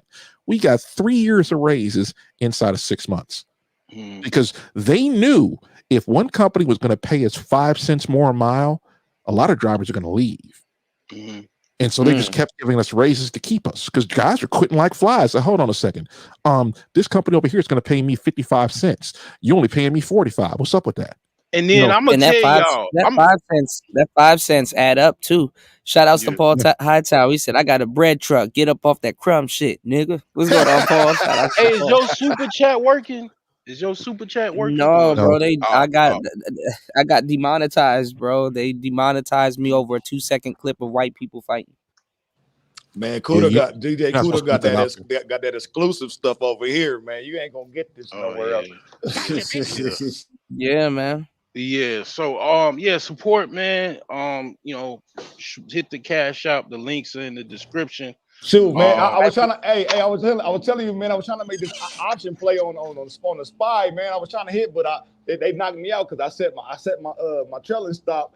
They kicked me out, but I thought I thought the spy was gonna continue to go up, but it dipped on me though. So man, I was like, damn, Man, I gotta buy into the spy more because even on because I didn't know you can buy, but I just never made money on Cash App because Cash App you can buy stocks and stuff too. So I was looking at it, but I get a 1 cent dividend. Per share. Yeah, I only get 1 cent though. So I mean Yeah. I don't have that much invested on Cash App, but I'm gonna start investing. Like I said, anything that get anything TD that I make now, I just Ameritrade. gotta grow it. TD Huh? Ameritrade. Get a TD Ameritrade account. Yeah, but You I can't. It's no longer TD There's certain Ameritrade things I though. can't do. There's certain It's things I Schwab. can't do though. Oh, because There's you certain in the things I can't. States. I It's mean, you're Schwab not. now. I'm out of country. Yeah, there's certain things I Oh, can't do okay. anymore. Oh, okay. Yeah. Like I'm trying to open up a account because I got all of my demo accounts. I've doubled them, and then I'm working. And shout outs to Nimans. I'm working with shout outs to Finance Man for connecting me to him. I'm working with a brother right now too, and helping him out. And at the same time, I'm gonna reach out to a couple of brothers to get some more knowledge on crypto and trading and stuff. So next year I'm gonna kind of talk to the brothers and stuff about crypto and day trading and stuff like that. But I gotta warn you guys, like, do your research and homework and do what I'm doing. Just study a lot and make sure you're using the demo accounts because the demo accounts go off of the real market. So Study, and then like actually, if you want to get in there, just start off with like $100, bruh. small account Start and off grow Yeah. that because Hey, because I'm do a small account challenge. Do like start like he said, I like will, but $100. I will, but usually I'm the only one doing this shit alone, man. Black people, man, I ain't gonna lie, black people are funny style when it comes to Well, reading and it don't hurt to try. Like, you know what I'm saying? Like I just try to mix it up. But yeah, if you do the content, it'll some people accept it or but the thing yeah, is that you'll learn from doing that of trading course, challenge. You know what I'm saying? You're gonna right, learn, okay, these stocks work this way, this chart works this way. right, Yeah, right, so right. yeah, I started off with just trading challenges and stuff. Like years ago, I started trading like about 2008, and I work with like a small account, like about 500, and I try to do monthly deposits. But with trading, the thing about trading, actually, I'm about to drop a video about it, talking about it, Mhm. because the key to trading is actually like these brothers doing trucking, having consistent income and having your life a certain type of way is more Yeah, important than actually trading, because you need to be it's kind of like talking to a broad. You can't be so thirsty that you really need this broad, and yeah, she gonna think she gonna know you need her, so right, she gonna be turned off by it somewhat. She might. right, So the thing right. is with trading, if your money good and your life good, you're not gonna pull your money out the account. If you take like $100 loss or $50 loss, you're not gonna, like, what I'm saying, blow up.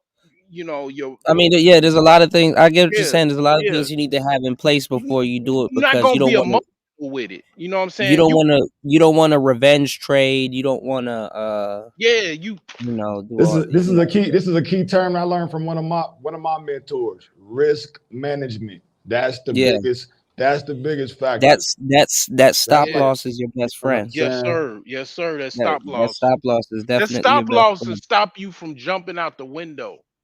That stop Yeah, loss will stop you from jumping out the window. Yeah. Yep. But you gotta, yeah, if you trading with scared money, your life is real scary. And I've been there, like it really messes your mind up to trade. Like you gotta be like you gotta be cold blooded with it. It's like, okay, yeah, I don't want to take no risks. I want to scale my account. I want to possibly even grow my account by making monthly contributions. If I have good months, you make a profit, I was told to take at least 50% of your profits out every month. Keep track Okay, of I'll your keep that in mind. You said 50%. yeah, if you make profits, you keep track, a daily track of your trades. If you went to the positive, you keep that amount, and you in order of a course a month, you're gonna keep that ledger balance of your profit margin. If you in the red or Yeah, you in the because black. you don't want to take out and then have to build your account back up. So you want to keep building your account while still profiting. If you in the black, you take 50% of your of withdrawal out, and you keep 50% in, because you want to train your mind that okay, this is what you do, and this is the reward for doing it the right way, and you actually making money doing this. You don't got to take the money and do anything with it. You could just put it in the account and just let it grow or whatever. If you're able to do so, if you want to use it, you can use it, and then basically you want to scale your account. You want to get it high as possible, and then just keep scaling it, because I that's was telling War Master, man, he gotta start trading, man. He got them big monitors in his studio. So it's like, man, you could sit up there and watch everything move at that point. No, I ain't even gonna play Persona. What you talking about? See? No, It's either I gotta get War Master to play Persona or trade or do both. yeah, because Nah, that's I'm why them good. guys made so much money. Them guys on, like down in Manhattan and like New York Stock Exchange and stuff. They was well, making so money. there's another side to that though, bro. You gotta. I ain't even finished.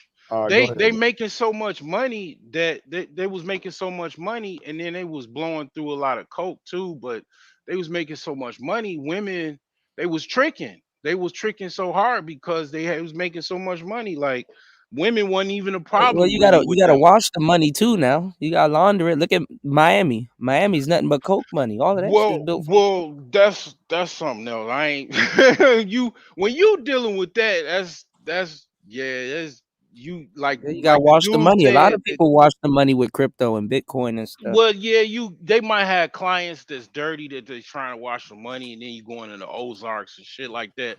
I ain't talking about nothing like that. I'm just talking about them guys that's they were traders, and they were making millions of dollars on the stock market, and the hedge funds making money now. Like they making quite a bit of money, and they had like hooker parties. But They had like stripper parties and stuff like that. I'm so old, man. I'm still saying hooker. That's how old I am. Damn, bro. Let me say something about the trading though, like because it's like a lot of people don't know. There's a dark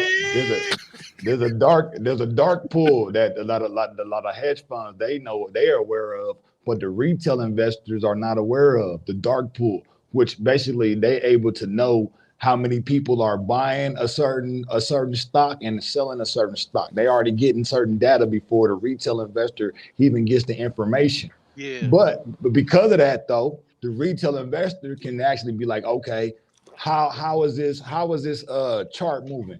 You know what I mean? Being able to read the chart pattern and be able to recognize, okay, a lot of these buys is coming in at this certain point to basically get in or get out. And then also the dividend, when it comes to dividend stocks, you could buy a bunch of dividend shares, but then let's say it hop a certain point, you set your stop loss and let's say it dip at your stop, right?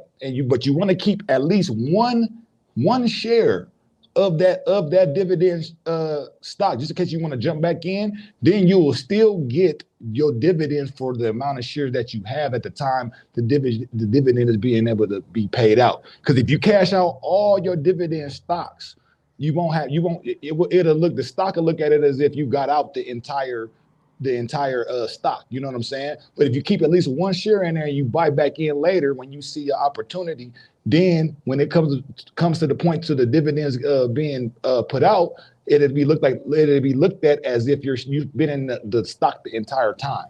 You know what I'm saying? So you That's still why get you that. keep track. Yeah. If you keep There you track, go. you keep Yeah. that spreadsheet. I got a spreadsheet. If you want it, man, I'll send it to you on Google Drive.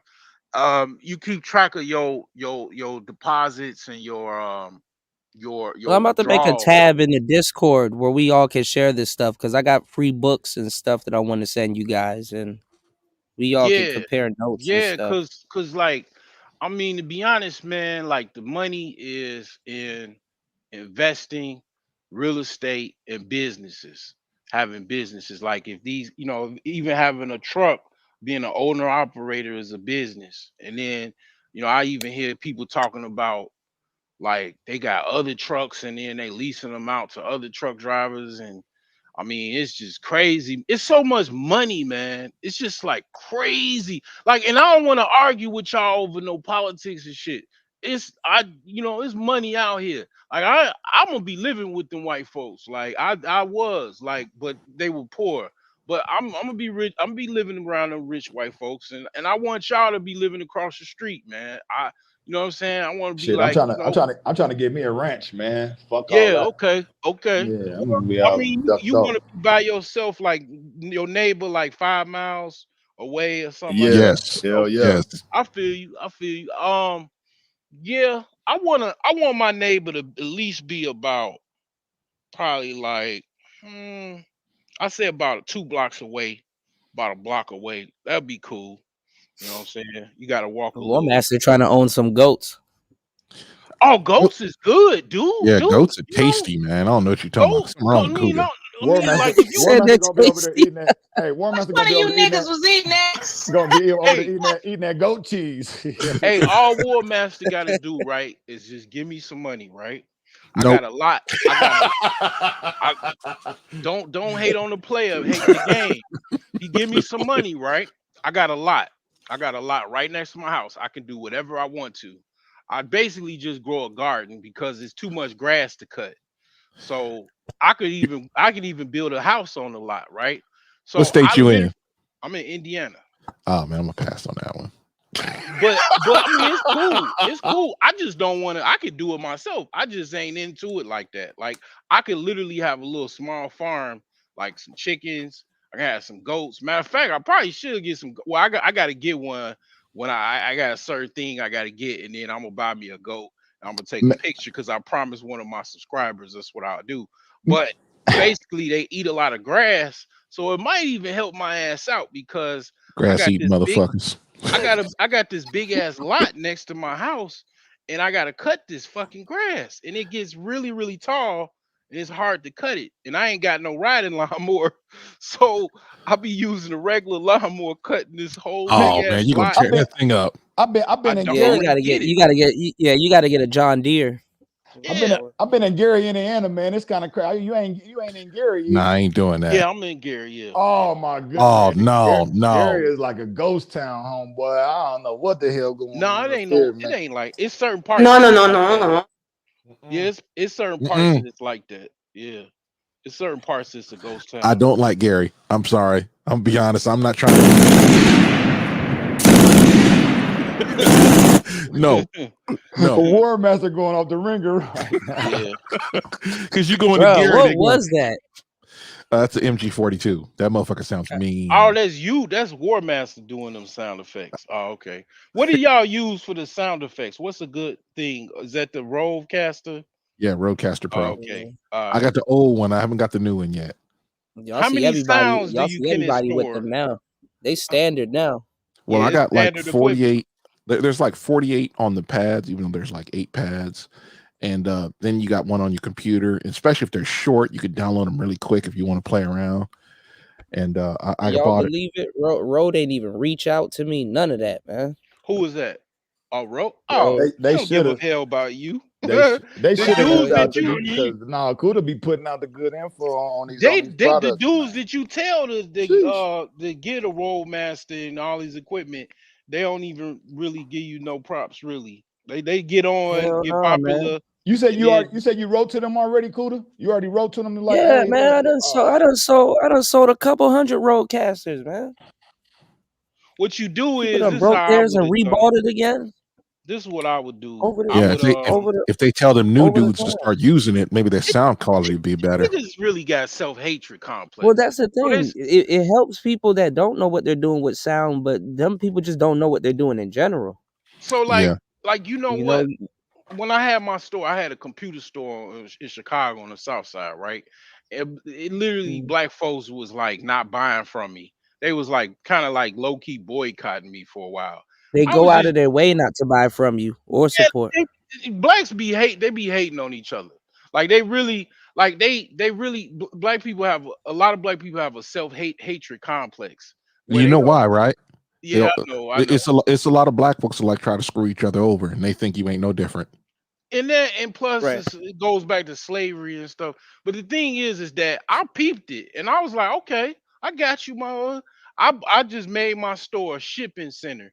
I literally I had an eBay account and I just used my store as a think as a fucking black man, you should distribution own center. 2 some drop stores. shipping shit. That's cool though. That drop shipping I thing. think as a black man, you should own 2 stores and right And then, next to it then own another store that sell the same thing but have a this white even man this worker at the counter and right. then see who they go.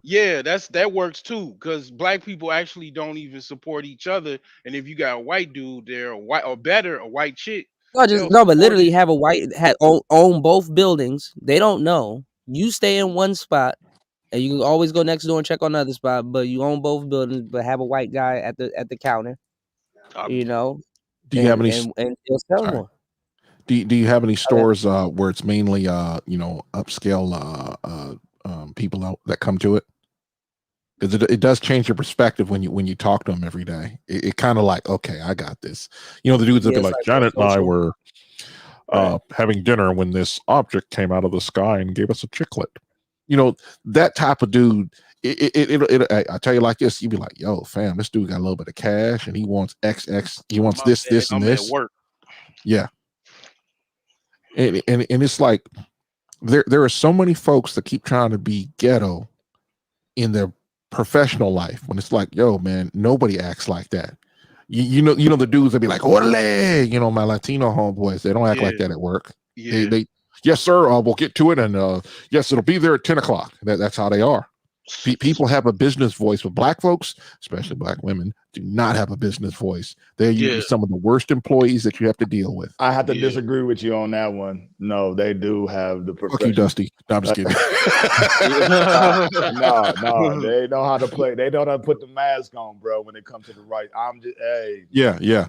It depends on the person, but if you catch them at the club, they wildin'. They listening Sexy Red and all that. But the thing is, what I was saying about the store, what I did was, this is another thing I did, and it's actually I created a kind of a little thing where it was like the have-nots and the haves went to war. So these guys basically I put a sign in the window and I said, I'll buy your stuff or I'll sell it on eBay for you. And I learned this from the white folks, man, actually in Indiana, well before I even moved there. So that window literally created a shit storm. I had shorties stealing from their high school and bringing me laptops. I can say it now because of statute of limitations. This is like over 10 years. What's going on, Gems? I had shorty stealing high school laptops from the high school.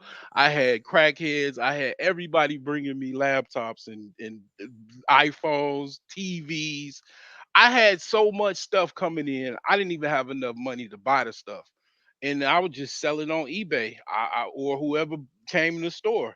And I literally, man, that whole store was filled up, and I was making That's so enough much money. internet for me today. Yeah, I was making so much money, I couldn't even buy all of the merchandise. It was just too much, and I had to take the sign out the window because it was just too much. And then the police got in on me because the shorties was literally using my store as a fence, and I had to shut all that stuff down. You were basically a pawn shop to them. Yeah. And that's how I survived. It's a true story. I was in business I had a retail store for like 3 years, a computer store. And a lot of stories, man. I had a coworker. One of my employees, I had a chick from the area, whatever. And she I think the first day the first day we went back in the back room, man, and I made use of the futon. And then I went out of business. And then sold it on eBay. And then went out of business. You got make use of the food on and then sell it on eBay. Even if I was in some kind of criminal activity, I would never talk about it. That's like I remember Fresh and Fit was talking about this one day. They were talking about that if they were girls, they would do some kind of stuff where they'll work strippers and stuff like that, right? Not sleep with the customers, because a lot of them do, and then they would move to another town and act like it never happened. Well, You get the bag and move. I already know I'll never probably run for office. I mean, my YouTube channel alone is literally I've talked about actively buying escorts. I've talked about all kind of stuff. I mean, I've definitely exercised my freedom of speech. I'm not gonna say to the max, but just my YouTube channel. If you go to my Twitter, that's even more evidence. Facebook, oh man, I probably couldn't even run for the local janitorial board. I mean, but the thing is that it doesn't matter because you got gingers as politicians now. So everything I've said ain't worse than being a transgender. So I mean, what can I say? Going to jail. What's going on, Tech, bro? Yeah, but you're right though. I'm kind of like I don't know, just dealing off adrenaline because I'm like low sleep. So I when I get like that, I just Say way too much shit. Logic kind of grows out the we all window. been there. Y'all know I be there. Yeah, I be I'm at the point I don't give a shit. All these crooked ass motherfuckers that they want to put the magnifying glass on. Why you want to come after me for any goddamn thing? You better go get after the motherfuckers that's really pulling a big bag in and stop worrying about my little ass. The sad part is the people that claim that they not about to get in office or they can't do something because they probably said something or did something and they passed. Whole time, when you look at it, you better off than the people that's actually in office. Yeah, they in office with the skeleton. People are good at hiding their dirt. People are really good at hiding their dirt. You'll even on YouTube, people will like be closed off about what's going on in their life, but some people might be more informative about what happened to them or what they went through or whatever. And it's like knowing whole time they done did something real bad and they never disclosed it. They'll try to gaslight you and make you and talk about you like you ain't nothing when they done did something worse than what they talking about, but they just ain't let nobody know. And that's bad karma. You get bad, all of that shit. I believe in karma. And I think people they get their karma in many ways, you know what I'm saying? You underestimate the power of the dark side. Yeah, the force. Darth Vader.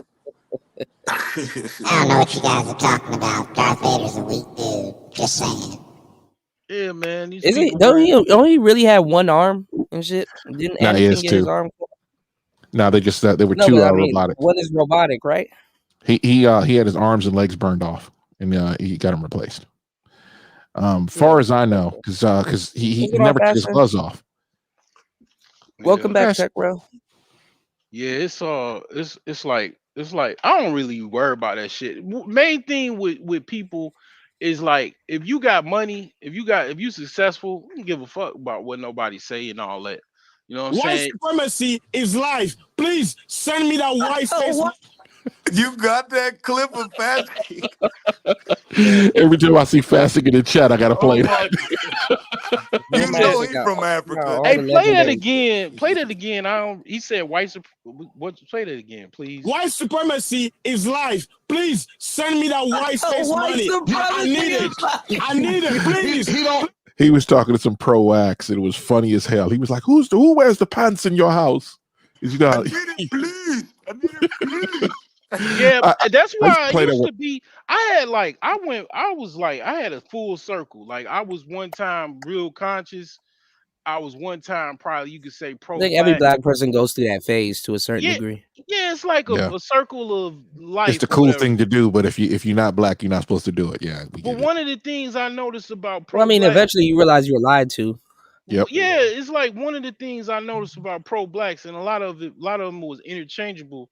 they would do stuff that was counterintuitive than what they was actually talking about. So like they would be talking about they pro-black, but then they giving like they buying like Gucci and Prada and giving It's the a white phase, folks man. all of their money and shit. And they not even It's a it's a it's they a don't phase.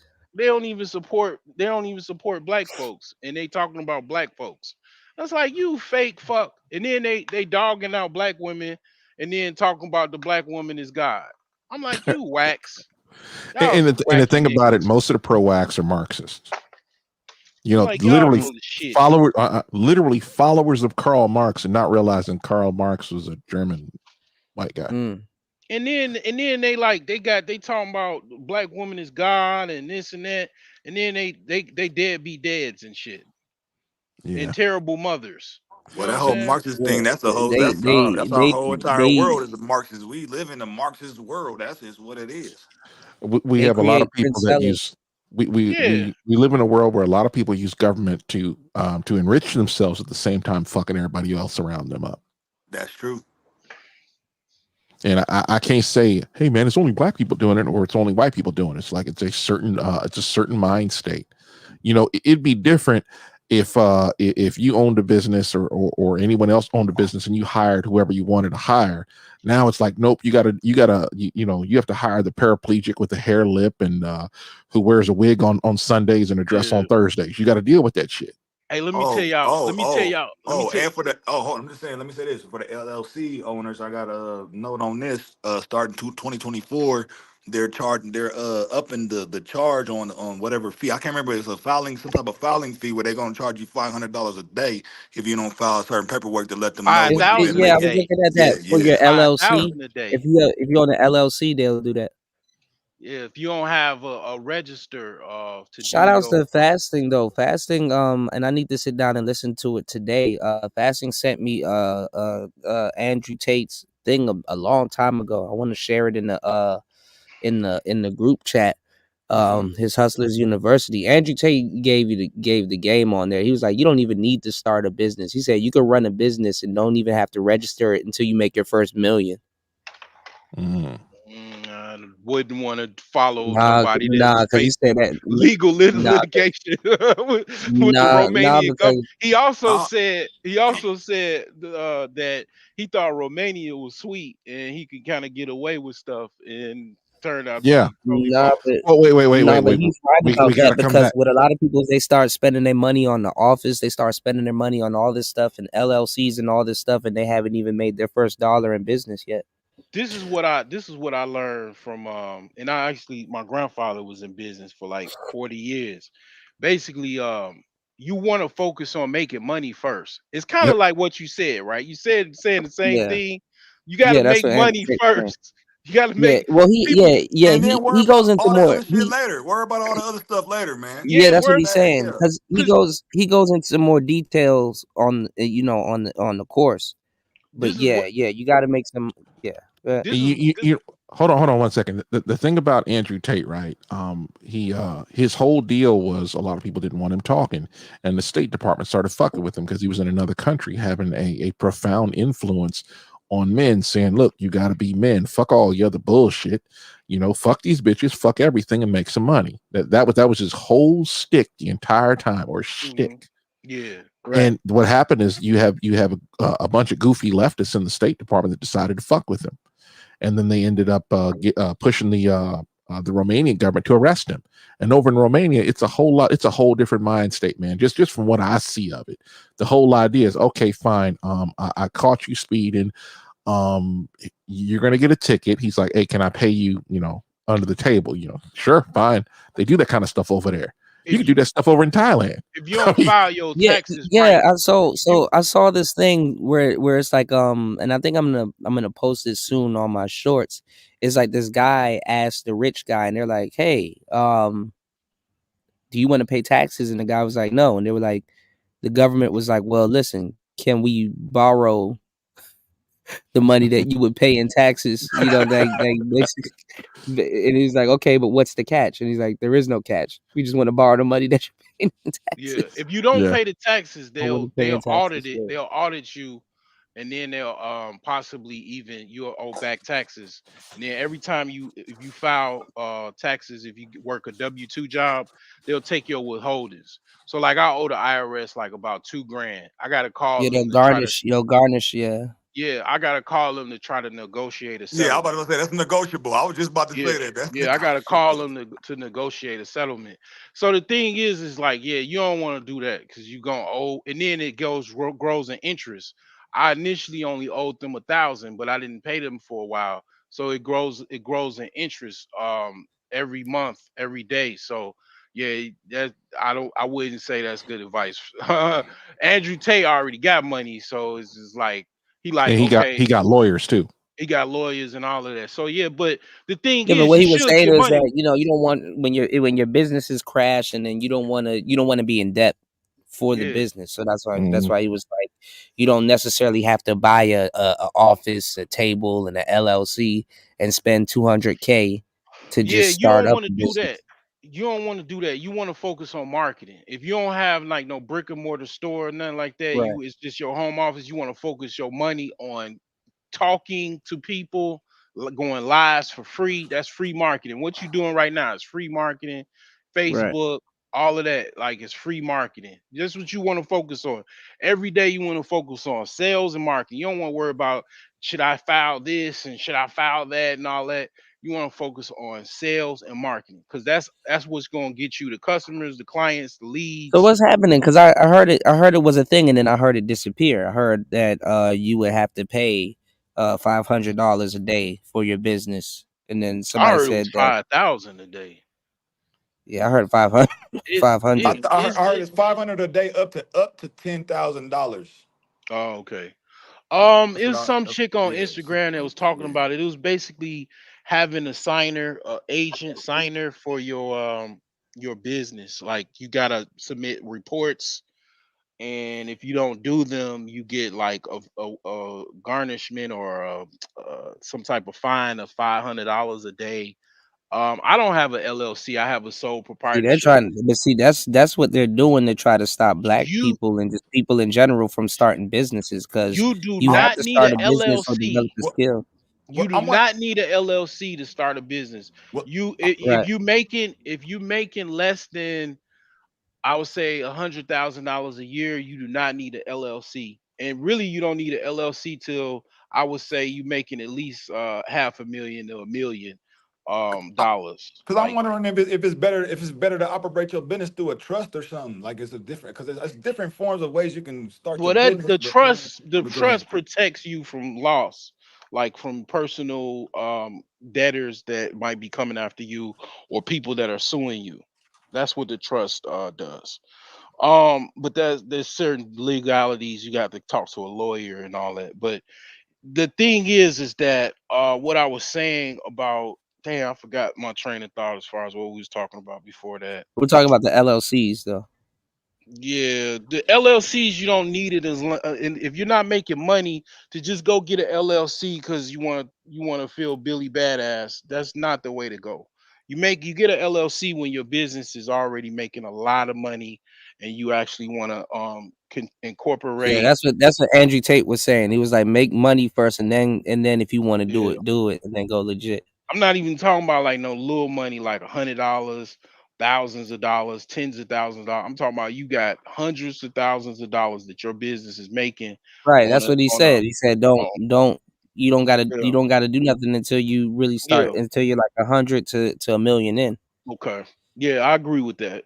I agree with that. Yeah. Definitely. Because you got people focus on the wrong things. It just in life, people focus on the wrong things. You're Yeah, because a supposed to lot of focus us on don't know. A sales. lot of us don't know, bro. You know what Yeah. I'm Oh saying? yeah. Business is like Neely Fuller said. It's like a couple things people don't learn. They don't learn business, science, the mating, and warfare. Those what the main things that a lot of black people don't learn, and they don't teach you that unless you get the lessons. But yeah, Oh, I will throw this out there though. If y'all got any law libraries around you where you at, go to the law library. They got a bunch of finance information, law information, and just sit down and do some research. I had to do it myself. got myself out of a couple of hangups, you know, dealing with the laws and stuff. But yeah, just want to put that out there. A lot of people don't even know that a law library exists in a town or They their don't city think or it, they wherever don't they think at. it's Yeah. separate. Yeah, that's it's certain states you can become a lawyer.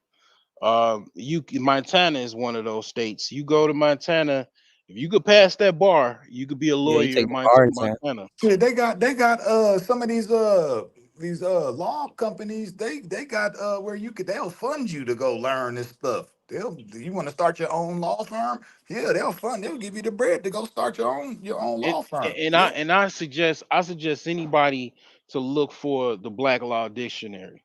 Download the I Black Law got I got Dictionary. one. I got Yeah, Black Law, I got Bouvier, I got Ballantines, I got like 5 different law dictionaries already. yeah, yeah.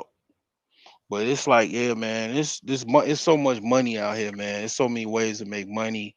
It's really wide open. Like the best way is to be an investor because don't nobody know what you making money. They can't see it unless you like broadcasting and stuff like that. If you're investing, nobody can actually really stop you because they don't see you coming. They don't know what you're doing. You're doing it behind the scenes. So if you got a business, yeah, people can like, you know what I'm saying, not support you. I don't wanna fuck with Koda. You could put that as a sound bite. I Right. mean, I mean, like fuck the broke genius. He fuck him. So what I'm I'm gonna broke. watch this guy for 12 hours. Yeah, I fuck this guy. Oh, He's always brother, this guy stinks. yeah. I don't want to. I don't fuck. He's always talking about broke people. Broke people make up the whole United States. Without broke people, the United States wouldn't exist. And it's like, I Right. mean, the thing is like this, like, if you make your money investing, you literally behind the scenes, man. Like, I ain't gonna lie, you a Cuda, you a was Capricorn, right? Yeah. In my mind, Hmm. all Capricorns is like Charlie Munger. We It's supposed to like, be good with money, but you yeah, know what? And rest in peace, because I'm now really just starting to really discover like money like that in my later age. But I just started getting into Munger, and man, like Munger's a I beast, actually boy. I thought he was just some senile old dude No, until I really started watching Warren. When I really got into forex, I started watching Warren Buffett and he said and Munger Buffett. beside him. Yeah, Yeah, Warren is Warren a Buffett. Virgo. Warren is a Virgo. Yeah, I'm a yeah. Virgo. Yeah, Nah, so but Munger, I'm starting to listen to a lot of, and rest in peace to him because he recently just passed. I yeah. I started watching his stuff, man. He's more my speed. I He came out loves my mama. Costco. I came out my mama womb and I asked for a Tech said dollar. Tech Capricorns are liars. Yeah, the women. Hey, don't be talking about no Capricorns, bro. Tech rail, what the hell wrong with you?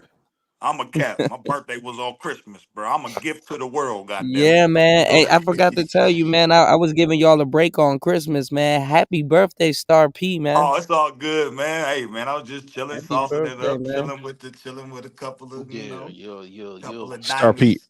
Star What up? Pete, old as fuck. I'm 40. I just turned 40, nigga. We're gonna be 30 for a long time, y'all. You officially old as fuck. Hey, I accept it. You know what I'm saying? I'm gonna see how long this thing gonna last. You feel me? Yeah, though. I hear you. See, I yeah, hear you. if Yeah, you a Capricorn, they say keep having birthdays, you live longer. if There you if go. you if you a Capricorn, I already know. Like a male Capricorn, I already know I could co-sign you being a player just off that. Cause like my Yeah, homie, yeah. he was a Capricorn. I thought he was an Some of Aquarius. us are dumb though. I've ran into some of the dumb Capricorns. Like some of us are meatheads. Like we're just gym buffs, and some of us are lost. I get it. Fasting ain't shit. Well, I I think thought that goes for every Oh my sign, god. bro. It ain't just Capricorn. like most of the Yeah. like most of the Capricorns I know, they real like my grandfather was a Capricorn. This dude woke up every day and opened up a store. He was a millionaire in Chicago in the 70s, and he had a Yeah, business partner. we're supposed to be good with money, but like I've lived a lifestyle where money wasn't everything, and then so I'm just late. I'm a late bloomer. I'm learning a lot by trial and error. I didn't realize how much I would like money, like the whole like the terminologies and stuff and how stuff. I wasn't thinking about this stuff, and when I was earlier, I was doing architecture and computer engineering, and I Right, still like right, that stuff. right, But I wasn't thinking right, about money like that, you know. If But I now don't I'm got like, right, oh, this money shit. Hold up, like if this might be my thing. if You I know ain't what got I mean? right. money, That's where I'm I'm not at happy. now. But you I'm know, not. I get sad when I don't have no money. Like if my Mm. money ain't flowing good, I get sad. You probably, man, I get sad when I ain't got no money. When my money flowing, I'm like happy. If you see me happy, like I'm good. Like yeah, I'm all right. You know. Yeah, mines go up and down, and then like I ain't gonna lie, I gotta watch myself because I either I'm wearing or I ate it, You got to or I get you a dropped it on woman a with money. Most of the Capricorns I know, yeah like they get yeah, like my or I homie. dropped it on my business or a big purchase, My homie, you know, or something. So he was working at UPS, right? And he met this chick that was a lawyer at a club, and he was going to work. And you know, UPS is pretty much a grunt job, low wage job, right? Package handling. yeah. And man, he got with her, man. They Not if got you drive the trucks. right, right. I ain't say that, but you could mention that. But the thing is that he met her and they kicked it off, and man, dude had the life, man. But he was cheating on her because and all that, so they broke up. But man, she was making like $300,000 a year. They shared bank accounts at one time. He could just spend whatever he Dang. wanted. He had a Cadillac. He had another car. Like I think he had I like don't know. I don't disagree with that. I disagree with that shared bank account, man. Nah, man. Nah. Nah, can't do that. Go ahead, though. Yeah, she had the I money in ain't gonna there. lie. Y'all I ain't gonna y'all lie. missed that. You could be real good with a chick that makes 300K, but you gonna have to stand your ground with something like But I'm that, though. saying like no, she was making the money. Y'all not catching it. She was making the money. She was giving No, him I get that, but the um thing is that it's like whatever he made, she's like, well, just add it to what I got and let's have everything together. And you gonna have to be like, nah, nah, nah, I'm good. he was on some Mac stuff like his daddy. He probably put the money into another account. Literally, she just Yeah, gave but him I ain't gonna lie, it hit different when a shorty making 300K and she know it. Like that yeah. was her take home. That was her. She was a lawyer. Yeah, she Oh probably yeah, making $1 million now. Like so, oh yeah, he yeah. gamed her up, man, and they got married, and she was like real bougie, man. I used to be like a wingman, and But and that's what I'm saying. That's why you don't. That's why you got to still do your thing when you dealing with women like that because they'll get real bougie on you, and then now yeah, they in control yeah. of your She used to finances. cuss You him still got out. to keep to She used yourself. to cuss him out for not taking out the garbage, and he had to take that shit. Like Nah, I But don't never take no Loki, shit. they like that. Loki, they like that because they just want to tell you something or have something to complain about. yeah, like, but see, he didn't do it right because he was kind of meathead. He was on some meathead shit because, like, they were talking about opening up a laundromat and shit like that, and they didn't do it. And it's like me, I would have did. I would have had 2 laundromats in a Yeah. building, and I would have probably cheated on the low, but not like real crazy. But yeah, I don't know, man. He Hey, should have got some fasting, bro. tangibles out of that situation. Hey, at fasting in the chat. Yeah, hey, I ate some pie, but I shot the cream. God damn it, fuck you, nigga.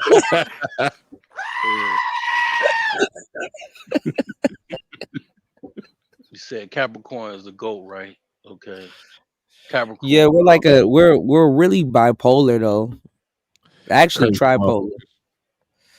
No, we're tripolar because we're a goat. We're a mountain goat, so that means we can hang on the side of a damn cliff, and we have a fishtail. Yeah. Pause. Yeah. That didn't Wait, what sound was gay about the fishtail? it just sounded gay. Yeah, I know it The did. fishtail is priceless.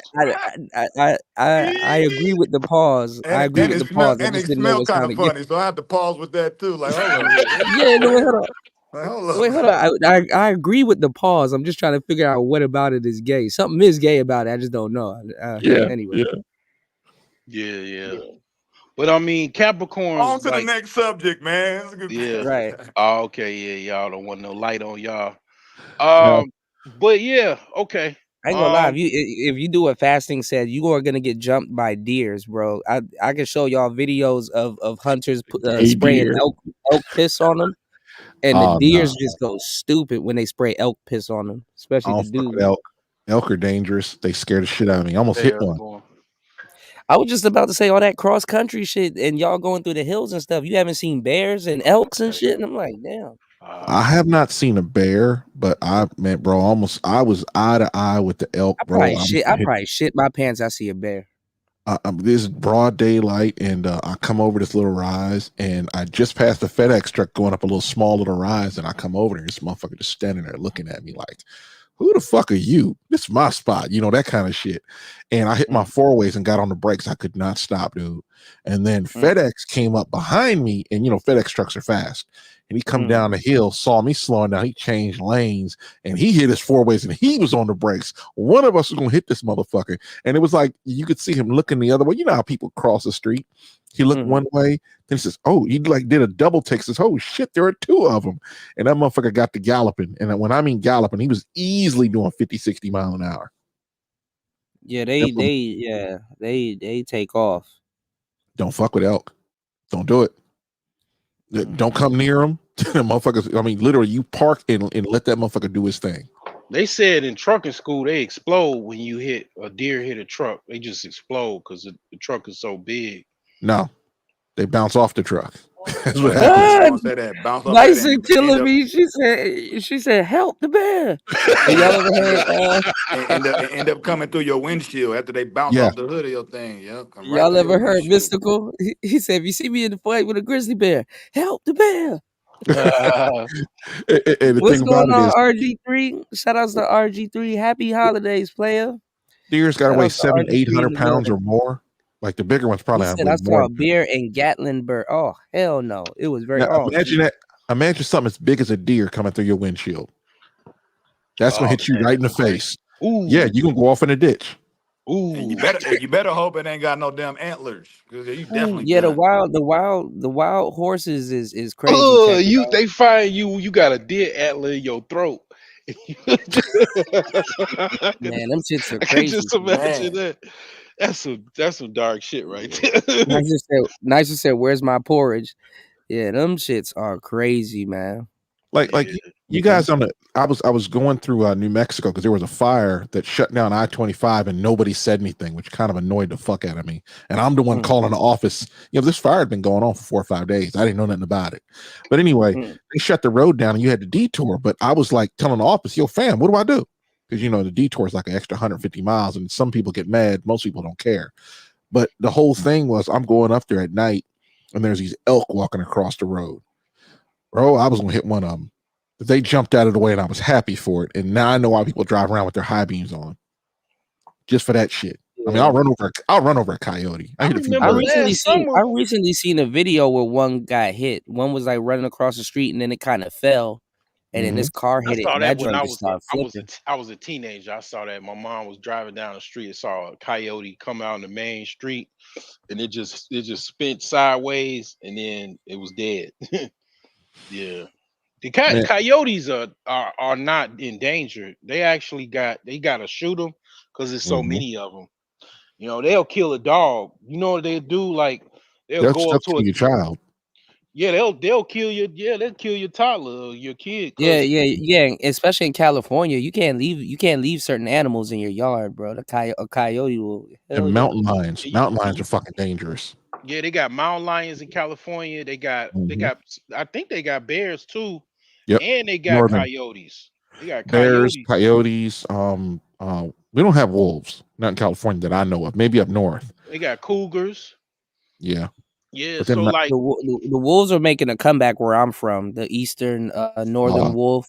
Yeah, and people wonder why that. There was this woman I was watching on one of the Discovery channels, and the wolves were literally just pacing her. It's like 5 of them, and the sheriff had to come out there and find her because she was walking her dogs out there. And I'm like, bro, I've heard some wilderness stories. I don't want to do it.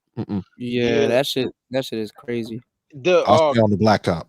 The coyote will go up to a house dog, right, and act like he's about to play with him, and then start biting at his neck, and then next thing you know, he's just taking the dog off, and go into the woods. Like Yeah, the coyotes are swift, man. I done seen a coyote hop like a 10, 12-foot fence, man. And I'm like, what the hell? Yeah, them Their things. response to everything is to bite it. Like, yeah. That's a dog thing. They kill cat. They actually really help the ecosystem. Like, you know, I'm a cat lover, but if a cat's outside, cats ain't actually coyotes are native. So they'll kill dogs, that's like strays. Cause you know, y'all, I know y'all I took that shit y'all said about Gary, but Gary is actually going through gentrification, man. A lot of Mexicans moving in and fixing it up. But the thing is that the coyotes, they'll like, cause you know Gary is fucked up, right? So they don't have like the animal control don't work that effective. So the coyotes will actually kill off the neighborhood cats and the small dogs. And you know what I'm saying? Like they really help the ecology because they kind of like nature's garbage man. They just Those are go out ants. yeah, ants, coyotes, bumblebees, Mhm. all Yeah, kinds of. they'll come in and kill them like cats and stuff in the neighborhood. They kill the birds and one thing about Gary, like I talk about this stuff on my channel. Like Gary's an F grade neighborhood, right? So basically, right? So like one thing you will notice about Gary that you probably wouldn't even, you have to literally think about this shit. You don't see no rabbits. And the reason why you don't see no rabbits is because People eat 'em. there's so many cats and small dogs. They literally is kind of like Thailand. Like it's it's just a bunch of like, because people so broke they gotta let their door out and then, you know what I'm saying, let their cat out because they can't take care of it. And then the dogs too. So like, you know what I'm Let saying? that cat out. Sound like a female. They do that too in Gary. Yeah, I'm not Yeah, taking he's it talking about Gary, Indiana, RG3. because basically you will be on child support for sure. Isn't that where ARC's from? ARC's from Gary. Yeah, he's from Miller, which is a rich side of Gary. It's like what a like you kind of more well to do. Cause like that's the thing. That's why I like take it from like people talking about Gary like it's a shithole. And it's parts that are, but then you got Miller Beach where it's mansions off the lake. So it's like it's kind of like Chicago. You have a little small section of like where well-to-do people are. Then you got across the tracks or whatever is, you know, people's middle class or whatever, people poor, people crackheads, white chicks looking for heroin, walking down the street, you know, all of that stuff. But the thing is that Yeah, basically, Middle America is like fucking up white people like crazy. well, Middle America is kind of nice.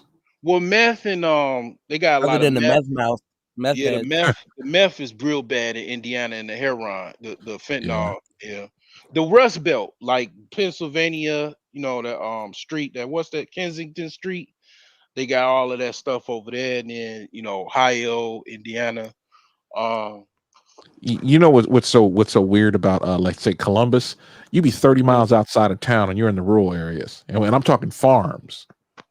Indiana like that too. If you go from Northwest Indiana that borders like the south suburbs of Chicago, if you go about 15 miles south in Indiana, you will go in the soybean fields and the farms. Indiana's not developed like Illinois. It's really like, you know, the whole country is farmland mostly. That's Yep. what people forget. People You get fly in a plane and look down, all you see are farms, and then you'll see a city. Yeah, it's like literally mostly farmland and country, and people listen to country music and people singing over a guitar. Like, I mean, basically, most of America. People forget that shit. People forget that every single day. Basically, America is just this big ass farmland, and you thinking it's just, you know, Keisha in the city that won't submit to you, and you forgot about you know, what's the white Amish woman's name? Like Gertrude, Gertrude out in the farm. She already wants to submit. Like she's submitting to Bartholomew for nothing, for hay and corn. You know what I'm Yeah, saying? it's a Like, lot of Amish in PA, Ohio, Indiana. They're everywhere. Shout out to them dudes, man. They all right, man. Yeah, they got their woman to submit. You know what I'm saying? They already got it up. You know, I'm a Man, show. people You ain't know, got nothing going on. It's a Star P drop. Hold on, Star P, see if you can come out and come back in. People don't got nothing going on, man. I mean, our women are literally rebelling against us just for the sake of rebelling. People ain't got shit going on. People be like, oh, well, I gotta pay for pussy. I gotta do this, that, and the third. I'm like, bro, why are dudes, regular dudes, act like they got some dynasty shit going on where it's like, oh man, I'm so busy running my country. I company. just You can't mean talk to somebody. company? Huh? You running my company? Yeah, No, they act like they're running their country. They act like they're not even they're running running a the business. country. They Right, on some I'm George just so Bush busy shit, being huh? I'm just so busy being a dictator, and we're in the Oh, middle of a war. I can't stand to go on a date with some chick that I claim to be interested in. It's like, bro. well, you know what? I thought about dates, but it's really some simp shit. Like, I mean, I'm still a No, ARC. you can go on dates. I'm still an ARC mode 1 aficionado, man. I ain't necessarily got the heart to do hardcore. I probably Yeah. done that once or twice in my life, but or maybe more than that. I had to think about it, But but see, this is the thing too that a lot of guys are leaving out though. You can still date somebody after you sleep with them. I'm saying You can I'm still okay go with out with that, people but after you sleep with them. I try to negotiate. I use mode 1.5. That's what I do. I try to negotiate to see. I Mm. don't even negotiate. I try to see if it's interest. If I get a Mm-hmm. number and everything, I try to see his interest, and then I'm Yeah, you gonna tell basically him. gauging her interest. Like, is she giving you play, or Yeah, but I don't lie to these chicks. is she I allowing you to is she I allowing you to have is she allowing you to advance? Yeah. I don't lie to these chicks, so I don't, you know what I'm saying. What I tell them I'm not monogamous, and most of them they don't draw, so Let me I ain't gonna lie. let me I ask have y'all: is leaving out details? Is that lying? Yes, lying by I omission. mean, it can be because that's what women do. They omit. Because I don't think it's necessary for somebody to know every damn because thing. you a Capricorn.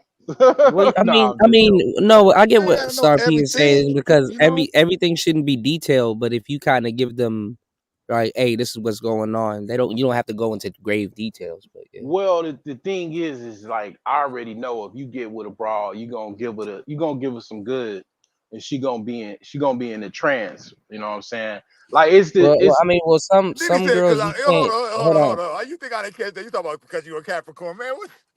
hold on, hold on, Go ahead, bro. but I messed some with you. but you can't hit all girls the same way. Some girls you got to get them the lazy, and some girls you can't Man, they be. ain't gonna mess with you in 2023. You give them the lazy D. That's Like good. That's they gonna good. be like, I don't want to call you no more, block. And that's good. Yeah, you get them the lazy shit. Hell yeah, Man, you don't do your best. I Yeah. be trying to enjoy it. I be trying to get my money's worth in that pussy, man. And I'm if the it's I'm the free, same. I'm the same way too, You man. don't Like got I really, you don't got a swanton bomb in every single chick, bro. I really enjoy when I'm you with a in woman. I land. really enjoy when we having sex. I really enjoy that. I really enjoy sex, man, with a woman. Yeah, I yeah, me really do. too. I'm not even gonna front. I be into it, bro. Like so, I'm just saying, bro. I don't know. I Yeah. like to dominate a broad. I want to dominate her. I want to make her like in trance. Like it's this song in the 90s. I don't know, you probably never heard it. It's like it went like this. Yo, my dick like magic. Say who that knocking on the door, rat a tat tat. That's my new rat getting static. Oh, this dick like magic. It was Some and people, I some people would say that's simp behavior though. No, that's sex magic. It's sex. It's talk. Some, That's going into sex magic. Like it's a lot of stuff that people don't really talk about. People don't talk about the metaphysics of sex, the even sex magic and stuff like that. It's literally it's certain men that have it's called it goes into sex mastery and sexual mastery and stuff like that. Where if you got a sex is literally like a force, like energy. So if you got It's called the Kama Sutra.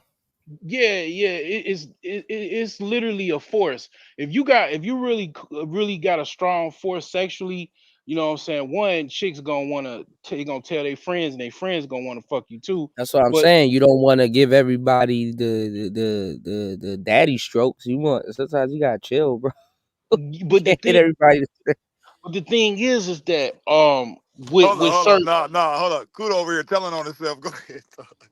well he see Cuda, I don't know what he do in his private life, but he probably if you like one of the things I ain't gonna go into all that, but the thing is that with certain chicks, man, they can't tolerate that. They can't take it. And I know, and I kind of have a sense about they It'll can't take it. And I it'll don't mess deal. their head up. You can't mess people head up like that, bro. You can't go around mess people head up. You remember like that movie 50 Shades of Grey, old girl was stalking dude with the other chick, and they ain't That's what even I'm saying. You can't hit everybody like that yeah, because most people don't know how to handle it. yeah, like see like Especially if they on some rebound shit and mhm. try to mess with you and you like, I mean, it was cool, but but you the want some rebound shit, so you but not the thinking average straight. dude, he ain't in it all of that. He don't know none of that shit. He don't even That's know how what to I'm trying. That's what I'm trying to say. I know about all of this shit. What I'm play. saying is that you gotta take it easy on certain chicks. Certain chicks, as far as they know, you can't. I mean, you can. I mean, you good in bed, but you can't. You know, you just haven't really rolled out the red Like carpet. I You can't don't roll out. know. You You know what I'm can't. saying? Hold on. What I'm saying is that you can't roll out the red carpet for everybody. That's all. Yeah. Like I don't know about these other dudes, but it sound like if it sound like how they kind of be talking about, like they want to. Especially if you know what type of damage you can cause in the bedroom and you know how to start playing with broads orgasms and all kinds of shit like It this, go man. it go with knowing your worth, right? Like you know what I'm saying? Like Well, yeah, you know your worth, but the thing yeah. is that you know what I'm saying. If you had a lot of practice and you know exactly what you're doing, you know how to go right for her erogenous zones or her hot spots and stuff like that. There's so many things you can do. Like I was like, one day I might write a book on this because it's like it's you know there's a lot of things you can do. Bros be lying, talking about something they never had an orgasm. Some women can't even recognize when they're having an orgasm. Some can, I got depending a on the Let me girlfriend. intensity. I tell you got one of something. Let me tell you Hold on, something, hold bro. on, y'all. All right, go ahead. Some can depending on the intensity. There's ways you can get them to chase their orgasm. You can like kind of dangle the rope. There's ways that you can stack two of them on top of each other and then let them all go like a pile of plates. There's a whole bunch of different things you can do once you really get into it and you know what you're doing. And then the best thing to do is actually know the actual woman that you're with, because every woman to a certain degree, there a lot of them are the same, but a lot of them are different. Go ahead, Star P. My bad, y'all. Well, I was gonna tell a story. Y'all hit the like button, support the show because we're actually giving y'all some game real quick. You know, for I had this one of my ex-girlfriends, she said she never had an orgasm. So I mean cap I used to right, I don't believe that shit either. But I think cap. so, maybe. But okay, I told her oh, so it was after about a year, man, of like, you know what I'm saying? Like I was living with her. She was like one of the first chicks I lived with. And before I got married and shit. But Mhm, basically I took her to my mom's crib, right?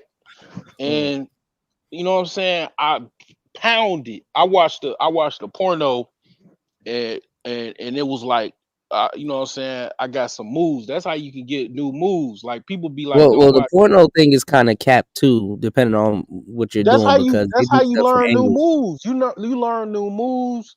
It's like a sport. If you look at Yeah, sex like but a but sport, but I think if they you should have sex in the try to do Olympics, it man. exactly like them, because they hold back. If you try to do it exactly like them, it's they do No, stuff for not camera. exactly. Not exactly. Yeah, But the thing is that I I basically mean, you pound better off watching some amateur I stuff basically and pound then I pounded her out, right? I pounded the shit out of her. Like, and then it's just some white shit started coming out. And I was like, oh yeah, I got her.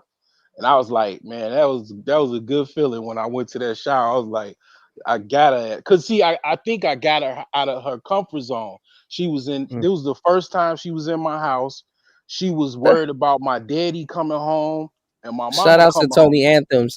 Shout outs to the Christmas Grift. My bad. Yeah, she basically was like worried about, you know what I'm saying, my mama, my daddy come home, and it was like she So she was was in a nervous. different environment, and she was out her comfort zone, That's what I'm and it saying. was She was like, nervous because yeah, when you first started telling the story and you said you were at your parents' house, I'm like, okay, she was nervous. yeah. So it was like all of that just combined. She in her apartment, she in her comfort zone. She know where everything is. She might even had a weapon in there that I didn't even know. You know what I'm saying? Like could be a lot of stuff. And it's like basically when she came to my house, man, I was on some baby boy shit. I knocked that shit out. And then Right. she came and she was like, damn, you know, and then yeah, like yep.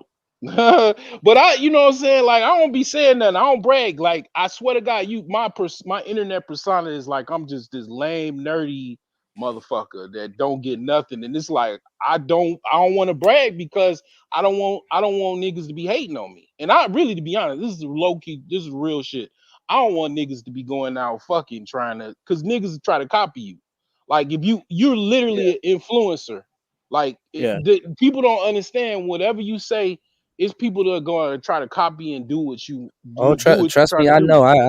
I'm getting copied as we speak. Trust me, I Yeah. know. So I don't want to be talking about shit and then have niggas out here doing crazy shit and then they come back to you talking about, man, I got a baby mama now. And I'm like, nigga, you not supposed to, you can't do what I do. Like you gotta have dick control to be able to do that shit. Like you like that's what them Ramil dudes, like they was talking about pumping and dumping, but it's like, nigga, you don't know who Ramil is. Like he's a vegetarian. Nah, but a lot of those dudes though that was talking that shit were losers anyway though, because they were the same people talking about game don't exist, and then literally the whole point of pump and dump is to be a player. Yeah, and it's like, yeah, like that's that part as well. We all are playing the game in the grand scheme of things in the chessboard. Like we all Yeah, playing but the game of life. you tell people, listen, you can be red pill and not believe in the game. I get that side of the game, right? Mhm. But if you're red pill and you don't acknowledge that game is actually a thing, whether you possess it or not, Mhm. you know what I'm saying? I can see if a black pill cat or a super red pill cat say is nothing because it's not necessarily necessary to them. You I got a get lot. that, right? You got a lot But of if these you're a red goofy pill, dudes. Okay, no, but that's what I'm I'm sorry. saying. Yeah. No, I want to hear what you got to say, bro. But Because what you I'm got, saying is that if yeah. you're a red pill dude and you don't acknowledge it, you're not red pill. Yeah, but you You're not. got Simple. you got these dating coaches that's out here just goofballs and clowns But that's some of the messing dating coaches people are up.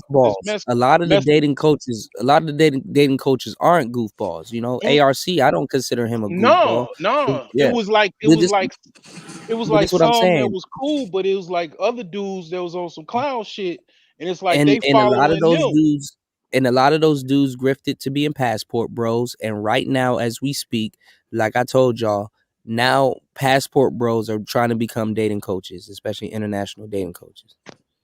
Well, you know, the YouTube survival thing is tripped out. You know, I look at people, they trying to survive and they trying to do whatever they can to survive or whatever. But and I can't, I don't care about what somebody do if they trying to make money. Now, Priscilla, she pretty much is like that. She was trying to do whatever she could to try to make it, and then it's kind of like it goes into the dark side and it goes into really evil because she really got a lot of people. She's sending a lot of women off to on a cliff, just like Shira 7. You know, Shira 7 is sending women off the cliff too, and it's a lot of people to do that. You know, and I mean, hey, who am I to say? Like, But if I you mean, can they get know this. people, yeah. They know this, and I've saved a bunch of men's life, and I've saved a bunch of women's life over the years. Mm-hmm. But the thing is that when you look at people in their careers, you know, usually like for like a rapper, like look at Lil Durk, right? He's from Chicago. Yeah. Look how much people around him died for him to be where he's at. Lil Durk literally, he started like on a porch, man, on the south side. Just He Yeah. was broke as hell. He just kept working. He So didn't stop. He just kept literally so working, man. so what I'm saying is that even with those shorties, even with the women, right? They gotta sacrifice a pool of bitches for them to even be successful, which is fucked up. I hope we find a use for that before it's too Yeah, they got a side. Yeah, it's like, yeah, a lot of them women is going off on a cliff. They gonna join. They gonna have them little rainbow experiences, and their souls is gonna be tormented by that, and then they gonna Mhm. have to come back and correct that and get with a dude eventually. Some of them Mhm. might, you know what I'm saying, and then them gay chicks be really fighting. The DV in that type of world is a whole They nother be killing. ball game. Yeah, They they be be they be they be unaliving, man. They be yeah, unsubscribing. bitches. they be up unsubscribing people, right? So it's Yeah. like it's really crazy, man. This is like, survival. It's like survive, like, you know what I'm saying? It's Yeah. crazy, but the thing is that it is kind of difficult for a lot of the dudes to deal with these women. I mean, you got men that all walks of life that's having difficult dealing with these American women, man, especially American BWs, man. That's just how it is. It's a lot of stuff going on though. Like in the 90s, it was a lot of things was easy. You could get a job easy, the money was flowing pretty good. You could quit one job and then go get another job like next week. It was that easy going, right? It wasn't all Mhm. of these like passport problems. You can go to the airport, you ain't have to worry about all of these people patting you down and all this crap, right? All this crazy stuff, right? The UV, you go through an X-ray to go to the other side of the terminal and all that. So like a lot of things have changed. A lot of things economically has happened. A lot of things have we survived this pandemic and all this stuff. Everything's still crazy. And then still the money situation, the economy is still fucked up. So women, they trying to survive. Women don't respond to the economy and money being tight like that. They don't feel like that's why these women talking about I gotta sell this and go to start this OnlyFans and I'm thinking about doing this and then you got the city girls talking about sell it, you know what I'm saying, to the highest bidder and all this stuff because they try and make money because money the situation messed up and then you tie that into their mama didn't train them, their daddy wasn't in the house, and it's just this big ass quagmire, you know what I'm saying? And if you're an older dude, you trying to what date either younger women or women that are the same age as you, there's 40 something, and then they think that they 20, they still thinking like they 20. So it's a little bit more complicated. The game got advanced. If we want to talk about the game, I just have to admit, as far as what I see and what I experience, the game just got a little bit more advanced. You know what I'm saying? Mhm. It's still you can get laid. I'll be honest with you, it's kind of easier to get laid now because you It's don't way even have to easier. you don't even have to leave the house. You could just use a social media portal, website to get laid now. So it's an art to it, but you know what I'm saying? You could get laid on social media now. You don't even need to use dating apps now. Like this is the cyber world, the cell phone, the smartphone revolution.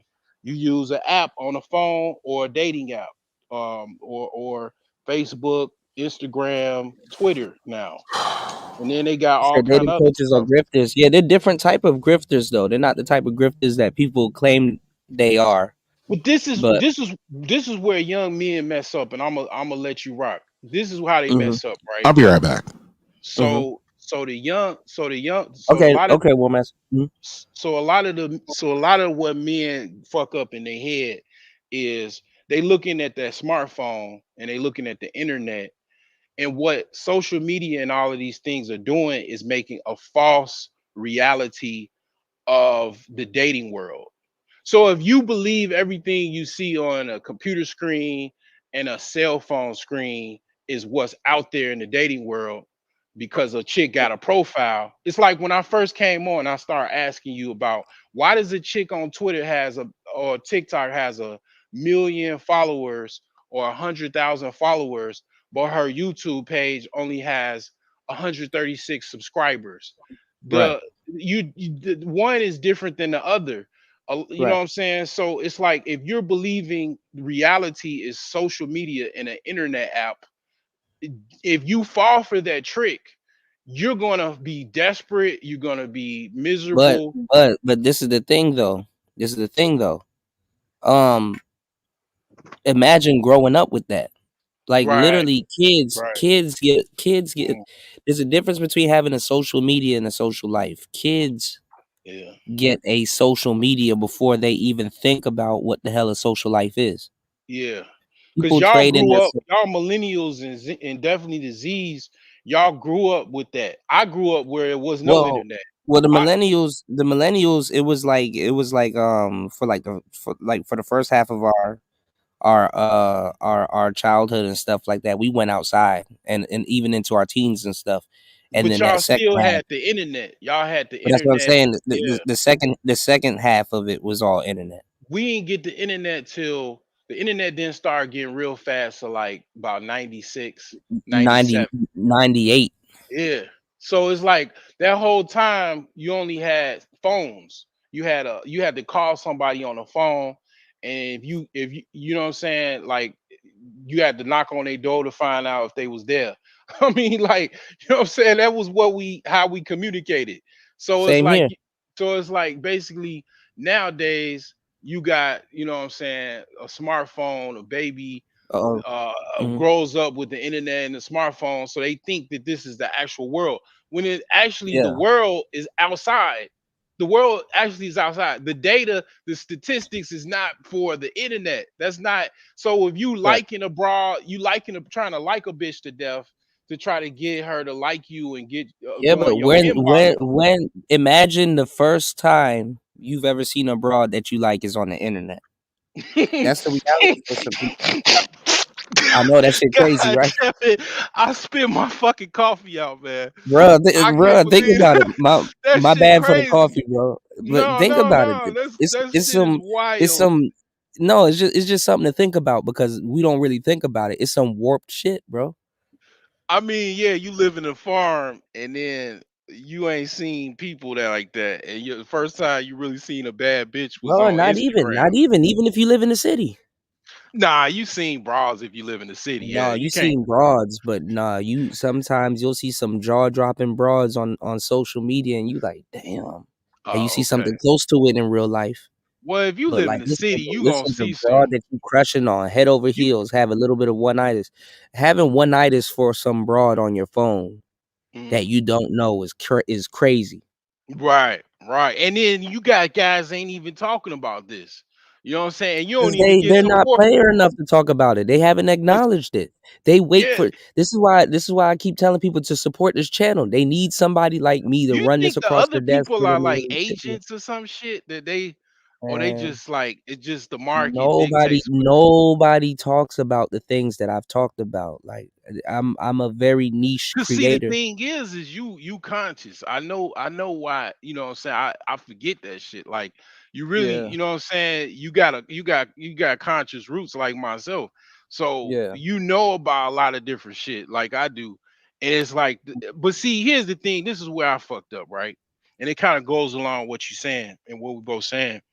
I left the door um closed on women when it came to consciousness. That Hmm. was one door that I left closed. Like I learned about who runs the world and all of this shit in the UK and the Queen and all that goofy shit, right? All of Hmm. the, build, all that shit, right? But I didn't start learning about, you know what I'm saying, like sexual magic and Kama Sutra and stuff like that. And then even I didn't even really Thank you, James. start. I really started learning about like serious game until I got on YouTube, until I started listening to like Ron Wills, ARC, and other brothers talk about certain things. Even Steve the Dean, he's kind of wacky, but I mean Nah, Steve, he Steve, Steve, cool. Yeah, he worked with ARC. He got his own What people don't perspective. like about the dating coaches though is that they punch people in the chest about certain things and they talk down to certain people. And I Well, get it. everybody got weaknesses. Like it's like Yeah, but I it's like mean they're trying to they're trying to motivate it's like Street Fighter. people. It's But like this is the Street thing, Fighter. they're trying to motivate people and get them to get up off their ass, but it kind of rubs people the wrong way. Like dudes get offended instead of He's fired up. older. He's older, and you know what I'm saying. Sometimes people look at people's weaknesses, and then they be like, "This person whack" or whatever. But the thing is that like you got different people that's like different skill sets. It's like I look at it like a hierarchy, like you play a Street Fighter. You know what I'm saying? ARC is a higher power level than Steve the Dean. Steve the Dean, he's still in the game, but everybody ain't You go. don't play no Street Fighter, nigga. Stop. Everybody ain't gonna play Steve. Ain't gonna body. Everybody gonna pick Steve the Dean. They gonna pick Ryu or Ken. You know what I'm saying? I don't know about Coach Ruckus, man. I'm good on that. But it's like, yeah, I mean, he's still in the game though. You know, you gotta respect it. This the man that co-hosted with ARC. He had his differences opinion on how they deal I with mean, I'm things. just saying, I know why somebody would disagree with him. I definitely do. But Yeah, I ain't gonna lie, he didn't come down on the price on them booty eating courses, so booty courses. yeah, he probably got good business going on. But I know you don't like. I know you don't like Game Changer, but Game Changer, he being a nerd, in a sense like Yeah, that, he is, but he say some he shit. game changer cool, but he a buster for real though. Yeah, Like once yeah. you really get to know him, he a buster, bro. Yeah, and it's a lot of buster shit he be saying, but you know the thing is that when it come down to it, man, I just one of the things about me is I could take And bits and pieces. he gonna get a lot of people in trouble, including himself. He already got himself in a lot of BS. Well, yeah, I don't know, but the thing is that I I'm don't out know. there. Y'all gotta I'm not. stop dating on YouTube because he was about to catch a huge raw pay charge on YouTube. I'm not. I'm Well, that was a already lie, doxxed. though. I'm already No, it doxxed wasn't a because lie. I sell products and Yeah, it everything. was. It wasn't. It wasn't a lie. Shorty that was doing that. She was on some bullshit, but I at the need my same time, YouTube stripes, hold man. on. Shorty that was doing that. She was on some bullshit, but at the time, he wasn't on point with what he was trying to do anyway. You can't have a fetish like he does and not be coming with non-disclosure agreements and all this kind of stuff. Like if you cucked out or you got like, you know, some crazy shit going on with you, you have to play by the game. And Yeah, you gotta have money to give you a gotta come NDA. with paperwork. Like if I'm into chains and whipping bitches and doing all kinds of weird shit, you gonna have to sign something because easily the day Yeah. after you can go somewhere and you know what I'm saying. So Yeah. he wasn't even playing That's in a crazy. Oh, arena they'll throw that that out. They will throw that out in an instant. Some people think because they got a some YouTube some won't page. though. But I mean Some the NDA is good to have there and kind of, you know. But if somebody was to say, oh, he did something to me or some type of buyer's remorse or whatever, you know, you having choke marks and Or a way to make all money. kinds of shit. some people With yeah, think that they famous just that because too. they got a YouTube page and they pretty good on panels and they're good at networking on YouTube that they're famous. And it's like, dude, you just a dude that Facts, makes Anthems. Facts. right, man. You just a dude that got a job in a small YouTube following. You're not famous, and you're not rich. Like I mean, in you order can to, be. I mean, it's a it's term called possible. micro influencer. You're a micro influencer, but like you know, I'm a micro. You can say I'm a micro influencer, but I'm not rich. yeah, You know, yeah, matter of fact, I got to go back to work, man. yeah. That's it. That's it. Right. That's it. Yeah, I got to go back to work too. That's the thing. I'm working while we're talking, but I'm playing a video this game while we're talking, unlike some people. right. Well, I got to work. I'm always working. Either I'm working on some money, I'm Yeah, working on some I'm working right bitches, I'm now working on while we're some talking. business. I'm always working. Even when I'm talking, I'm working my mouth, pause. But yeah, Pause. Yeah, pause. working.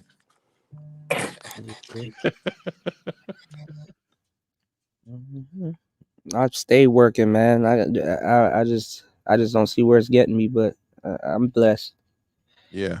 And when you coming back to the States?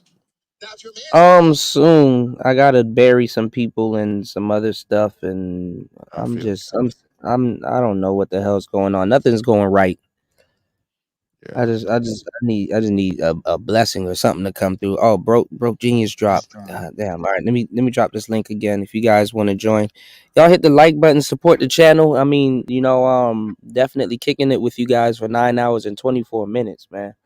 And we having a great talk up here. Y'all can definitely soak and learn from a lot of the brothers that are speaking up here. We got a lot of wisdom, knowledge, and we're giving it off in conversation. So definitely support the show. That's facilitating the conversation. Also, too, man. This brings us back to the barbershop talk. I mean, this is literally like you guys sitting in the barbershop and really just soaking up game with real people with real experience talking about real things. So definitely. You know who I seen in the barbershop? It was Steven Crowder. Louder with Crowder, Steven Crowder? Yeah, he was in there Wow. at a barbershop. Yeah, it was cool as shit. He gets his hair cut? Oh yeah. To make it so bad, to say, yeah, let me trim you up. He was like, really? He said, yeah.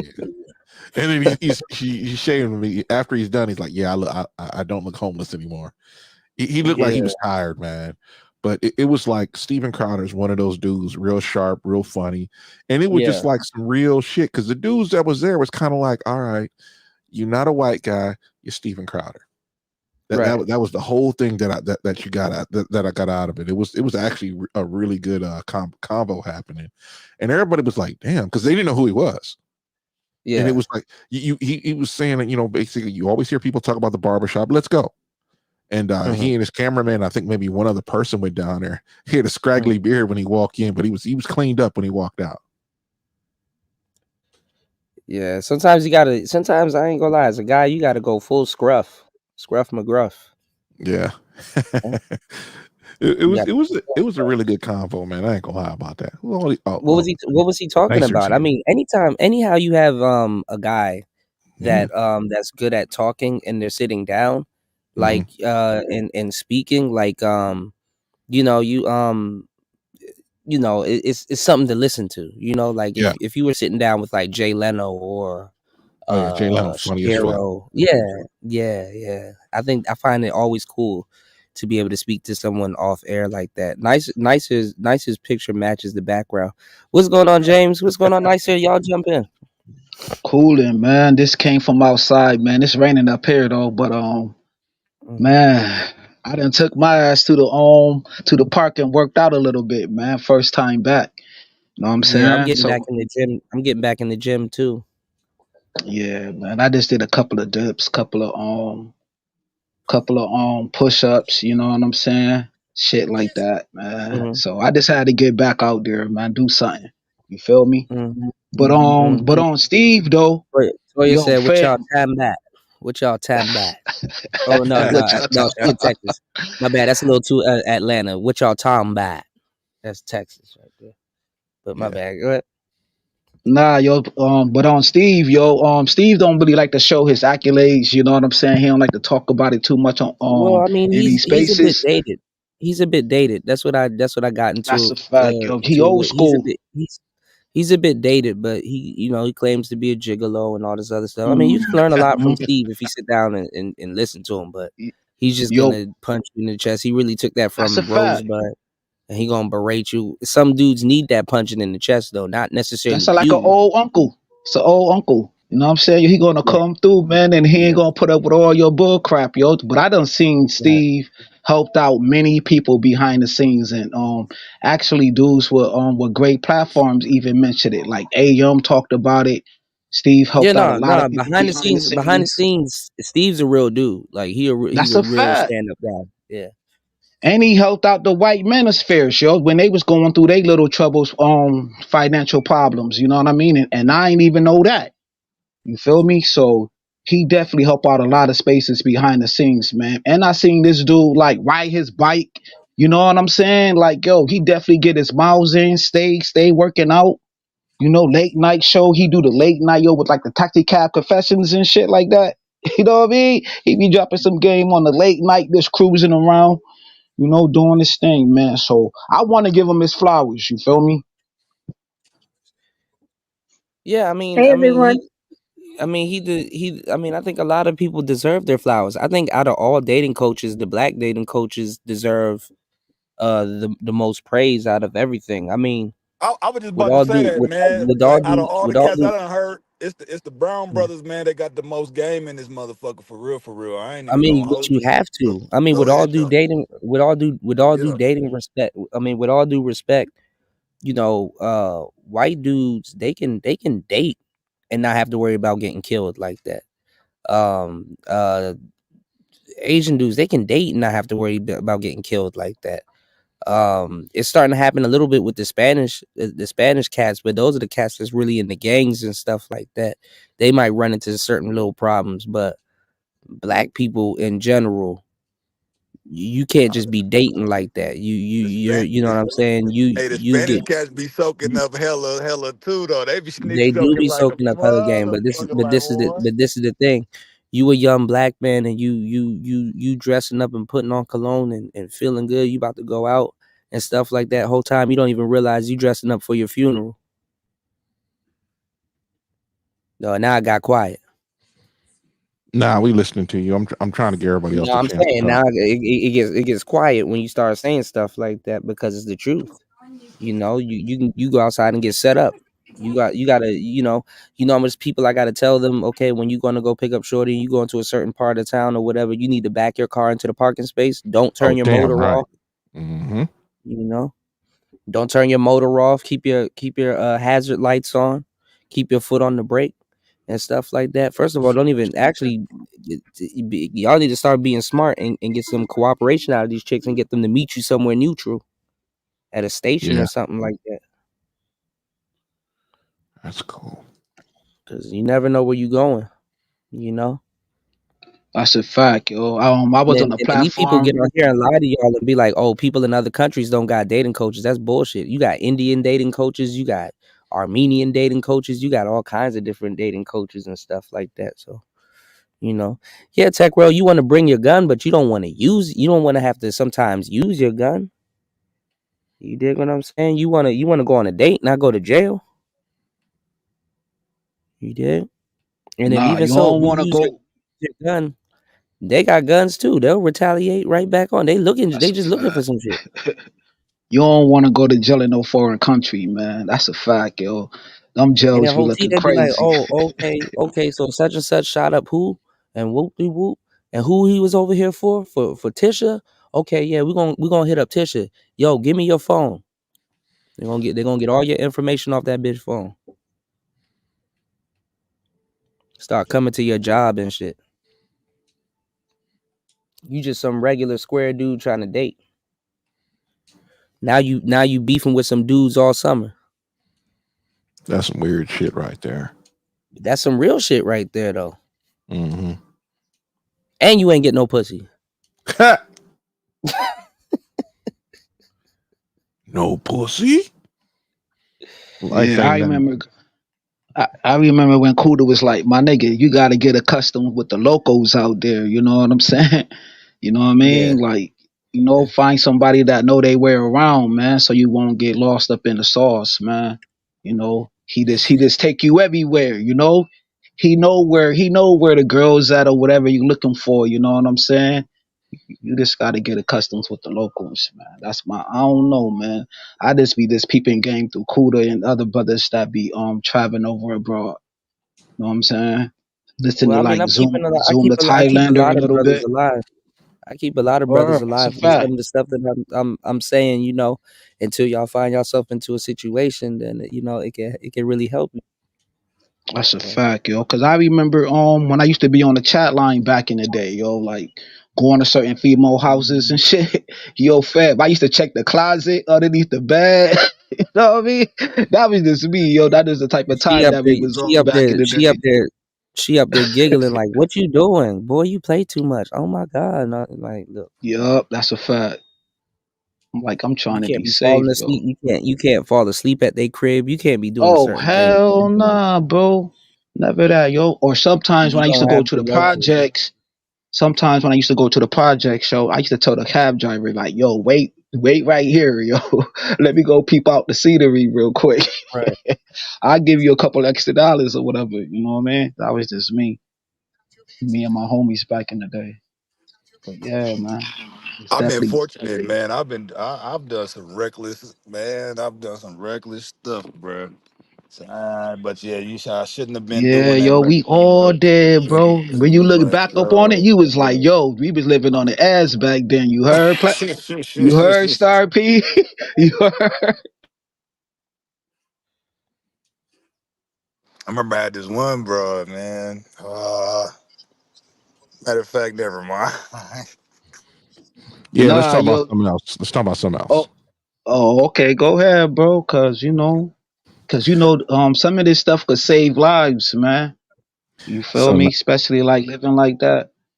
so Nicer, where's your Xbox at? I know you got one. No, I ain't get one, not yet. I Aha. ain't even playing with I'm not even playing with the PlayStation that I do got. But Uh-oh. but Hold before on. Blasphemy. How dare you say such a thing? We do not look, say the PS word here. you converted Kuda, you should just be happy with that, okay? I'll just play it. Yeah, I know. Kuda, you there? Man, forget all that, man. I'm about to get on my PS4 Yeah, I'm right here. now. Shoot. Okay. Okay, we want to hear all that. Can I say real quick? Nobody Because asked you, War Master. Every day, more lies. Go ahead, Nicer. I'm sorry.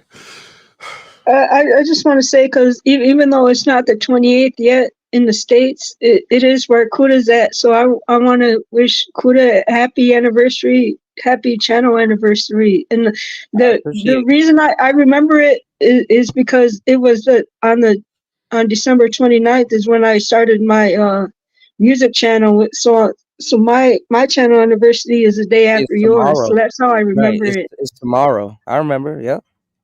Yeah. So happy anniversary. Thank you. Thank I you, appreciate it. Your anniversary tomorrow, Round of Kuda? applause to Kuda. This is the channel anniversary. It's the channel's birthday. Yeah, most When definitely. tomorrow? Today, where I'm at. Oh, yo, salute to that, Yeah. yo. You know my birthday tomorrow, man. That's crazy, yo. So Yeah, your it's anniversary Capricorn. Yeah. today. Yep. Nicer got a channel on the 29th. She got a channel on Yep. the 29th, man. And my birthday tomorrow, yo. That's crazy. Yep. What you doing Oh, happy tomorrow? You pulling birthday. up to the purge? Happy early birthday. James, I know you pulling up to the purge on your birthday. Nah, man, I ain't about to pull up. I ain't about to pull up to the purge, yo, because I got some That's cap. Nah, yo, because my homeboy passed away a couple of days ago, yo. So that shit Oh, like kind Yeah. of messing me up, yo. I lost mine last week. Yeah, fam, yo, my condolences on that, yo. My homeboy was like dehydrated and everything like that. So soon as when he went to the doctor, they put him on a ventilator, yo. Then he end up like passing away on a ventilator, yo. I just heard this yesterday, yo. So the Man, shit is sometimes crazy. that shit is the worst. Like sometimes you don't get unalived until you go to the hospital. Because sometimes that machine breathing for you causes more damage than the breaths you'll actually take. Sometimes the body knows Kuda. to take half breath. Channels get Huh? killed for this type of information. Okay. Thank you.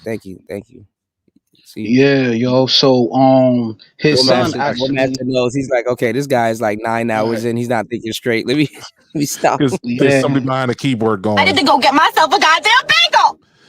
You don't want them to do that on you. That actually sounds Yeah, pretty man. good with some His Brooklyn son, cream his cheese. son just won an award up here too, yo, for like basketball and achievements awards and everything like that, yo. 'Cause my homeboy was like a pillar in the community. You know what I'm saying? He played multiple sports. So yeah, man. So I just posted that up on my Facebook because I had sent him a friend request, yo. You know what I mean? But he ain't sent my friend request, yo, because he a busy man, married with a whole bunch of kids. I'm like, damn, bro, that's crazy. But yeah, nah, man, I already did My too many purges condolences, man. already, fam. I did like Yeah. 3 purges, I think. So, you know, I'm gonna sit back and probably just watch from the Nah, you gonna end up going up there, man. You the watch from the heavyweight chat. champ. You the Nah, heavyweight yo, champ. Lady Lie the champ. Yo, salute to Lady Lie, man. Lady Lie won that thing twice, bro. It's all good though. You know what I'm saying? But the Shout audience out be to liking when I AMG. go up there, yo. But it's all good. Like every sector gonna show up. Yeah, That's crazy. I saw you going at that dude with the red bandana on. That shit was Oh, funny as hell. yeah, I Nice was as just hell. Oh about to yeah. bring that up, man. Yeah. Yeah, I've been up Thank you, blood thank for you, about thank 11 you. days now. Nice said he said I'm a blood for about 11 days. Yeah, I didn't see Nicer post that in the comments, yo. I was like, yo, because he had me laughing, yo. You know what I'm saying? I was about to laugh too, yo, but I He had was to stay laughing on too point. though. He Yeah, was yo, we laughing was too just though. kicking it. We was just having fun, bro. Yo, cause I remember that he used to be a Crip. You know what I'm saying? And like, yo, he used to have blue hair. And so I'm like, yo, you used to be a Crip. It's Oh, like, he now I'm a buster, he blood buster now. in it like that. He was buster in there like that. Yeah, Oh, go check Come it on, out, man. man. Baller X clip that, man. Go check it out on his channel, man. It's hilarious. I know a lot of Crips that turn blood though. Yeah. You know. That's how it is, yo. But yo, I was rolling, fam. I was on one too, yo. So then I had to come back real quick. He was like, say that again, say that again. So I said it again. The T had dropped me. Yo, salute the Ant though. You know what I mean? I was like, yo, he was like, yo, ain't nobody gonna be calling nobody or whatever. I'm like, man, I'm over here with my family right now, man, and my sister in the background, man, because old boy put up he showed a video, right, of somebody getting washed up in the corner store or whatever, right? Dude got beat up in a corner store. So I asked my sister, I was like, yo, you remember when I was up in the A-Rap store, man, and got away with it though, man? Like 4 A-Raps was trying to jump me, man. I done tore up the whole store. She was like, yeah, man, you did that when you was like 16, 17. Word, yo. I ain't call nobody, nigga. She was already inside the crib, nigga. Fuck you talking about. Yeah, man. But the whole live Y'all was just funny, yo. So we y'all beat need the to go feet. watch it, man. It's right there, like they said, man. It's right there on Henny Wise, man. So salute to Henny Wise and Baller X. Yeah, shout out to The whole Baller X and purge. Hennywise. Yeah.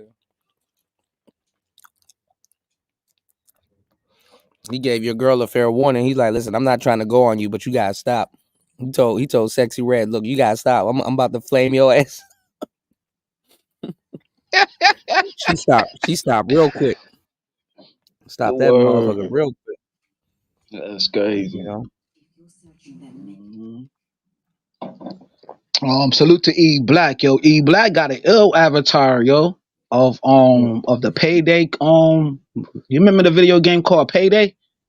Yeah. I was just looking Yeah, at yo. somebody going over a video game review of the latest one. They said it was trash. It was one of the most horrible games Oh, of 2023. word. it's kind of like Yeah. a Grand Theft Auto game, man. It's kind of like Yeah, that. it kind of Yeah, was. yo. It Similar. didn't really have a budget though. That's the thing. It didn't really have a big budget. You know. The first one for the P2 is awesome though. Like the first and the Yeah, second one, I was watching a bunch of it just come down my timeline like a bunch of PlayStation 2 games and stuff like that. Nicer dropped it. See if I could drop the link again. PlayStation 2 had the biggest catalog though. That's what I'm thinking too, yo, because they They had had the biggest catalog of Scarface. all I don't know games. why they didn't revamp Scarface for the P5 though, or the Xbox. You know what I'm saying? Because I used to love that Like game. game wise, PlayStation 2 had the best games because So you say. Metal Gear Solid 3. It's just too Facts. much games. It's just too much I good games was I Too on ain't the much gonna PC. games. front. Cooter never Xbox saw Halo. Xbox has some good games too, though. I ain't even gonna That was, front, man. but see, that's the Xbox, thing too, yeah. though, War Master. When Halo was out, the P2 was like, I ain't gonna lie, it was in his prime. Like, Yeah. Both you sides could have had got good games. blinded and not play one day of Halo if you were just wrapped up in PlayStation. But have you Just played too much Halo? Have fun. you beat Halo? Like any You of just them? can't. My No, thing with actually, Halo, I wanted to play it, but I actually missed the threshold. Like, I wanted to play it when the actual nostalgia was there. Well, You know what I'm saying? my thing with Halo, man, it's in its own lane, in my opinion. Halo is yeah. just in Yeah. its own lane. You know what I'm Or saying? Knights of the Old And then at the time too, I was into like Metal Gear, so I wasn't really. I mean, even though Metal Gear changed, I wasn't really into like futuristic first person shooters. You know, if Xbox was like a PlayStation, you guys have never got Mass Effect. Mass Effect's one of those fire games. It's like it's sort of kind of a looter shooter, but not exactly. What was your 1st console? Atari 2600. Really? Yeah. Damn. I was like 7 years old. Yeah. I had the So Sears version. You've seen games Yeah. back when we're like, look at these graphics. And it's like N64, and it's like this nigga got a rock head. I don't think that. I don't think that's good graphics. I'm thinking of the Atari 2600, the Atari 5200, ColecoVision, Sega Genesis, and then I think there was like a Sega Saturn. Then there was there's a bunch of different consoles I'm missing. Do you remember Game Gear? It sounds familiar. It was. I think it's like right before. It was around during Sega. I remember when that's the handheld thing. Yeah, though, man. I used to. I had a friend that had one. I used to play Castlevania on that joint. I'm saying this like no disrespect to Sony. I'm not trashing Sony right at the moment, but Sony's going into they're having some problems. Well, Master's starting to go through a change. He's been trashing Sony all year. Well, what's been happening? You hear that slight diss that he gave. I'm not trying to trash PlayStation right now, but I will. Right, because let's talk straight business. The thing about it is Sony is like going through it while Xbox is like, fuck this, we doing it. Xbox is hitting every genre because there's a whole lot of games they're coming out with. Like, I am never gonna play that goofy shit. And then I'm looking at it, I'm like, fuck, that is fire. You know, there are games that is the gamut. They're going to handhelds. They're going to PC, cell phones, tablets, Xbox. You know, anywhere you want it. And then they started buying publishers, not just game companies like Sony was doing. They had to get a loan to buy Bungie. No, Bungie. Oh, and yeah. Then Xbox went out there. They bought ZeniMax, and who was the other one? There was ZeniMax, and there was one other company they bought because Xbox is straight going to mobile. That was their whole pivot. About Atari. Well, I know the thing about Xbox. Xbox seemed like it was going more into I watched Scarface last night. Game was crazy too. Yeah, the Scarface game was crazy, Paul. Huh? No, I was saying about Xbox. Xbox seemed like it was kind of moving into like the family oriented like game, like party games and stuff like that. That's what it seemed like to me. Well, Nintendo definitely did that, you know, because they came with like Xbox looked like they was picking that up though, from you know what I'm saying. But yeah, Nintendo definitely like Mario Party. Oh, Mario Party was so fun. Sony went straight to entertainment though, you know, like surround sound and you know. That was back to the 360 days. We had that, like playing cross-platform. They were doing that 20 years ago on Xbox, or not 20 years ago, about 15 but that years. Red Ring of Death was some wild shit. I remember when the PS3 came out, and the Xbox 360 was cheaper. It had more power. No, it had better games. You're saying my opinion. And they were making more money. They were actually going to make money on the console until the Red Ring of Death came out there and fucked shit up. Oh, that 360 got help, man. Got some game, got some sleepers on. Oh my, that 360. Oh my goodness, I was mad when I caught my Ring of Death. I was like, no. Yeah, I'm not gonna lie. When I played Max Payne on the Xbox, it was a totally different game. No, I see. Even though I like the triggers on the PlayStation controller, I think Xbox just had a different feel. Cody, you got issues. I'm the same way, man. I've been playing PlayStation all my life. Hold on. When did PlayStation get those rumbles? Get the rumble controls in their controller? PlayStation 1, I believe. I think it's PS. Oh yeah, maybe it was. No, it was PlayStation 1. I never even heard that. I would hear dudes. Our controllers were rumbling before Xbox. Xbox got the rumble controller from PlayStation. It was PS1. Because I tell you, man, you play Halo, the first one, man, that rumble scares the shit out of you. That's what them big ass controllers at the time. No, because y'all controllers was big as fuck. Like PlayStation controllers were like, you know, there were that shit felt for your hand. Yeah, like And, you know, the regular PlayStation controller was like skinny and light, and then the Rumble one was a little bit more. It was like yeah. medium, but the Xbox it was just huge out the gate. Hold on. Y'all got I them little, think Nintendo N64 had the most coolest looking controllers though. y'all got them little girl like hands. That's the problem. And they came up with an S controller, right? Because what you're talking about is the L. Oh my god! Here Yeah, we they go. got I was gonna say that's the reason why I like the Xbox. The Xbox is because of controller. Because I got big hands and they got big controllers. The PlayStation, I damn have right. trouble because the damn stick's so damn small. Pause. But yeah, And you know, I tell you, these new Xbox controllers, you can customize one right now. You can build it any way you want to, any color palette. You know, like right now, I got a all black and gray Elite. My sticks are red. My D-pad is red. Pause. The board. Yeah, The I was button. about to say there's something pausable about. And then you found hold your on, Elite hold on. controller? Yeah. Hold up. You know, where the Xbox glows, mine turns red or blue depending on how I have my my controller set up, and then my underneath the controller buttons, those are all red because it look cool as shit. I'm gonna change the buttons. Kills me about the Xbox though is the battery shit. What are you talking about? when you had to gotta switch have the battery batteries. out or you had to get a charger and stuff, like you had to swap the battery. That's because you battery ain't pack. got no Elite controller. That's your problem, Kuda. No, You get man. you get an Elite controller. You have the lithium battery in there, and I've been playing on my game for I haven't charged it in like 2 weeks. You get like 40 hours game time, unlike this PlayStation one. So I'm just saying. But I tell you, there are games that they have on Xbox, man, that I play to this day. I still have it on my Xbox. Is Crimson Skies. I love that game. I heard you talking about it. It's an easy game with easy controls, but it's fun as fuck because you're flying around shooting people in as if the United States never came together. And so you're in an airship and you're flying around in your plane, and you can go from stationary guns. You can't technically drive trucks. You can just move them around as far as it turns and stuff. Yeah. And you got your little fighter plane, and you fly off the mothership, and the mothership has guns, and the shit is cool. But you know, Kuda won't even watch it on video like I've been telling him for 3 years. I watched it. I think I downloaded. I downloaded a bunch of those games too. Yeah, that you told me to download. I just need to sit down and play them though. Yeah, that's sort of a problem. Like I need to get back. I need to get back to that. Can you do can you record game clips on the PlayStation, the new one? Yeah, you can always record game clips. Okay. Yeah, Xbox, man, they had a problem at first, and then it's like boom. There's another the thing about PlayStation, they didn't have a lot of co-op games. I mean they did, but yeah, they didn't. They really didn't.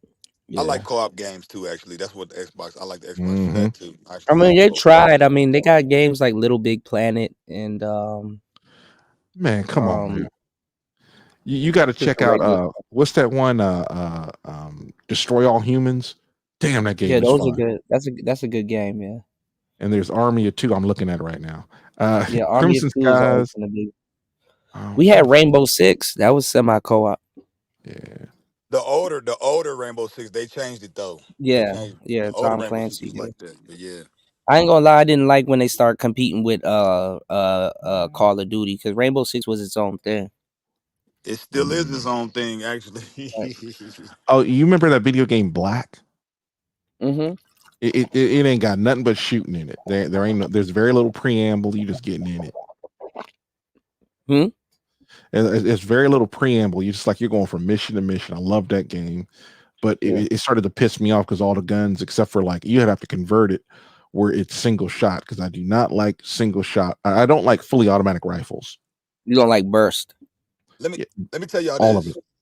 I like games because Rainbow Six actually, I think they were probably one of the first to implement this as far as being able to switch your shooting hand and peek corners and stuff. I think Rainbow Six was actually the innovator behind that, because the games wasn't doing that when I, you know what I'm saying? You could choose what shoulder you want to. Which shoulder you want to shoot it on, and which corner you want to peek around and stuff like that. There was no games out there like that until Rainbow Six was doing it. Then other games try to do it and they didn't work. But You know what I'm saying? Like the little peak and all that, the little shifting to the side and all.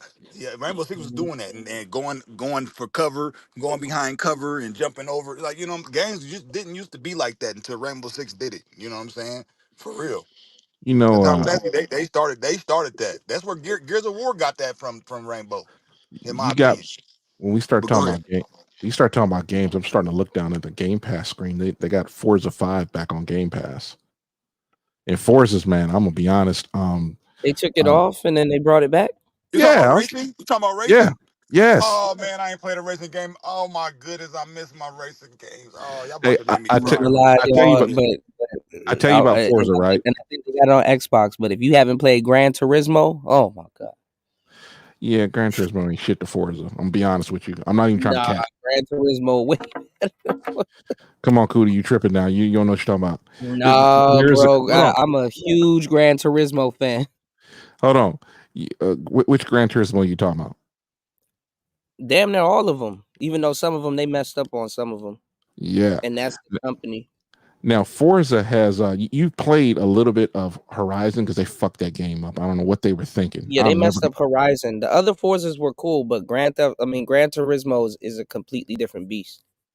Well, it depends on what you're going to. There's damn, what is another one? I was just looking at it. There's Forza Motorsports and then Forza Horizon. Forza Motorsports is supposed to be more like Gran Turismo, but you know, let's be honest, Gran Gran Turismo, Turismo. You know, Gran I'm gonna speak Turismo of ain't some Gran cheesy. Turismo. I'm gonna speak of some cheesy racing games that y'all probably wouldn't like, but I'm just saying, like they were classics to me. Cruising the Need for World. Speed. I wish that one. Cruising the Yeah. World and Yo, Rush. neat Rush. Rush was actually a Ooh. really fun freaking Mm-hmm. game, man. Mm-hmm. Oh my! I wish they would remake that, but it was so fun. You can go little pathways and stuff, do tricks and like, just stuff You like know, those hold stuff is on. just Let me nostalgia look. from. My bad. Go ahead, though, bro. I was gonna say I know they got rushed because I had a demo disc. I don't know if they finished the game. Because my favorite Rush is 2049. Man, that shit was that I play that at the arcade. That game is so Yep. fun. All the rushes Oh, to that's me. crazy. I never. Mario Kart is another one, but that's a different platform. But I'm just like, oh man, see y'all talking I about can't some skip racing. over Need for Speed though, son. I Oh, remember me and my Kuda girl, already said me it, and my man. Need for baby Speed Yeah, mom used was that's to play legendary. that game all night Yep. till I beat it, yo. Like I ain't gonna every lie, day we used to play that game together. Like Need for Speed and Midnight Club or whatever that game was called, yo. Like we couldn't sleep. That game was I too had the ill. craziest what you call it Mitsubishi Eclipse on Need for Speed. That Eclipse that I had on Need for Speed was overpowered, man. That shit was overpowered. And then Bro, I when had a I got super that super on there too. Diablo on Need for Speed, oh, it was a Oh good deal, man. bro. Like what? Yeah. Yeah, that Diablo is no joke. Yeah, good memories, man.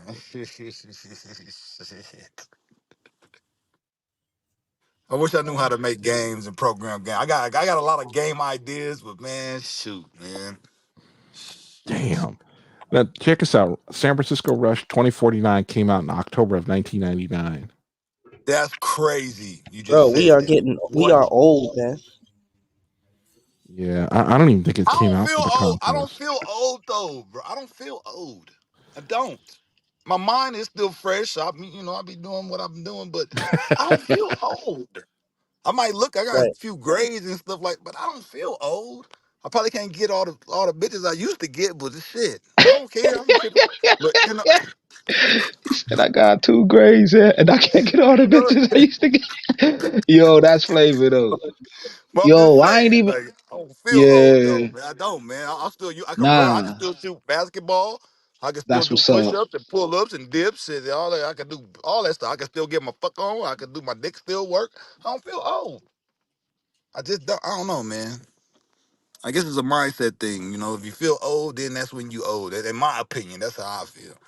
But this stuff is cool stuff. All this video games, all that stuff is cool to me, man. And I don't feel like no dork because I like video games. I don't care who got something to say about it. Yeah, yo, because you still got like a kid heart. You still got a kid heart. And I would listen to like certain platforms and like an older dude was like, "Yo, you gotta keep that kid in you." You know what I'm saying? Yeah, Like, yo, cause yeah. still, I'm I'm one a of the people. big ass I'm kid. one of the people. I'm a big ass kid once in a while.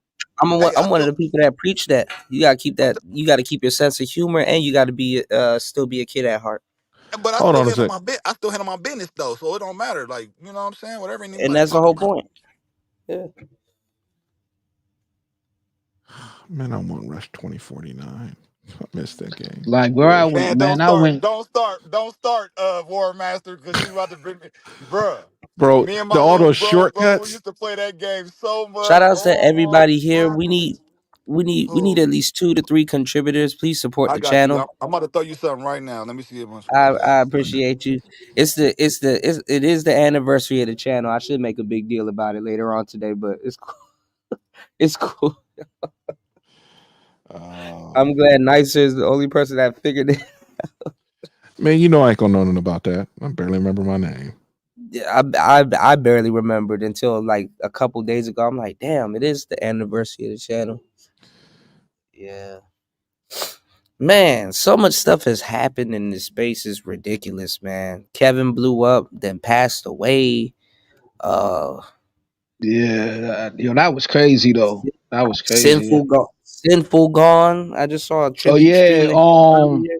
yeah, fam. I was up all night watching that. Yo, shout out to Freeze It. Yo, he did a tribute, man, for Yeah, hours and hours on end, bro. He showed Sinful P baby pictures and everything, bro. You know dang. what I'm saying? Baby And my pictures bad. when he used to be in a church, you know what I'm The saying? Star Because he P. did have a past of preaching and everything of Yes, that sir. nature. So, man, Yeah. yo, he was always suited and booted even as a kid, man.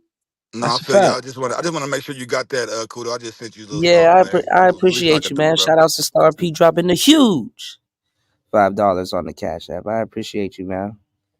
And Yeah, Sinful all of this. P passed away on the 26th, man, and my birthday on the 28th, man. That's crazy. Yeah, he passed away right after Christmas, right before New Year's. Come He on, did. Mm-hmm. Oh Kudo. my God! Again, shout outs to the War Master doubling up, dropping the humongous 20 Shit, on the Cash App. He said for running away from video games. No, we're not running away. We can jump back on Yo, the video shit. games, man. My yeah, yo, godmom my just loved passed. ones, Was like a week my ago, loved ones man. got I'm an like, Xbox for bro. Christmas, man. Yo, And her know what I mean? Yo, so and her that's dope. birthday on They was 20 and her always birthday around coming. PlayStations, and they end up getting an Xbox for Christmas, yo. So salute to that. They coming to Word the up. new millennia, moving Oh away yeah, from yo, the facts, junk shit. facts. That what I they mean, wanted too. I like both because I always had PlayStations, but my Mm-hmm. friends always had other consoles. Like my friend G, he always had a Nintendo. My friend T, she always had a Xbox or a Dreamcast. So we would just swap consoles. Yo, Dreamcast got some classic games too. Oh my man, don't get me started on the yeah, that Dreamcast. Dreamcast Oh my, that football, like how you Dreamcast could was stupid. look through the eyes of the quarterback. That was crazy, Mhm. yo. My best friend had one too.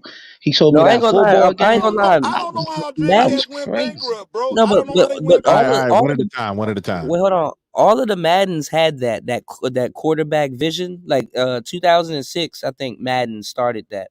The one with Oh, Donovan okay. See, I ain't McNabb know. on the front. And I ain't gonna lie, that Madden should have kept that, the quarterback vision, because some Yeah, quarterbacks, I ain't gonna lie, their vision was like real thin. And yeah. it's like they do a lot of no look passes, but I think that was a pretty cool feature. I ain't gonna lie, look, I saw a damn, Kevin Hart sues Tasha K for defamation. That's crazy. Tasha K Oh is just getting wow. bad. She's just Tasha a K don't punching bag. care, yo. Tasha K acting I ain't gonna lie, like a female version of 50. they Like treating 50 Cent. they treating they treating her like Diddy, but it's like both Kevin and whoever's suing her, they punching down for real. But hey, but This shit get old after a while. Ooh, I L.A. forgot. Rush. Yeah, no, right. Hey, I, Star I, P. L.A. Rush. Man, I know about all the rushes, bro. I used to go out my Yeah. way to just go get Rush. Just whatever, Yeah. whenever I found out the news, I'm like, oh, I gotta have it. I'm telling you Yep. right now, bro. Like then no, I saw. that's my You know what game, I bro. saw recently though, and it's the same game. And I ain't gonna lie, I kind of look at Street Fighter the same way. Um, Tekken, that Tekken 8, man, Tekken been making the same fucking game since Tekken 3. Damn. I like the Storyline hasn't gone nowhere. Tekken Tag was the best to me. Tekken Tag. Tekken Tag, yeah. That was Yeah, my yo. man. We Tekken used to rock that out, man. Paul Fury, freaking Yeah. Yoshimitsu, like you know what I'm saying. Eddie, man, bro, like oh man, Lei. I like Hwarang. Hwarang was my favorite person from Tekken. Yeah, no, Tekken was a cool ass game. I used to take that. I used to have one of my aunties and my uncles used to play that game with me, bruh.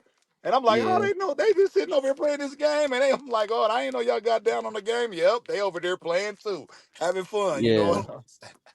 Yeah. You know, before Tekken came to the consoles, we used to play it on the Macintosh. Somebody would bring the game in, and we'd just start playing. No, wait, we Really? had Commodore 64s, I think, back in the day. What game have you got introduced to via arcade, and then it was just even dope when you could play it at home? Because you know that Simpsons game was crazy. That was a violent game. I can't think And of one. and the X-Men game. I like the X-Men one too, where you could play as Beast or Nightcrawler. Yeah. And, Oh, yeah. That was fun. I ain't gonna lie about yeah, that. But the yeah, arcades those games were pretty cool. The arcades were made better, and it's like the consoles. They really didn't have the they didn't really feel. have they didn't have the power that the arcade games had. And it's like everything has been miniaturized for so long. I mean, you think about the stand-up ones. They had the controllers that were always broken because them heavy-handed motherfuckers. Yeah, And they'd have a PC, man, the size of a microwave underneath it. And that's true. So some games were better off on arcade, like games like House of the Dead, Rush. Yeah, Rush, Pac-Man. Yeah, Pac-Man was crazy. I used to, arcade game, Pac-Man, Donkey Kong. Now I'm telling my age. Right. Now I'm Donkey revealing my Kong. age and shit. Donkey Kong had one of the best soundtracks, like fucking ever. You Yeah, know? especially that underwater board, bro. Oh my goodness, that Bro, beat was like, man. I'm about to put that song on like a good majority of my videos. No, I was trying to get you to.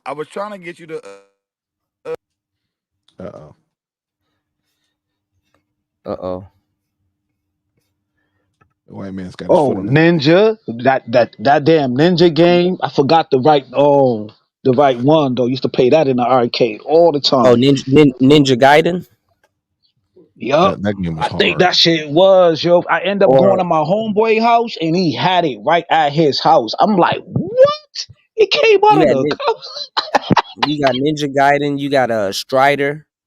A lot of people don't remember Strider. You know. I don't even know if I have this game, but this is for the OG Xbox's LA Rush. LA Rush is a good game.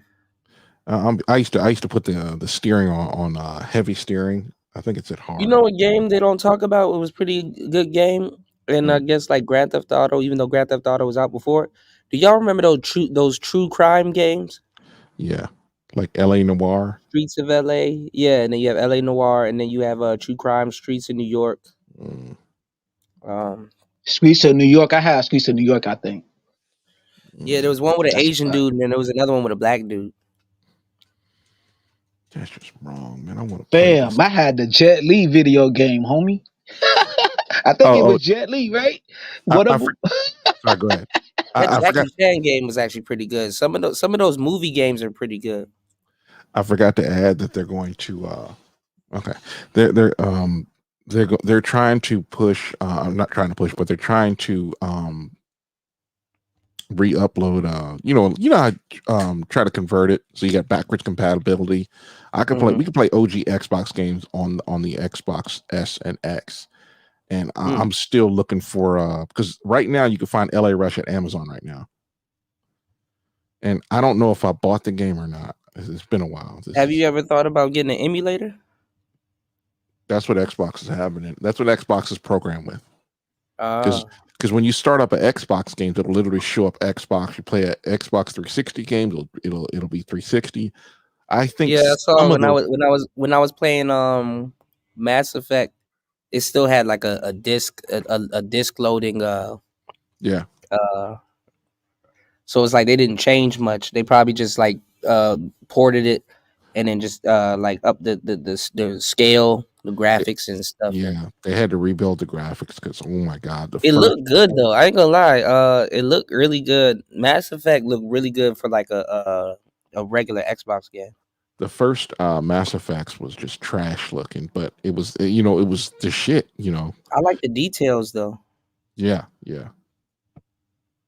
I could And it never. was I tried to play that Mass Effect. I couldn't really get into it, man. I don't know what it was. It was like maybe I No, I just didn't had have enough that game time with too, it. Mass Effect. So like my homeboys and my cousins used to steal all my video games and my CDs back in the day. Like, somebody will man, come it up was missing like crazy. that. Yeah, man. But I found out years later, know what I mean? Because she finally told me, like, yo, I used to go in your room and just take all your video games and shit. Yo, I was pissed off, yo. Know what I mean? That's But I why let I'm it glad slide. that's why I'm glad you can I let it download the slide. games now. It's like can't take shit now. Yeah. Yeah. Can't take a damn thing now.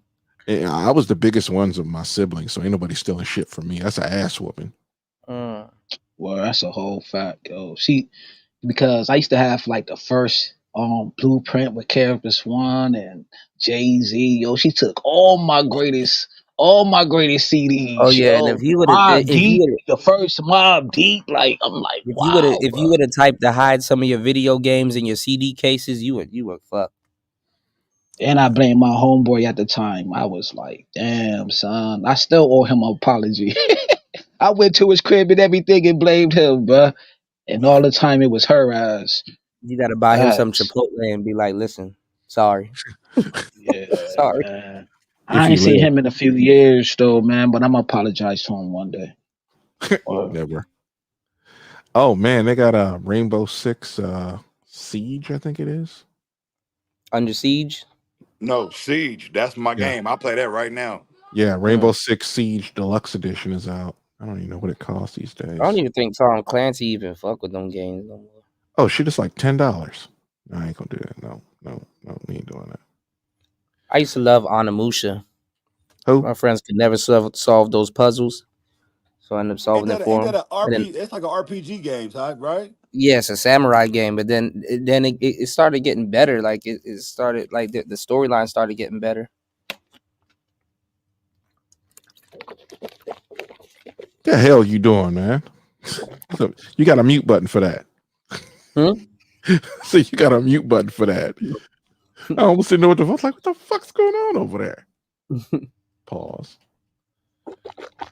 Over there swirling around that shit. I don't want to hear some mouth noises from a grown ass man. Fuck. Right. I got something stuck in my tooth. Man, I'm having bad luck today, man. Y'all don't mind me. It's been after 10 hours, man. Hey, have you guys seen Outer Worlds? Outer World. Yeah, it's a game called Outer World for Xbox.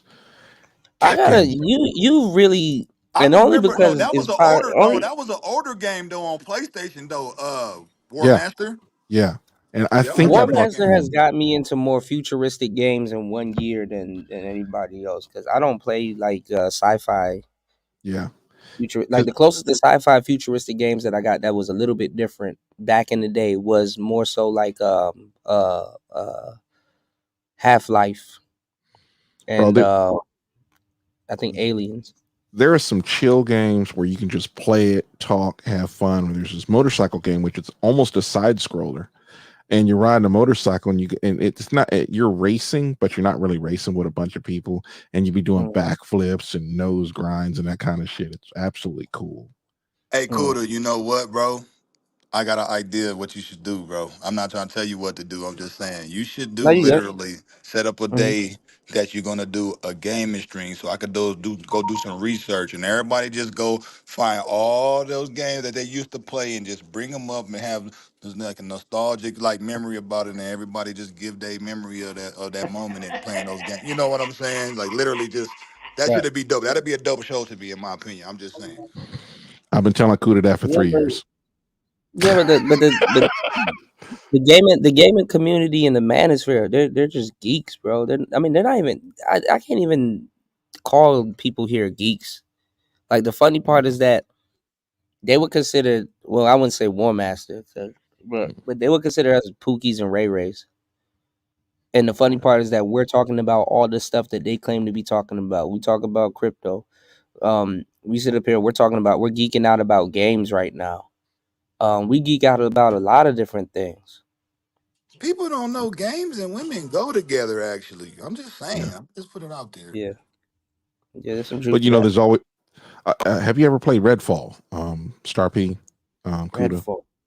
Why does that sound You familiar? said Redfall? Yeah, Redfall just came out. It wasn't supposed to be Sounds all that familiar. good. It's a vampire game. I think it's hold on, let me look. I'm sitting there looking right at I the played damn Castlevania and the new not Vampire Hunter D, but what's the newer one? What is it? Capcom made it. It's a vampire game. What's the damn game? Not Wolfenstein.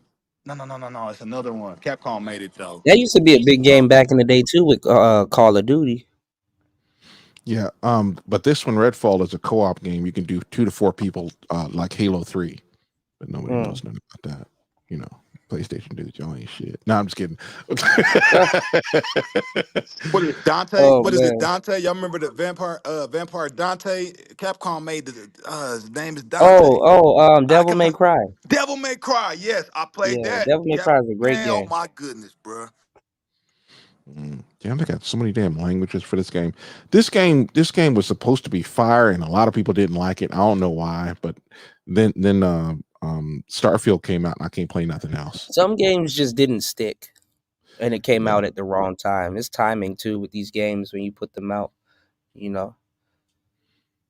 a Jedi Survivor. Yeah, that game, I have not played it. I want to buy it, and I just haven't. Nicer, are you there? Yeah, I'm here. I'm listening. She's playing Okay, her how's your day going so far? It's going good. I'm just sitting here working on a beat.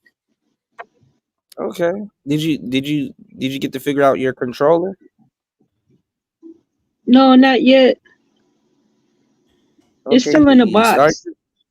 Yeah, make sure you use it. I got to make sure you take it out the box because it's gonna stay in that box forever. Make sure you take it out the box and use it. Just play around with it. You got to get real comfortable with it. You got to use it as much as possible, even when you don't need it. You know what I'm saying? Well, what I was gonna do, Kuda, was because I'm getting a new laptop soon. I wanted to wait till because I have to in order for me to use it, it'd have to be hooked up to a laptop, right? Because it's not a No, you what can you hook call it it, up a to your standalone. computer. You can hook it up to anything you got going on, and it's a But you got controller. to download the software for it, though, right? That's if you're gonna use the software with it. If you have a DAW that you're already using, it can detect it and it can function with it. Oh, okay. I didn't know that because I thought because it comes with MPC beats, I thought I had to download that in order for it to work. Nah, Oh, you can okay. you can use it with like Ableton. You can use it with like a lot of different stuff. Okay. Yeah, that's what I'm telling you. It's a controller. Like controllers, they're a lot different. So I just plug it into my laptop and it's gonna automatically read it or whatever. Yeah, it should automatically detect it. Okay. Yeah. See, y'all gonna make me feel. I'm just scared because I'm using the old laptop here. I'm just scared. I don't want to crash it and then No, you're not definitely gonna have crash to it. buy it. Okay. Yeah, you're not gonna crash it. It's just that you depending on the DAW that you're using, you just may have to assign certain controls a little bit different. You might have to assign something a little bit different, but that's really it. Yeah, y'all gonna make me Okay. feel bad because I know I should have been working on my damn beat machine that I got over here. I done forgot how to use it. I done spent all that time and I done set it down and now it's collecting dust and I'm like, I gotta get back to it. Right. Cause Right. I love it. I'm just saying. I got to get back to it. Ever since I got sick, I just been my life. I just have a huge rainy cloud over my head. There it goes. Yeah, there you go. War Master 7. That beat is fucking fire. That is a good fucking beat. I was listening to it the other day and studying, and What's I was that like, from? damn, What's that from? What's that Could have from? made it. yeah, Oh it's a yeah, you beat made that I that? made. Yeah. I was like, damn, who on the drums? And then the camera zoomed in. Me. Oh god. Hey, have you guys played Ace Combat 7? Skies Unknown? No, I That's really that's want a to that's a play. fighter I that's a want to fighter play jet some more. game, right? Yep. Yeah. Yeah. Yeah. Okay. Yeah. I played a few, but I don't think I played that one yet though. This one came out years ago, but then they re-upped it, gave it there's a Maverick edition. Hold on a second, let me see. I'm probably gonna buy it. It's like $15. I don't know. Yeah, those games actually, when they age a little bit and go on sale, they actually at a pretty good price. Yeah, because I love flying games. Fucking, I do too. Download that beat. I gotta get the loop maker. Had that thing loop. Hold up. What the hell was that? I wish I could share with y'all some of my stuff that I had on my old hard drive, bro, that crashed on me, man. Come on, man. You're supposed to have multiple hard drives. What's wrong I with you? know, bro, but I was young. I can't wait till bro. Star P gets his X, his MPC X, man. Oh, when I get listen. that again, oh, you know it's going. Yeah, man. I'm gonna call it delete next one of them year. porn libraries. All of us, man. We all gonna be up this upcoming year. 2024 is our year. God Oh man, but when I first seen when Star P did that Human Nature on his pocket operator, I was like, oh man, this dude is a genius. I want to learn how to do that, man. Yeah, the pocket operator is like the easiest thing you can learn.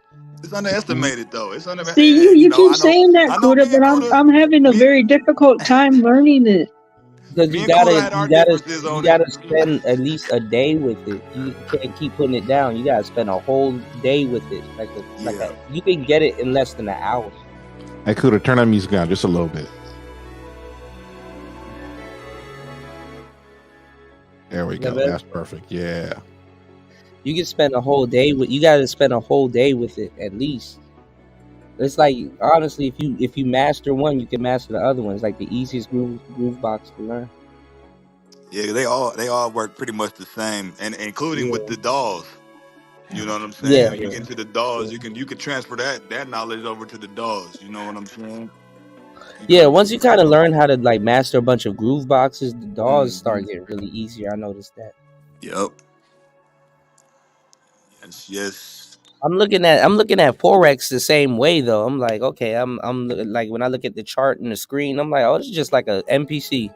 Bro, I swear I'll be doing that same thing. Like, hold up. I'm looking at the candlesticks. I'm like, hold up. I don't know what this thing gonna do, but I already know to put my stops in. Man, I'm telling you, all this stuff is a game, bro. Whatever you want to get into, it's some type of game you playing anyway. You know what I'm saying? When it's all said and done. But don't look at it too hard, Nicer. You're gonna have a aha moment, and then everything's gonna click, and then from that point on, you're gonna be like, okay, I see what you're saying. Hook, line, and sinker. You know. Okay, Nicer stepped off for a second. But yeah, I don't want her to feel like something that we're saying is easy is difficult for her. It's just, it's just depending on how much hours. Be overwhelming. Yeah, I know, because I know that could be too. Yeah, because I ain't gonna lie, when I didn't get the pocket operator, that little thing seemed so overwhelming, but it was like, oh, it's actually not bad. It's actually pretty genius, to tell you the truth. The funny thing, when you was talking about all that menu diving with the MPCX, bro, I had my frustrations, bro, but I just stuck with it. You know what I'm saying? Right. Went through it, started testing it out, sat down with it for a few days. And I was like, okay, I'm getting somewhere now. But I still had to go back and refer to the manual so I could, pick up on things I may have forgot about, you know what I'm saying? And certain features and stuff like that. But yeah, man, that's how it is, though. That's with anything, though, man. Keep at it. You're going to get it. Yeah. Absolutely. They make things too easy. I'm having a ball over here. What do you mean? Shopping while sitting in my damn chair. I'm so getting used to that. Like I haven't been to the grocery store in like 2 years. Yeah, that's the power of technology. What? You order your food online or something? Everything is online. I mean, That's what's up, bro. I should say when I get home, I order online. But when I'm on the road, I walk in the grocery store. I could order on the way in. But what's this? Oh, never mind. That's Anthem. Shout out to Broke Genius. That's what I was telling him earlier. I'm like, because it's something that we never think about. You know, imagine a cell phone being placed in your hand, and you had a social life. You had a social media life before you had an actual social life. You know. Mm. Imagine growing up. Imagine growing up like that. Like there are so many things. Like I wish the day was 30 hours long just so I could play video games. Shit, I wish I didn't have to go to sleep, man. I feel you. Shoot, I want to be up all the time. My energy starts to diminish, and I gotta crash. But man, I don't want to be going to sleep. It's I ain't gonna lie. When we some old ass niggas, bro, it's gonna be hard for the ladies to peel us off the game. Well, you work hard. Like I got my Xbox in the truck, right? And there'll be sometimes I'm over there just, you know, I got snowed in a couple times, right? And when I mean snowed in, man, we're talking like I step out of my truck, step into a foot of snow, sometimes a foot and a half, and all the roads are fucked up like that. And I'm like, I would just went back to the truck, played Xbox and watched video games, or played Xbox and watched movies. That's all I did. God, I love technology. I remember being on the road. The only thing you could do was listen to the radio and talk to the other drivers. Now it's like, nah, man, tech is there, man. I'm not talking to these dudes. You don't have to. Yeah. I keep telling people you don't have to be like a lot of people think truck driving is more of a solitary job. I'm like, no, it's not. You're stopping every 2 hours. You can talk to whoever you want to. You know, it's not like, well, unless you. I'm not gonna say it. There's a lot of women that you didn't realize were truck drivers, but they go back to their trucks and they stay there. Mm-hmm. You guys ever played Battlefield? You can be as social as you want. Yeah. I'm just looking through these old ass games that are on sale, right? Like BioShock is on sale. What's the other one? Battlefield Hardline Ultimate Edition is on sale. It's like $4. Yeah, I'm not a Battlefield person. They kind of piss people off. It was talking some nonsense, and the fans are like, "We don't want to deal with you like that." And they're like, "Well, if you don't like us, don't buy our game." Okay, I won't buy your game. Fuck you. Oh man, fans are getting tired of this bullshit. I mean, look at the movie. Well, I mean, they're feeding people bullshit. I mean, like these games are like halfway done. Yep. They're pushing the Give It agenda. It's just too much weird shit going on with games now. What is this? Damn, I think I have EA Play, dude. I totally forgot about this game. Oh, that's funny. You got too many games that you haven't played, but then at the same time, it's like you're playing games all the time, so it's like you might as well stock up. Yeah, I mean, I'm gonna have to buy this game or download this game. If I got EA Play, at least I gotta play the motherfucker or something. Mm-hmm. So if my internet starts going out because I'm installing this thing, they'll get mad. Yeah, it's like it's a big file. No, it's a tiny file. At least I think. Hold on, let me look. Oh, it's only like 7 gigs, man. It's not a big game. This is like one that was on the DVD or on a game disc. Game disc, the games aren't that big, but some of them, man, 40 some odd gigs. At first, it started out 330 some odd gigs, and I guess they scrunched it down to where it's something else. Mm-hmm. I haven't played Burnout in a while. Burnout is a sleeper too. I ain't played that in a while either. Dang, that's just said that. When your car, you go crash into something, it's just a big all the Need for Speed were good. I think after Need for Speed, I think was it called Wasted? Or I forgot what Need for Speed is the last real cool one. Then with Burnout, you got the boosters and stuff. Oh man, that Yeah, used to be Need cool. for Speed Underground 2. Damn, I had a That fire was the ass best. Civic. That's what I said. That was the best one. I had a crazy Mitsubishi Eclipse on there.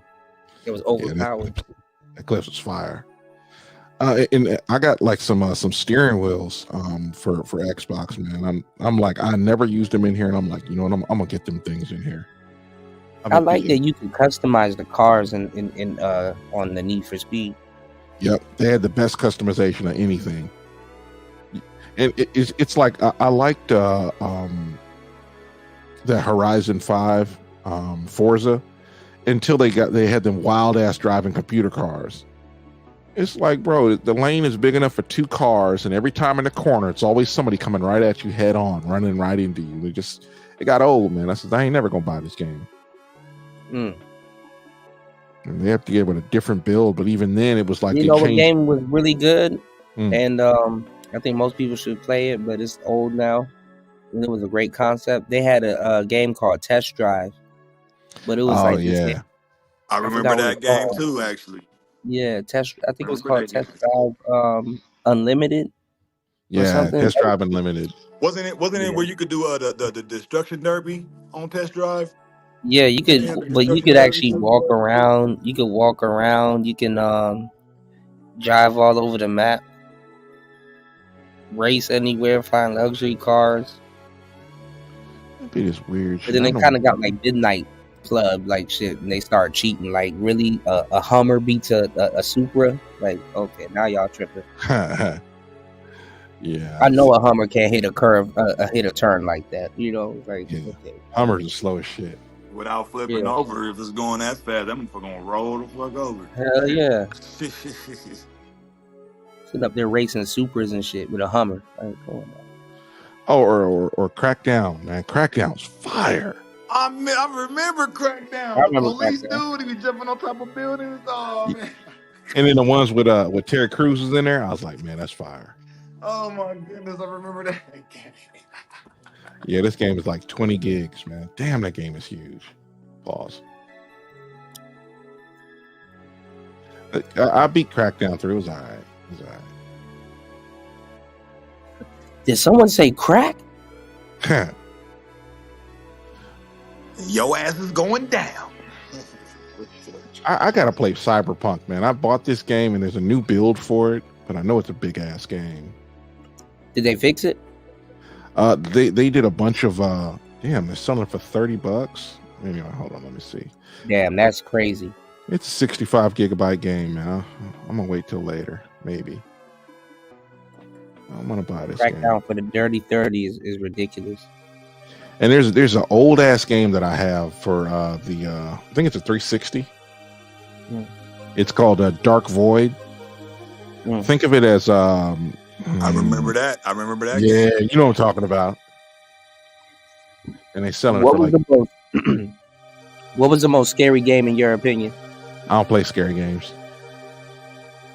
The most scary game for me is the old school Nintendo Jason, Freddy Krueger, Nightmare on Elm Street. Them is the old school scary games for me. But yeah, I don't play the newer ones though.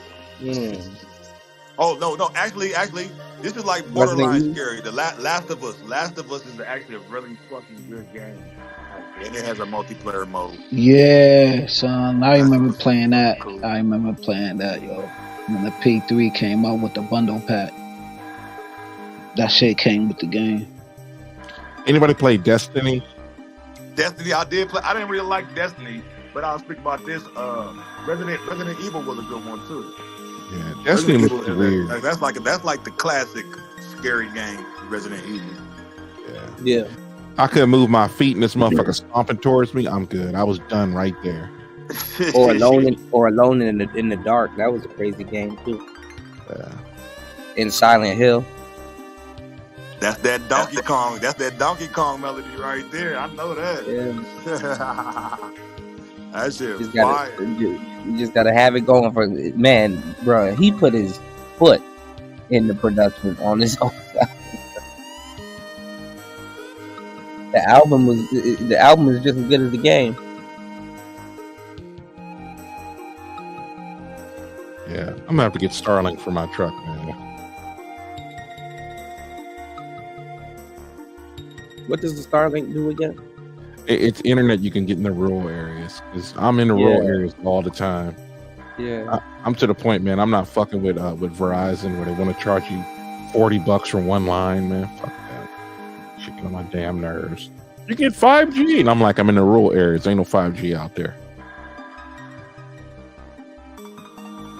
they probably take 4G and then scale it up. Well, it'll say 5G, but you're really getting 4G speeds. It's Right. really ridiculous. And you can literally just tell by how it's surfing and stuff. Yeah. I mean, I don't have any problems on the internet looking for stuff and playing them and that kind of stuff. But I'm sort of like, if you want to download something, it's like, yo, fam, this is, it's not gonna end well. Hmm. Oh yeah, because the download speed is a little bit different. Yeah.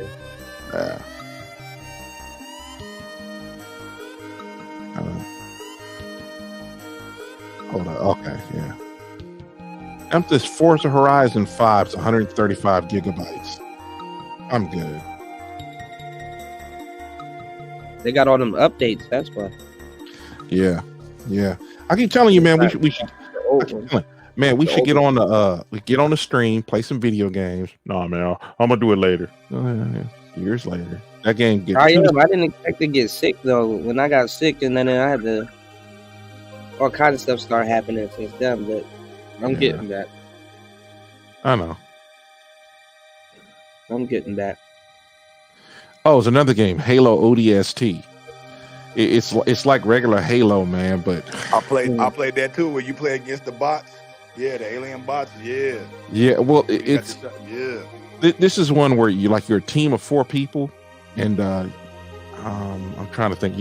I think you could beat any of them. I can't remember. It's been a while. I think it's waves. You do waves. Now waves. Go ahead. This is a whole different game with a whole different. Damn, I don't know what the hell this is. Anyway, there's one mission in there because it's basically a Halo. It's something that was going on Reach, and at least I think it was. I think it was Reach. It was either one of those. It was 2 games. I think they was the same. They was the same game, bro, but they had a different version of it. Hold on. You know what I'm saying? Where the other version you do waves with your partners. You know what I'm saying? With your partners. Yeah, but there's one mission where like you're in it, and you're losing. There's no way you're going to win this, and there are waves of people coming, and you can't stay in one spot, so you got to fight and run. That part was probably my funnest part in Halo, except for the very last mission in the first Halo game. Yeah, $3. I remember the waves in there. You got to a certain point where you had to fight them big cats. You know what I'm saying? Yeah. And it was coming at you. You just couldn't get them. You know, they was too strong. You know what I'm saying? But you was trying to fight to the bitter end. You know what I'm saying? Yeah. I'm still trying to look, because I got the Master Chief edition, and I can't remember how many games come with it. I think Halo Infinite don't come with it, and I still haven't bought that game. 343 fucked that game up. They fucked it up at Halo 4. Not like that game. Halo 3, to me, that was by far the best Halo, in my opinion. That Halo 3 was going crazy. I heard people were selling their souls for Halo and Diablo and EverQuest and all that shit back in the day. Yeah. I know that EverQuest is real. That EverQuest shit was real. I ain't gonna lie. Grinding to get your elf and all them other builds that you had up was real back in the day. Yeah. I never played the EverQuest. I never played that, man. Oh, what y'all know about the strategy game called Disgaea? Nah, I never heard of it. It's a strategy game. It's called bro. Asylum? Disgaea. Disgaea. Disgaea. Y'all should look that up, man. The storyline is cool. It's based on some anime Japanese. Yeah, I think I know about that game with a girl. Cool game, though. Yeah. What's it called again? It's like I didn't know how it was pronounced. I've seen it. How you spell it?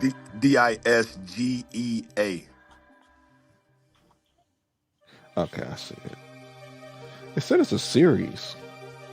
Oh no, they got a bunch of different ones, but the storyline's so cool. It's funny. It's demons and angels, and they fight. It's chicks fun. running You around just gotta with look into it, bro. It's a lot to it. I wanted to play this game And called chicks to run- Bayonetta. Chicks to run around Bayonetta with. was a good game. Yeah, I heard that game sucked. Which game? Bayonetta. Like I ain't played that. the lady that did her voice, they fucked her over. I think they offered her like $10,000 or something like that to offer her voice to a game that makes hundreds of millions of dollars. And you like, hold on a second. Who you talking about? Hold on. Who you talking about? The chick that had the voice for Bayonetta. Like I never played the game, and let's be honest, when you play in a video game, man, you tend to fall in love with your character, man. That character means something to you. And the Bayonetta was a chick. And the chick that had the game, they offered her some ridiculously pittance of a game, and she came out and said, "These motherfuckers are fucking me over. Fuck these people." And a lot of dudes is like, "All right, I ain't buying the next game. Fuck them." Because she didn't do the next. Yeah, like they ruined the franchise, but I didn't think that was what it was. Damn, I didn't know that. Mm-hmm. Wow. I don't think the game was all that good from the reviews I got. Oh damn, they got Mega Man. Mega Man. Which Mega Man? Because I've been looking for Mega Man Legends and Legends Mega 1 and Man Legends X. 2. Mega Man X is that business, Yeah, bro. that's it right here. Mega Man X is that business, bro. I kind of got to get back into side-scroller games. You know what side-scroller games that was really dope at the arcade? Metal Slug. Oh yeah. Metal Slug is amazing, bro, for its time, bro. SNK, oh my goodness, Metal Slug was retarded. I remember, I think it was my cousin used to play Mega Man on, I can't remember the console he had. I think it was Nintendo. I might be wrong. Mega Man is a dope game. Mega Man and Zero. Yeah. Oh yeah, I used to love Mega Man. I'm watching a trailer now. Yeah. That's one of them chill games. You just got to get your timing down right. And then it's certain patterns too on those type of games where you could realize a certain enemy would come down at a certain angle, and he'd be like, if he gets you the first time, you'd be like, all right, no, I got a time. You right about that. So you'd be like, all right, he gonna do this. I ain't gonna lie. You know, Yeah. have y'all ever played that game Double Dragons on Nintendo? Man, come on, bro. Yeah, that's some old Come on, man, Double Dragon. Come on, bro. That nigga. Oh, I ain't know that. Bro, that nigga with that fat dude with the red pants and the X and the helmet on. Man, when he came out that garage, he started whipping my ass. Yeah, you gotta dodge that nigga, bro. You gotta dodge that nigga, catch him, kind of catch him, where he ain't doing all his aggressive behavior, Right. No, that Double Dragon is something else, bro. Yeah. That garage door, Double Dragon, Warriors. That garage door opened up. That garage door opened up. I thought he was going to dap me up. I'm like, oh, he whipping my ass. Oh, you got. Oh, you talking about that big motherfucker? That big dude with the red pants. I remember that. Yeah, I remember that, son. Because on Facebook, I be watching like the old school Nintendo games, Double Dragon, motherfucking Warriors. Son, I had all of that Warriors, come out and Ninja play. Turtles. That actually Ninja Turtles, game. all of that shit. That Warriors game, the Manhunt game. Warriors, come out and play. And then you have Bully. Bully was a really good game too, and that was on the PlayStation. Never played that. Bully was a great game. I think they got it on Xbox. Yeah. I never did play it. Yeah, that's a great game. Oh man, I might end up getting me an Xbox and say fuck it. Word. I ain't gonna lie, the Game Pass is love. The Game Pass, fam, though. But used to be my favorite game though, like on some real shit, for the P2 though, was fucking Splinter Cell, bro. That game used to relax the fuck out of me, because I'm I a don't know why hyper they type of got rid of person. it. Cause I used to like Splinter Cell. I used to like Splinter Cell. I used to like Sci-Fi. That game is a thinking game, bro. Yeah. Yeah, Sam Fisher is a beast. Have you guys played Prototype? I mean, of course, the Xbox game. Yeah, and isn't the second one the guy got like an alien arm or some shit? Yeah. Yeah. I don't know if I'm gonna play this game because it costs just as much as the one I just bought. I'm good. I'm not gonna lie, you have a weird taste of games, War Master, and you've been around games for a long time. Yeah. I've sat down next to a guy. He had like 30 games. I had like 100 because I had a bigger bag to carry him in, and we had one game in common. Like, damn. I mean, he didn't have like he would sit there and play games, and now I don't trade games anymore because he made me sick. But you stay on. Can I tell y'all a cool story? Yeah, go ahead. Okay, y'all know the game, the old game, Oregon Trail. Yeah, I remember that game. Sounds Okay. familiar. You took it, hey, nicer. No, you took it way back. No, wait, hold on, because they when they did the remake of that game in the mid-90s, this guy I knew, he was the head of a youth group that I used to participate in, right? And he's well connected. He knew the people that were designing that game. So they went and approached him, and they was like, well, we want authentic Native Americans to be characters in this new game, right? So I was one of the people that they asked, and I agreed to do it, right? And I was thinking, because this was what I was thinking at that time. I was like, oh, that would be a major flex to go to a school. Like, okay, well, I'm a character in a video game, right? But then I backed out of it the day before we were supposed to show up. And they was gonna however they get your likeness, they transform your likeness into the video game. I because I backed out, I didn't get to see that part of the process of video game making, right? But that was because, all right, this is my stupid kid logic. I was thinking, oh man, the kids are gonna play that game and they're gonna be like, oh, I seen you in the game and I killed you, right? Because you know that game goes, it's the Indians that get killed, right? So that's why I backed out and I didn't show up the day we were supposed to be there, so they can take our likeness, our voice or whatever, however they make video games out of real people.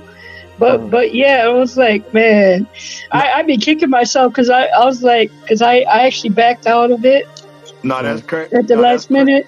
That's crazy, Nazi. You said that because as soon as you said Oregon Trail, all I could think about is the floppy disk. Yeah. Oh man. You know what game was my game back in the day on the computer? What you call it? Roller Coaster Tycoon. That was a good game. Yeah, they have that's some, a good ass game. Yeah, got something like that now. Can't remember the name of it. Oh, you guys remember Republic Commando? I remember that game. Yep. I don't remember that. Hold on, It's probably an Xbox only game. Hold on, what you know about StarCraft though? Oh, that was fire. That's Oh Commando. my goodness, StarCraft went bananas, bro. I don't even know what's up with this game. I used to like Star Ocean. You already know that's on my list. You already know that. That's a new one. All the Star Ocean games are fire. Man. You know what game was actually pretty good before Skyrim? Dragon Age. Dragon Age was a really good game. I played that, but I think my game had a glitch. I got stuck in a certain area, bro, and I couldn't go any further. I'm like, what am I supposed to do? I done lost all my energy. The dragons done got me, and I don't got no power. I ain't got no food. I don't got nothing. I'm just like, what am I supposed to do? Like, you know what I'm saying? So I stopped playing that game. But I know what you're talking about. Yeah, Dragon Age was dope. The second one was really good. Or maybe I'm talking about Dragon Quest. There's a lot of Dragon games out there. Yeah, there's too many different. Yeah. Star Ocean, a weird ass game. No, it's not, Star bro. Ocean, You gotta watch the story, bro. I'm telling you, you gotta check the story out. It's deep, dog. More lies. Pause. You know what I'm saying? Like, I'm telling you, like that shit, man. Hey, no, it's not weird like how you thinking. I'm telling you right now, man. You'll like it, man. Just give it a chance, bro. Nah, man. Hey, yo, you know what game I should have played though? But I was like, what the fuck going on, man? Fallout. My ass should have played Fallout. Yeah. All you see is his hands and shit. All you see is his hands, bro. I should have played all the Fallouts, but I was on some bull crap. Master, that's the games you need to be Oh downloading. my god, I should have played Fallout. And 3, bro. I bought Fallout 73, and No, that's 4, but that one's the bad one, bro. If you're playing Starfield, you need to be playing Fallout 4. I'm gonna play Starfield for a little bit longer. All you see is nothing but long ass hands just smacking shit or doing whatever. I'm like, yo, what the fuck, yo? Why the fuck I ain't play that game? Hold on. The game you guys no, need to play. no. The one that you were looking at, James, was the 3D version. The guy that has like the goggles on and the thing. Yeah, you could play that. Oh, okay. The game you should play is it is like that for real. You guys there? Yeah, we're here.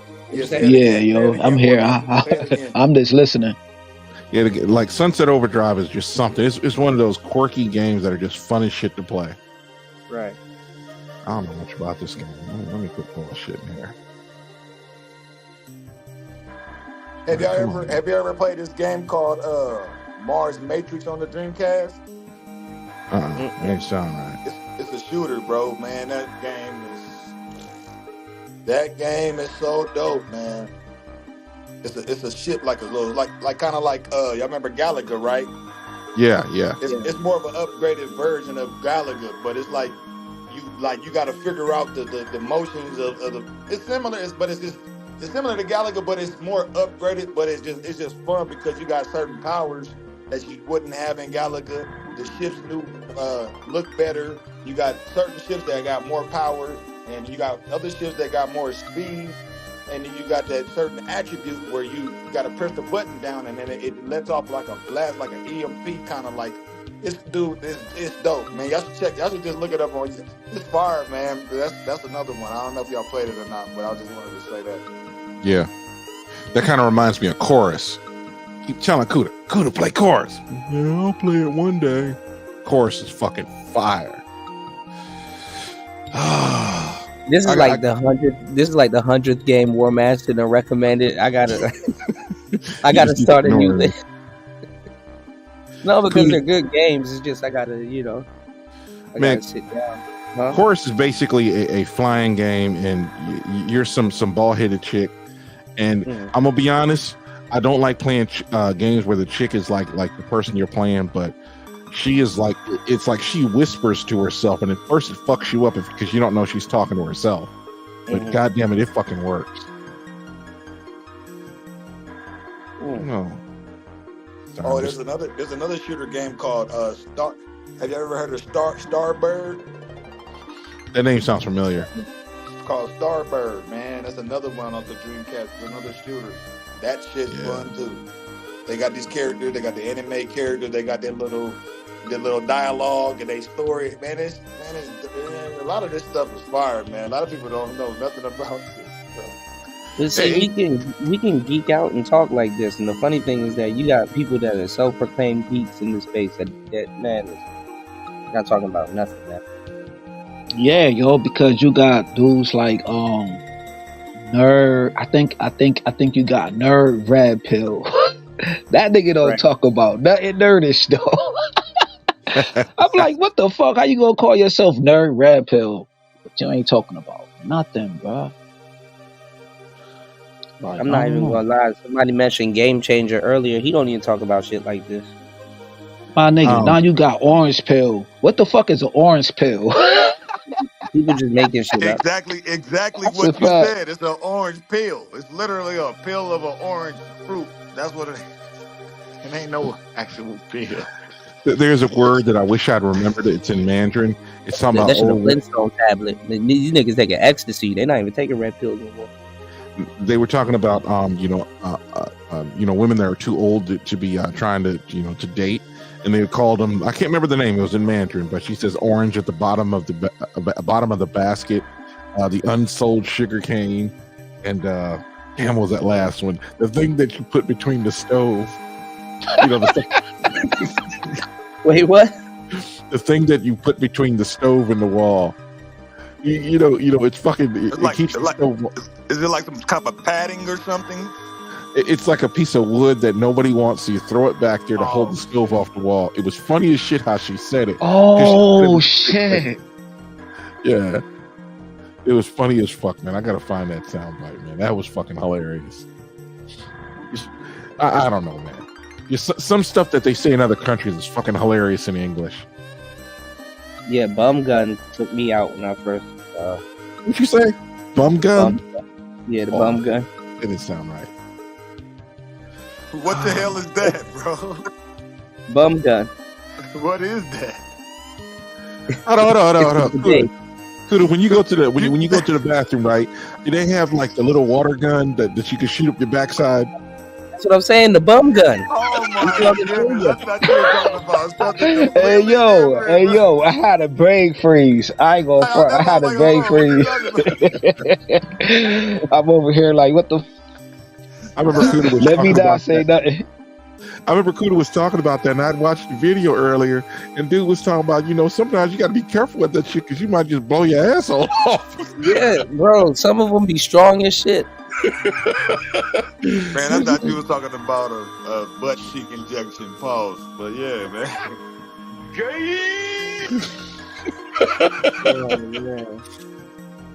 Oh god, that's a funny shit. Y'all lucky I only had one Red Bull, man. I'm too lazy to go downstairs. Yo, I think the first time I seen that shit probably was on like MTV Cribs or some shit. I'm like, what the fuck is this shit? It's not like the Japanese ones though. The Japanese ones are on the floor. Oh, okay. Or in the toilet. Because when you said bum gun, all I could think about is like a cock gun. Paul, y'all know what a cock gun is, but with an actual needle on the end of it that's just injecting caulk into a bitch ass or something like that's what. That's exactly what I was thinking. Damn. I got a video of this girl, this black lady recently going to jail for like doing those little fix-a-flat surgeries and all kinds of stuff. People die over stuff like that. Of course. Fuck up their circulation and they get a blood clot goes to their heart and they die. Yeah, it get right in their bloodstream and then die.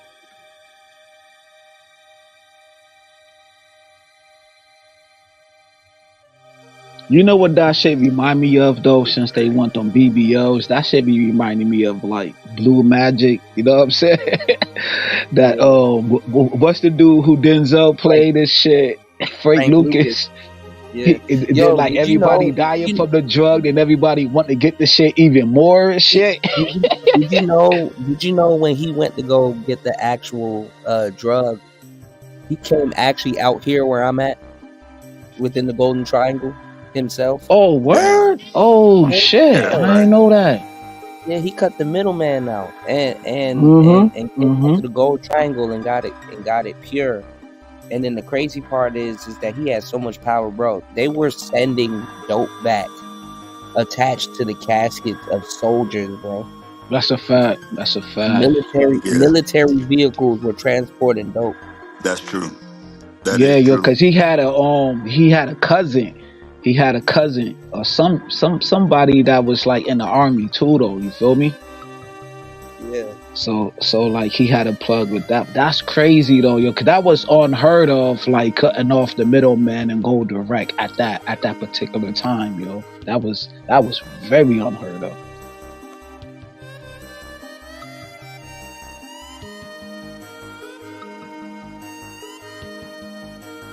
But yeah, I wish there was a way we could all fucking hook up and get on the game, bro, and stream that shit, bro. That shit. Fam, I gotta buy a whole new game, bro. My hard drive though. Yeah, that's called Xbox Live, but PlayStation guys would know about that. Because like the thing about it is, going in on PlayStation, I knew it was gonna be short lived because we've been going on PlayStation all year. I got tired of the Xbox hate, so I'm just like, F it. The whole thing was with I was telling Kuda, I'm like, yo, you could be on Xbox Live, we could be playing the game, and we can still be on Streamyards and we can actually talk. And there might be a delay, meaning that you're doing two different things, but people can watch Kudo playing his game like normal, and we be in the game. And we're all just talking. Yeah. Because I know some people do something similar to that. Xbox does that as well. Yeah, that might be cool. It brings more views. It brings more views too. I mean, I remember Geeks and Gamers. They used to have Mario Kart racing, and they'd be cursing at each other, talking shit. And you know, their audience is big enough; they can go out and do stuff like that, even though they're Geeks and Gamers. You know, they just started playing games. Yeah. Yo, my thing is these little kids, yo, on Call of Duty. I don't know if they parents be around, but they will cuss you the hell out, bro. They say every fucking cuss word in the book, bro. Like 8, 9 years old. It's just trolling you. All you gotta be is like, oh, okay.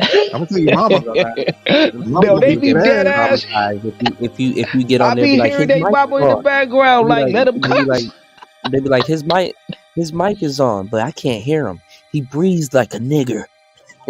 And you know me, I'll be over there. Honesty is life. Please send me that one. Oh my goodness. My troll game is fire. Like, dang. Man. Breathe like what? Yo, fam, Zip with the drip is funny as hell, yo. I don't care what nobody say. Yo. That nigga is funny, son. I watched that nigga shit. That nigga be having me dying, bro.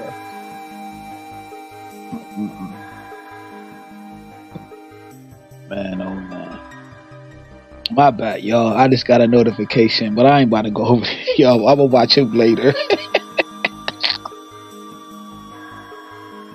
Cause they over there trying to call BG a snitch, yo. 1090 Jake dropped some paperwork on BG. Like, come on, bro. Yeah. That nigga never They're trying to get Boosie to react. No, that's what it is. Everybody always playing these little goofy games. But it's not the immediate case that he had. It was another case that he got caught. Yeah, I don't rock with some people, and it's like I really don't want to get into them with it. Mm-hmm.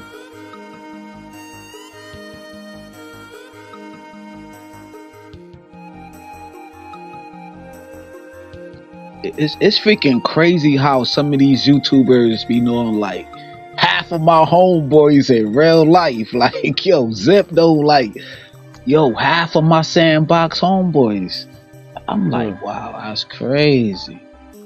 He know the ones that's living and the ones that passed away. Crazy. I just bought a damn game and now I lost. I should have downloaded when I had the chance. Now I'm annoyed. It's all Kuda's fault. I wish y'all played that awesome nozzle that I was telling y'all about, man. But they got some games that's cross-platform though, you know what I'm saying? Like that PSO2 stuff that I was telling you about. That's cross-platform. Yeah. They got 2 to 12 players, you know what I'm saying? So y'all know. But Star P though, but I wish I would have played like the Jedi games, you know what I mean? Like the Star Wars, because at the time Star Wars had the shooting games too though. Yeah, no, that's true. Like Call of Duty, like shooting, like actual. True. I'm like, I should have played that shit. They had the Battlefront Star Wars. I think it was right. You know what I was and PlayStation, where it was you know what I was talking. 32 You versus know what I was 32 talking. type, you know what I mean? I don't know why I ain't get into it. You know what I was talking to War Master about, and y'all should look into it and don't sleep on them. Legos, their Batman game and their Star Wars games were actually pretty fire. Oh yeah, the Batman was okay. fire too. The Lego versions and stuff because the Lego okay. You know what game which was actually really crazy and a lot of people didn't understand it until they really started playing it and it was literally it had Disney characters and everything. Fucking Kingdom Hearts was a good fucking game. Don't get me started on Kingdom Hearts, bruh. Yeah, especially that first one. Weird ass game. What? Oh my God, War Master, no. Bruh, you tripping, War Master, on that one. Man, you tripping, dog. I gotta say. Man, The I'd be glad when I angels get in me a fucking flight. system, man. I can't wait till I get my system, man. Word, I'ma treat it like gold, yo, because I bought a PlayStation from my homeboy for like $100, and the freaking hard drive died on me in a couple of days, bro. Like I could have told you that's don't do that. crazy. The homeboy Yeah, hooked. yo, that was a bad Hey investment, yo. Jay, no, if you want to do some stuff and you really trying to be on some gaming stuff, your best bet is to get you either a gaming PC or build your own PC, bro. So you Oh, can swap okay. them parts out and stuff. If you're really trying to be on some gaming stuff, that's your best bet on some real shit. And the thing about it, you can come at it real cheap, except for the video card. The video card and the CPU will be the most expensive thing you buy. I would say, okay. If you really into graphics, I would say buy a very cheap video card and a CPU.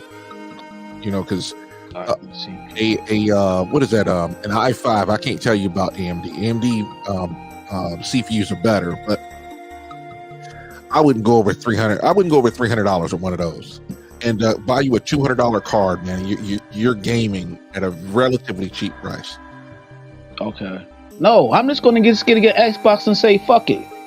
Yeah. It is what it is. Know what I mean, switch up. No, you can do that too if you want to do some temporary gaming. If you just want to get in and you know what I'm saying, that's cool. Yeah, too. I'm just saying, to get in, get out. You know what I'm saying? Get heavy though. Because I ain't trying to get heavier because I don't want to waste my whole 8 hours or whatever hours on the game. I know I'll get lost, bro. I already know how I am. I'll get lost, yo. Then a whole freaking day then went by. Like I know how I get. You know what I'm saying? Yeah. Here's a funny thing. I think it's like the Xbox X. If you're an Xbox gamer, you need to get the X, and you can go get the Series S for like $350 with the 1 terabyte one. Oh, $350, yo, that's cool compared to what the fuck going on now. Or other one. I was just looking at. Hopefully, that's on Amazon. Y'all know y'all Chinese zodiac sign? Anybody born in the year of the dog? Oh shit! I don't even know my shit. I think I'm the rat. I think I'm the rat. I think Capricorn. Okay. What we are, Kuda? Next year, the next year is the year of the dragon, so it's best to stay inside. I mean, it's best to like try to make money next year. But if you're the year of the dog, stay your ass inside. So I'm like, yeah, if you get an Xbox, that's the perfect thing to do. Stay out the way. You know, shout out to what's our shit though? What's our Capricorn sign, Kuda, of the Chinese shit?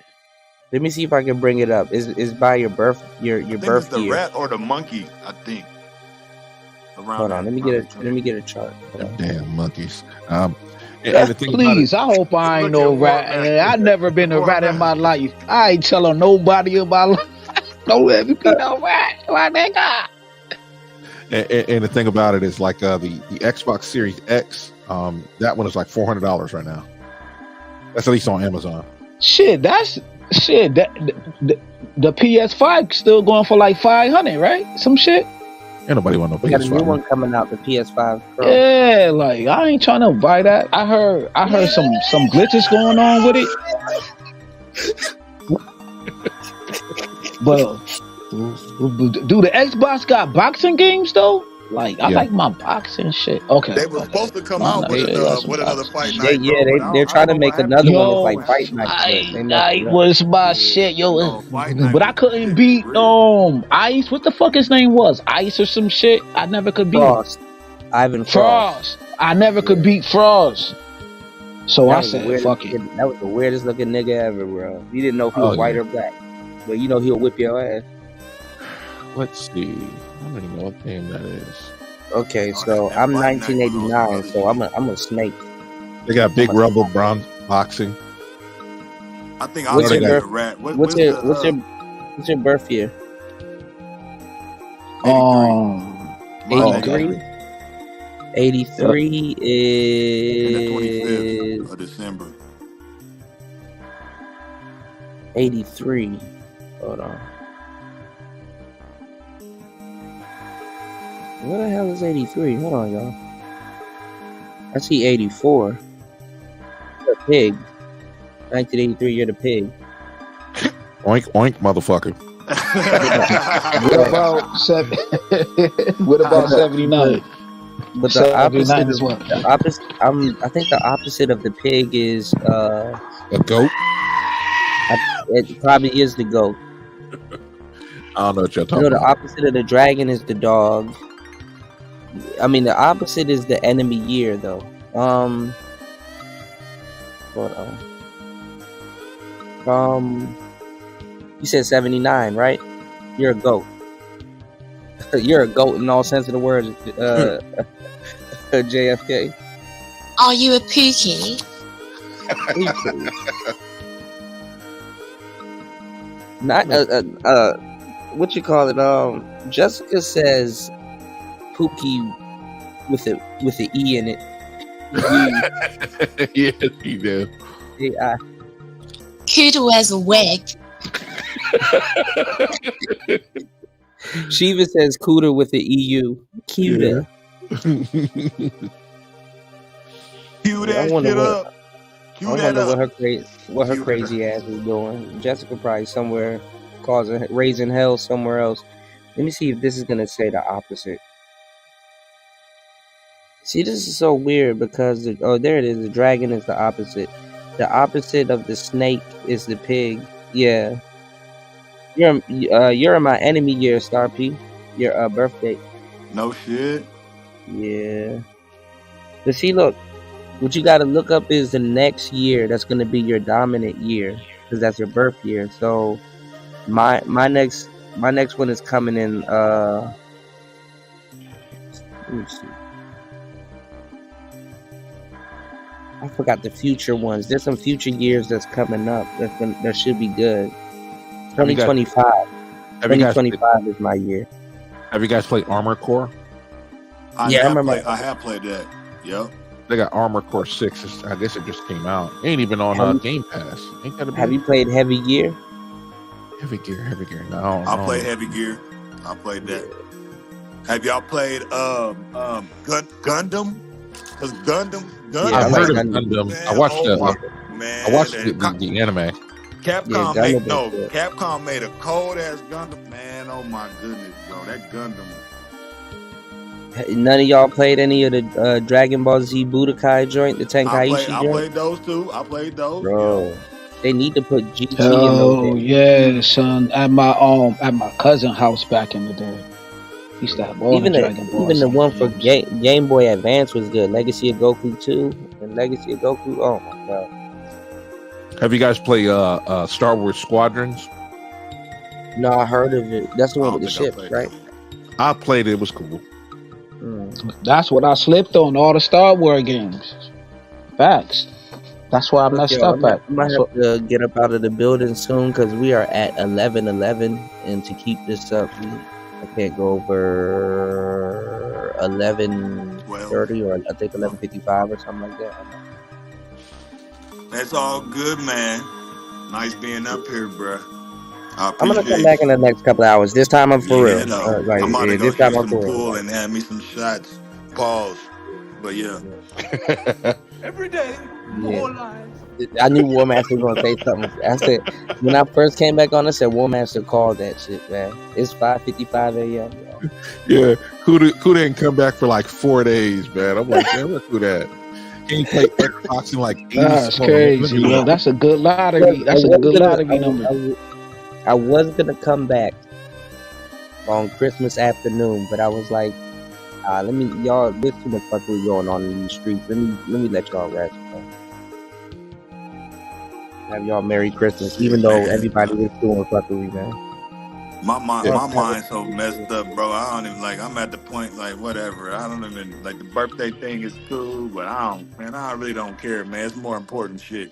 It sounds like goddamn birthday to me, so you know. But it is what it is. I ain't trying to bring nobody down. I'm just keeping it real, you know what I'm saying? Yeah, that's a fact. That's a fact, Star P. You know, Xbox will tell on you. Xbox is like Kuda hadn't been seen in 86 days. That's what it says? Oh, that's what it said on there? Yeah. Dang. His last seen 86 games, and right now I think Smitty's playing he's playing some kind of video game, man. I'm not gonna join it. Hold up, man. Have y'all had any experience with your account where you got a bunch of stuff that you done bought from a platform, and then they just shut your account down, and then they take all your games, and you're like you just left in the dark? Now that's some PlayStation stuff. Yeah, that's happened to me on PlayStation, man. They basically just took all my money. I'm like, oh, I can't buy the game again, even from a different account, even though I already done paid my bread. Like, what kind of shit is that? Yeah, see, that was the thing about Xbox when they went over to the digital one. They said, look, if you bought it, it's yours. And people started putting stuff on hard drives, and even if you had it on your hard drive, they would take your shit. Pause. They even share games too. You can even share games on it, which is cool. Yeah. And that pissed me off, man. I had so much stuff on my other account, man. I had to start all the way over on a lot of the stuff that I built my characters up on. I'm like, this is a bull shizer.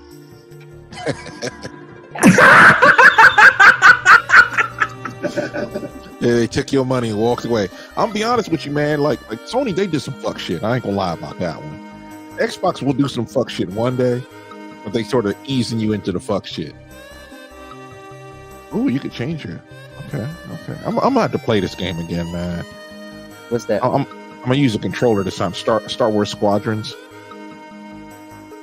You playing the OG game or a new one? No, it's the game that came out a couple years ago. Mm-hmm. I mean, it's on Game Pass. No, sorry, EA Pass. And they'll probably pull it off EA Pass, which I ain't gonna buy it. Fuck them.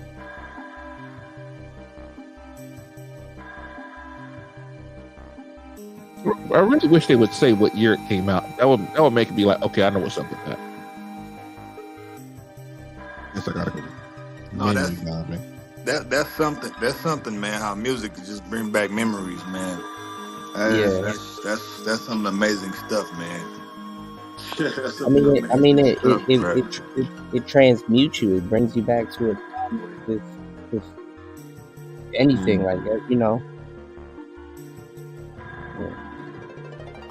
Fam, yo, but how they gonna do a Scarface game, but they ain't do a Training Day game for Denzel, yo, for all his quotables though, all his quotes.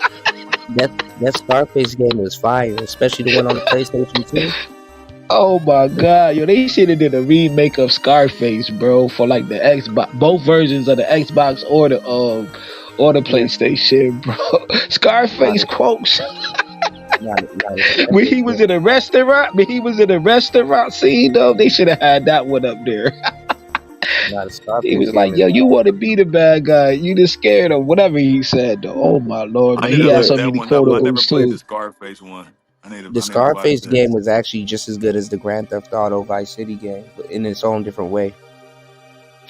I did not like GTA 5. I think I started playing it early, and there was nothing else to do in the game. I used to get killed. Oh my, left and right.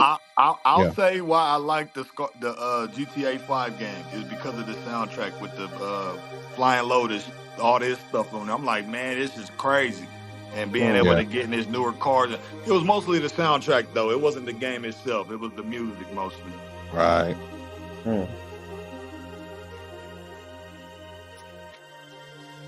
Like I keep looking at and all the new games that come out. There are like really some new games that come out, and you're just like, yeah, that shit gonna be fire. 5 years? The fuck?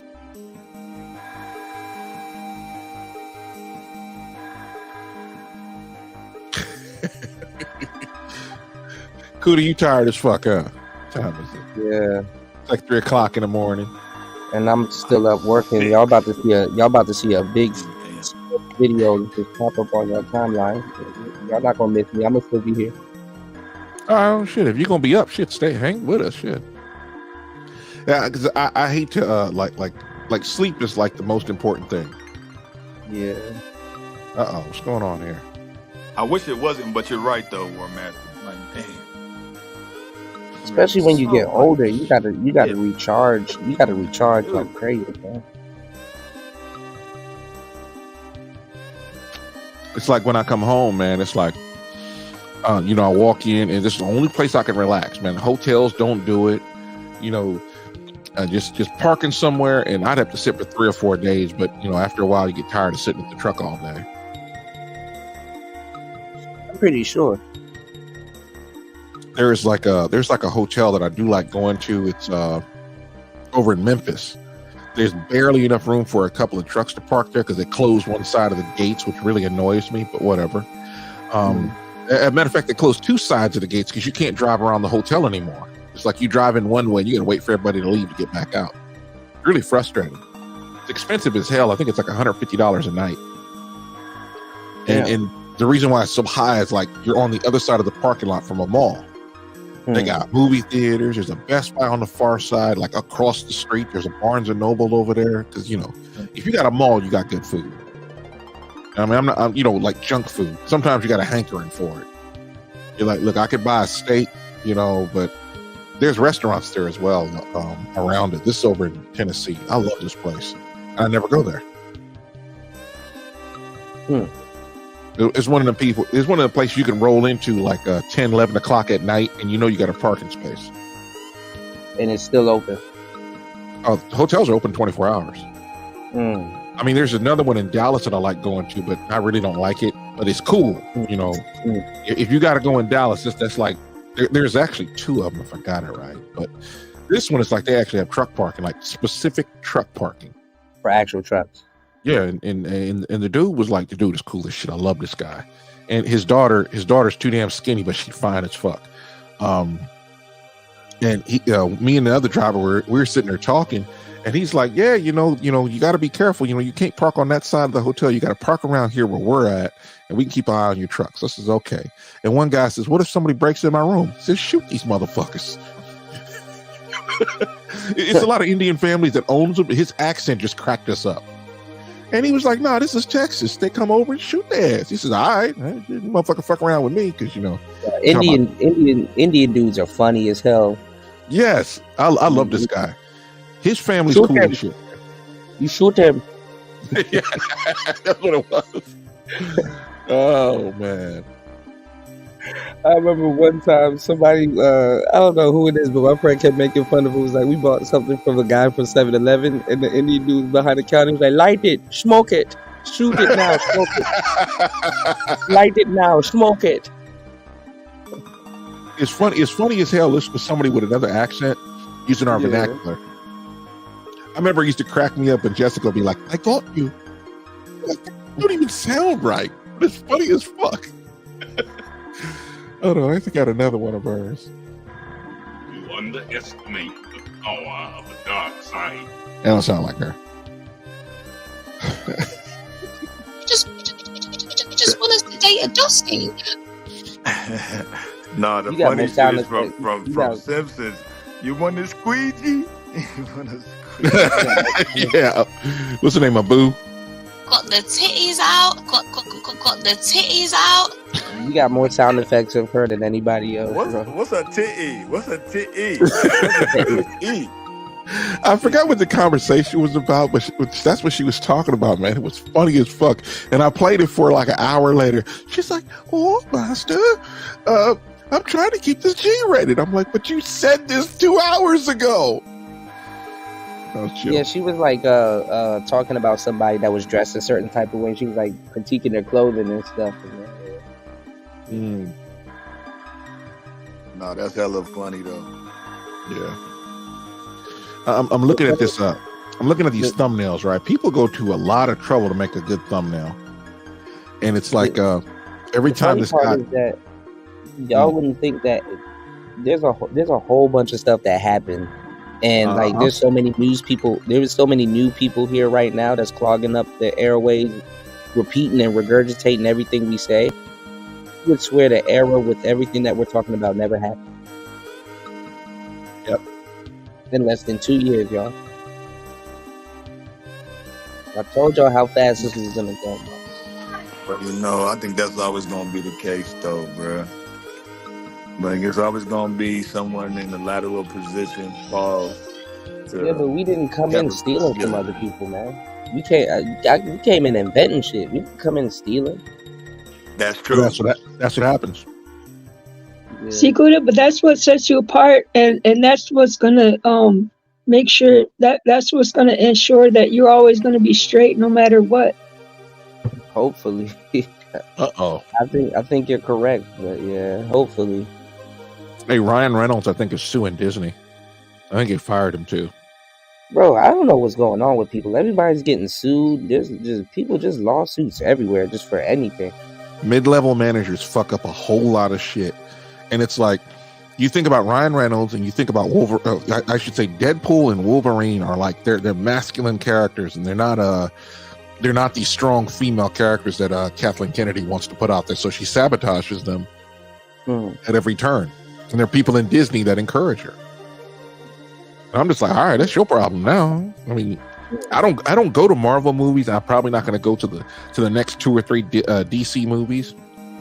And you keep hearing people say, "Well, superhero movies aren't very good anymore. They ran their course." This is no. Good movies have ran their course. I'm like, yo, fam, you're not going to get us in the theater if your movies suck. Fam, I seen the Joker. I mean, as long as people know that somebody's trying to push an agenda, the movie's gonna suck. Fam, they got the Joker pregnant. They got the Joker pregnant right now, my nigga. Look it up. Joker pregnant. Google that. Google that, my nigga. I'm done. I think people are better off buying a ticket, realizing the movie's ass, and leaving mid-movie than so it looked like they filled up more seats than they know you're running an agenda and just don't go in.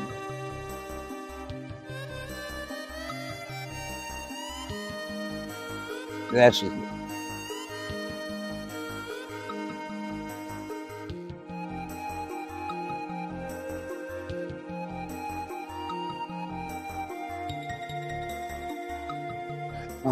Every time there's some flying bats in a video game, they always shoot the bats. I'm like, you're not shooting. I'm like, it'd be like 1,000 bats coming at them. Instead of running, they start shooting. I ain't gonna lie, when I ain't got shit to do, I shoot bats, rats, birds. Oh, there was a spot. Get on my nerves. There was a spot in Mass Effect 2 where you're in the alien ship and these flying drones come out. They're going to stun you if they get on you like bugs, right? And they're coming at you. And this one chick, she's holding a shield above you of energy to keep them away. And it was a Mass Effect field. And then right at the end, where they're almost to the door and she almost can't do it, and she's like, raw, goes into Balrog shit, and she pushes them away and shit. She got her bald ass head and walked Hold on, in did you say Balrog? Yeah. From Street Fighter? Yeah, it was just like, how you get all this muscle power and shit? I'm like, whatever, man.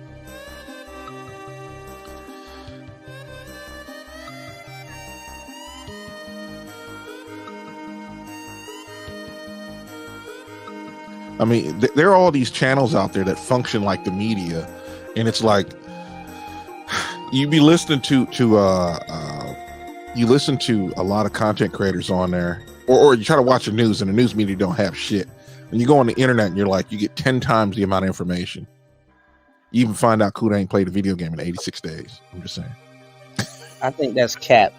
That seems like a long time. Yeah, it seems like longer than a couple of months now. Now think about this. The last time I think we were playing a game, you were playing some weird stuff, and I was playing some fire. No, you were helping me. You were helping me build my outpost on that moon. Oh yeah. Pause. Didn't sound right. Yeah. Yeah. Starfield. It's like a game with no instructions. You got to figure it out. Did you end up doing the actual full story, or are you still doing side quests? I'm just fucking around. I'm not actually doing anything. I only finished. You probably gonna be alright though. Yeah, I know. I'm bullshitting. There's one guy said play at least 4 missions, like story missions, and the game gets not easier, but it becomes fun because you can level up your character high enough and that kind of stuff. Because I've been going to planets, and like I just finally started to survey whole planet, and I'm shooting the wildlife and shit because my guns are fire. I got this 50 caliber gun with like 2,000 ammo, and it's single so shot. You're actually running around the whole planet. Oh yeah, I mean I used to ignore that stuff. I don't go into caves. I ain't doing none of that. But this time I go into caves. I be just raiding random centers and stuff. I'm probably fucking up the main storyline. Some of the stuff I done did from them planets. They probably got a bounty on you. Oh, they got a bounty on me. That Somalian dude was trying to run wild on me last time I saw him. And unlike some people, I don't actually break the law. Huh? Unlike some people, I don't break the law. I mean, I got this thing now. I get locked up every other galaxy I go into. I got contraband, all kinds of shit. Well, it seems to be you're the one that's running wild, Kuda. Nah, he caught me a couple of times. He hit me with a gun a couple of times.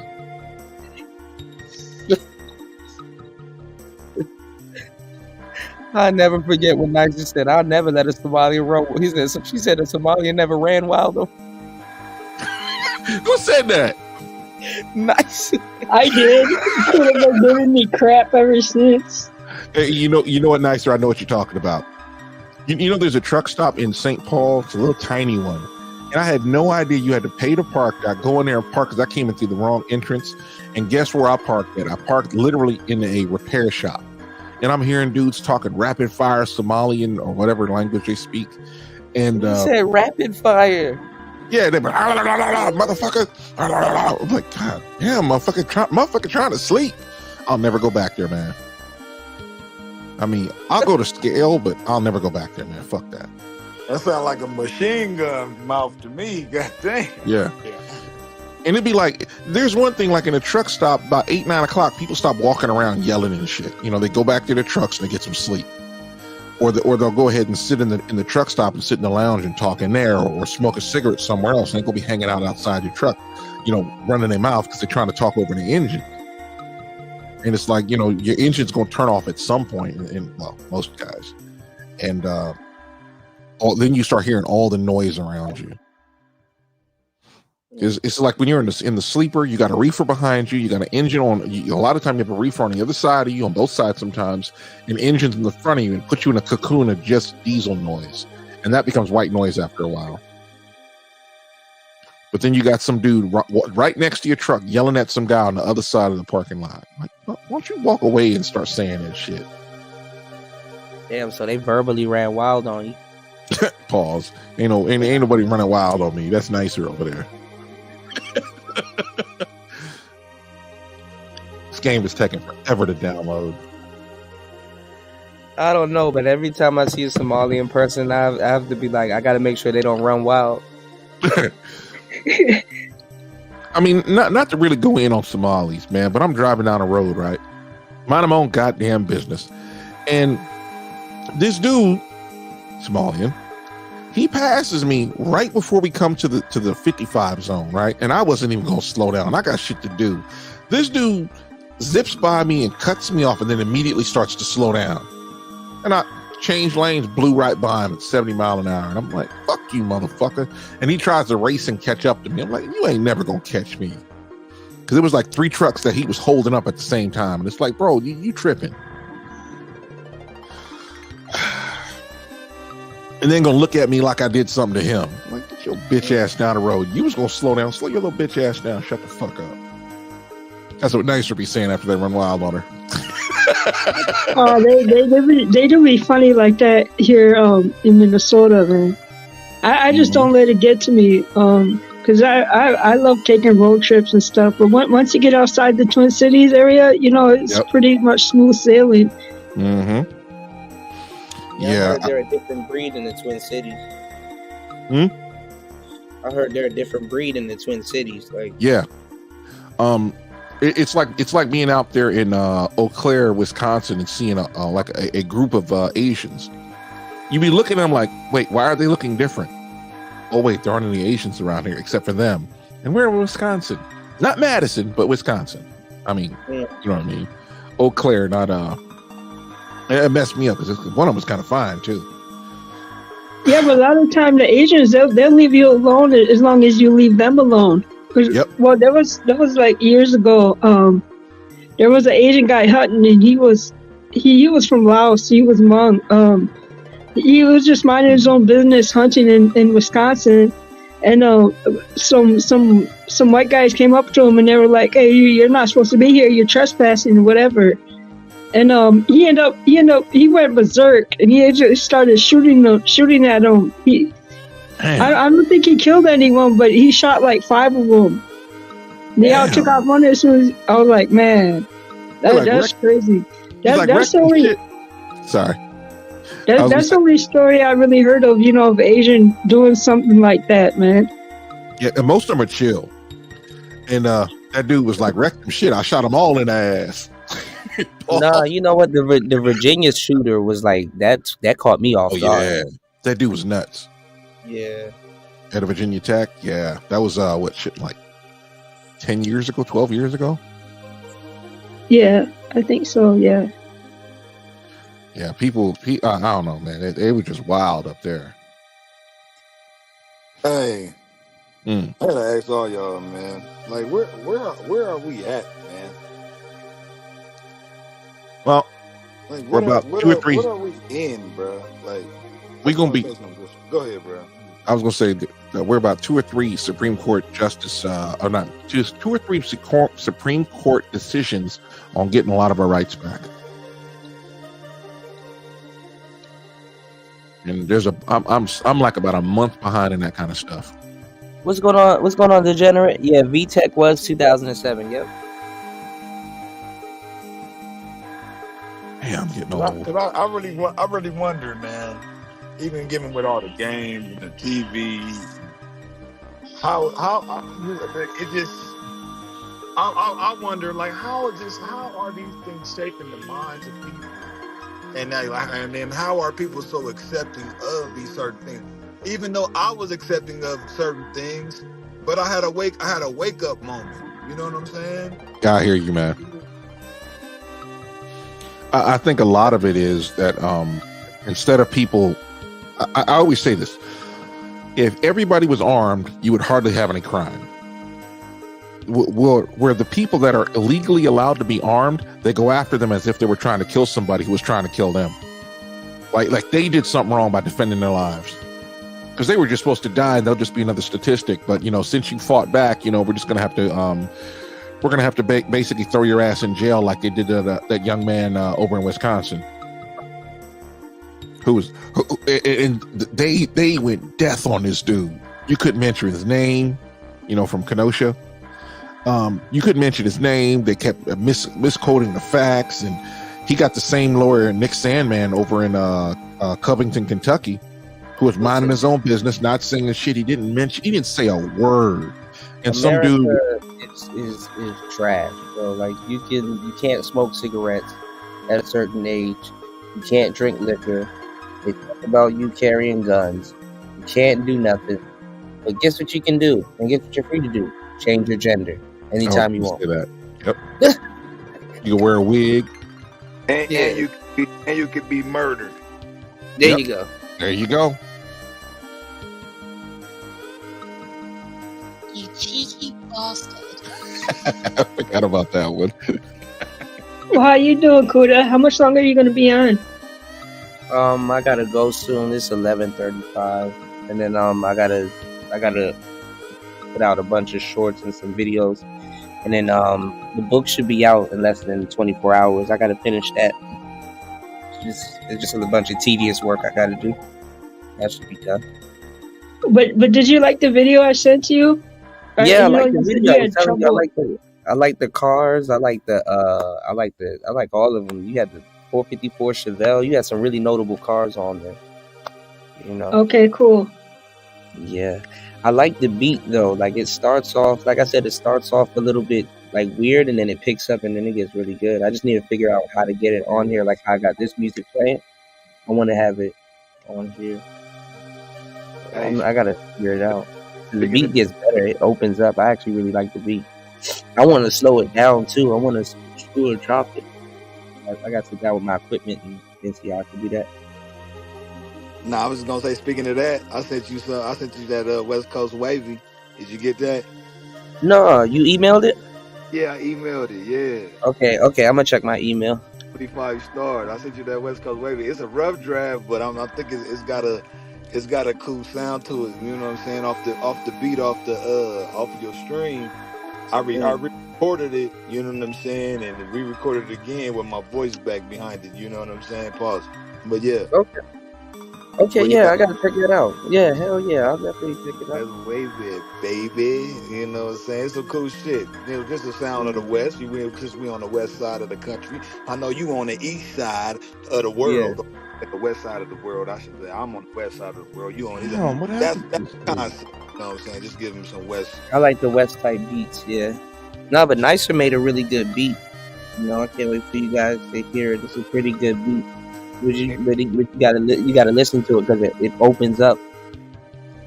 You know, I lost a piece to my headphones earlier though, so I really can't listen to it forever. Shit, I lost my goddamn Bluetooth fucking shit, man. I'm like, where the hell did I put them damn things, man? I don't know. Yeah, they need to have a button so when you lose one, it can ring the other one. Check that shit, like, yeah, it ain't like, what the fuck, man? I spent like $100 on them motherfuckers, man. But they probably don't do that because then they'll lose money. They're expecting you to lose the motherfuckers. That's Yeah, then go buy another pair. No different. All right, well, I'll see you guys later. Thanks for having me on, Kuda. No problem. Bye, Nicer. See ya. All right, hit me up. I got you as soon as I get back up. Okay. Hey, Nicer. Okay. Yeah.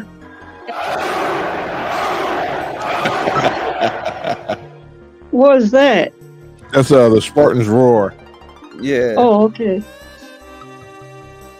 All right. Play around with your controller. See what you can do. Let me know if you need help. Okay. All right, I will probably tomorrow because I'm wrapping up. It's a wrap for me. I'm gonna go watch a movie or something. Play more Xbox. Are you gonna start putting more beats out on your channel? I've been thinking about it. I got so much on my channel already. It's like Yeah, you gotta flood it. Well, I can't make beats fast enough to be able to do that. I ain't like you and Tony and Star P and Curlin. Well, I mean, I'm pretty sure you got a batch. You could probably release something once a week, right? Well, I'd have to build up. I'd have to maybe have like 3 months worth of beats before I do that, because I really do be taking my time making these beats. Probably because I'm not even using the DAW right. Probably making it harder than it actually is. I mean, I'm talking about the beat making process. I mean, Yeah. I know. You just gotta get a new. I mean, I guess once you learn a new DAW or just like sit down one day, you just gotta get a new workflow. That's all.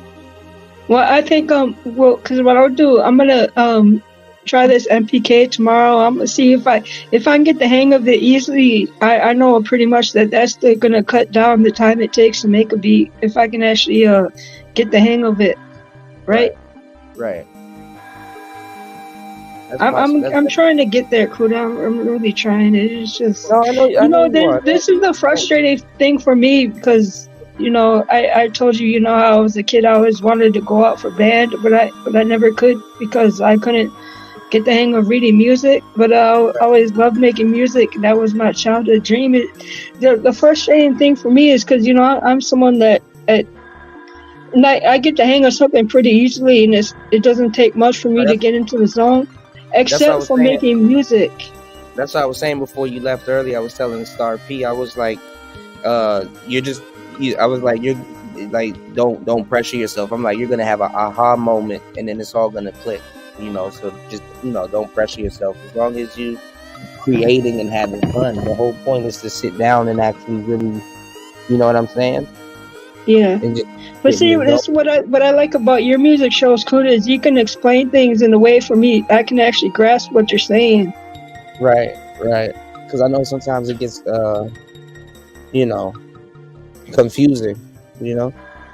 Yeah, it's like because I'm not really mechanically minded, and it's like to me it seems like making music is a lot like counting has to do with a lot of it. I'm like once I can get past that, I'm pretty sure everything else is going to start coming easily. Yeah, I mean, music. I know because you always telling me try using the metronome, and I still can't find it on this DAW, but the MPK Mini has one, doesn't it? Yeah, the MPK has a metronome. Yeah. Okay. Yeah. All right, I gotta go because my phone is at like 3% now, so I'm gonna go. No doubt, Nicer, yo. Yeah. Happy holidays, you heard? Still happy holidays. Yeah, happy holidays to you. Happy New Year's coming up. No doubt, you too. Coming up and all that. The Kuda, you probably still be on it after the 12-hour mark, but you're still on in like 15 minutes or so. I'll hop back up, okay? No, I'm about to close Nicer. down right now. Hey, yo, Kuda. Hold on. Go ahead, bro. There's a channel called The Only Majid. Have you ever heard of him? He's No. a music guy. He's a music producer, so it says on his channel. This dude be What's the channel name again? Follow Jay. Hold up. The only, it goes the only. This is all one word, but it goes the only and then MAGED. I'm sorry, MAJED. Is it a bald guy? No, I got hair. Okay. He be having, All right, sometimes I'll we have check it some out. fire. Sometimes he got some fire beats on. You got to have headphones on to listen to it. That's how good it is. That's usually how it Hey, yo, goes, Kuda, yo, may I ask you this real quick? Cause Yeah, I used to say this in AM chat, right? But despite what you hear about Sinful the P, right? I used to say like, what if them two used to did a battle, like you know how Sinful used to do like the music battle for like $100. I was like, yo, what if they did something like that though? But I didn't know that at the time, like, you know, it is what it is. Like, you know, it was some, you know what I mean? Like, riffing, you know what I mean? I don't want to put it out there like that, but I was always thinking like, yo, this person was saying that they the innocent of battles of like playing like R&B or hip hop. And like Sinful used to say the same shit. Yeah, he used to beat everybody, bro. Ain't nobody really beat him. If I did one of them battles, I'd cause damage because I know exactly what songs to pick. Right, son. I used to watch that faithfully. Like, despite whatever he did in his past, I was like, yo, I used to love like the rap battles or the beat battles or the R&B battles that he used to do, and it's like his Sunday service. You know what I'm saying? Yeah. So that is me, bro. That is me being who I am, yo. But I got a lot of slack for that. Angry Man made a lot of money. I mean, I inspired the Drip Lounge. You know, Angry Man will tell you. Oh yeah, that's a fact. That's a fact, bro. I remember when Ism showed up. You know what I'm saying? Yeah, Boss Talk Radio. Boss Talk Radio, Drip Lounge, and Angry Man always gave you a shout out. He was like, yo, he inspired me to get my studio up, or like production wise, like he always gave you your flowers, bro. And what you call it too, the DJ drops. People wasn't using the DJ drops and the sound effects and stuff like that. Man, I brought a lot of value to the space. Yeah, nobody wasn't doing that because after you did that, and then like Third Word and them started doing like the clips, because they was the first ones doing like the clips. Now everybody doing that shit. Yeah. Like the CSI or whatever fucking clips they be playing on. And I actually had to tell Third Word like, yo, because you know how he is, yo. He more humble than anything. Third Ward knew where it came from. Third Ward always gave me my props. Even that's what's up. Yeah, Third Ward, that's my brother. Because I was like, everybody took a little bit from the record TV too, bro. Yeah. Like you know how you write like you would send the money or whatever, and then like they'll play like Old Boy from like 106 in Park with the rapping or whatever. Nobody wasn't really doing that like that. I mean, the reason why a lot of people wasn't doing half the stuff I was doing is because they didn't have the equipment. They didn't care. That's a fact. But people do need to spin back around and be like, yo, Kuda need to get more flowers. And then nobody wasn't going out of the country neither at a young age like you. And you used to get slack for that, bro. I'm like, yo, fam, that shit is hard to pick up your whole life and just go to another fucking country, yo. It ain't easy as it sounds, bro. Unless you've really been in the military or whatever. But it's an average Joe from a regular, you know what I mean, from Washington, just to pick up your whole life, bro. Like, get the fuck out of here. But now everybody's a passport bro, and everybody's on planes, and everybody should get That's their a passport fact. now. That's a fact. Like, that shit irritates the fuck out of me, but I know I don't want to go ham at these dudes like that because it is what it is, yo. I'm just a small fish in a big pond, you feel me? Like, it is what the fuck it is, yo. But that shit be making me mad how dudes don't come back. First, everybody was over here, now nobody don't want to be over here, you feel me? Like, that shit is mad weird. Well, I mean, all the goofy fighting that was going on. People get what they want and then bounce. You know. That's They a get what they fact. want and they get what they All want. that. I mean, I'm like, damn. Everybody used to come over here first and ask you They mad still come over questions here. too. How to do this? How to do that? How to do this, Kuda? How to do that? Right. A lot of people still sneak soap. So. Oh, that's a fact. Yeah. I'm like, this dude wasn't even talking about no fucking, oh man, you need to get you a starter chick, yo. I'm like, Kuda was the first one saying about that. Like, nigga, fucking get you a 4 and fucking build her up. What the fuck? What's so hard about that? Adjustable. Motherfuckers get an old car, yeah, adjustable 6 or whatever the case. I'm like, people do that every day. People do that with cars, with custom cars. Right. Like, get the hell out of here. That is true. I don't know, man. I had to unsub from a lot of channels though. Like, you know what, yo, let me just. Shit, a lot of channels had to unsub from themselves, and y'all not. Some of these channels ain't gonna be recognizable after the first. Already, right now, everybody's fostering the Grift. So, You know what a problem with a lot of channels where they were fighting, and a lot of people just did not like that. Yeah. And you got people that love the drama, love the fighting. I'm like, bro, that just wears me out. I don't want to do it. Well, I mean, it's just a bunch of fighting about nothing. Yeah. Yeah, you're right there on that one. Yeah. People didn't even know why the hell they were fighting or going at each other.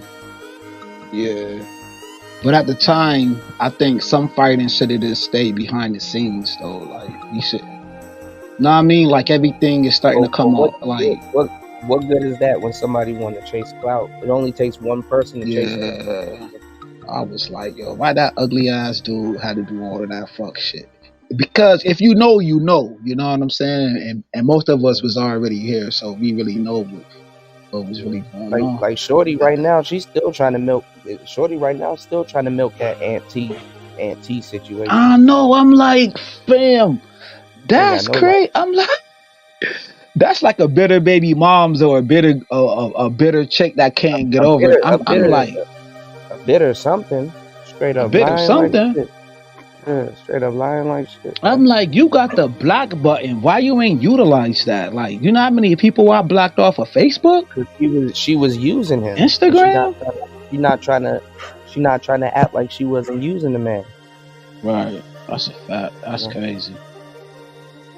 That's crazy when you just can't take it. You don't want to hear nobody crying in these YouTube streets about where the good men are at and who gonna do this for me and I got to do it myself. We don't want to hear that. That's a fact. It's definitely some good dudes here because I said it in in one of the comment sections. I'm like, you supposed to protect the bag though. You don't supposed to. That's why I'm saying like the young dog. Even if it wasn't about the bag, these broads couldn't practice hypergamy if they ass depended on it because they fuck everything up. You know what I'm saying? So when you hear these people talk about hypergamy, just know they wrong. They don't know what they talking about. They're giving women a little bit too much credit. You can't practice hypergamy, bro. They will, I hate to say it, but they will fuck up a good thing for no reason. No reason for what you're doing. Because I know I'm wild, you know what I mean? That's why I always like even my possibly give your information away and then you get on the internet and then dox yourself. That's yeah. Come on now. Volunteering some information we don't give a fuck about or care about. That's a fact. Playing that sympathy card. Yeah, and then acting like she a victim and shit like that. Like, you didn't do that to you. You dumbass, you did more damage to yourself than he could ever do. Yeah. You know? Shout out to Aunt T, man. Yeah, that's a fact, yo. You know what I'm saying? Yo, he cool in his own right. That's why I didn't rush everybody else did to try to throw him under the bus, because I knew. Yeah, they was trying to throw before that though, they was trying to throw David Carroll on the bus just because he sent some email or trying to holler at old girl. I'm saying. Like, even when like, that man is gone. Even when she came out with that bullshit, I'm like, man, the man not even here to defend himself, and that's some That's a fact. Expose somebody after death, like, come on. what? Then I'm Like, glad that you pause. I'm glad that you touched on that though. You know what I'm saying? At the time when I went down.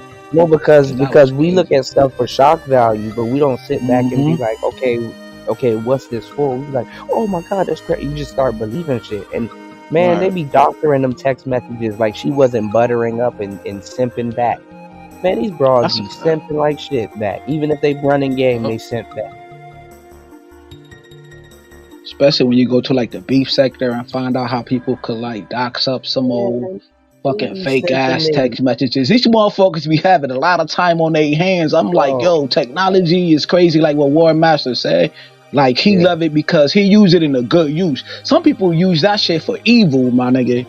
Man, I don't believe nothing that these people saying. Half of what I hear, you know.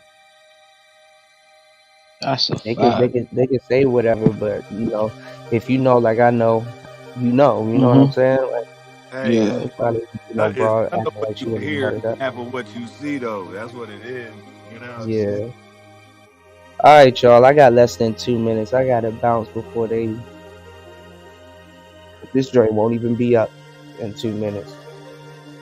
Yeah, though. All Happy right, holiday, yeah, though. everybody. Hey, it's the cap season. You already know how it go. Yes, How sir. we Yes, do. sir. It's gonna be more richer and it's gonna be quicker. Yeah, though. You know, Yep. and the bitch that you fuck with, she gonna be thicker.